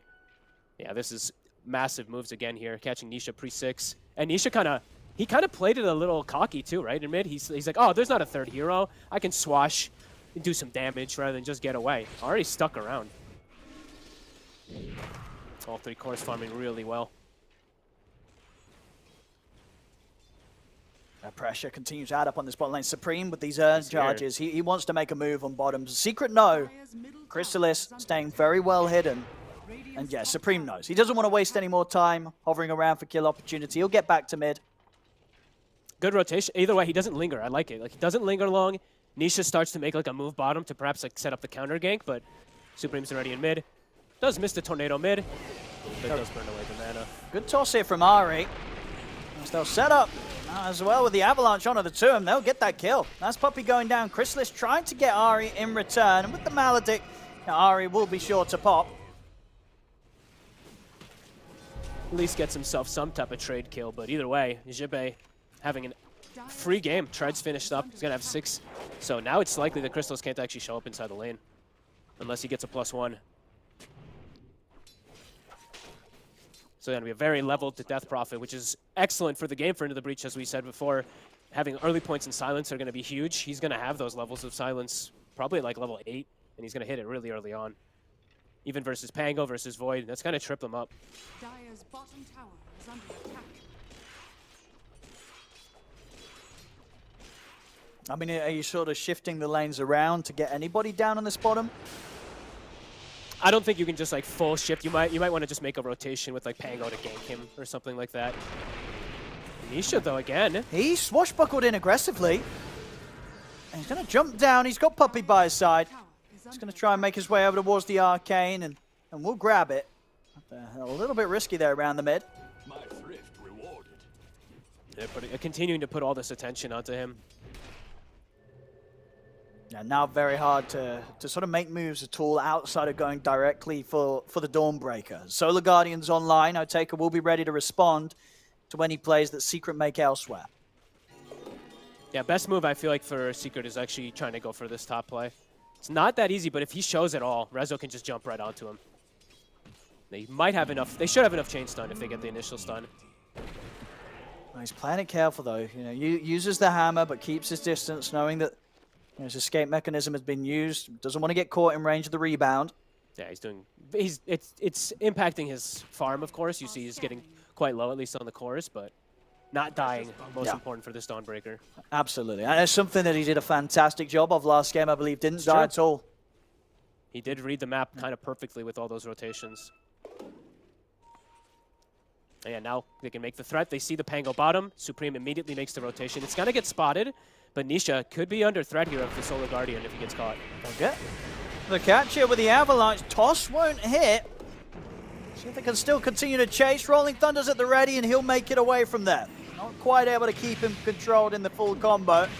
Okay, and he's even going to be able to farm with it a little bit, so... Bit of a mess up there from Into the Breach. No Solar Guardian now for the upcoming moments. Now maybe Secret... never mind. 7 defense for bottom is probably still too hard. No Chrono available yet. Actually, Void hit 6, but they're too low. So yeah, tower's dead. I see the Ghost coming out as well from Jibbe. They don't want to be fighting into that one. They'll let the tower go down. They'll just do their best to try and get a bit of a trade up top with a push of Resolution. He's not... I thought he might use Unleash for this tower, just so he can get the trade push at the same time. He's holding on to it, though. He's just using Sidekick. Dying at a similar speed. Obviously a little bit faster with Death Prophet, but... So now over towards the mid. I mean, into the breach there. They're starting to push forward. Supreme. Just be careful whilst the Maledict is upon him. He has backup near him, though. Shen and Tiny again, looking to play around the mid lane. Yeah, Nisha having to be careful how far he steps up. I like how Otaker's playing, honestly. Like, even though the Solar Guardian ends up missing, like, now he's bottom side, so he can farm the triangle. He's avoiding Rezo, because Rezo will just kill him if he does show up in the lane. And now they're looking to play around this mid lane. Level 8, so Silence is available. Jibbe 3-1-3 skill build. Got the Moonlight. Silence as well, but not quite able to get any instant detection down onto him. Silence is fine. They're trying to keep this Catapult alive as long as possible. Even an extra melee creep to tank potentially. The stupid Catapult, though, is hitting him heroes. There we go. Gets one hit on the tower.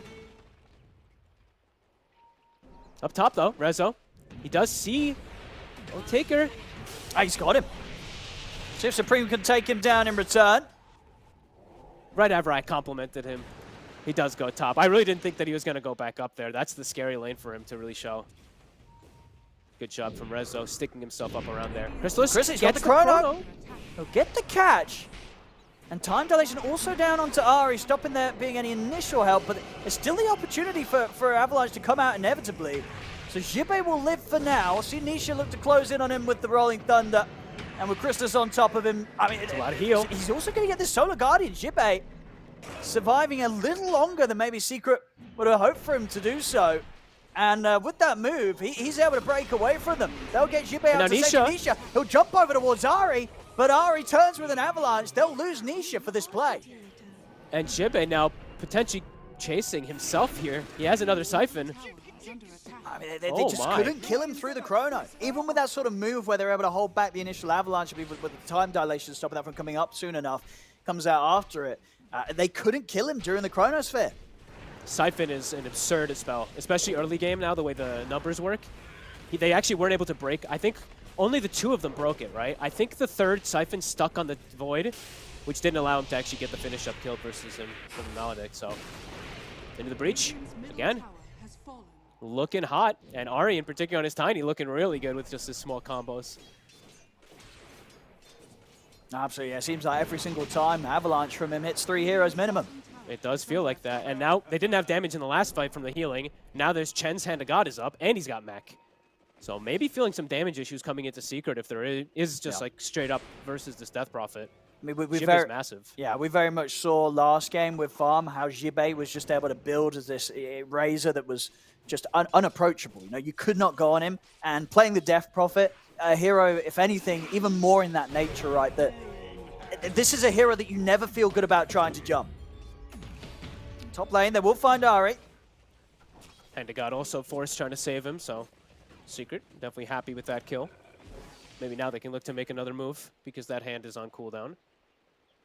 They're looking to set up on bottom, Puppy. Witchblade is done for Supreme. He also wants a nice easy earn charge. And the creeps are coming in. Radiant's bottom tower is under They don't attack. find Puppy, though.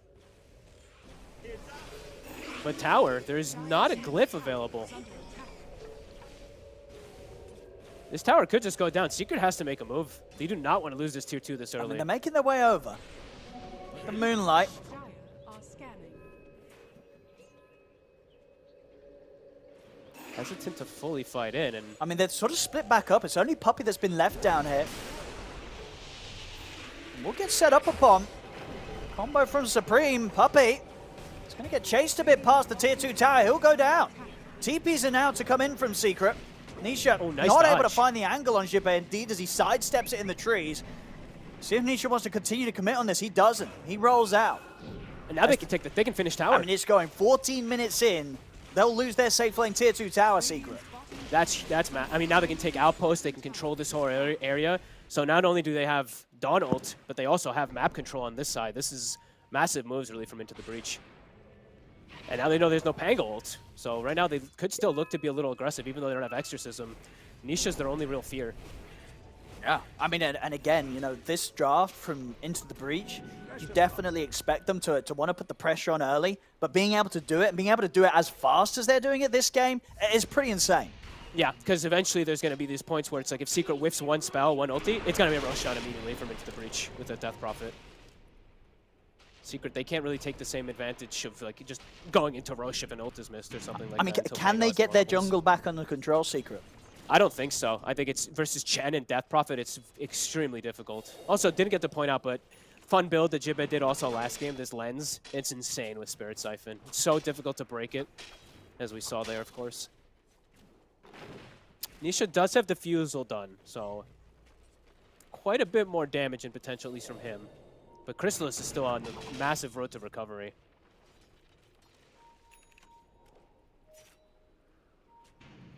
Radiant's Yeah, a turret long way has been before killed. he's really going to be able to have impact. Ari.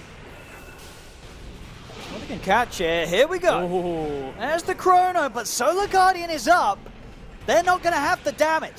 Barely taking a scratch there from anything Into the Breach. Nisha will continue to try and commit him with the Rolling Thunder. They'll lay Jibbe? down the Death Ward. Jibbe in a bit of trouble, but nah, he's fine. Heals are there from Kadaro. No kills to be had at all so far from Secret in this fight. Resolution will jump forward. He's able to grab a taker, but the hammer's at the ready. A taker trying to get up to the high ground, but Rezo commits it with the BKB. Will be able to finish it. See if Rezo can find more. BKB soon to be coming to an end, though, and doesn't want to stay dancing around too dangerously close to the rest of Into the Breach, has to back off. So Rezo able to redeem that team fight a little bit, getting the kill on a taker. And it's pretty good. I think the fact that Exo is wasted also is huge. If Jibbe can make something of it, though. I mean, look at this back mid. Into the Breach, they're not done. They're not done yet. They're going to look to try and get more. They get the Tornado out onto the two of them. Seeing them chase with the Siphon. Hit with the Cask? Shard. Puppy is doing a lot of damage. Jibbe's going to get caught by the arrow. Secret, they'll be able to take him down. I mean, that's why you picked Doctor, right? The cask alone there, playing themselves. That was beautiful. And that all salvages everything. It looked a little awkward there for sure for Secret, but that kind of makes up for everything. Supreme's still Into on the the Breach, hunt, though. they're still not done. They want to make sure that they come out in the better spot out of this. He'll go for the TP away, and there's nothing to stop him. Nice. So Supreme at least able to poke back in, take out Zayats for what, of course, was a second time in that fight, considering the buyback. So Zayat's actually off the map for quite a lot of time, considering the early minutes here. 17 minutes in, and he's out for nearly a full minute. What a wild whole situation. And that's something that's always going to have to be something that Secret does factor in. But you got to be careful for Chronos. Make sure you have damage, because your heroes do not really provide the most inside of Chronosphere, and there's tons of sustain. There's so much sustain, yeah. So, yeah, got to be a little careful. Rezo, though, he's actually going to be the one we got to keep the eyes on. He's kind of the carry until the Void's going to be back. He's 3,000 ahead. They're going to try and go for the Roshan. The two of these can definitely sneak it. Marcy level 12. It's working. I mean, into the breach, unlikely to scout this out. It's a Forge Spirit around. He's going to send it in. Knows. Now, can you continue to commit, or do you have to get out? They got to run. Rezo's got BKB available. He's got to jump away. And not able to make that sort of sneaky Roshan play that they hoped for. It's a good attempt, though, with the Unleash. I didn't really think that they would even attempt it this early on with it, but cool try, half HP. Solar Guardian's back up, level 12 on Otaker. Everything up for the side of Into the Breach in about 10 seconds. That Exorcism's ready. Without a doubt, though, Rezo very much having the game that he kind of expected to have last game, right? As you say, just being that strong frontline force, damage, everything considered. You've got it all here as the core Marcy. And yeah, you could just sort of keep this point of the game covered whilst Crystallis looks to recover.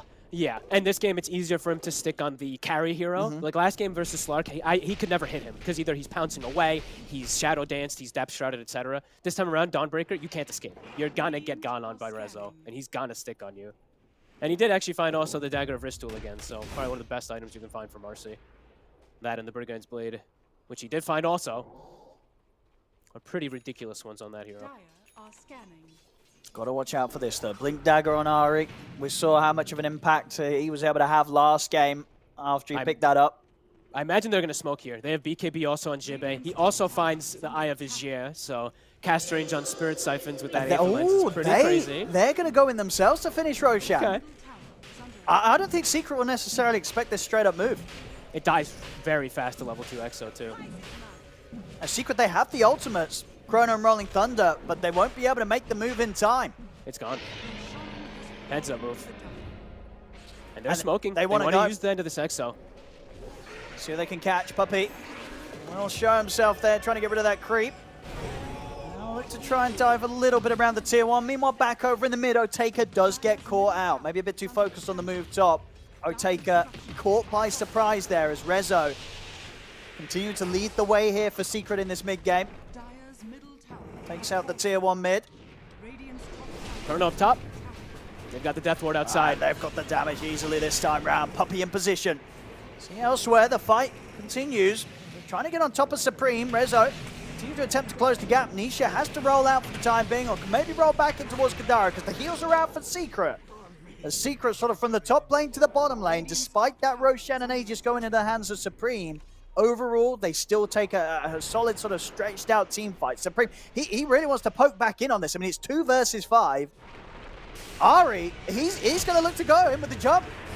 They're back in with the Solar Guardian. Puppey trying to hide here with the shard, but he'll still fall. They'll focus Supreme. He'll be ready to come back with the Aegis. They'll take him down once. Can they do it again? Otaker getting bashed here by Crystallis. Supreme as well, bashed to pieces as well. It's a 3K lead now for Secret. Uh-oh. That whole sort of scenario post-Roshan, disastrous for Into the Breach. Disastrous for Otaker as well. Multiple times now he's getting caught. He shows himself mid, and that causes the full sequence of everything, really. If he doesn't get picked off mid from the Marcy, then even top or something, he might have Solar Guardian for the initial Chrono to save Death Prop. It's a huge sequence of events because he gets picked off, and huge credit to Rezo for finding him now a couple times now. Yeah, it's pretty massive, really. This Dawnbreaker is massively far behind, and that's the carry, too, where you see him jump in and just die. Absolutely, yeah, Rezo crushing it this game. What do you sort of think's been the main factor, the main difference between Rezo being able to pop off here in Game 3, whereas in Game 2 it just didn't happen? I think it is just the fact that he can actually stick onto the carry hero. I think like last game he probably felt awkward because he just never can catch the Slark. Yep. This game, if he's just on Otaker's dead. Otaker's that underfarmed at this point that it's super easy. Even when he gets BKB or Deso or anything, Rezo will be able to just stick on top of this Dawnbreaker. And now full Ags for Nisha. Oh boy. So that minus armor, that lucky shot's going to be applied in pretty much every fight, which will just benefit Resolution even more. And of course, yeah, Brigands and all the damage that he's going to be dealing in the fight too. And a bit of Still, Dire's into the breach, top tower smoked up, is looking to under fight. attack. I mean, Rezo's in position. He's able to put the BKB, and now he's ready to turn. Jibe puts the BKB, trying to get away, but Resolution just staying on top for the moment being. Gets underneath the tier 2, will be fine, but Oteka, after the Solar Guardian in, he's just left at such a distance from the rest of his team, they cannot save him. Rezo gets the double as he moves over towards Supreme.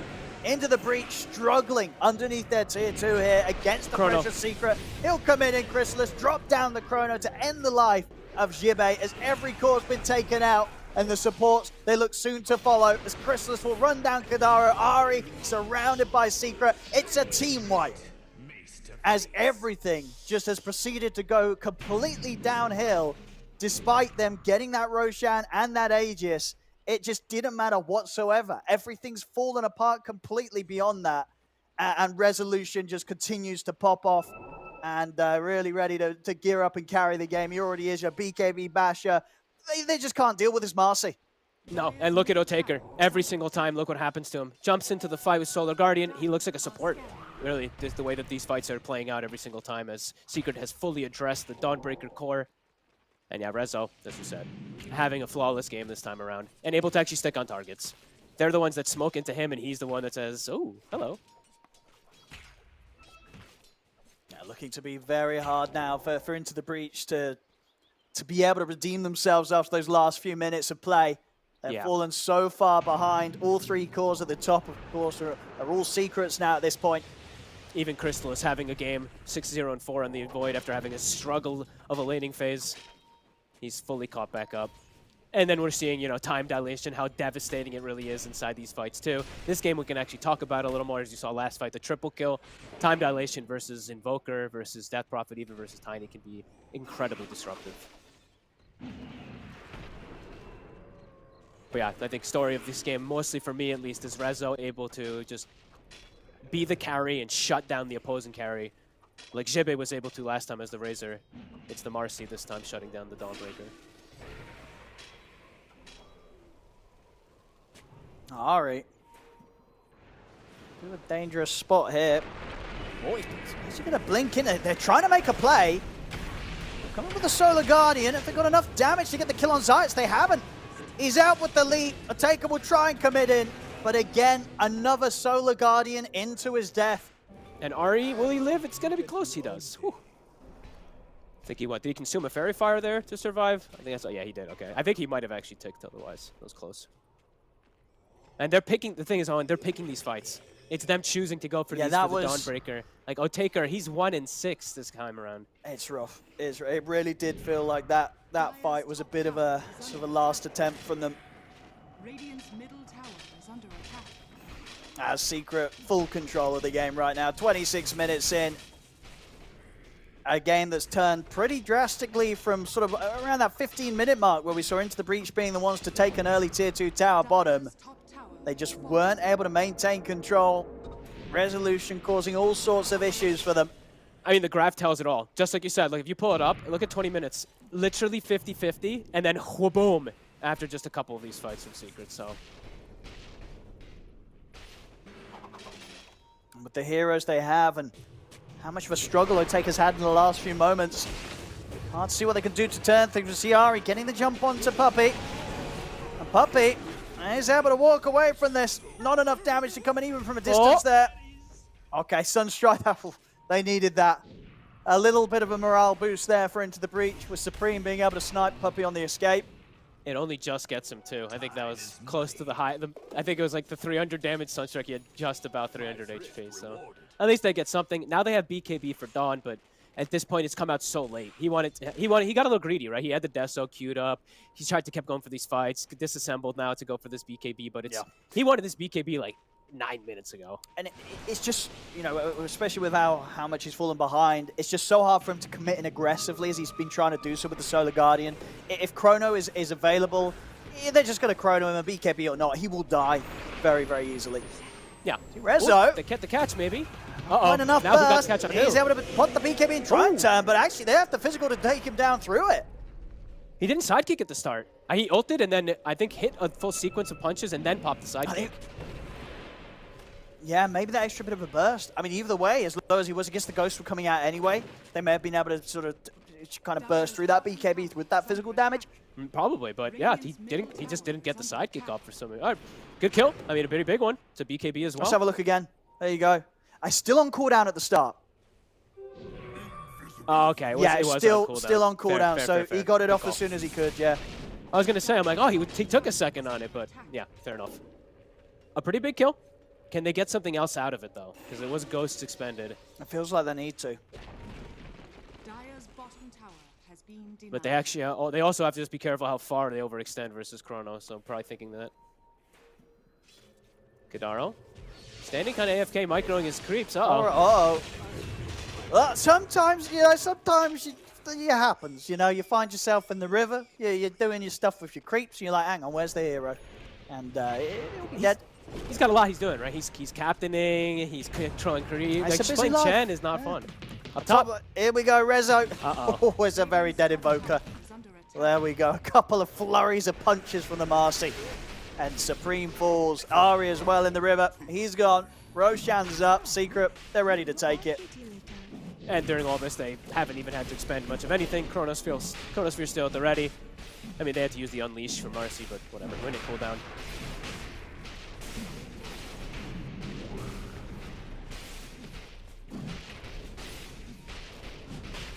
Maybe they get Nisha. Looks like they are potentially setting up onto him here. Nisha. See what they got. They got the silence. Good opening. Is the damage quite there? Good The fear as well. He's off to the side. He's able to... No Ooh, way. He's actually out. Roll up at the TP. Nope. Oh, no, there we go. Taker able to swing him down there with that final club of the hammer. These kills do matter. They're pretty important. Any type of kill you can get at this point on Into the Breach, it's pretty big. Nice little bounty there going for the Dawnbreaker, much needed. But at the same time, yeah, Roche does go the other way. I mean, I guess in this game, very much for Secret, but it's not, they don't need to rush things, do No they? rush. They're 3 cores at a great spot, and all 3 very much ready to scale, get those next few items online. It's game 3. You don't want to take any risks. Yep, you all scale unbelievably hard, honestly. Like Marcy, even buffing up these heroes too. If you get to 25, you get this sidekick spell immunity for your cores and everything too. He's gonna have AC pretty much done as well. They're getting stronger and stronger. But they still probably want to just look for these fights. They're gonna go for some D wards here. At first, they'll find this one. Into the Breach is on the hunt for them. Does Edge anyone have a spike. gem? Puppy does, right? Yeah, Puppy has a gem. Smoke on smoke here. Who's to get the jump? Smoke will be dispelled. Ooh. They're gonna go for a taker. They'll drop the chrono. He's able to get the BKB off in time. See if this will have enough damage. Off to the side, Rezo. He's ready to go. In on top of Ari. A taker tries to swing away, but the bashes are coming in. He'll look to pull his way out of there with a hammer, but Chrysalis stays on top of him, takes him out. Both for Taker and Ari to fall. See Jibei try for the turnaround with the ghosts out, but the entirety of Secret just throws themselves on top of him.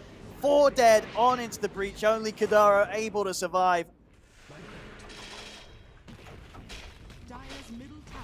Easy control. I mean, Rezo solo kills the Tiny, moves on to the next target, moves on to the next, while the Chronosphere just controls the poor Dawnbreaker.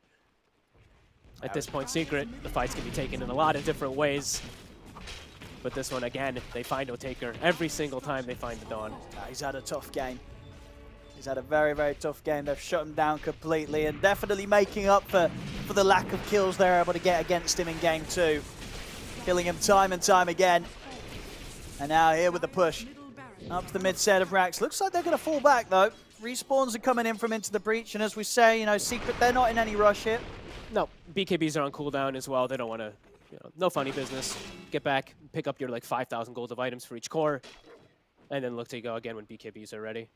Rezo, level 20 has been hit, plus AC finished. Of course, we see for Nisha, I believe his Octarine is done. Yeah, flurry of items coming out for those cores. As for Into the Breach, They do have those, at least the 3 BKBs on the cores, but now starting to really feel like the lack of ways to start fights, lack of damage, kind of lack everything when they are at this deficit.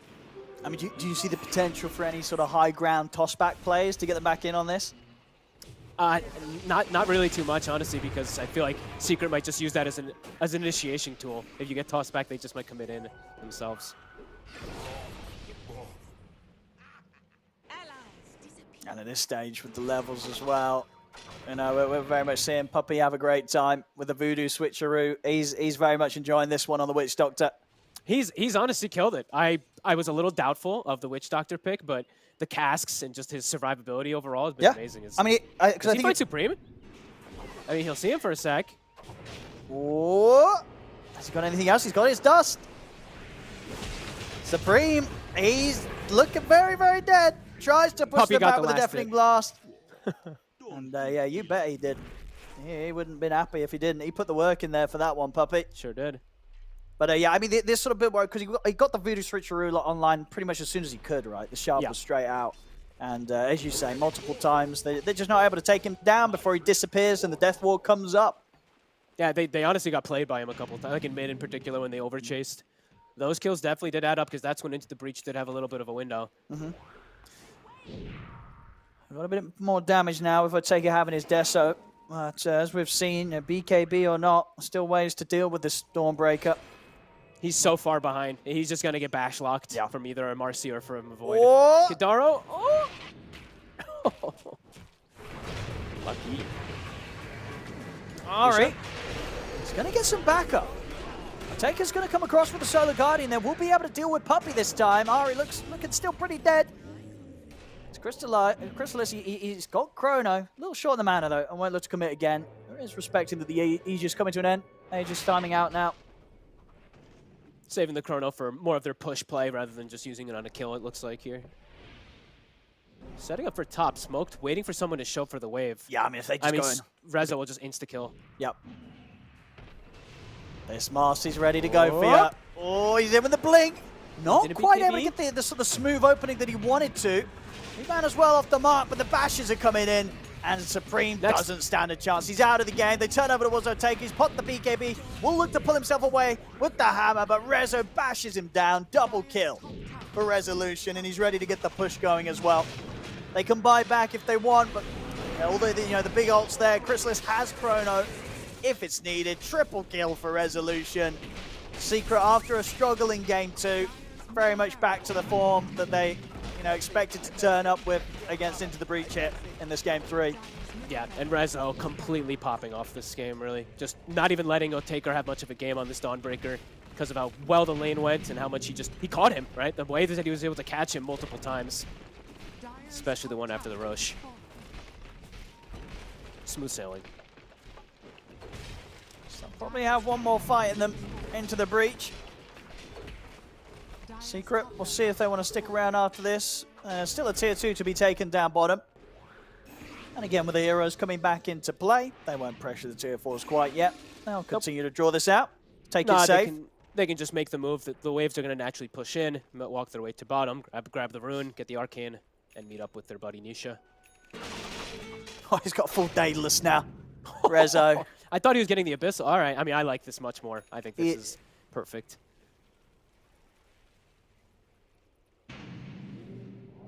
Having exactly the game that he set out to have in game 2, but didn't quite get there. This game, he's making up for it completely.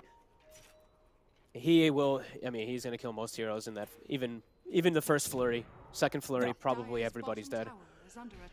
And very much showing, the other teams in its qualifiers that you might have to have the Resolution Marcy in the back of your mind. I mean, it's just across the board, Marcy likely to be a hero targeted in the draft anyway. Yes. But ever more so the reason to do so against Secret. I mean, we've seen it now run in... I've seen it ran 3 roles, right? I think Ana played it as carry. We've seen it as... Actually, 4 roles. I think we played it off-lane, carry, 4, and 5. So more as a 4, but now off-lane 4 and that carry role has been seen. I think Gunner, of course, played it mid, but this was before it got changed, I'm pretty sure. But could probably see him do it again.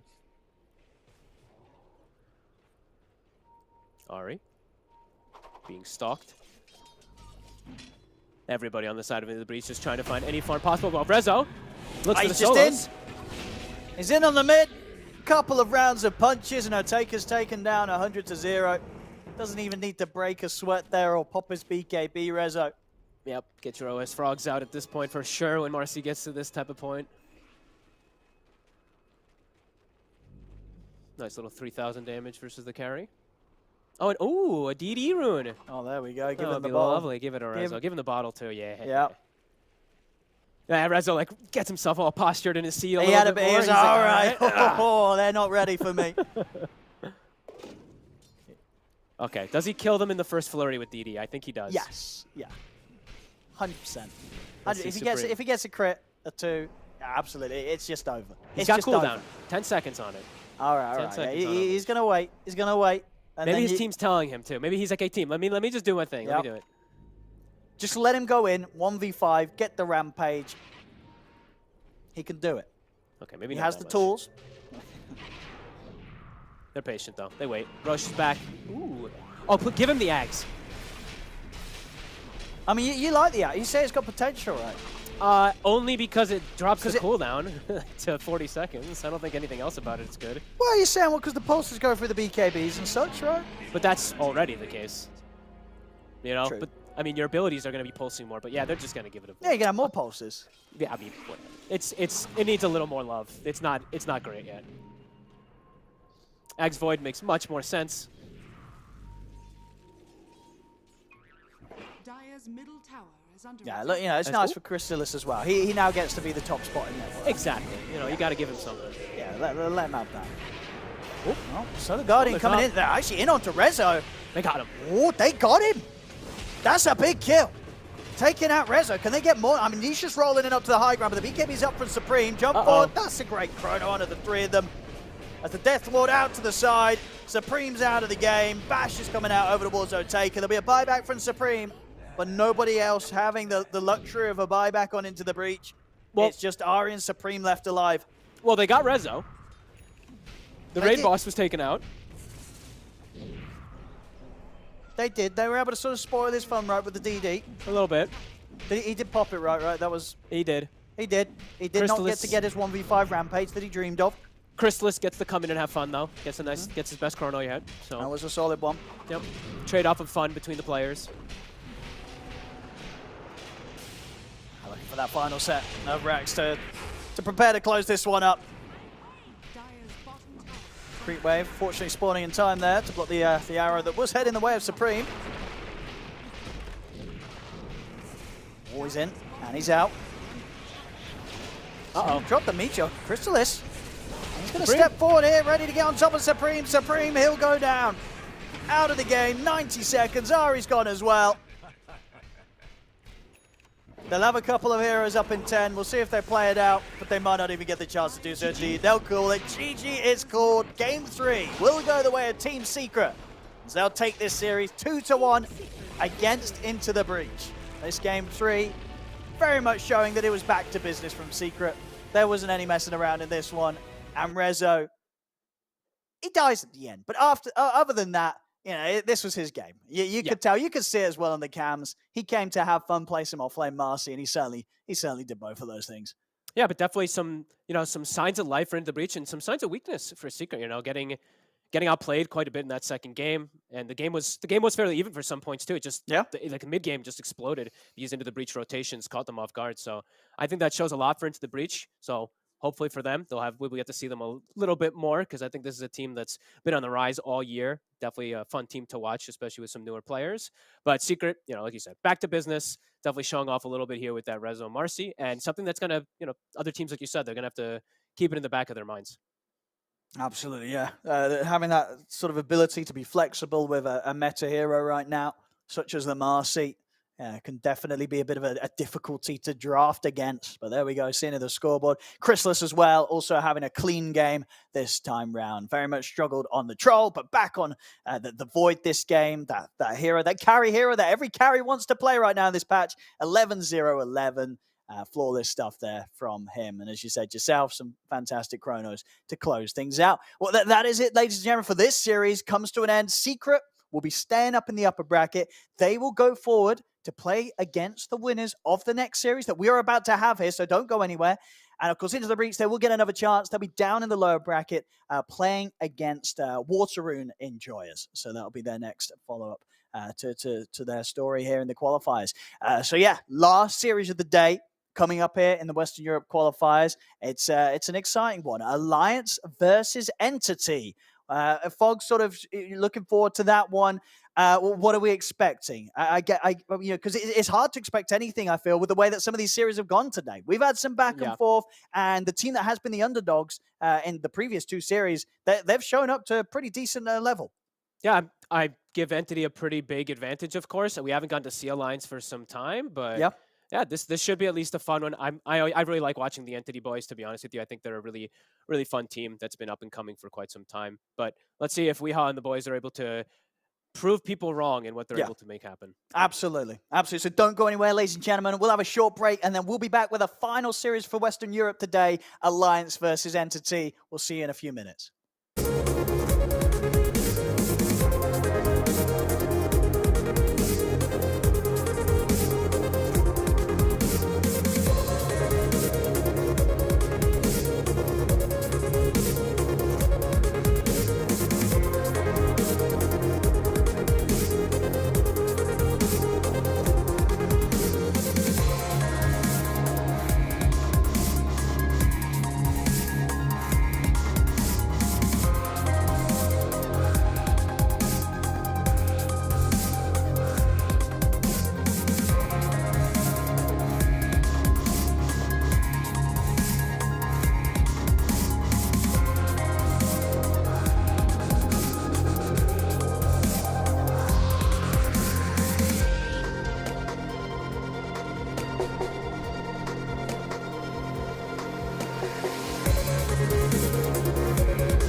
what we live and breathe. For us, it's more than a game. It's a reality where a group of letters can mean everything. Where runes are collected and Aegis can only be won in battle. Where centaurs can give you a ride. Where the true heroes are those in front of the screen. GG Bet. This is real.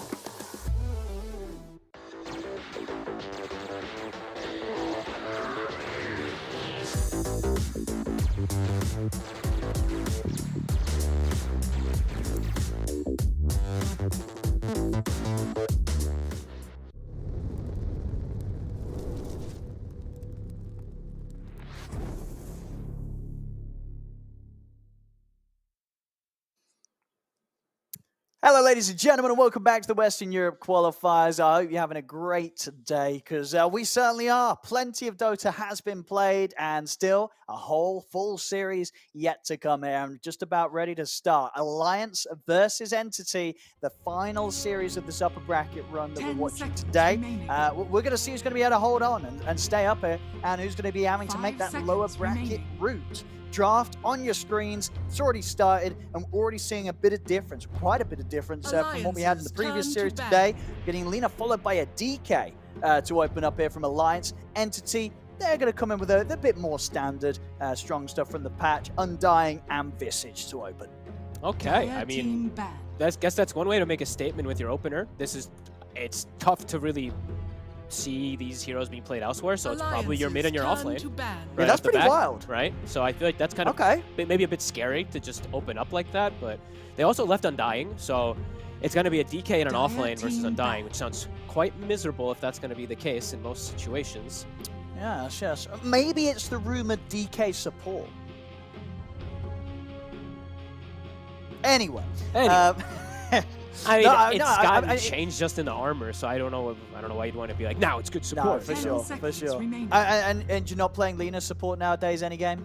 5 seconds. I don't know. I don't know if it's gonna be good or not. It's just a risk. I think it has potential, but I'm unsure. I've been trying it in pubs. It feels kind of decent, but pubs don't mean much of anything, at least for that kind of stuff. So. I mean, yeah, either way, if they do change around where these heroes are going, or if they are indeed the mid and the off lane, an interesting approach with the draft opening, as you say. So we'll see how Alliance round it out. And I look at the bans. This is like kind of set in stone that it's going to be a Lina mid. I don't think it can go anywhere else anyway. The Sniper Invoker bans. So pretty dictated. And then we do see these bans that we've seen from a lot of other teams. Bat Rider is going to always be kind of taken out, especially if you have Visage. But Void, another one that's super popular, but also the Morph lane. When you're playing with Undying, I think it's a pretty good ban in 90% of situations, because he just turns into Undying and then you have to fight into Tombstone and all this craziness. So, I mean, sort of overall, obviously Alliance, they have had their struggles in sort of recent recent runs, tournaments, leagues and such. What have you liked seeing Nico Baby on the most? Like, what kind of carries are there that you feel that are strong this patch that Nico can do well on? Well, I want to say Void. That would have been the top one for sure. I think a lot of people can do quite well with the Void. I'm unsure, because I feel like a lot of his heroes that I used to like in the past either are not good, or when I've seen him play them recently, they didn't look so good either. I gotta be honest. Sure. I mean, it's sort of he kind of had his flashiest sort of period around sort of that Wraith King lifesteal era. Exactly. Right? And which is just you're not playing these heroes now. Yeah. So I'm not too sure. I remember what, an ESL they won with was it like a carry Doom? I can't remember really these drafts. I think they had a carry Doom one game. I think that's the game that they won. Alliance's turn to pick. Now, man, the Sven. I mean, he can play. He has a wide hero pool. You know what that Sven says to me? What about, I could see Alliance being a team that tries to make Gyro work. We've seen other teams try it, right? It's not what you think of. But when you see the Undying coming back in, when I see it, I guess. And you see a Sven being banned, or at least maybe the Medusa, right? That's still kind of an Eco Baby hero that can be playable in this patch. I see like Drow and Duso when I see that. But like it does. I don't know. I don't really like those heroes in this patch at the moment. And we're gonna get the Sky, so some good follow up damage to the stuns, the setup that the as we imagined core DK and core Lina can open up for. this 10 was seconds remaining. this was good, the go-to if you remember in Div 2, right? Div 2 DPC. It was the 5 DK Sky that was seconds catching out a remaining. lot of teams off guard because you just have so much kill threat on base. This is a godly Nyx pick though versus It Sky is. and Lina. It's gonna be pretty threatening, and they're gonna go for SF. Okay, quick picks. We saw earlier today, right? Liquid played a bit of SF. Did they now? I actually did not get to see that. They whole game. did, yeah. Mickey came in with an SF game, and it was a pretty convincing stomp. 10 seconds remaining. This is a cool hero. I mean, Yep. has insane potential. Has gotten buffed continuously. 5 Needs those seconds buffs, remaining. of course. Has crazy timings if you get to like 25. Of course, lots of heroes do, but this one has like Shadow Rays does attack damage. Which is just Damn it. absurd. I tell you what, though, if there was any thought of going for a gyro, I think that Nyx Assassin is taking No. it completely away. If you No, you, no, no, I you don't can't wanna see try it. something like that. I mean, what are you trying then?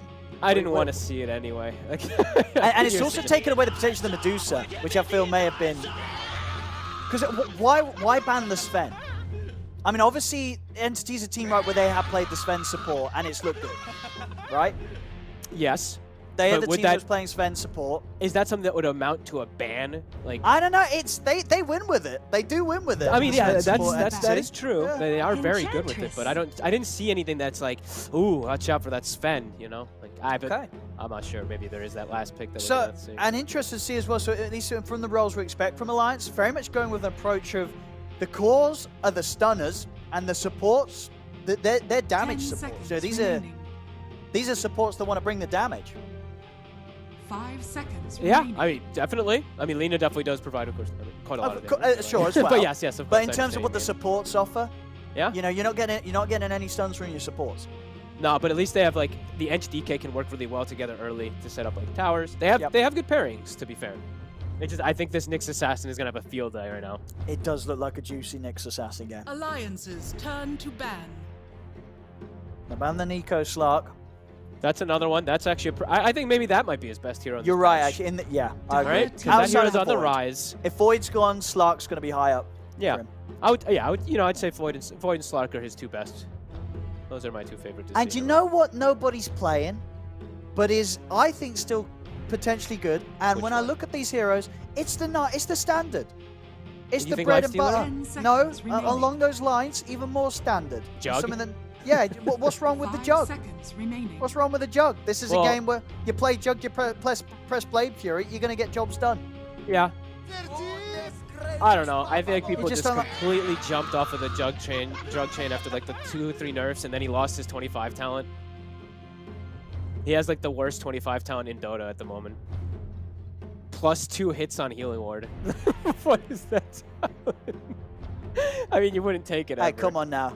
Oh, and that is the worst. You got to talent. see my Don't even refresher, start. my refresher healing ward build. It heals for days. They can't deal with it. I when I saw that talent, I literally laughed. I actually laughed pretty hard because that's a really funny. I think they 25 did as well when they made it. Yeah. Yeah. Oh man. They're like, take that, Juggernaut. You've had too much of a good time.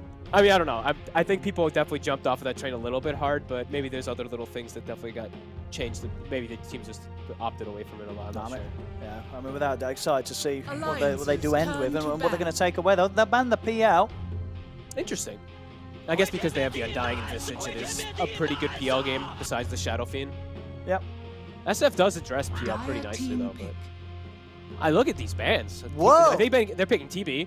I mean, they banned Zeus and Tinker, so that is like the biggest indicator of picking Terrorblade I in mean, the world. banning Tinker. I ain't seen that in years. I They're think there was picking- like one team that did ban a Tinker in the previous LAN. I But know. 10 you don't see seconds Tinker remaining. bans. That is the now the Sven. Now they've been setting up for this Terrorblade. Terrorblade, so now it's gonna Yeah, get it's stolen by Terrorblade. Entity. To pick. Oh, But you're right. It's got to be it's TB. right? screaming Terrorblade. It's I have no gotta be idea what else it TB. could be. Just because the bans. Yeah, no, but you're absolutely right. You're absolutely right. Invoker, Sniper, Sven, Zeus, Tinker, they're probably 10 literally top of the seconds list of remaining. cores that TB doesn't want to play against. The hardest counters to TB, I've always, even though seconds Tinker's got to remaining. change conceptually, so it's a little different, but it was Zeus and Tinker. And Pugna, actually, is the TB, kind of like the super top counters. Tinker's got to change, so you can't match the split push with your marches and stuff like that, but you have It's- the burst. I mean, it still doesn't feel like an easy game. It does for not. TB. I'm not saying that it, like, No. bam, it's a good TB game, but No, for that's what their sure. bans indicate. I mean, let's see. Let's see if they surprise us here, or if indeed they want this TB. It has in past also been decent versus SF because you get that aura kind of thing. Okay. Wait, what? I didn't expect this at all. Well, so no, I don't DK. think. Okay. And it is going to be carry SF. Why'd you ban Pugna and Zeus? Or sorry, Zeus and Tinker. I Yeah, mean, Beastmaster. I Beastmaster's thought like the Tinker Beastmaster's catcher. good against Tinker. This is interesting. Maybe It must just be like they played against Pure playing like some Tinker or something. Yeah, like, it's absolutely. It's got to be something from sort of behind closed doors that Entity are pulling out and just trashing games with. But yeah, well, there we go. So interesting close-up for this draft. Very excited to see how this plays out for both sides. Indeed, for Entity. Now, of course, Storm are playing his signature Visage. We're going to get the pure SF in the safe lane. And then, yeah, Alliance with the way they close things up. Carry DK coming out from Nico, baby. Limitless bringing in the Beastmaster as the last pick. I mean, all in all, obviously getting a Beastmaster as a last pick feels pretty good this patch. It's a solid off-lane hero. It's going to have great impact. The Raw is going to feel very good for setting things up. And you have that damage follower, right? The Raw into the Mystic Flare. It's going to be a nice, solid, simple combo to get kills. But all in all, I think the biggest question mark, folks, is just how much they can get done around the DK having that high priority, being that position 1 for Alliance. Yeah, I'm not sure. They better play some very fast-paced game though, because I don't know. I see this like Death Prophet SF and Visage, these cores becoming super potent. I actually think Visage